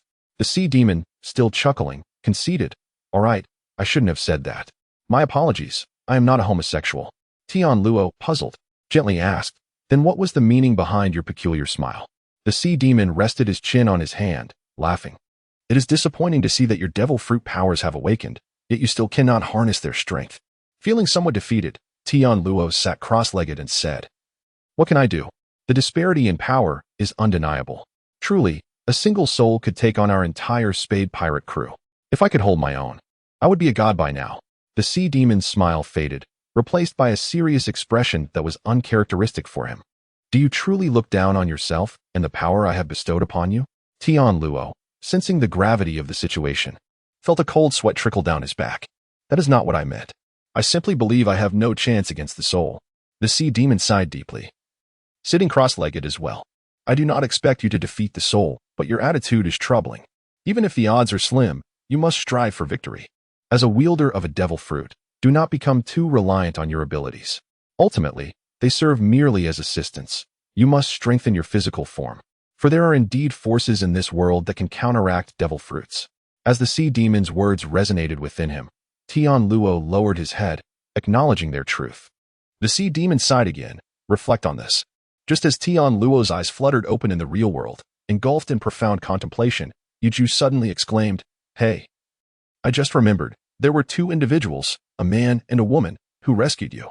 The gaze of Ace and the others was instantly drawn together, including that of Tianluo, who was deep in thought. One must comprehend the immense strength required to bring a person back from the brink of death. If one could forge a bond with such a formidable expert, even the Dragon Wilderness Pirate Group might have to show due respect. Chapter 51. Traces in the Ruins, Part 2. Ace stood gazing at Youju, his expression grave. Do you know where they have gone? They saved our lives, and we must express our gratitude. Youju shook his head in resignation. He truly had no idea where they had departed, for their disappearance had been instantaneous, akin to vanishing into thin air. Ste placed a comforting hand on Ace's shoulder, a smile gracing his lips as he gently suggested, "Then let us seek them out ourselves. After all, the kingdom of Xingyue is not so vast that we cannot find them. Surely, they cannot have fled so swiftly. Perhaps they are still wandering within Xingyue City. If we search there, we are bound to uncover their whereabouts." At the mention of Xingyue City, Ace, Ste, Delost, Youju, and Tianluo all lowered their heads in silent contemplation. Just a few days prior, Xingyue City had blossomed with vibrant life, yet now it lay in ruin, a mere shadow of its former beauty. A collective sigh of lament escaped their lips, a testament to their sorrow. "Let us go," Ace urged. "We should search and see what we can find, and take a moment to witness the current state of Xingyue City." Delost felt a pang of sadness in his heart. Tianluo recalled the day they had ventured to the marketplace to purchase garments, a smile involuntarily creeping across his face. Ace let out a long sigh and chuckled. "Well then, let's be on our way." It seemed as though all the negative emotions that had enveloped him dissipated with that breath. As Ace and his companions traversed the desolate ruins, each visage bore an expression of peculiar bewilderment, and the laughter that once echoed was conspicuously absent. The boundless expanse of devastation stood in stark contrast to the former splendor of Xingyue City, leading them to momentarily question whether this truly was Xingyue City.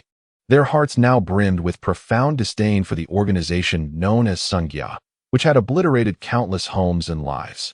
Ace shook his head and sighed throughout the journey. The scenes of wandering in the city of early summer vivid in his mind. As he strolled through the once familiar commercial streets, it felt as though he could see their figures, but in the blink of an eye, they vanished like smoke, leaving only ruins before his eyes, a desolate landscape in utter disarray. After an hour of searching, Ace and his companions had yet to find a single trace. Youju, feeling somewhat disheartened, softly inquired, "Ace, is it possible that we might not find anything?" At that moment, his legs felt weak. After all, they had been traversing the treacherous ruins for a full hour, expending energy many times greater than usual. Ace, Ste, Delost, and Tianluo were somewhat astonished, pondering why such a short journey had left them fatigued. Certainly, this distance was trivial for Ace and the others. Their sole grievance was the lack of sustenance. Although they had consumed copious amounts of beef noodles, after several days of exertion, their supplies were nearly depleted. Perhaps they had already run out. "Haha, you're already tired? That's rather unimpressive. You must train your stamina diligently in the future.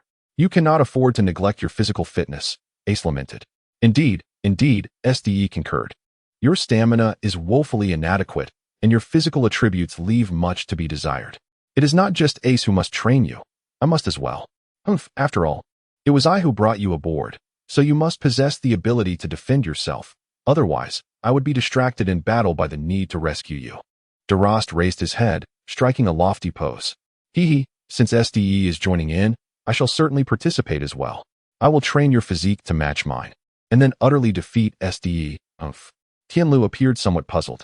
"Though I have only recently joined, it seems that with Youju's physical capabilities, she should have collapsed after merely half an hour on such a path. Yet now, she merely trembles slightly. This is implausible. Could it be that Youju has improved so rapidly?"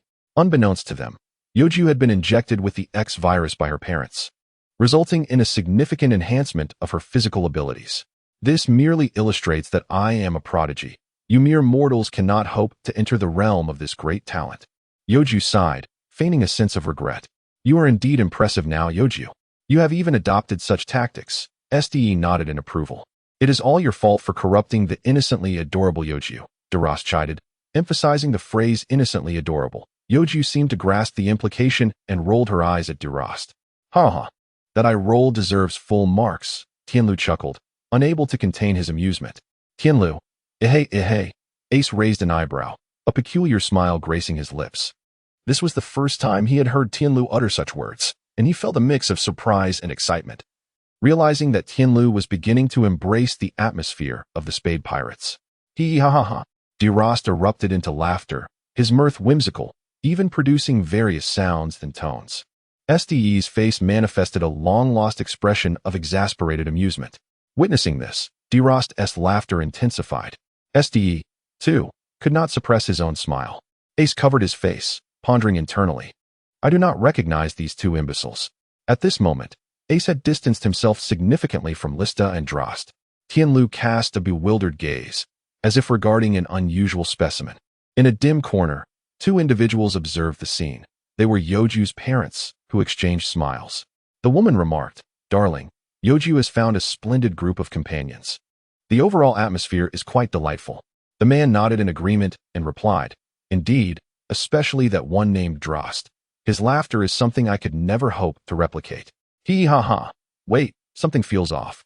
Ace, with his keen hearing, detected the conversation of two individuals and softly addressed a corner, saying, "The two of you hiding there, you may come out now. I have already discovered your presence." The man and woman were momentarily taken aback, astonished by Ace's ability to unearth them. Nevertheless, at this juncture, they had no choice but to emerge. As they stepped forward into the sunlight, their striking features were unveiled before Ace and the others. Chapter 52. Youju learns that her parents are still alive. Hello, everyone, the woman smiled gently, exuding a charm that revealed her identity as Juju's mother, Juxian. Tianluo, filled with excitement, was in a state of exhilaration as he surveyed the woman's curvaceous form, causing a sudden gush of blood from his nose. Observing this, Juxian covered her mouth with her hand, giggling shyly, and turned to the handsome man beside her, saying, "Darling, this young boy is quite adorable." This man was none other than Juju's father, Yuxin. Upon hearing Juxian describe him as cute, Tianluo was even more flabbergasted, unable to contain the flow of blood with both hands. Ace was genuinely concerned that Tianluo might succumb to excessive blood loss. However, in the next moment, Tianluo's nosebleed miraculously ceased, plunging her into a state of melancholy. Husband? What? She already has a husband? Oh my goodness! This young and beautiful woman is already married, leaving me no chance whatsoever. How I wish I had met her sooner, she lamented inwardly, completely unaware that Juxian was already in her 40s. Yuxin, wearing a look of exasperation, softly remarked, "You say that in front of me without considering my feelings. I might get jealous." Juxian flashed a charming smile and gently reassured, "Yuxin, don't be like that." Yuxin playfully poked Juxian's forehead, revealing a smile.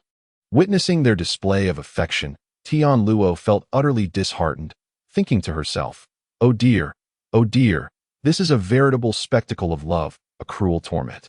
I must find a partner." Suddenly, Juxian pointed at the two individuals, exclaiming, "It was these two uncles and aunts who saved you."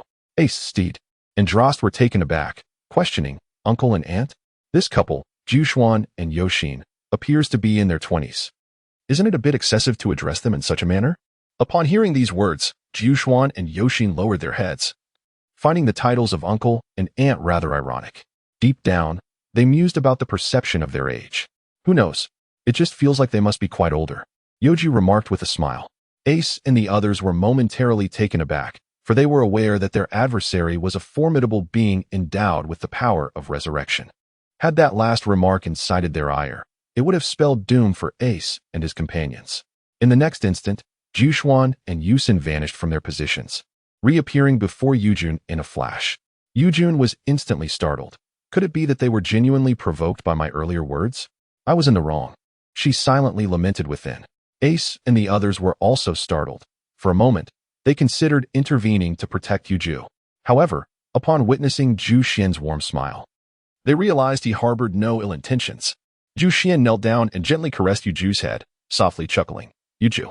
A wave of emotion washed over Zhu Xian, his brow furrowing slightly, and an indescribable glimmer appeared in his eyes. Yu Xing gazed at Youju, biting his lip, a glimmer of tears shimmering in his eyes. Ace and the others were perplexed by their reactions. What's wrong? Why do you want to cry? Youju asked softly, a hint of confusion in his voice. Jushuan stood up, turned around, and wiped away her tears. Then, she crouched down and smiled. I am not crying. Yoxin hurriedly dried her tears as well. Youju felt a surge of displeasure. He took Jushuan's right hand and pointed at her sleeve, dampened by tears, saying, Look, isn't that your sleeve that you just wiped your tears on? You're deceiving me. Youju pouted, feeling somewhat glum. Yoxin exhaled deeply, crouching down as well, displaying a warm smile. Youju, how have you been all these years? Has anyone bullied you? Of course they have. In that remote place of the Laurel Kingdom, the people are as savage as beasts, forcing a small child like me to toil, she lamented, tears streaming down her cheeks. Hearing this, Jushuan and Yoxin clenched their fists, their nails digging into flesh, blood dripping from their fingers and staining the earth. Do you need us to take revenge for you? Yoxin asked, his smile still kind, struggling to suppress the formidable energy stirring within him. Why are you so eager to avenge me? We hardly know each other. And what was the last thing you said back then? I couldn't hear clearly, Youju inquired, scratching his head as his hand brushed against Jushuan's. She felt a flutter of excitement, mirroring Yoxin's restraint, careful not to alarm Youju. What did we say? We said. Then we shall meet again, my daughter, Jushuan revealed, her enchanting smile captivating, leaving an indelible impression. Ace and the others were utterly astonished. Even Tianluo was not in a state of ecstasy, but rather engulfed in a profound sense of amazement. How astonishing it is to discover that Youju is their daughter. Zhu Xian, blooming with beauty, and Yu Xian, standing tall like a graceful tree. How could these two striking individuals have given rise to Youju, who appears rather unremarkable? In truth, Youju is not devoid of charm. His youthful visage merely lacks the maturity to reveal his potential allure. Once, a white paper drifted upon the ocean, bearing the words, Child, though your parents are no longer with you, you must remain strong. They will forever watch over you from the heavens, eternally. This so-called heaven is a celestial island. Are you saying I am your daughter? Youju took a step back, startled, and softly inquired. He recalled the note stating that his parents had passed away. How could they possibly appear before him now? At that moment, a gentle breeze swept by, pulling Youju forward. Zhu Xian embraced him tightly against her bosom, whispering, Yes, you are indeed our daughter. Chapter 53. A painful choice, Black Spade. I'm determined. This must be a lie, Youju muttered, unable to accept the reality of the situation, unwilling to believe it. It is the truth. We are truly your parents. Zhu Xian gently stroked Youju's head, smiling. Youju lifted the red robe around Zhu Xian's legs, revealing her delicate, fair feet, which left him feeling somewhat perplexed as he softly remarked, So you're not a ghost. What is happening? How strange. Zhu Xian covered her mouth and giggled shyly. Tianluo, perhaps suffering from anemia, failed to react as expected. Sita, witnessing Zhu Xian's demeanor, couldn't help but exclaim, How beautiful. Youju, we are indeed alive. We are not ghosts. We have not deceived you, Zhu Xian assured him with a smile. Youju pouted, saying, But I once found a note at sea that read, Child, though your parents are no longer with you, you must remain strong. They will forever watch over you from the heavens, eternally. Does that not imply that my parents are dead? And now you appear, claiming to be my parents. It is quite perplexing. Youju, have you ever heard of the Sky Island? Yu Xian placed a hand on Youju's shoulder and smiled. Sky Island? Is that not a legendary place? I have heard of it. Someone once told me that it is a remarkably magical place. How did they describe it? I seem to have forgotten, Youju replied with a smile. Zhu Xian gently stroked him, affirming, Indeed, as you said, it is a truly wondrous place. Very, very wondrous. And then, Youju, somewhat stiff and lacking in conversational flair, pressed on, recognizing the importance of the question. The note you received was from me, found above the East Sea on Sky Island. Zhu Xian stood, her smile radiant. We had intended to reside on the Sky Island for eternity. However, we did not anticipate that the captain would urgently summon us back to the ship. So, we thought that since we had descended, we should meet you. If you still doubt that we are your parents, let me say this. You bear a birthmark on your shoulder, a symbol with a character in the center. This is the mark of my husband's lineage, a symbol of our family's bloodline. If you remain unconvinced, you were born on April 30th and possess blood type B, Zhu Xian continued. Yuxian softly affirmed, indeed. This is the mark of my family's bloodline. Youju, you are our daughter. Youju stepped back, shaking his head in disbelief. He turned and tugged at his clothing, discovering the very birthmark on his shoulder. With a deep breath, Youju began to accept this astounding truth. Ace, Steed, Delost, and Tianluo approached and gently patted Youju's shoulder, whispering, how wonderful it is to have recognized such formidable parents. Youju slowly opened his mouth and asked, Imam? Dad? A lingering doubt clouded his expression. At that moment, Jushuan and Yoxin enveloped Youju in a warm embrace, softly responding, yes. Youju was taken aback, feeling a sudden pang in his heart. It was in that instant that Jushuan slightly parted her lips and asked, Youju, do you wish to come with us? This question left Youju momentarily stunned. Do you wish to come with us? We will lead you to a better life. You see, Yoxin and I are members of the Longwang pirate crew, the most powerful pirate crew in the world, and we also belong to Sanya in this country. If you come with us, you will be free from any danger here, Jushuan declared. After Jushuan spoke, Ace and the others were left dumbfounded. They had never anticipated that Youju's parents were members of the Longwang pirate crew. No wonder, when Xingyue attacked Youju earlier, he had shifted his focus upon seeing him. Youju softly replied, I cannot. At that moment, countless memories flooded back to him, images of times spent with others materializing in his mind, including the escape from the temple during the confrontation with the ice spike. A bitter smile crept onto his face as he pondered, why? Why do you not wish to come with me? Jushuan was perplexed. If you do not accompany us, perhaps in the future we will cross paths again, not as members of Sanya, but as adversaries of the Longwang pirate crew. Consequently, we may be compelled to fight against you. Before Yoxin could complete his statement, he was interrupted by Youju. With gritted teeth, Youju proclaimed, I, Youju, have already joined the Black Spade pirate crew. I am a member of the Black Spade now, and I am resolute in my commitment to them. Thus, no amount of persuasion will change my mind. The weight of this decision was immense, especially considering that the individuals before him were his parents. Though they had not cared for him until now, they were still the ones who brought him into this world. To have to make such a harsh choice so soon after their reunion was heart-wrenching. This painful decision left Ace quite astonished. Ace approached Youju, gently patting her shoulder, before meeting Yusin's gaze. Indeed, Youju is one of us now, forever bound to the Spades. There will be no change in her allegiance, so spare yourselves the futile arguments. Jushuan and Yusin frowned, their expressions tinged with anger. Saad, Delost, and Tianluo stepped forward, bracing themselves for the impending conflict. An announcement followed. Today, I planned to play basketball but was caught in the rain and lost my way home. Wandering for an hour and a half, yes, drenched in the rain for that long. Thus, I, Guoyun, have caught a cold and am feeling rather petulant. There will be a hiatus in updates today, but I shall compensate with double chapters tomorrow. I just discovered that cold can cause my fingers to swell. Another notice. Having just recovered from illness, my mother insists I retire early. I feel quite helpless, yet I assure you all, tomorrow will bring the update of 4 chapters. Until then, see you tomorrow. Chapter 54. The Final Desire, Are You Certain? Jushuan's face darkened, his voice unexpectedly somber. Upon seeing Jushuan, Youju felt a pang in her heart. Though they had never raised her, blood ties are profound. After all, they are her parents, and she is not devoid of empathy. Youju, reconsider. Do you wish to join us or align with the Spade Pirates, a crew of minor repute, or with our formidable Longwang Pirates, a gathering of the strongest? It is clear which path is safer, Yusin urged softly, his fists clenched, echoing Jushuan's somber demeanor. Their concern was understandable. After all, she is their daughter. If they felt no sorrow at all, they would be devoid of humanity, akin to mere livestock. I will not waver in my choice. Do not waste your breath. Youju replied, her teeth gritted, her tone resolute. Just then, laughter erupted behind the Spades. Ha ha ha, Jushuan.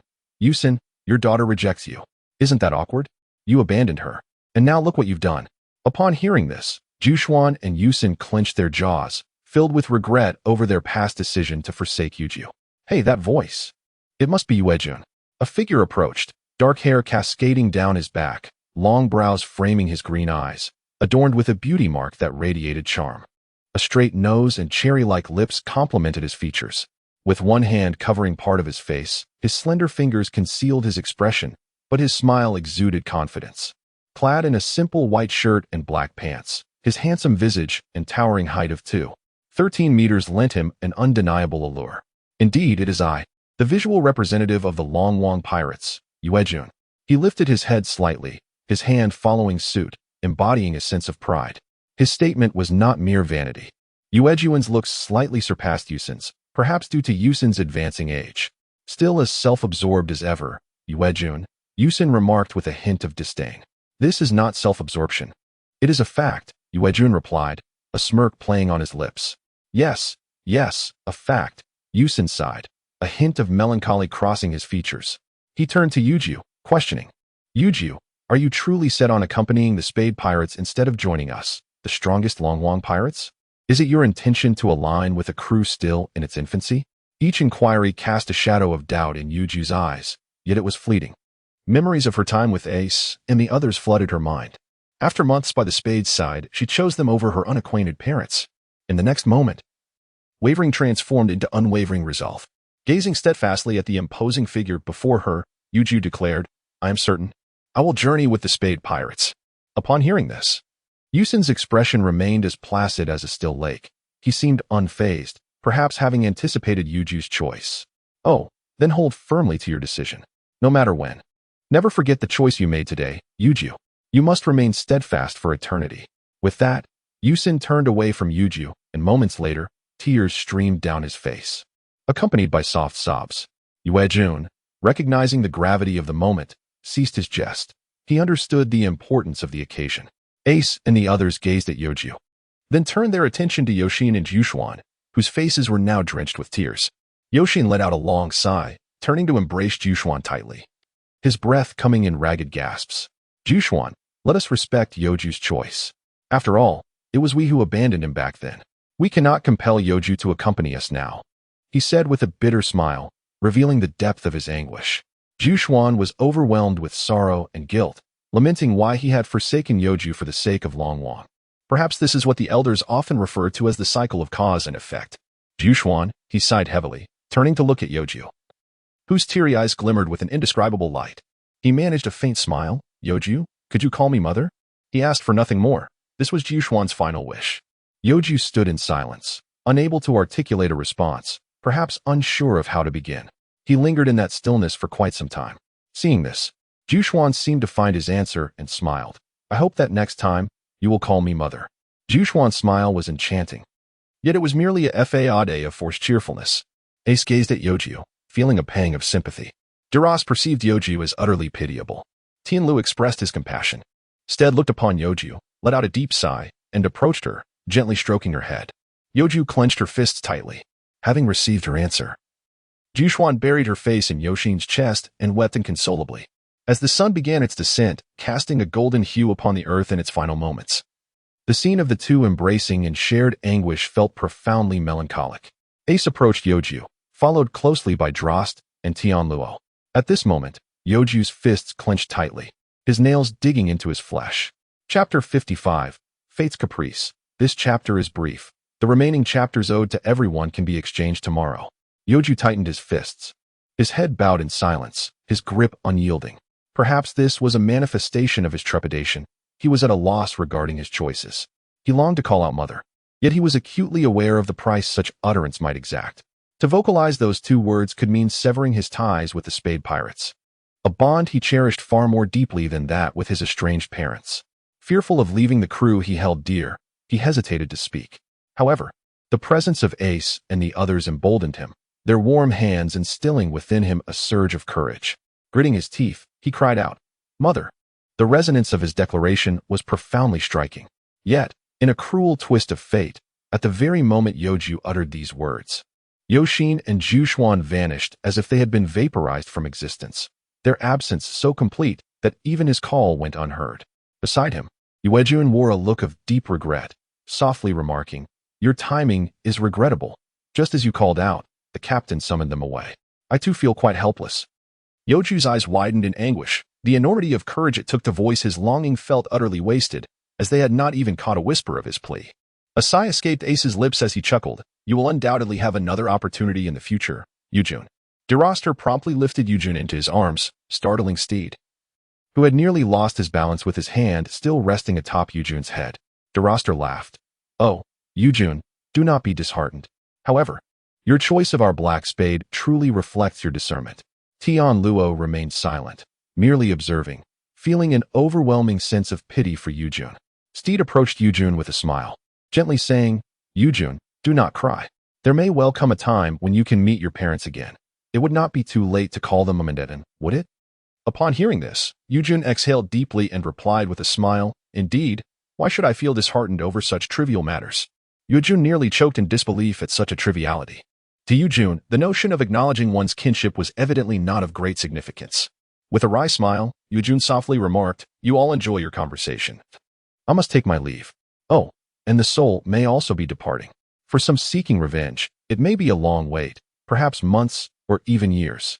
With that, Youju vanished, akin to how Yusin and Jushuan had seemingly evaporated from the mortal realm. Upon witnessing this, Ace inexplicably burst into laughter. The captain of the Dragon Waste's pirate crew, truly formidable, it felt as though a fire was igniting within him. The mere thought of potentially battling them in the future sent a surge of excitement through every cell in his body. He silently vowed to himself. Of course, all members of the Spade pirate crew shared this sentiment. Their blood coursed through their veins as if ablaze, filled with an extraordinary fervor. Remember this. Our Spade pirate crew will one day clash with the Dragon Waste's pirate crew. From this moment forth, we must enhance our strength to ensure that when we meet again, we shall not suffer an embarrassing defeat, Ace proclaimed. In unison, the crew echoed, Oh. Yet, only Yuki remained silent. Delost gently shook Yuki and chuckled, Yuki, do you not agree? Yuki, lacking vitality, merely nodded. Delost could not help but feel a twinge of concern for him. Chapter 56. Yuki's Disappearance. Plunged into agony, Steed wished to offer comfort to Yuki, but Yuki replied, It's fine, I just need to go for a walk, alone. He spoke these words with a sense of weariness. As soon as Yuki finished speaking, he gradually walked away, and Steed made no attempt to stop him. Ace, filled with confusion, inquired, Aren't you going to stop him, Steed? He felt a deep sense of discomfort, understanding, to some extent, the reasons behind Yuju's current state. Steed, covering his face with a smile, replied, No, let him walk for a while. He sensed that Youju needed a moment of solitude. Delost patted Steed's shoulder, empathizing with his perspective while grasping the deeper reasons for Yuju's emotional turmoil. Tianluo felt a pang of compassion, like Ace, Steed, and Delost. He understood the weight of their shared tragedies. Ace watched helplessly as his brother Sabo was cruelly drowned by the detestable celestial dragons. Steed witnessed his mother perish while trying to protect him and saw his brother fall victim to ruthless pirates. Delost had once lost a friend, Izumi, who sacrificed himself for Delost's safety, and Tianluo bore witness to the destruction of his homeland at the hands of the vile navy. Thus, the backgrounds of the Spade Pirates resembled a tragic narrative. A collective sigh escaped their lips as they bowed their heads in sorrow. Just as Steed lifted his gaze to seek Youju, he realized she had vanished. Hey, Ace, did Youju move that quickly? She's already gone. Steed expressed his concern. His brow slightly furrowed, a sense of foreboding washing over him, though he could not articulate why. Well, Youju has indeed undergone training with us. Isn't it natural for her to move swiftly? Ace remarked with a playful smile, scratching his slightly curled, dark hair. Indeed, thanks to my training. Oh dear. I feel almost bashful admitting it, but I truly am remarkable. Is there anyone like me in this world? Steed chuckled, running his fingers through his tousled bangs. However, as he touched his hair, a pang of sadness struck him, and he shot a knowing glance at Ace. Ace, dare to mess with my hair and see what happens. This elicited a chuckle from Ace, reminding him of the time they drifted at sea after their adventures in the Kingdom of Lore, when Ace had used his scissors to give Steed a glimmering bald head. As Ace lay amidst the dusty ruins, he found himself laughing heartily, his amusement growing with each passing moment. However, the sound of his laughter irked Steed. There were times when he truly wished to deliver a punch to Ace, yet he restrained himself. Amidst the debris, Youju took slow, unsteady steps, occasionally stumbling. It matters not. They never nurtured me, nor do we share any profound emotional bond. Why should I feel sorrow for them? As these thoughts crossed her mind, tears began to fall unbidden from Youju's eyes, and in the next instant, vivid images flooded her consciousness. Two figures appeared before her, their faces obscured, yet their smiles remained strikingly clear. "I'm a father now," the man exclaimed, his eyes sparkling with excitement as he turned to the woman beside him. "The father of our child," the woman echoed, both of them laughing joyously. This delightful scene prompted a smile from Youju as well. What shall we name the child? Regardless, their surname will undoubtedly begin with you, the man emphasized. All right. Let it be your surname. Then the given name shall follow my surname. How about the single character Ju, resulting in Youju? The woman offered with a charming smile. Truly deserving of being the child's mother, you are quite clever. Henceforth, little one, you shall be called Youju, the man chuckled. The woman joined in his laughter. Though Youju looked down upon their faces, she deduced from their words that her mother must be Jushuan and her father Yoshin. In that moment, tears streamed down Youju's cheeks as she sobbed, her heart aching. Suddenly, footsteps echoed from a distance, causing her eyes to widen in alarm, her mouth agape. Yet no words escaped her lips. Hours passed, and Ace and the others began searching for Youju. Where could Youju have gone? She has been out for 4 or 5 hours. Why hasn't she returned? Ace expressed his concern. Don't fret, let us search a bit more, others suggested. Although they spoke calmly, worry gnawed at their hearts. They chose to continue searching, for in such situations, composure was essential. How can I remain calm? Youju is so small. What if she gets lost or kidnapped? What then? Ace exclaimed, his anxiety palpable, akin to a restless ant on a hot pan. SDE. What do you think we should do? Ace called out, looking towards SDE. In the next moment, Ace was taken aback, for Seed's expression was exceedingly grave. He turned to Ace and spoke softly. Ace, do not be hasty. He took a deep breath, striving to calm his agitated spirit. Ace understood that at this moment, Steed was even more anxious than he was. Let us search for it, Steed murmured softly, and then added, let's split up. Ace and his companions nodded. And in the next moment, they dispersed to seek the whereabouts of Youju. At times, Ace truly felt as if he were not the captain of the Spade Pirates. It was Steed who exuded the essence of a captain this time. What had happened to Youju remained a profound mystery to the Spade Pirates. How could one simply vanish during a stroll? Youju's absence plunged the entire crew into an abyss of anxiety. Frantic, Ace and the others commenced their search in the now desolate city of Xingyue. What had Youju witnessed that left him in such a state of shock? What could it possibly have been? Would Ace and his companions manage to locate Youju? All these questions would be unraveled in the following chapter. It feels rather impressive. Chapter 57. Youju is captured. Youju slowly opened his eyes, yet everything before him remained a hazy blur. The only certainty was that he was enveloped in utter darkness, unable to see even his own hand. Thus, the indistinctness of his surroundings bore no significance to him. However, the one thing that troubled him was the uncertainty of his location. How had he arrived here from the ruins? Youju tapped his head in an attempt to regain clarity. But this only exacerbated the dull ache within. Gradually, his vision sharpened. His eyes began to adjust to the surrounding gloom, revealing more of the environment. Where exactly was this? Why was Youju frozen in place? He stuttered. Why are there so many weapons? The sheer quantity of arms left him momentarily speechless. It was akin to a vast armory of a great nation, perhaps even surpassing that of a major power. Youju even spotted his MX-791 Barrett, ST-642 Desert Eagle, and the mechanical katana, recently developed weapons from the kingdom of Xingyue. This place boasted an overwhelming stockpile of such arms. There was no doubt in Youju's mind. This was not just any location, it was undoubtedly the armory of Sanya. In this nation, aside from the government, only Sanya possessed such resources.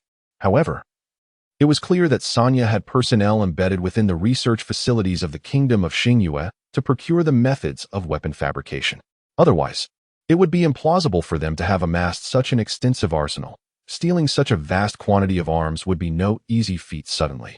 Youju recalled an earlier encounter, a bizarre black entity that had lunged at him with blinding speed, rendering him unconscious. The more he pondered, the more fear gripped him, and tears welled in his eyes. He longed to call out to Ace and the others, but what would that achieve? They could not hear him here. Now, survival depended solely on himself. Sanya, the obstacle that has plagued the Spade Pirates for so long, shall now be confronted by me, Lady Youju. I shall wreak havoc in your base. Youju laughed heartily, exhibiting a rather childish bravado by referring to herself as Lady, for indeed, she was the esteemed Lady Remilia. Who is there? Came a hoarse voice from not far away. In an instant, Youju clamped her mouth shut. panic surging within her as she feared being besieged by a group of deranged individuals. Just moments ago, she had boasted of being a lady. Yet now she felt utterly terrified. A teasing remark reached Youju's ears, leaving her momentarily stunned. She turned around, and in the next instant, her eyes widened in terror, as if they might leap from their sockets. "Why you?" she stammered, utterly speechless. Ace and his companions continued their search for Youju, yet after all this time, they remained without any leads. They gathered at the hot springs. "Hey, Delost, have you found Youju?" Steed inquired anxiously, his entire being seemingly resonating with urgency. Delost remained silent, lowering his head in resignation. Observing this, Steed refrained from further comments, merely letting out a sigh as his gaze fell upon Tian, who had sustained an injury to his arm. "What happened to you?" he asked. "I encountered some members of the Xingyue gang while searching for Youju and was accidentally shot. I still haven't found Youju either. Where could he possibly be? Always causing us worry," Tian lamented, though his concern for Youju was palpable. "What is taking Ace so long to return?" Steed questioned. His confusion mirrored in the expressions of Delost and Tian. "Indeed, why hasn't Ace returned yet?" Tian echoed, bewildered. Could it be that Ace? Delost's eyes widened in disbelief. No, no, no. Hurry up and stop saying such things. Ace is our captain," Steed exclaimed, slapping Delost on the head. "My apologies. It seems my words failed me," Delost replied helplessly. Just then, distant footsteps echoed, sending all of them into a state of alert, uncertain of who was approaching. A handsome man appeared, carrying a pair of green shoes. "Ace," Steed shouted in excitement. "What's wrong? Why the commotion?" Ace responded, bemused, though a hint of sadness lingered in his eyes. "What's the matter?" Tian quickly noticed something was amiss with Ace. "Look," Ace raised his hand, revealing the green shoes, stained with splotches of blood, which caught the attention of Steed, Delost, and Tian. Steed stood frozen in shock. "What is going on?" Delost inquired, puzzled, oblivious to the implications. "Weren't we just out to buy clothes? I got yellow, Steed got red, Delost got green, Tian got blue, and these shoes." Ace's expression turned serious. "They're Youju's green shoes," he continued. "Then the blood." Delost stammered, covering his mouth in shock. "Forget what I just said. Now I understand why you were so worried." Ace shouted. He quickly added, "The blood was there before. What I mean is, Youju might have been taken by someone." Chapter 58. Untitled Who Are You? Youju stared at the indescribable black figure before him, knowing it to be the one who had knocked him unconscious. "I am the one who brought you here, Miss Youju." The black figure transformed into a man, bending his elbows, one hand behind his back and the other on his chest, exuding politeness. "I don't know." But the next moment, Youju's face flushed red as she asked, "Did you hear everything?" "Indeed. After all, you are the one who intends to confront the Xingyue organization, Miss Youju." The man smirked. "Hey, stop it. This is embarrassing. Who knew you would be listening?" Youju puffed her cheeks in annoyance. "All right, I won't tease you anymore. Earlier, I attempted to pierce your abdomen with my right hand. Yet it healed at an astonishing speed. So, I surmised you had injected the X virus."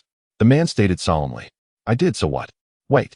You pierced my abdomen with your right hand. How am I still alive?" Youju cried out, repeatedly checking her abdomen to ensure it was intact, finally confirming her safety after a thorough examination. "Of course you're alive. The X virus grants the injected individual extraordinary healing abilities and enhances all physical attributes. You didn't inject it without knowing, did you?" the man said, incredulous. "Indeed, I only injected it to save my companions," Youju replied softly, pouting. "Oh, it seems you are not one of those twisted Xingyue organization members, which puts my mind at ease. My name is Williams Lofugus. You can just call me Williams." The man smiled. "Williams, can I leave now?" "I want to go back," Youju exclaimed, looking at him. "Shoo." Williams gestured for Youju to lower her voice. "Who else is there?" A raspy voice interrupted. "Keep it down. I went to great lengths to bring you here. I have no time to take you back. You must accompany me to deal with the Xingyue organization," Williams said with a mischievous grin. With no other choice, Youju realized that, given her current strength, she couldn't face them alone. Perhaps following Williams might provide a glimmer of hope. "So, I have no choice but to go with you, right, Williams Lofugus?" She sighed, covering her face. "Don't sigh. You're still young. I'm much older than you, and I'm not sighing," Williams said softly. "Try being dragged into something you don't want to do. It feels awful, making me want to cry," Youju lamented, shaking her head in resignation. I possess the ability of the black gas fruit. That indescribable black object you saw earlier is my power. I can transform into black gas to attack. Isn't that frightening? Williams grinned mischievously. What is the point of telling me this? Youju asked, somewhat bewildered. This fruit allows me to turn allies into black gas as well, but there's a time limit of half an hour, and I must wait 10 minutes before using it again. So, you can accompany me. Your X-virus might come in handy later, Williams chuckled. I suppose I could be a shield, Youju replied dryly. Great idea. A shield. Williams laughed. But no more jokes. Let us go. In the next moment, a cloud of black mist emanated from his body, enveloping the two of them as they transformed into vapor. Wait, isn't black very conspicuous? Youju exclaimed. Indeed. Which is why we'll take the sewer, Williams retorted with a laugh. Youju was momentarily stunned, yet she had no other options. Ace and his companions were momentarily stunned. Youju has been kidnapped? Who would be so idle as to abduct Youju? Drosty remarked incredulously. I feel that Youju has already met his demise, he mused. Although his speculation was not without merit. Nevertheless, I firmly believe that Youju is still alive. After all, he is one of us from the Spades. Tianluo furrowed his brow and spoke softly, seemingly accustomed to the Spades. Let us hope that is not the case. I should have stopped Youju before. I should not have allowed him to venture out alone, Steed lamented. This is not your fault. Let us pray for Youju's survival. We must not lose hope. We should seize every opportunity to seek him out, Ace asserted, clenching his fists. Do you think Youju might have been forcibly taken by his parents? Drosty speculated. The likelihood of that is slim. Youju's parents do not strike me as the type to coerce others, Steed replied quietly. Wait, Ace. Is it possible that the vile Sanya organization has captured Youju? Tianluo exclaimed. All eyes turned to him, as his words jolted them from their reverie. Indeed, how do we not consider this? That nefarious Sanya has been a constant source of trouble for us. It must be them, Drosty asserted with conviction. The target has been identified, but how shall we pursue Sanya? This poses a grave concern, Ace murmured. His statement enveloped the Spades Pirates in silence. Even Steed was at a loss for words. Indeed, it was a serious dilemma. Without clarity on this matter, what significance did identifying the target hold? Just then, a voice broke through the tension. I know. I can lead you to them. All eyes were drawn to Ace and his companions. Who could this individual be? And how did he possess such knowledge?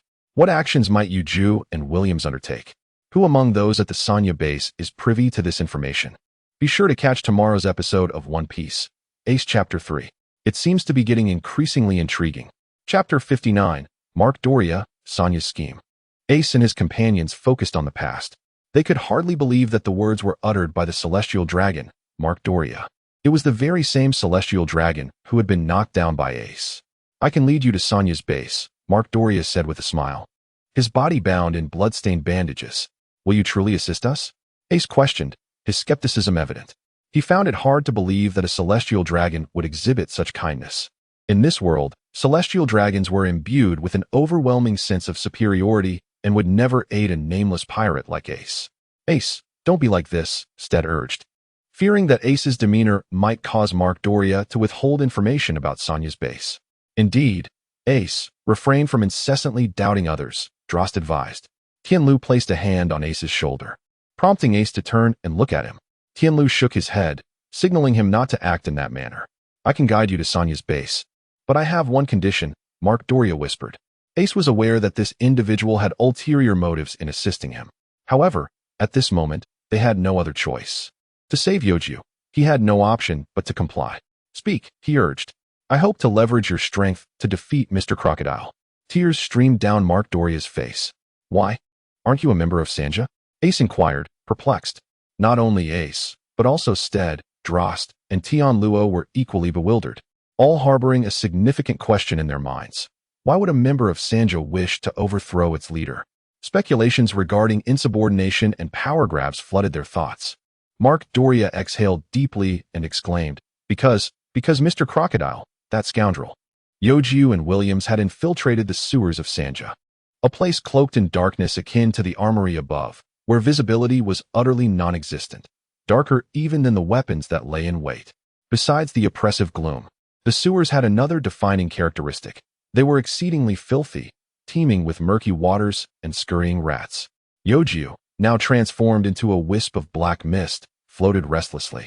Feeling utterly uncomfortable, Williams, however, appeared unfazed. He navigated the sewers with ease, seemingly indifferent to the filth and rodents, perhaps accustomed to such surroundings. No, not perhaps, it was undeniable. This place is revolting, Youju finally exclaimed, unable to contain himself. Just bear with it. After all, we are gaseous entities now, and this sewage, refuse. And other repugnant things that might lurk in the sewers cannot touch us, Williams replied with a mischievous grin. Why are you trivializing these matters?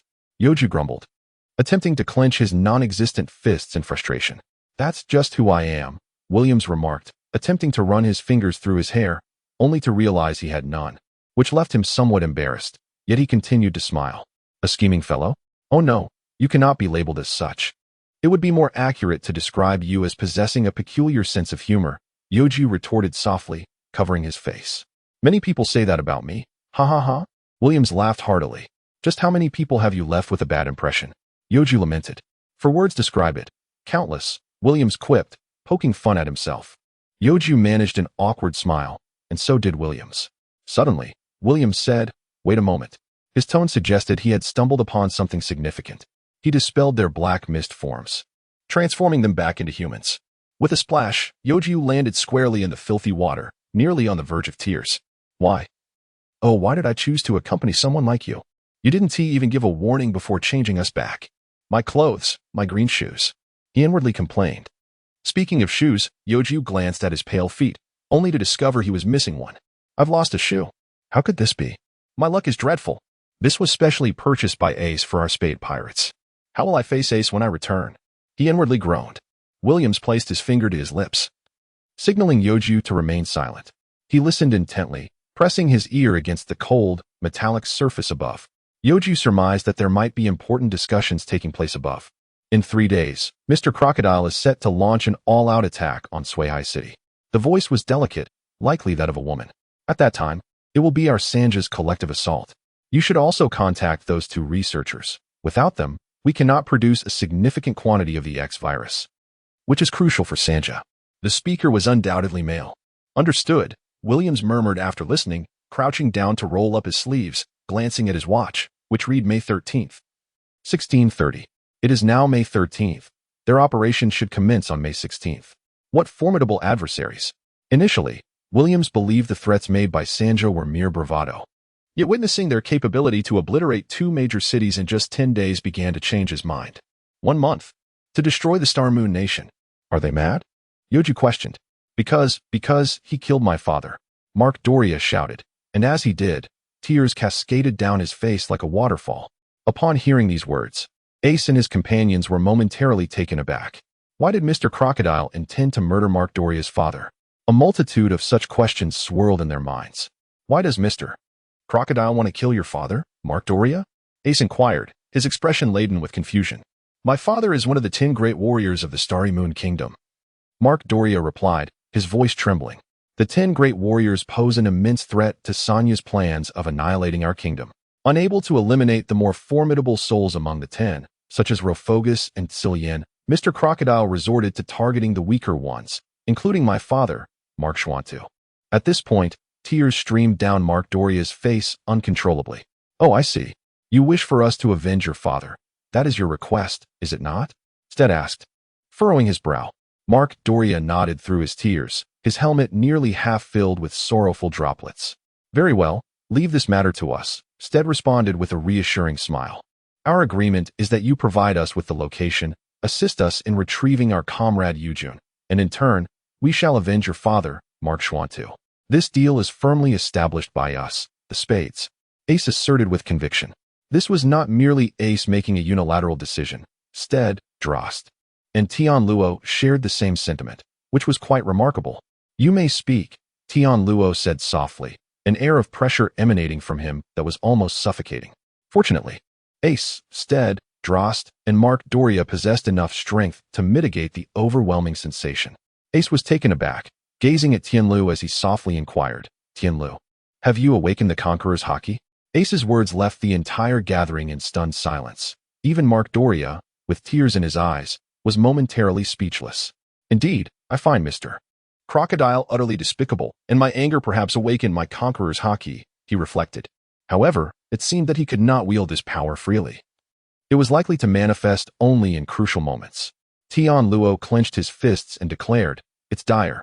Now, apart from Steed and Yuki, everyone in the Spade Pirates possesses Conqueror's Haki. Am I to lack any distinctive talent henceforth?" Delost covered his face, appearing quite despondent. "You still have your strengths, such as being simple-minded and physically robust," Steed teased. "Could we perhaps omit the simple-minded part?" Delost retorted, visibly displeased. "So, where exactly is Sonya's base, Mark Doria?" Ace inquired softly. This marked Ace's first utterance of a celestial dragon's name, indicating a shift in his feelings towards this particular celestial dragon, as he no longer harbored the same disdain he once did, at least not towards this one. Ace seems to have forgotten the series of actions taken by this celestial dragon against him. "I will take you. Follow me," said Mark Doria, turning around to lead the way. Without hesitation, Ace and his companions followed Mark Doria, trusting that the tears he shed were genuine and not a mere act.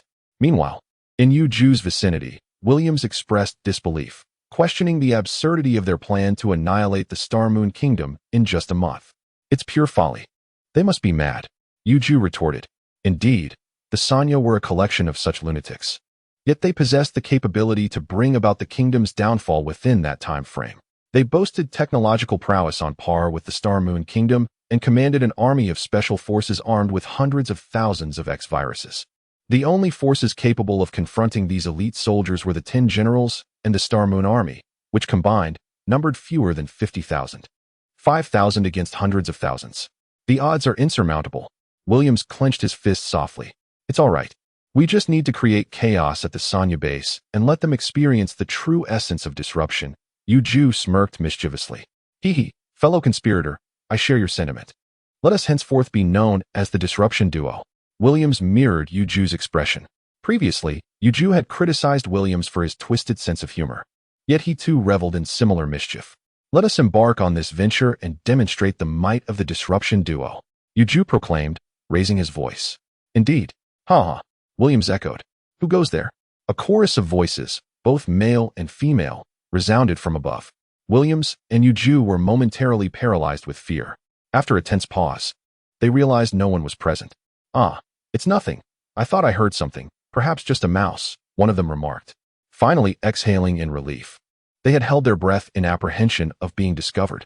"Let us keep our voices down. It's too risky, and we could be caught at any moment," Youju whispered, feeling a twinge of anxiety. "I agree. Surprisingly, the soundproofing here is quite effective. I didn't expect them to perceive our loud voices as mere whispers." Williams mused. "How did you hear it then?" Youju inquired, puzzled. "I was close enough to listen, and I've always had exceptional hearing since childhood." "Oh, I'm quite remarkable," Williams declared with an air of superiority. Youju found himself at a loss, baffled by Williams' unwarranted arrogance. Just then, footsteps and murmurs approached from a distance. "Oh, how bothersome. We have to inspect this filthy sewer," one voice grumbled. "Exactly.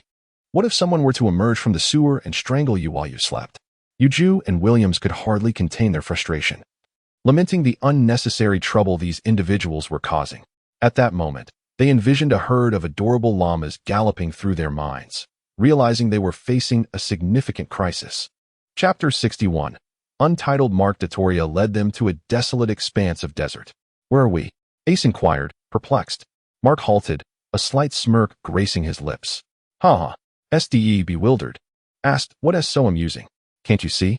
We've been deceived by this charlatan. He isn't Mark Doria." Tianluo remarked, furrowing his brow. "Ha! You're all so easily fooled. A little performance is all it takes to ensnare you," Mark Doria taunted, gradually transforming from a height of 1.76 meters to a towering figure over 1.9 meters, his space suit morphing into a stylish attire. "I am Mr. Performance. True to my name. Life is but a play, reliant on one's acting skills. This is my creed. I am a member of Sanya." Mr. Performance laughed heartily, the sound laced with mockery. "What merit is there in being a show-off? Your deceit will only earn you disdain," Delost retorted, only to be interrupted by Mr. Performance. "I'll show off? Are you complimenting me? I adore that title. Everyone in Sanya refers to me thus. Ha ha ha. I never imagined a few tears could deceive the entire Spade Pirates. I truly am exceptional," Mr. Performance exclaimed, tilting his head back in laughter. "Shameless. Ste shouted, gripping his weapon, with the Kusanagi sword seemingly awakening on its own, ready for battle. A wind dragon circled Tianluo, now more formidable than ever. Do you wish to fight? I fear nothing. After all, I am one of Sanya's elite soldiers, more than capable of handling you, Mr. Performance boasted, his arrogance rooted in confidence. Yet, he was mistaken, though his power was considerable. It paled in comparison to the Spade's battle-hardened strength following their confrontation with the Soul. The subtle golden halo behind Ace illuminated. A flash of golden lightning flickering in his eyes, followed by a continuous crackling sound. In the next moment, the Black Conqueror's Haki of Drost erupted. Alongside Ace's Golden Conqueror's Haki and Tianluo's Blue Conqueror's Haki, the red aura behind Steed surged forth as a scythe-wielding demon roared, while a crimson-clad demon behind Ace emanated a formidable oppressive presence. Mr. Yan, drenched in cold sweat, found himself filled with regret. What he once deemed as effortlessly managing the Spade Pirates now felt like the Spade Pirates easily overpowering him. Ace moved with astonishing speed, his eyes leaving behind two golden trails of light. His velocity had increased significantly compared to before. In the blink of an eye, he appeared before Mr. Yan, delivering a swift and decisive punch, devoid of any superfluous movements, indicating a remarkable reduction in Ace's unnecessary actions. Mr. Yin spat out a mouthful of blood. However, in the next moment, Mr. Yin seized Ace, drawing a gun from his pocket and aiming it at Ace's head, leaving the audience in utter shock. Ste felt a cold sweat trickle down his brow, regretting not taking action sooner, for at least he possessed armed Haki. A gunshot rang out. Instantly, Ste Drost and Tianluo gaped in astonishment, their mouths agape, rendered speechless. Meanwhile, Youju and Williams, who were sent to investigate, carefully examined their surroundings as they approached a corner. Youju and Williams were on high alert. Upon reaching the bend, they found no one present. Isn't it absurd to send us down here for a check? We must act with caution. Stop complaining. Let's move on, they decided, and the trio departed. Where had Youju and Williams vanished? It was astonishing how they disappeared in an instant. As the sound of their footsteps faded, the two figures stealthily emerged. Ah, thank goodness this place is relatively dim. My dark fruit can be of use here. That was truly terrifying, Williams said, clutching his chest. Why did you consume such a useless fruit? Youju complained. You'll come to understand its power in due time, Williams retorted, puffing his cheeks in annoyance. Let us continue forward, Youju suggested softly. Agreed, Williams replied. They advanced until they discovered a ventilation shaft through which they could escape. Being gaseous beings, they passed through effortlessly, quickly transforming from smoke back into human form. The black smoke, once exposed to sunlight, would undoubtedly attract attention. Like spies, they cautiously peered around the corner to check for any members of Sanya. Fortunately, the path was clear. Williams sprinted forward with remarkable speed, his strides immense, yet his footsteps barely audible, indicating that his skills were beyond compare. Youju struggled to keep pace with Williams, his footsteps loud as he exerted himself to merely follow. Upon reaching another corner, Williams cautiously peeked out, his eyes widening in surprise. There are people, he whispered, lowering his voice to a volume only Youju could hear. Youju's senses heightened, cold sweat trickled down his back. Stay put. I'll be right back, Williams whispered. In the next moment, he dashed toward the soldiers, who had not yet registered his presence, swiftly eliminating them all. Youju was left stunned, having witnessed the seamless series of movements executed by Williams in a mere 3 seconds. Each action flowed into the next with perfect precision, a display of skill Youju had never encountered before, even surpassing his own capabilities. Although Huan's strength far exceeded that of the present Williams, the latter turned to Youju and said, "Keep up," before continuing to run. Youju exerted every effort to follow closely. A sudden gunshot echoed through the air. Ste Drost and Tianluo were momentarily frozen in shock. The handgun slipped from Mr. Yan's grasp and clattered to the ground, followed by a body collapsing, blood pouring forth. The fallen weapon lay shattered on the ground. I warned you not to impersonate me. A figure stood at a distance, a smirk gracing his lips, a gun in hand. Smoke wafting from the barrel. He was Mark Doria, the true Mark Doria. The one who lay on the ground was not Ace, but Mr. Yin. Ace stood frozen, gazing at the distant Mark Doria, who returned his astonished look. Mark Doria, however, appeared unfazed. He dashed over to Ace and his companions, a smirk playing on his lips as he remarked, "Hee hee, sorry to keep you waiting. I never imagined you could be deceived by Mr. Yin. Are you truly Mark Doria or merely another member of Sanya? Ace's nerves were on high alert, a reaction not entirely unwarranted given their past deceptions. I am indeed Mark Doria. If I were anyone else, why would I need to eliminate my own comrades? What do you think? Mark Doria replied, a smile still gracing his face. In order to gain our trust, Ace stated solemnly. This statement left Mark Doria momentarily at a loss for words. Well, believe it or not, my father has been murdered. I seek your aid in avenging him, to retaliate against Mr. Crocodile. Mark Doria's brow furrowed in determination. Your father was truly killed?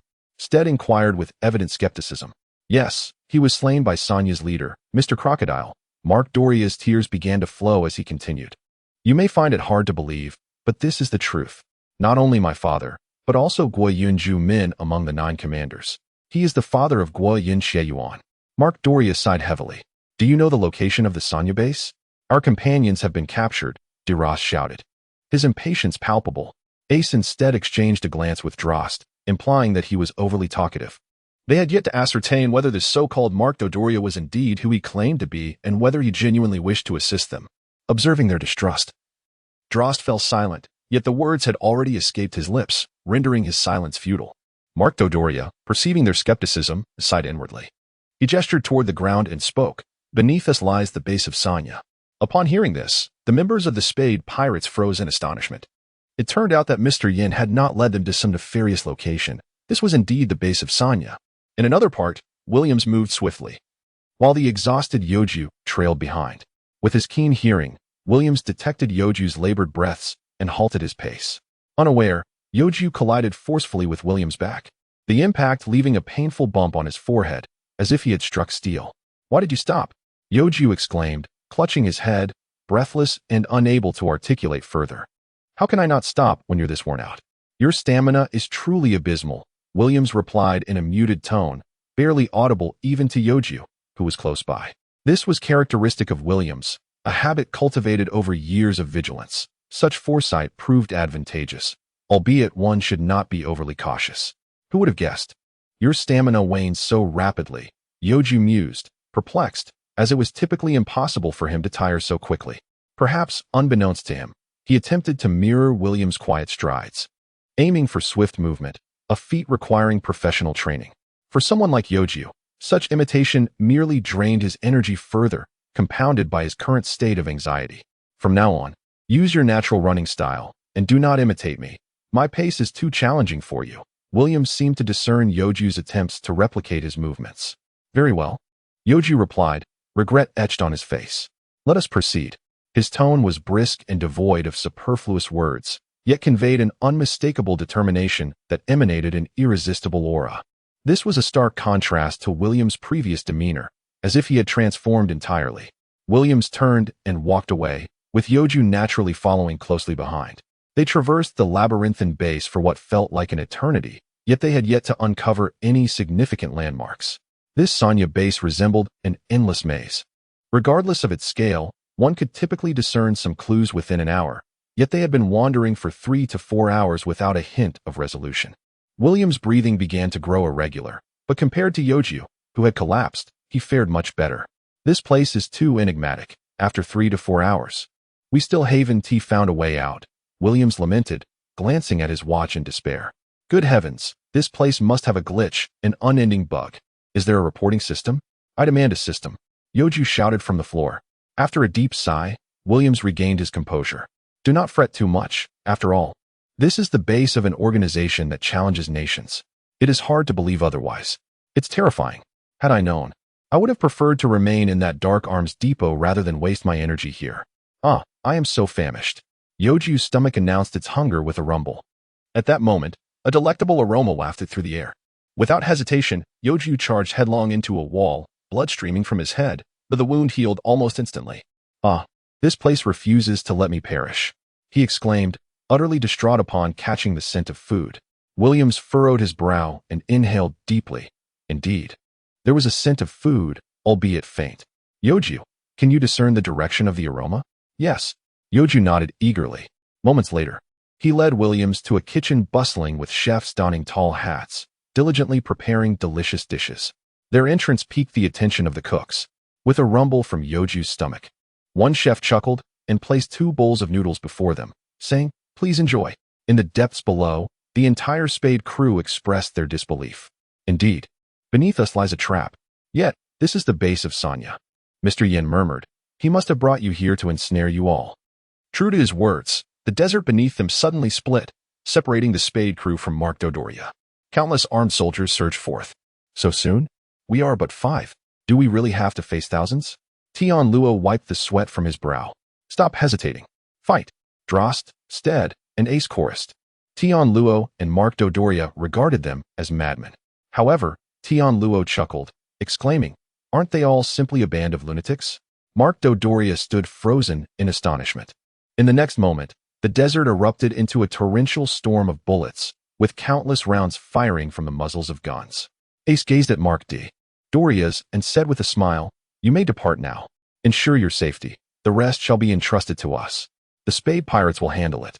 Upon hearing these words, Mark Doria's hurriedly took his leave. Countless bullets rained upon Ace, yet they all disintegrated into ashes. "Hey, everyone of the Spade Pirates. We are about to confront the formidable foes ahead. However, prior to that, it appears we must warm up by facing thousands with our mere 4. Ace remarked with a smirk. In the next moment, he raised his hand high above his head, and an innumerable array of flames began to converge, forming a colossal fireball that radiated an intense heat, akin to the very sun, destined to incinerate all in its path. "Oh!" Aes hurled the fireball forward, and in the next moment, Steed, Delost, and Tianluo sprang into action. The fireball served as the harbinger of battle. Upon striking the ground, it emitted a deafening roar, unleashing waves of searing heat that injured and claimed the lives of countless Sanya soldiers. Steed plunged into the midst of the Sanya ranks, unsheathing his Kusanagi sword, which seemed to possess a will of its own as it thrust toward the enemy. Grasping the broken soul, Steed leaped into the air, unleashing a dragon soul cry that felled innumerable foes. Delost unleashed a surge of power, toppling 100 adversaries with a single strike. He advanced with 7 thunderous steps, executing a gale kick that sent forth a crescent blue wind, so formidable that it cleaved the air asunder. The Sanya soldiers struggled to withstand the onslaught. Yet none could counter this blow, leading to a multitude of them collapsing. With a swift motion, Tianluo released a slicing wind blade that propelled 4 foes into the air. He then pivoted and delivered a powerful punch to the abdomen of a soldier behind him, causing a spray of blood to erupt upon his fist. Following this, he ensnared the soldier's leg, spinning him around before hurling him into the throng, whereupon a roaring wind dragon surged forth. A cacophony of airwaves erupted, and yet more lives were extinguished in the chaos. Ace once again entered the sealed zone, where a golden flash of lightning flickered before his eyes. In the next moment, with an unfathomable speed, he sprinted 100 meters, weaving into the crowd. He delivered a powerful punch to one individual's abdomen. At that moment, someone charged from behind. Gathering a small fireball in his hand, he swiftly pivoted as the assailant approached, unleashing the fireball with great force upon the person's midsection. A resounding explosion ensued. Ace leaped into the air, raising his right hand high, as 2 fiery dragons spiraled around him. In his left hand, a swirling vortex of flames emerged, within which glowed a radiant square, adorned with a mystical rune. "Steed, Delost, Tianluo, step aside. It is my turn to perform," Ace declared. Below Steed, Delost, and Tianluo swiftly retreated at high speed. In the next moment, Ace hurled forth the fireball, and the 2 dragons followed suit, resembling a dance of twin dragons playing with a pearl. Suddenly, a colossal square mark materialized in the sky. With a thunderous bang, the section of the desert beneath the mark sank into the ground, creating a perfectly symmetrical square. This technique was Ace's self-created skill. The Demon Sealing Seal, as mentioned in Chapter 21 of the Kingdom of Simo.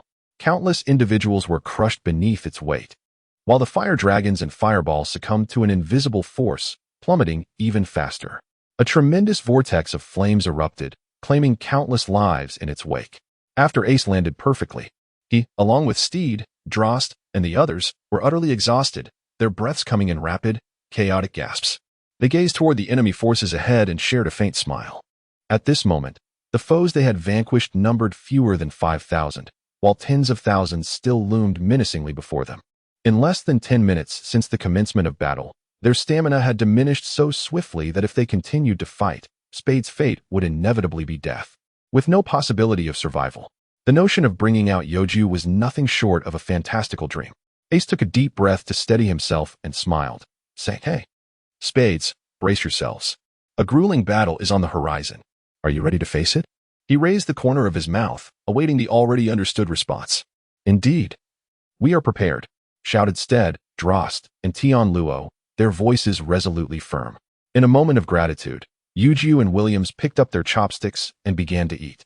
With the first bite, they felt every cell in their bodies come alive. What a delectable dish this was, Williams exclaimed. This is a flavor even the imperial chefs of Xingyue Kingdom could not replicate. Having said that, he began to devour the food voraciously. By the time Youju had finished half a bowl, Williams had already polished off his meal. Williams let out a satisfied burp, prompting a smile from Youju. His face flushed. Williams retorted, "What are you laughing at? As if you would do any differently." This response left Youju momentarily speechless. "Where are you from?" the chef inquired with a smile. Just as Williams was about to speak, he swallowed his words and quietly replied, "We are from Ross." The chef chuckled knowingly, "I am from CK. May I have a word with you?" "CK?" Williams murmured. The chef nodded, and the two walked into the corridor. Youju felt bewildered, unsure why Williams wished to converse with the chef. Could it be that Williams was gay? Oh no, he is gay? What a disaster, Youju thought. But then reassured himself, why should I be concerned? His preference for men has nothing to do with me. Clearly, my understanding of gay people is still lacking. If Williams had heard these thoughts, Youju would undoubtedly have faced dire consequences. Meanwhile, Ace and his companions stood against the relentless tide of Sanya soldiers advancing upon them. Ace, Steed, Delost, and Tianluo displayed not a trace of fear upon their faces. After all, they had already encountered a dire predicament. What purpose would further trepidation serve? Their singular task now was to engage in battle. Spade Pirates, forward, Ace cried out. In the next instant, the members of the Spade crew propelled themselves into the throngs.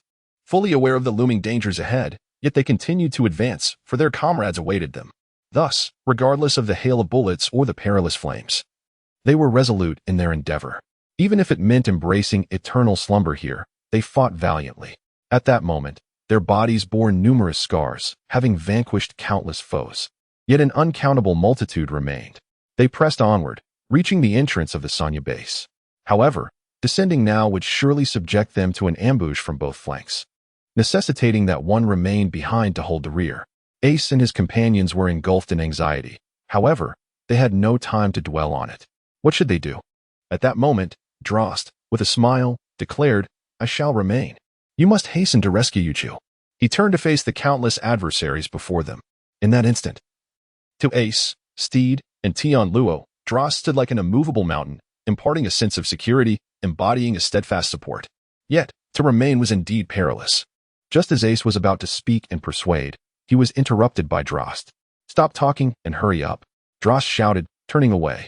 Ace gritted his teeth, turned around, and declared, "Tianluo, Steed, let us depart." Steed and Tianluo closely followed Ace's lead, encountering numerous Sanya soldiers along the way. However, their numbers were significantly fewer than those above, allowing for a relatively smooth passage. Steed and Tianluo could not help but worry for Delost. Delost stood at the entrance, arms bent, fists clenched before him, firmly planted in a stance, and shouted, "None of you shall pass. No one is allowed to cross the reach of my strength." Naturally, the enemies paid no heed to Delost's words, relentlessly advancing forward. Delost, with a fervent determination, charged forward, unleashing a powerful punch. A tremendous gust of energy erupted, causing the ground of the desert to sink beneath the force. Countless foes were sent sprawling by his strike. In the next moment, Delost found himself under a hail of gunfire. Bullets whizzed past, tearing into Delost's skin, with several piercing through his shoulder and calf. Fortunately, none struck a vital point. As the barrage subsided, Delost's body was marred with blood, his newly acquired short-sleeve shirt now in tatters. Yet he remained standing, leaping into action, unleashing a flurry of kicks upon the enemy, resulting in a cacophony of explosions. Upon landing, he nearly collapsed due to the injury in his left leg. It seemed he could no longer stand upright. However, for the sake of Spades, for Ace, and for Youju, he resolved to remain on his feet. Clenching his fists, Delost, though barely upright, shouted, "None of you shall cross the reach of my strength." Once more, waves of enemies surged toward him, and Delost unleashed a punch that sent dozens flying. This cycle continued relentlessly. Delost had prolonged the conflict for a full half-hour, now appearing utterly battered and bruised. Yet he persisted, even as his consciousness began to blur. Suddenly, a large figure approached him. In his foggy state, Delost instinctively threw a punch, which landed squarely on the large figure. The blow staggered the giant momentarily, but he continued to advance. Gradually, Delost's vision cleared, and he recognized the figure. It was you, the very man who had nearly taken his life. You raised his fist, and in the next instant, struck with tremendous force, causing Delost's abdomen to cave in. Blood erupted from his mouth, his pupils dilating as he collapsed to the ground.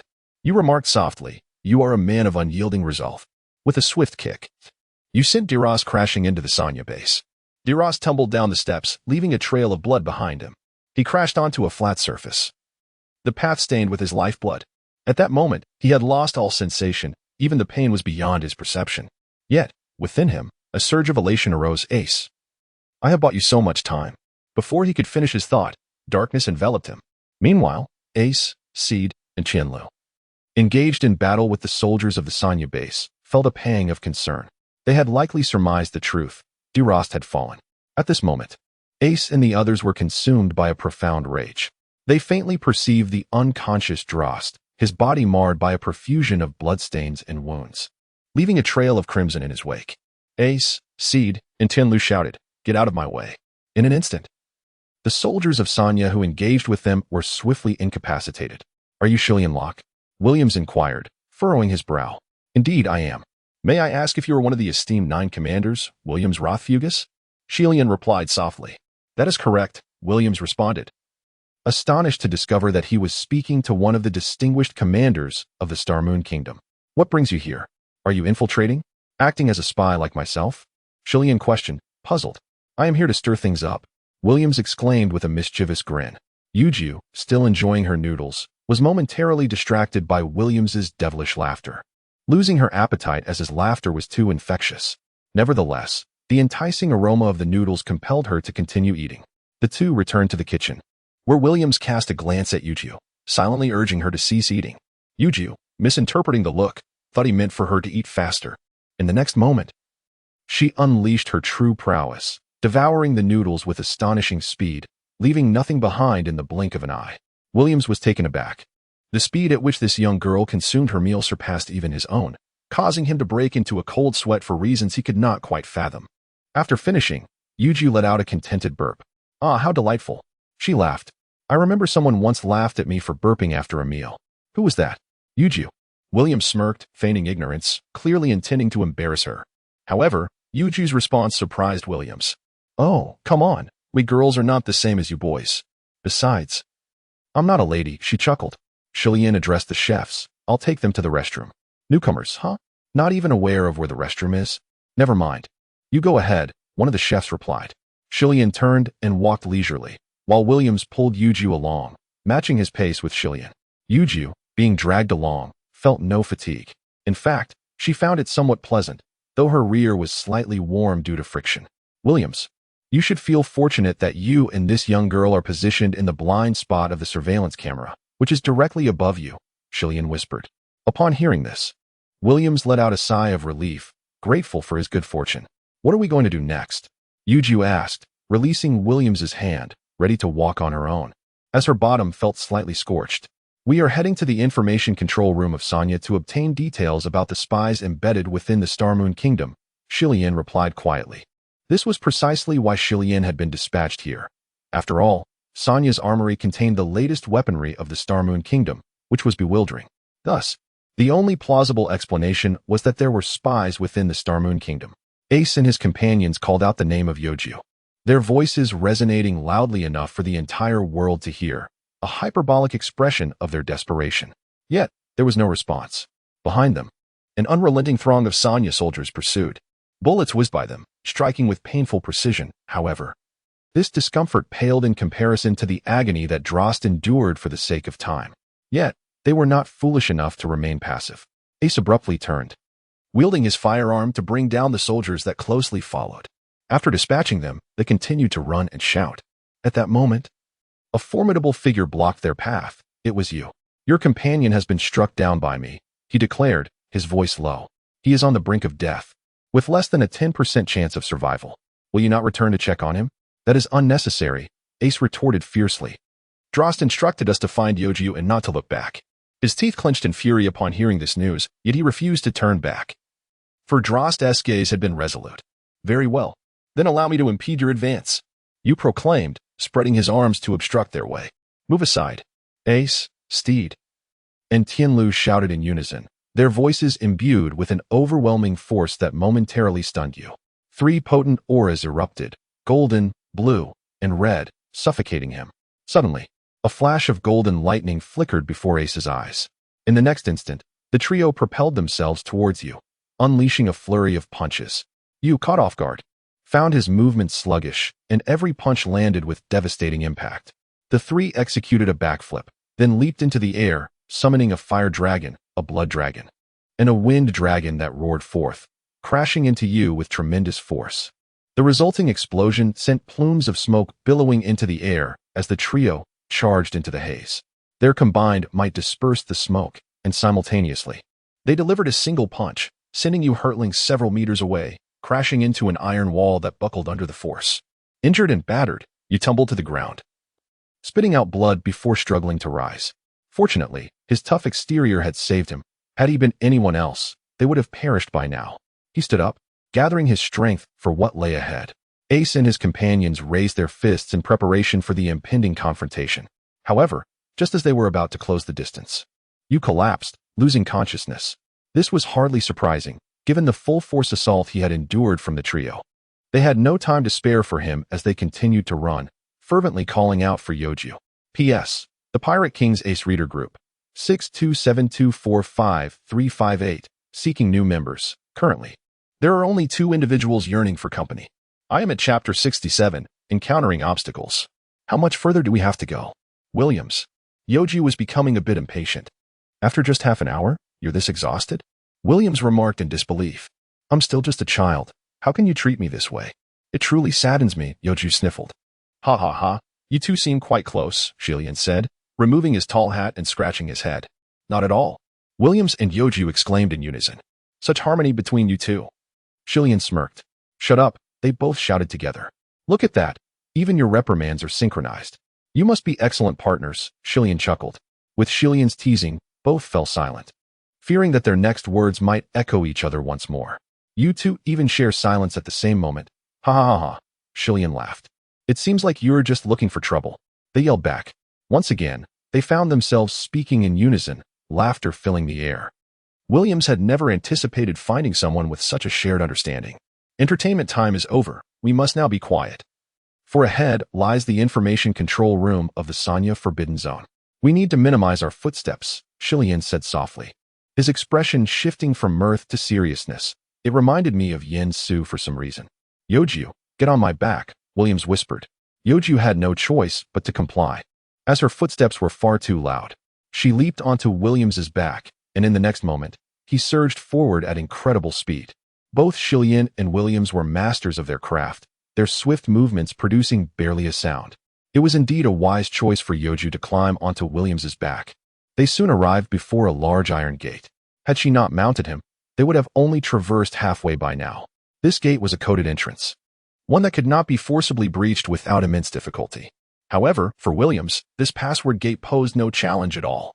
He swiftly accessed the input for the code, entering a lengthy string of letters. The gate began to creak open, revealing a spacious room filled with numerous technicians diligently at work, alongside hostile Sanya soldiers. Ace and the others continued to run and shout, his voice nearly hoarse, yet they still could not find Youju. They had once entertained doubts about whether Youju had been captured at all. Amidst their frantic sprint, concern for the barely conscious Delost weighed heavily on their minds. Ace and his companions came to a halt, their brows furrowed as they gazed ahead. Before them lay 3 paths, to the left, to the right, and straight ahead. It seemed that fate was intent on separating Ace, Steed, and Tianluo.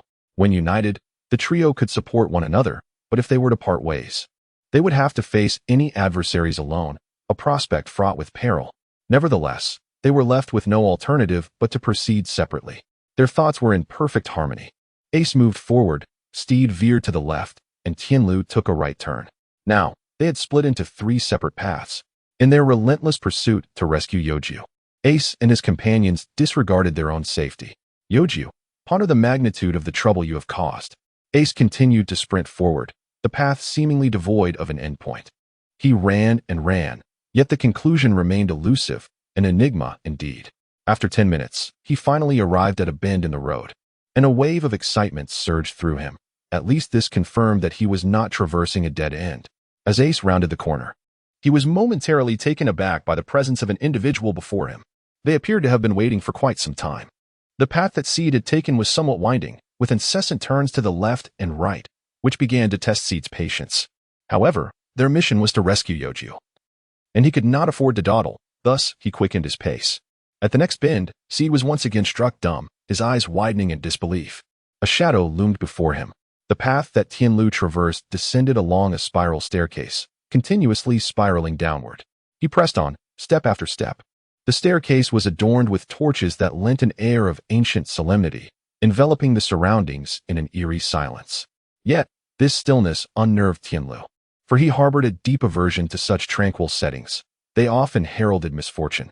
Finally reaching the end of the spiral staircase, he leaped down the last 4 steps with an exhilarating thud. Raising his gaze, he was met with the sight of another individual who had also been waiting patiently. Ace and his companions each encountered individuals who obstructed their paths. Who were these individuals? At this moment, in the presence of Delost, he gradually became aware of his surroundings. Slowly opening his eyes, a task that now felt laborious. I can't believe I actually fainted, he mused inwardly. Delost attempted to rise, but the slightest movement sent a jolt of excruciating pain through his body. Unable to endure any longer, he relinquished the effort to stand. Oh, I suppose I shall lie here a while longer and catch some more sleep.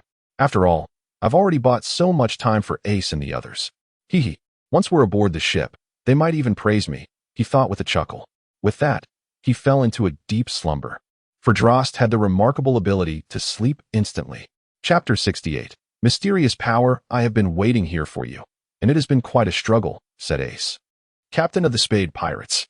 A shadow gradually emerged into the light, revealing a figure, an embodiment of overwhelming power that had previously trounced Steed. What brings you here? And it seems you have intentionally stayed? How did you know I would return? Ace inquired, his brow furrowed in concern. This no longer appears to be a secret. The figure replied with a smirk. The commotion you all caused upstairs was quite loud, and besides, this was part of our plan, to infiltrate the base.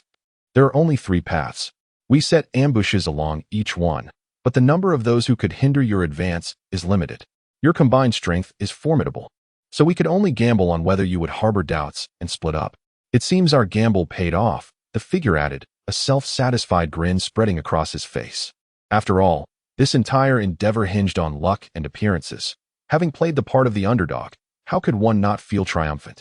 Ace could not help but break into a cold sweat. After all, he was facing a European adversary. Could it be that he would unleash an infinite barrage of critical strikes? Hey, you there, European.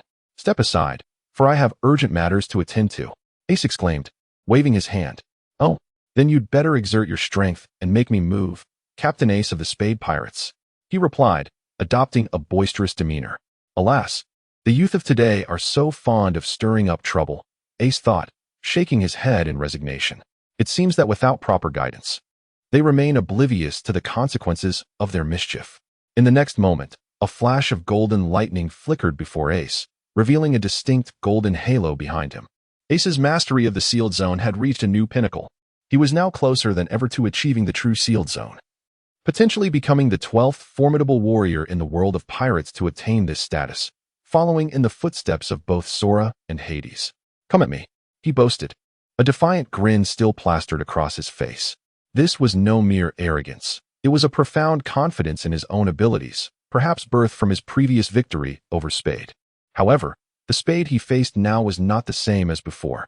In an instant, Ace transformed into a gust of wind, appearing before his opponent with remarkable speed, leaving a trail of light in his wake. A resounding crack echoed as his fist connected with Spade's abdomen, the impact sending shockwaves through the air. Spade, akin to a kite severed from its string, plummeted to the ground. Blood spurted from Spade's mouth as he crashed to the earth, his eyes wide with disbelief. What had just transpired?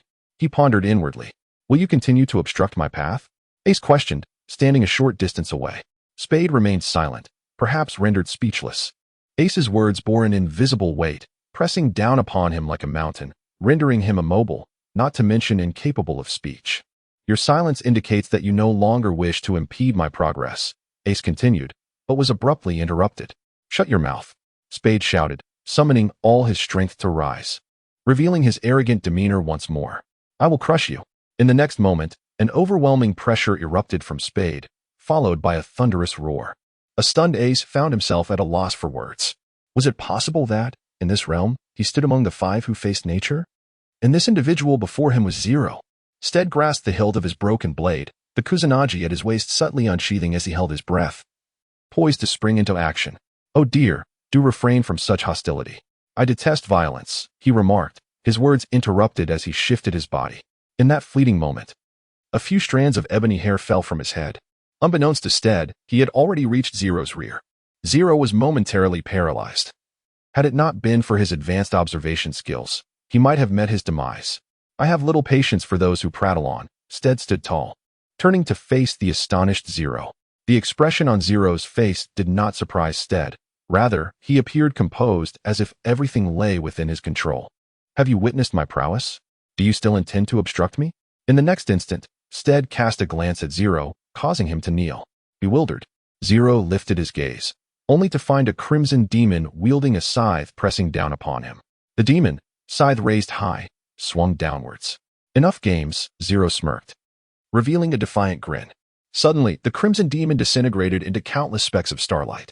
Rising to his feet, Zero emanated dark energy, his eyes turning pitch black, staring vacantly at Steed. Meanwhile, in the realm of Tianluo and Xian exchanged glances. Rest assured, I shall not permit your escape, nor will I allow you passage, Xian declared with a laugh. I need no permission. I shall forge my own path. Tianluo replied softly. Do not forget, you nearly perished at my hands. Xian chuckled. It was precisely because I nearly met my end that I now have this chance, Tianluo said, pausing momentarily before continuing, to transcend myself. In the next instant, a whirlwind formed beneath Xian's feet. He was swept upwards, though constrained by the surroundings, it was merely a small vortex. Yet, despite its size, its power was formidable. Xian felt the world spin chaotically before him. When the whirlwind subsided, he crashed to the ground, struggling to rise.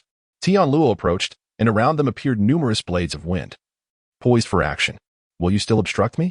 I have pressing matters and cannot afford to waste time here. With a chuckle, Xian shook his head. Suddenly, his body erupted with a massive surge of black energy. Tianluo executed a series of backflips, realizing that the energy unleashed could be lethal. Xian stood tall, gazing at Tianluo from a distance. Now it is my turn to seize victory. Ace, Saad, and Tianluo face adversaries imbued with a mysterious force. What, precisely, is this power? Please look forward to the next 3 chapters. P.S. Zero and Xian are brothers, thus sharing similar traits. The Pirate King's Ace Readers Group, 627245358. I seek to join. I have just defeated a formidable foe in Chapter 69. Is this what astonished Ace exclaimed? Yet he quickly added, Wildness. Wildness embodies a formidable strength. Its might comparable to that of the enclosed zone, yet surpassing it. Although there exists a disparity between the two, when both reach their zenith, the difference is negligible, and one might even assert that they are evenly matched. Ace could not help but break into a cold sweat. The aura emanating from Xing was overwhelming, highlighting the vast chasm between them. One might even say it was a disparity as profound as heaven and earth. I cannot say for certain what this is. Nevertheless, it has bestowed upon me immense energy. This feels exhilarating. Xing revealed a malevolent grin. However, I am confident that I can bring you down, Ace declared resolutely, though the source of his confidence remained a mystery to all. In the next moment, with a fierce roar, Xing unleashed a formidable and intimidating aura, his shout resonating like the growl of a ferocious beast. Ace's eyes widened in astonishment as he recalled the moment of Guoyun's emergence. When Guoyun unleashed such a realm, Ace too was left in a state of shock. The sheer magnitude of this power was terrifying, and the aura it exuded was nothing short of horrifying. Ace furrowed his brows, uncertain of how to confront the situation. Lacking the overwhelming power akin to that of Delost from another realm, he pondered his next course of action. In the blink of an eye, the figure vanished from sight. Before he could comprehend, it reappeared before Ace, delivering a fierce punch that struck his abdomen. Ace coughed up blood, his body hurtling backward and crashing violently against the iron wall. "Ouch, that hurts," he exclaimed. "Now, it is my turn to question you. Do you still wish to proceed against me, considering my strength?" The figure displayed a derisive grin. Ace slumped to the floor, but managed to rise once more, spitting out blood defiantly. "I will never accept defeat, for I can no longer afford to lose," Ace declared through gritted teeth. "Ah, but such is the nature of the world. Your strength is simply inferior to mine. It is as straightforward as that. You have no choice but to surrender, though even if you did, I would have no reason to spare you," the figure remarked with a mocking laugh. Ace's body wavered unsteadily, swaying 3 times before he regained his balance. The moment he steadied himself, he transformed into a gust of wind, vanishing without a trace. A powerful punch struck directly against the figure, leaving behind a fleeting trail of light in his wake. Ace was taken aback, utterly bewildered by his inability to react. A thought crossed his mind, and suddenly he spat out a mouthful of blood, leaving him completely stunned. It was not just Ace. Both Drost and Xing believed that the wildness surpassed the confines of the sealed zone, and Xing shared this sentiment. "How is this possible?" Xing exclaimed. And in a fit of rage, he delivered a powerful punch to Ace's face. A visible shockwave erupted from the impact. Ace was abruptly hurled along a straight path, a copious spurt of blood escaping his lips. "What immense power is this?" Ace exclaimed, astonished. He could scarcely believe the might of his own fist. Truly monstrous. After enduring this blow, Ace finally grasped the essence of the situation. The sealed zone belonged to the realm of speed, as previously mentioned. It unleashes the latent potential of the human body, elevating concentration to 120, speed to 230, and strength to 110. Thus, battles involving the monstrosities of the sealed zone are predominantly contests of swiftness, their skirmishes occurring at a pace too rapid for the naked eye to perceive.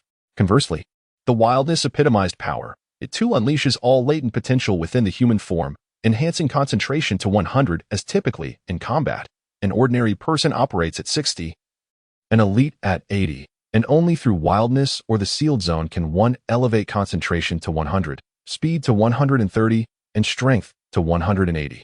Therefore, confrontations involving beasts of wildness are characterized by cataclysmic devastation.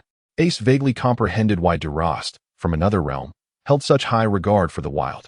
Perhaps those possessing the wild could rival him in terms of strength. As Ace smiled, he thought to himself, "Since both of us possess our own strengths, it shall be a matter of who can wield them more effectively." In the next moment, Ace vanished from his original position once more. Xing furrowed his brow. Ace's conclusion was not solely his own but had also been perceived by Xing. He scanned the surroundings, attempting to locate Ace's whereabouts, yet it was no easy task. At that moment, he noticed that his clothes had caught fire. Ace prepared to engage in a protracted battle, utilizing the powers of the flame fruit alongside the speed of the zone. A fiery dragon roared forth, charging towards Shape's back. Shape abruptly turned, and a multitude of strikes collided fiercely with the fire dragon. With a resounding explosion, sparks flew in every direction, and smoke enveloped the surroundings. As the smoke dissipated, a figure surged through, delivering a powerful punch directly to Shape's face, only to vanish in the next instant. It appeared that Ace was indeed intent on a drawn-out confrontation. Shape gritted his teeth, and in the following moment, a formidable and malevolent aura erupted from his being, akin to a demon brandishing its claws. Ace was taken aback.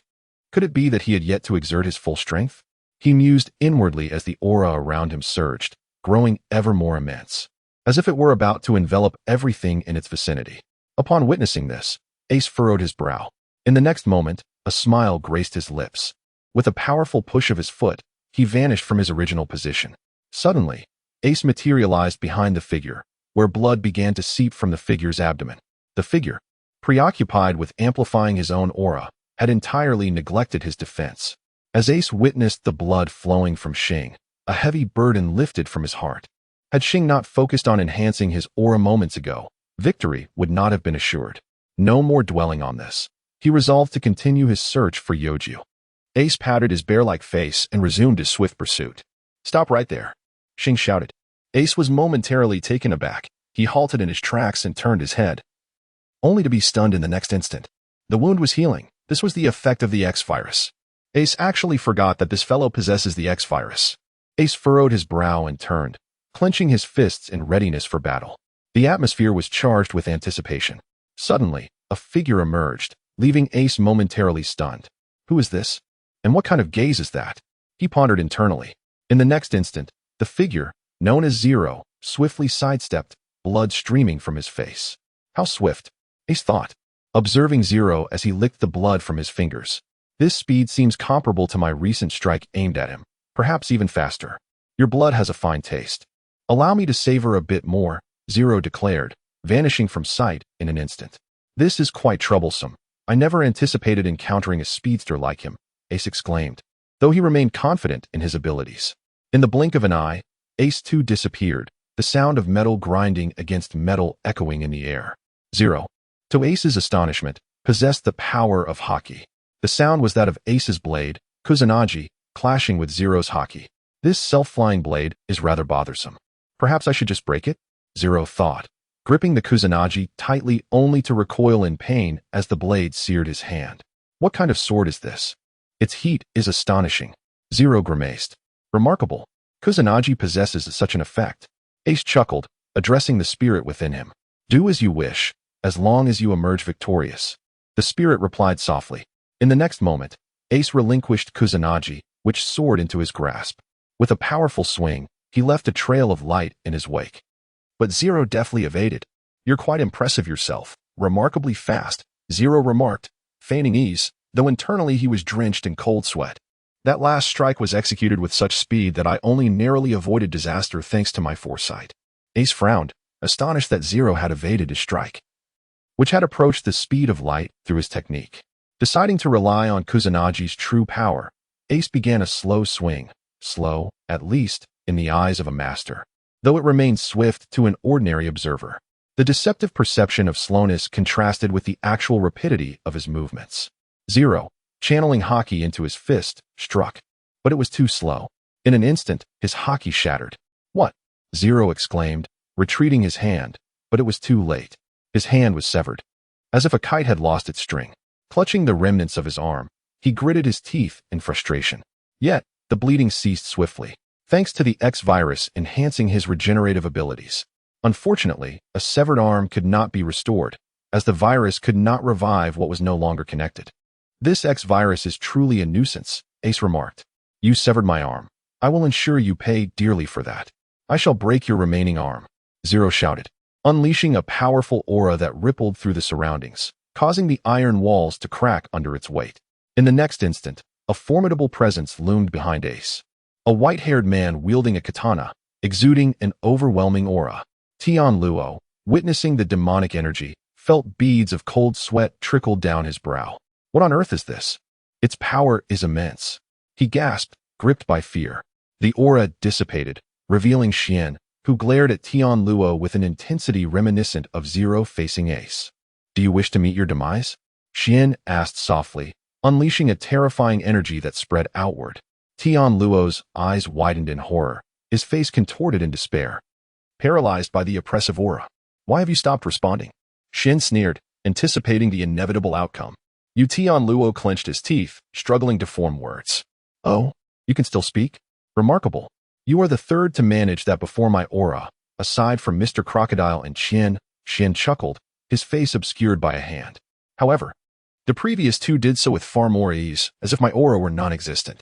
Who besides you possesses such power? Tianluo questioned, recalling a figure who bore a striking resemblance to him. Indeed, as you surmised, my brother Zero possesses this capability. Xian raised the corner of his mouth and spoke. Well, either Ace or Steed will encounter his brother, Zero. If it is Ace who meets him, there is no need for concern, as Ace has already awakened the seal zone, significantly enhancing his focus. Thus, the terrifying aura will pose no threat to him. However, if it is Steed who encounters him, it would be disastrous. My strength is comparable to Steed's, as he has experienced considerable growth after battling Soul and the 5 others. Hence, I would feel fear, and Steed should feel no differently. This is truly troubling, Tianluo thought to himself. Suddenly, he recalled something and shouted to Xian, has that Xian emerged to obstruct us? Tianluo remembered that in the presence of such an aura, Xian could appear quite natural, indicating that his strength was formidable. Xian, how could he possibly emerge to deal with you insignificant characters? You all can be handled by the 4 of us, Xian replied with a laugh. Are you looking down on us? Huh, but why should I fear you? Tianluo glared at Xian, and in the next moment, a domineering blue aura surged forth. This was Tianluo's might. I believe this aura operates similarly to the domineering spirit, merely an elevated version of it, intimidating while enhancing one's own power. Tianluo murmured. How do you know this? Xian asked, beads of cold sweat forming on his brow. He quickly added, well, knowing it changes nothing. The gap between us will widen the moment I employ that technique. You are of the Dark Clan, correct? Tianluo stated softly. Xian was momentarily stunned. How did he know my race? Our kind is concealed in the hidden corners of the world. Few are aware. How could this person possibly know? He mused. I guess you are wondering how I found out, Tianluo continued. Let me tell you, my original name is Kudonglu. Upon hearing this name, Xian was taken aback, trembling all over. Merely a name had such an effect on him. What did this revelation of my original name, Kudonglu, truly signify? P.S. I plan to write 3 more chapters today. I am currently heading to my grandmother's house, which is quite far, and I tend to get car sick. I am bracing myself for a challenging journey, feeling as though I might succumb to nausea. My follower count has reached 12. Yesterday, I dreamt that my followers increased. And since it is said that dreams are often the opposite, I felt a bit anxious. But today, to my astonishment, it is indeed true. Of course, my joy in gaining followers is not for monetary gain, but rather the delight in knowing that more individuals are engaging with my subsequent chapters. I am genuinely thrilled. I never intended to write for money. I initially believed that publishing and signing a contract would lead to recommendations, only to find that it simply transitioned into a paid work. Alas, it is disheartening. The saying one reaps what one sows rings true. I am deeply moved that there are people willing to read my work. Today has been quite taxing, and I am unable to continue writing. Trust me, this is a legitimate reason. Guoyun's knowing smile. See you in Chapter 72, Defeating Form, Part 2. Captain Ace of the Black Spade Pirates, you cannot defeat me. Your strength may surpass mine, but he possesses the X virus. It is unrealistic for you to expect my defeat. Form proclaimed with a grin, his wounds now fully healed. In the next moment, Ace vanished from sight, reappearing instantaneously before Form. Bang! Countless strikes rained upon Form, each punch landing with visceral impact, drawing blood. Form was momentarily stunned. That speed just now. Suddenly, a wave of excruciating pain coursed through his body, contorting his face in agony. Ah!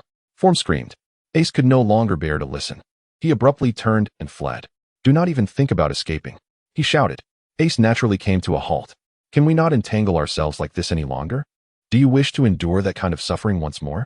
Ace turned his head and spoke softly. This is my duty, if I do not impede you. I would be remiss in my profession. Xing clenched his fists and shouted. In the next instant, Xing flashed in front of Ace and delivered a powerful punch. Ace turned his head back, using his hand to block the strike. A resounding bang echoed, and a slight crack appeared in the bone of his forearm. Too slow. Yet the power is formidable, Ace murmured. Ace swung his other hand, forcefully striking the chin of the figure. The jaw dislocated with a resounding crack.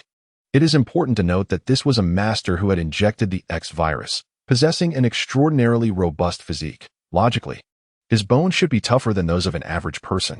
A professional boxer's arm strength typically ranges from 200 to 400 kilograms, excluding the likes of monstrous figures such as Tyson. Thus, dislocating a jaw with such arm strength would be quite a challenge, let alone that of a bearer of the X virus.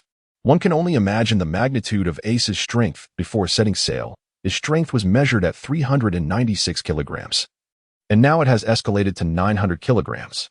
His speed, previously taking 5 seconds to cover 50 meters, has now improved to approximately 51 seconds, comparable to that of a cheetah when enhanced by the zone. The figure shook his head, and suddenly, a wave of excruciating pain surged through his nerves, a sensation born from the dislocated jaw. Once steadied, he placed a hand against his chin and pushed, promptly restoring it to its rightful position, thanks to the X virus. You shall not escape. As long as I am here, you will find no avenue of escape, the figure declared. At that moment, Ace felt a surge of despair. He was reluctant to resort to lethal force. Yet this individual proved to be unyielding and relentless in his pursuit. What options did he truly have? Ace sighed deeply and softly remarked, Brother, can we have a proper conversation? I truly have urgent matters to attend to. Your urgency is of no consequence, he shouted, his gaze remarkably resolute. Ace clenched his fist and whispered, "Are you not afraid of death?" This query caused Xing to hesitate. Indeed, it was evident resisting would lead him down a path of demise. After all, while his wild strength had intensified, he could not match Ace's speed, rendering his attacks utterly futile. Therefore, it was time to abandon his stubbornness. Ace spoke softly, aware that he could simply walk away, for Xing could not keep pace with him. Yet, there was something about Xing's determination that stirred Ace's emotions. "I'm not afraid. I must complete this task, even if it costs me my life," Xing shouted, his declaration echoing with the weight of his resolve. A smile crept across Ace's face, striking a chord in Xing's heart. "Truly a warrior," Ace remarked, impressed by such unwavering determination. In the next instant, he vanished from sight, reappearing behind Xing with astonishing speed. A swift strike landed on the back of Xing's neck, rendering him unconscious. "I shall not take your life, for you are a warrior," Ace murmured softly before dashing forward. The X-virus heals wounds, yet this attack was beyond its capacity for healing. Thus, Xing would remain in a state of slumber until the passage of time allowed him to awaken. Ace ran swiftly, hoping fervently that you were safe. "Youju, Steed, Tianluo. It is presumed that you two have fallen into an ambush. Will you be able to cope with it? And what of Delost? Are you faring well?" Ace silently lamented within his heart. Ace exhaled deeply, seeking to calm his agitated mind and regulate his erratic breathing. Regardless, the most pressing matter at hand was to rescue Youju, rather than floundering about like ants on a hot skillet. Instead, "Tianluo, you must surely triumph over those individuals," Ace shouted once more. Ace let out a long sigh as a tear slowly traced down his cheek. "Delost, I implore you, you must survive," he thought to himself. Ace wiped away his tears and continued to run swiftly. At that moment, Delost was still soundly asleep, utterly at peace. How ironic it was that Ace wept for him while he remained oblivious. Delost turned over, continuing his tranquil slumber. Chapter 73, Defeating Zero, Part 2. Zero's expression soured upon seeing the white-haired man. "How could this be? This fellow's aura is even stronger than that of the being behind me," Zero thought to himself. Behind Steed, there was not only a red-skinned demon wielding a scythe, but also a white-haired man with a katana. Upon seeing the red demon before, I was momentarily stunned. Shouldn't such abilities belong solely to our dark tribe? Zero mused internally. The dark tribe is a little-known race in this world, possessing immense power, with the ability to summon demons being a unique skill of theirs. Remember, this demon summoning skill is referred to as summoning magic. In the next instant, Steed vanished from sight and reappeared before Zero. So swift, Zero thought, but he had no time to ponder further. Steed swung his blade fiercely. As he brought the weapon down, the two demons behind him also swung their scythes, striking downward with their weapons. A thunderous crash erupted, sending dust swirling into the air. A figure was hurled from the cloud, crashing brutally against the iron wall, leaving a significant dent. The sheer power of the attack was evident. As the dust settled, Steed emerged from it, reaching Zero in a flash and swinging his sword. Zero dodged sharply. The iron wall was pierced cleanly. Had Zero taken that blow head-on, he would have surely met his demise. Steed fixed his gaze on Zero once more, landing gracefully and sheathing his sword. With a sudden burst of speed, he drew his blade once again. Zero, relying on his observation haki, narrowly avoided a fatal strike, yet sustained a wound as Steed's blade grazed his leg. Hey, don't be so ruthless," Zero murmured. Just then, the demon behind him charged forward, delivering a powerful punch. As the dust kicked up, a shockwave surged forth, scattering it away. In the next moment, Zero's demon was sent flying. The creature bore two distinct wounds on its chest, one of which was particularly deep. These wounds were inflicted by the two demons accompanying Steed. For some reason, the red-scythed demon appeared furious, perhaps incensed that its strike had not caused as deep a wound as the white-clad man's. Suddenly, the red-scythed demon was enveloped in a crimson light, and the moon spirit materialized. The scythe instantly petrified, and a red katana appeared in its grasp. It turned out that the red-scythed demon had always been the embodiment of the moon spirit, revealing its true form only after being provoked by the white-haired man. In the next moment, both demons charged towards Zero's demon, engaging in a contest of strength. In no time, Zero's demon was reduced to countless starlit particles, vanishing into the ether. The two demons, facing Zero's creature, treated it as a game, competing to see who was stronger. Zero watched, momentarily dumbfounded. Steed lifted the Kusanagi sword and placed it against Zero's neck, speaking softly, You have already lost. Please step aside. Zero was taken aback. When did Steed arrive? He shook off his astonishment and laughed. How could I, Zero of the Dark Tribe, possibly concede? If you refuse to yield, you will perish, Steed replied, his seemingly casual words radiating an overwhelming sense of intimidation. Yet, Zero remained undaunted, retorting, if I die, it shall not be by your sword. In the next moment, Zero struck his own chest with his fist. Blood erupted from his mouth, splattering across the Kusanagi sword and staining Steed's attire crimson. Steed was taken aback, filled with shock. He had no comprehension of why Zero would do such a thing. Steed had no intention of killing him, merely wanting him to step aside. Yet Zero had resorted to self-harm. Steed stared in disbelief at the wavering Zero, who was teetering on the brink of collapse, unwilling to succumb. Get away from me, Zero shouted, exhausting his remaining strength to utter those words. Steed began to understand.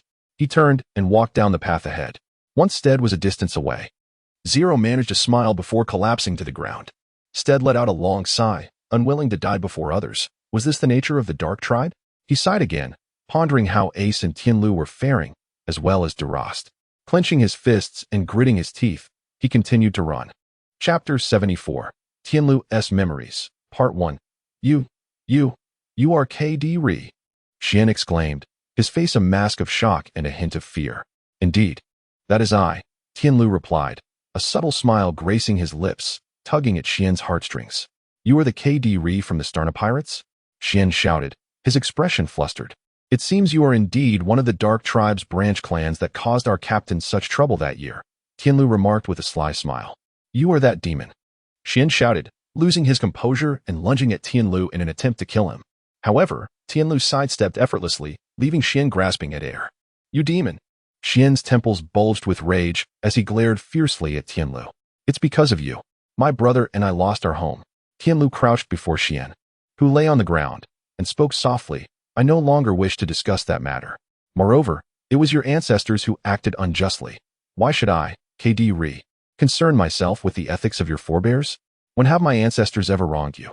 What kind of injustice led you to annihilate the Dark Tribe on our island? Xian cried out. Tianluo closed his eyes, exhaling deeply as the memory of the annihilation of the Dark Tribe surfaced in his mind. Humph, he scoffed. What kind of injustice?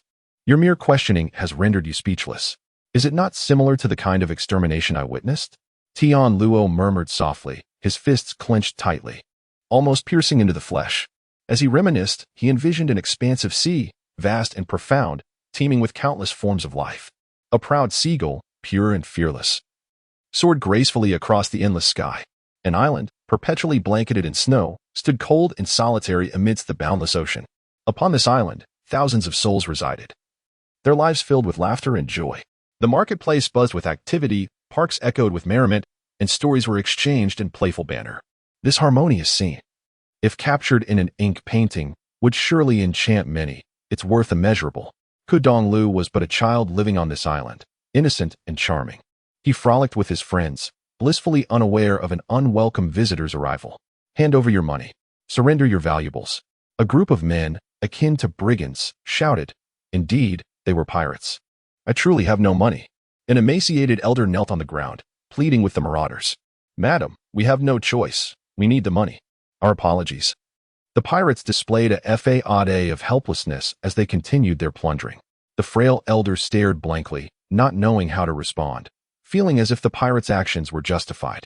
These pirates, aside from extorting wealth, committed no further excesses. They merely took half of each household's assets. Many were perplexed, harboring doubts about why they did not seize everything. Is this what pirates do? Dear villagers, from this day forth, this island shall be under the protection of me, Mike Xena, and the Xena pirate crew. Should anyone dare to bully you, simply call, and I shall arrive swiftly. A towering man brandishing an enormous machete proclaimed. This blade measured approximately 3 meters in length, half a meter in width, and 10 centimeters in thickness, forged from chromium, gleaming with a brilliant silver hue, remarkably hard and corrosion-resistant. The weight of the blade was staggering, a daunting one, 0.8 tons, yet he wielded it with an ease that suggested something monstrous about him. Xena pirate crew? Mike Xena? I believe I have heard that name. They are reputedly formidable pirates, known to have battled the 4 emperors, Whitebeard, for 3 days and nights before drawing to a stalemate. Someone exclaimed. If they protect us, who would dare challenge us at sea besides the 4 emperors and the navy? Truly impressive. I've heard tales that his machete weighs a ton. Another shouted. Others, unaware of the true nature of the situation, fell to their knees, despair etched on their faces. To them, pirates were the epitome of evil, and protection felt like oppression. At that moment, Lu and his friends returned, witnessing the desolation in the eyes of the villagers and the fearsome figure of the man wielding the machete. His companions bore expressions of terror, and Lu was no exception, though his heart brimmed with rage. At 14 years old, standing at 1.79 m, Lu clenched his fists and shouted at Xina, "You scoundrel! What have you done to them?" Xina turned his gaze toward Lu, a powerful aura emanating from him, causing everyone to avert their eyes except for Lu, who stared defiantly. "Do not provoke him, Lu. This man is incredibly strong, like a monster," the frail elder urged. "Grandma, it's all right. I will make sure to teach this despicable man a lesson," he declared, and his words left everyone in stunned silence. Wait. He intends to fight that monster Xina. How foolish. Thoughts of disbelief filled the minds of the onlookers. "Lu, please reconsider. You could lose your life. They are pirates," the elder implored, worry etched across her face. "Do not fret, Grandma. I will not let this man go," Lu insisted. Xina's expression darkened as he regarded Lu, a torrent of overwhelming energy surging from him, suffocating those nearby. Lu, although affected, stood resolute, unwilling to show weakness. "You're quite audacious, aren't you?" Xina remarked coolly. "It is you who are brazenly robbing others. Your actions are those of a bandit," Lu retorted, fists clenched, pointing accusingly at Xina. "Bandits?" Upon hearing that term, doubt filled Lu's heart. "Do you wish to die, boy?" Xina's voice dripped with menace, causing a palpable tension in the air, convincing all present of his seriousness, even Lu himself. In the blink of an eye, Xina vanished, his machete falling to the ground as he reappeared behind Lu. "You're finished," he whispered. The villagers gasped in terror, calling out, "Lu." Xina had Lu in a chokehold, tightening his grip. "Do you surrender?" Xina's demeanor was mockingly playful, the earlier threat seemingly a ruse, even fooling his crew. "Scoundrel, release me." Lu struggled. "Do you yield?" Xina inquired, one hand still gripping Lu while the other began to tickle him. Laughter erupted from Lu, who was nearly driven to madness, doubling over with laughter. His friends exchanged glances, bewildered, questioning whether this man was indeed an adult. Lu, overwhelmed, finally relented. "I yield." Xina released him, a triumphant grin spreading across his face. At that moment, Lu's first impression of Xina was simply, "Scoundrel. This is merely a strategic surrender. Just wait. You have tormented my family, harassed my neighbors, bullied my friends, and oppressed the entire island's populace. I shall undoubtedly vanquish you." Lu exclaimed with fury. "Do as you wish, provided you can," Xingyue replied nonchalantly as he approached his machete and picked it up. "Damn it." Lu clenched his fists, producing a cracking sound. In the next moment, a domineering aura radiated outward. This was Xingyue's presence. He softly declared, "As I have stated, I shall protect this place. You all retreat to your homes and seek shelter, for soon I shall engage in battle."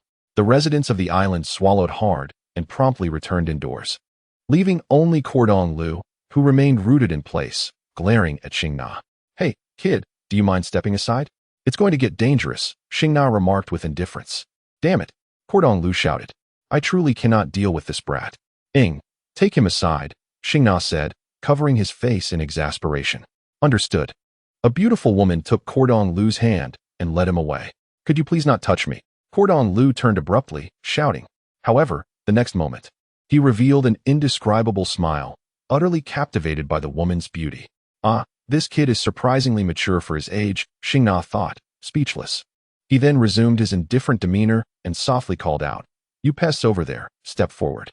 As his words fell, dozens of individuals emerged from the alley. "Truly impressive. Captain, make Xingyue of the zero-line pirate crew, that you could perceive us," a man said, flashing a charming smile that was utterly captivating. "I am Guoyun, a member of the Dark Clan, and currently a naval lieutenant dispatched to eradicate you." His tone carried an air of arrogance. "Eradicate me? With your kind? I have never even heard of the Dark Clan," Xingyue scoffed, dismissively tapping his ear. The members of the zero-line pirate crew burst into laughter. Lu puffed out his cheeks, clenching his fists, cursing the arrogance of that scoundrel in his heart. Yes, just us, with our 23 wicked demons, the man declared softly. In the next moment, an overwhelming aura of intimidation surged from all directions, suffocating Cordon Liu. Ying, being a woman, was similarly overwhelmed. After a moment of adjustment, Cordon Liu lifted his gaze, his eyes widening in shock, mouth agape as if it could accommodate a fist. What are those? Tianluo exclaimed in terror, witnessing 23 grotesque demons brandishing their claws before him, reaching toward Xingyue. The narrative continues with Tianluo's recollections as he prepares to retire for the evening. Urged by his younger brother and mother, he notes a temporary halt in updates due to the visit of his cousin and expresses his desire to keep his writing endeavors private. In the 67th chapter, Tianluo's memories unfold. Do you truly think you can confront me? Is that not a tad presumptuous?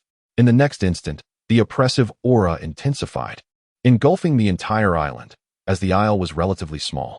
What we possess is not arrogance, it is confidence. Guoyun revealed an ominous smile. In the subsequent moment, a dark, blood-red aura pressed against Xingyue's presence. The two forces clashed in a fierce equilibrium, the sole distinction being that Xingyue's power emanated from a single individual, while Guoyun's was a combined might of 23. Thus, it stood that Xingyue's singular strength could rival that of many.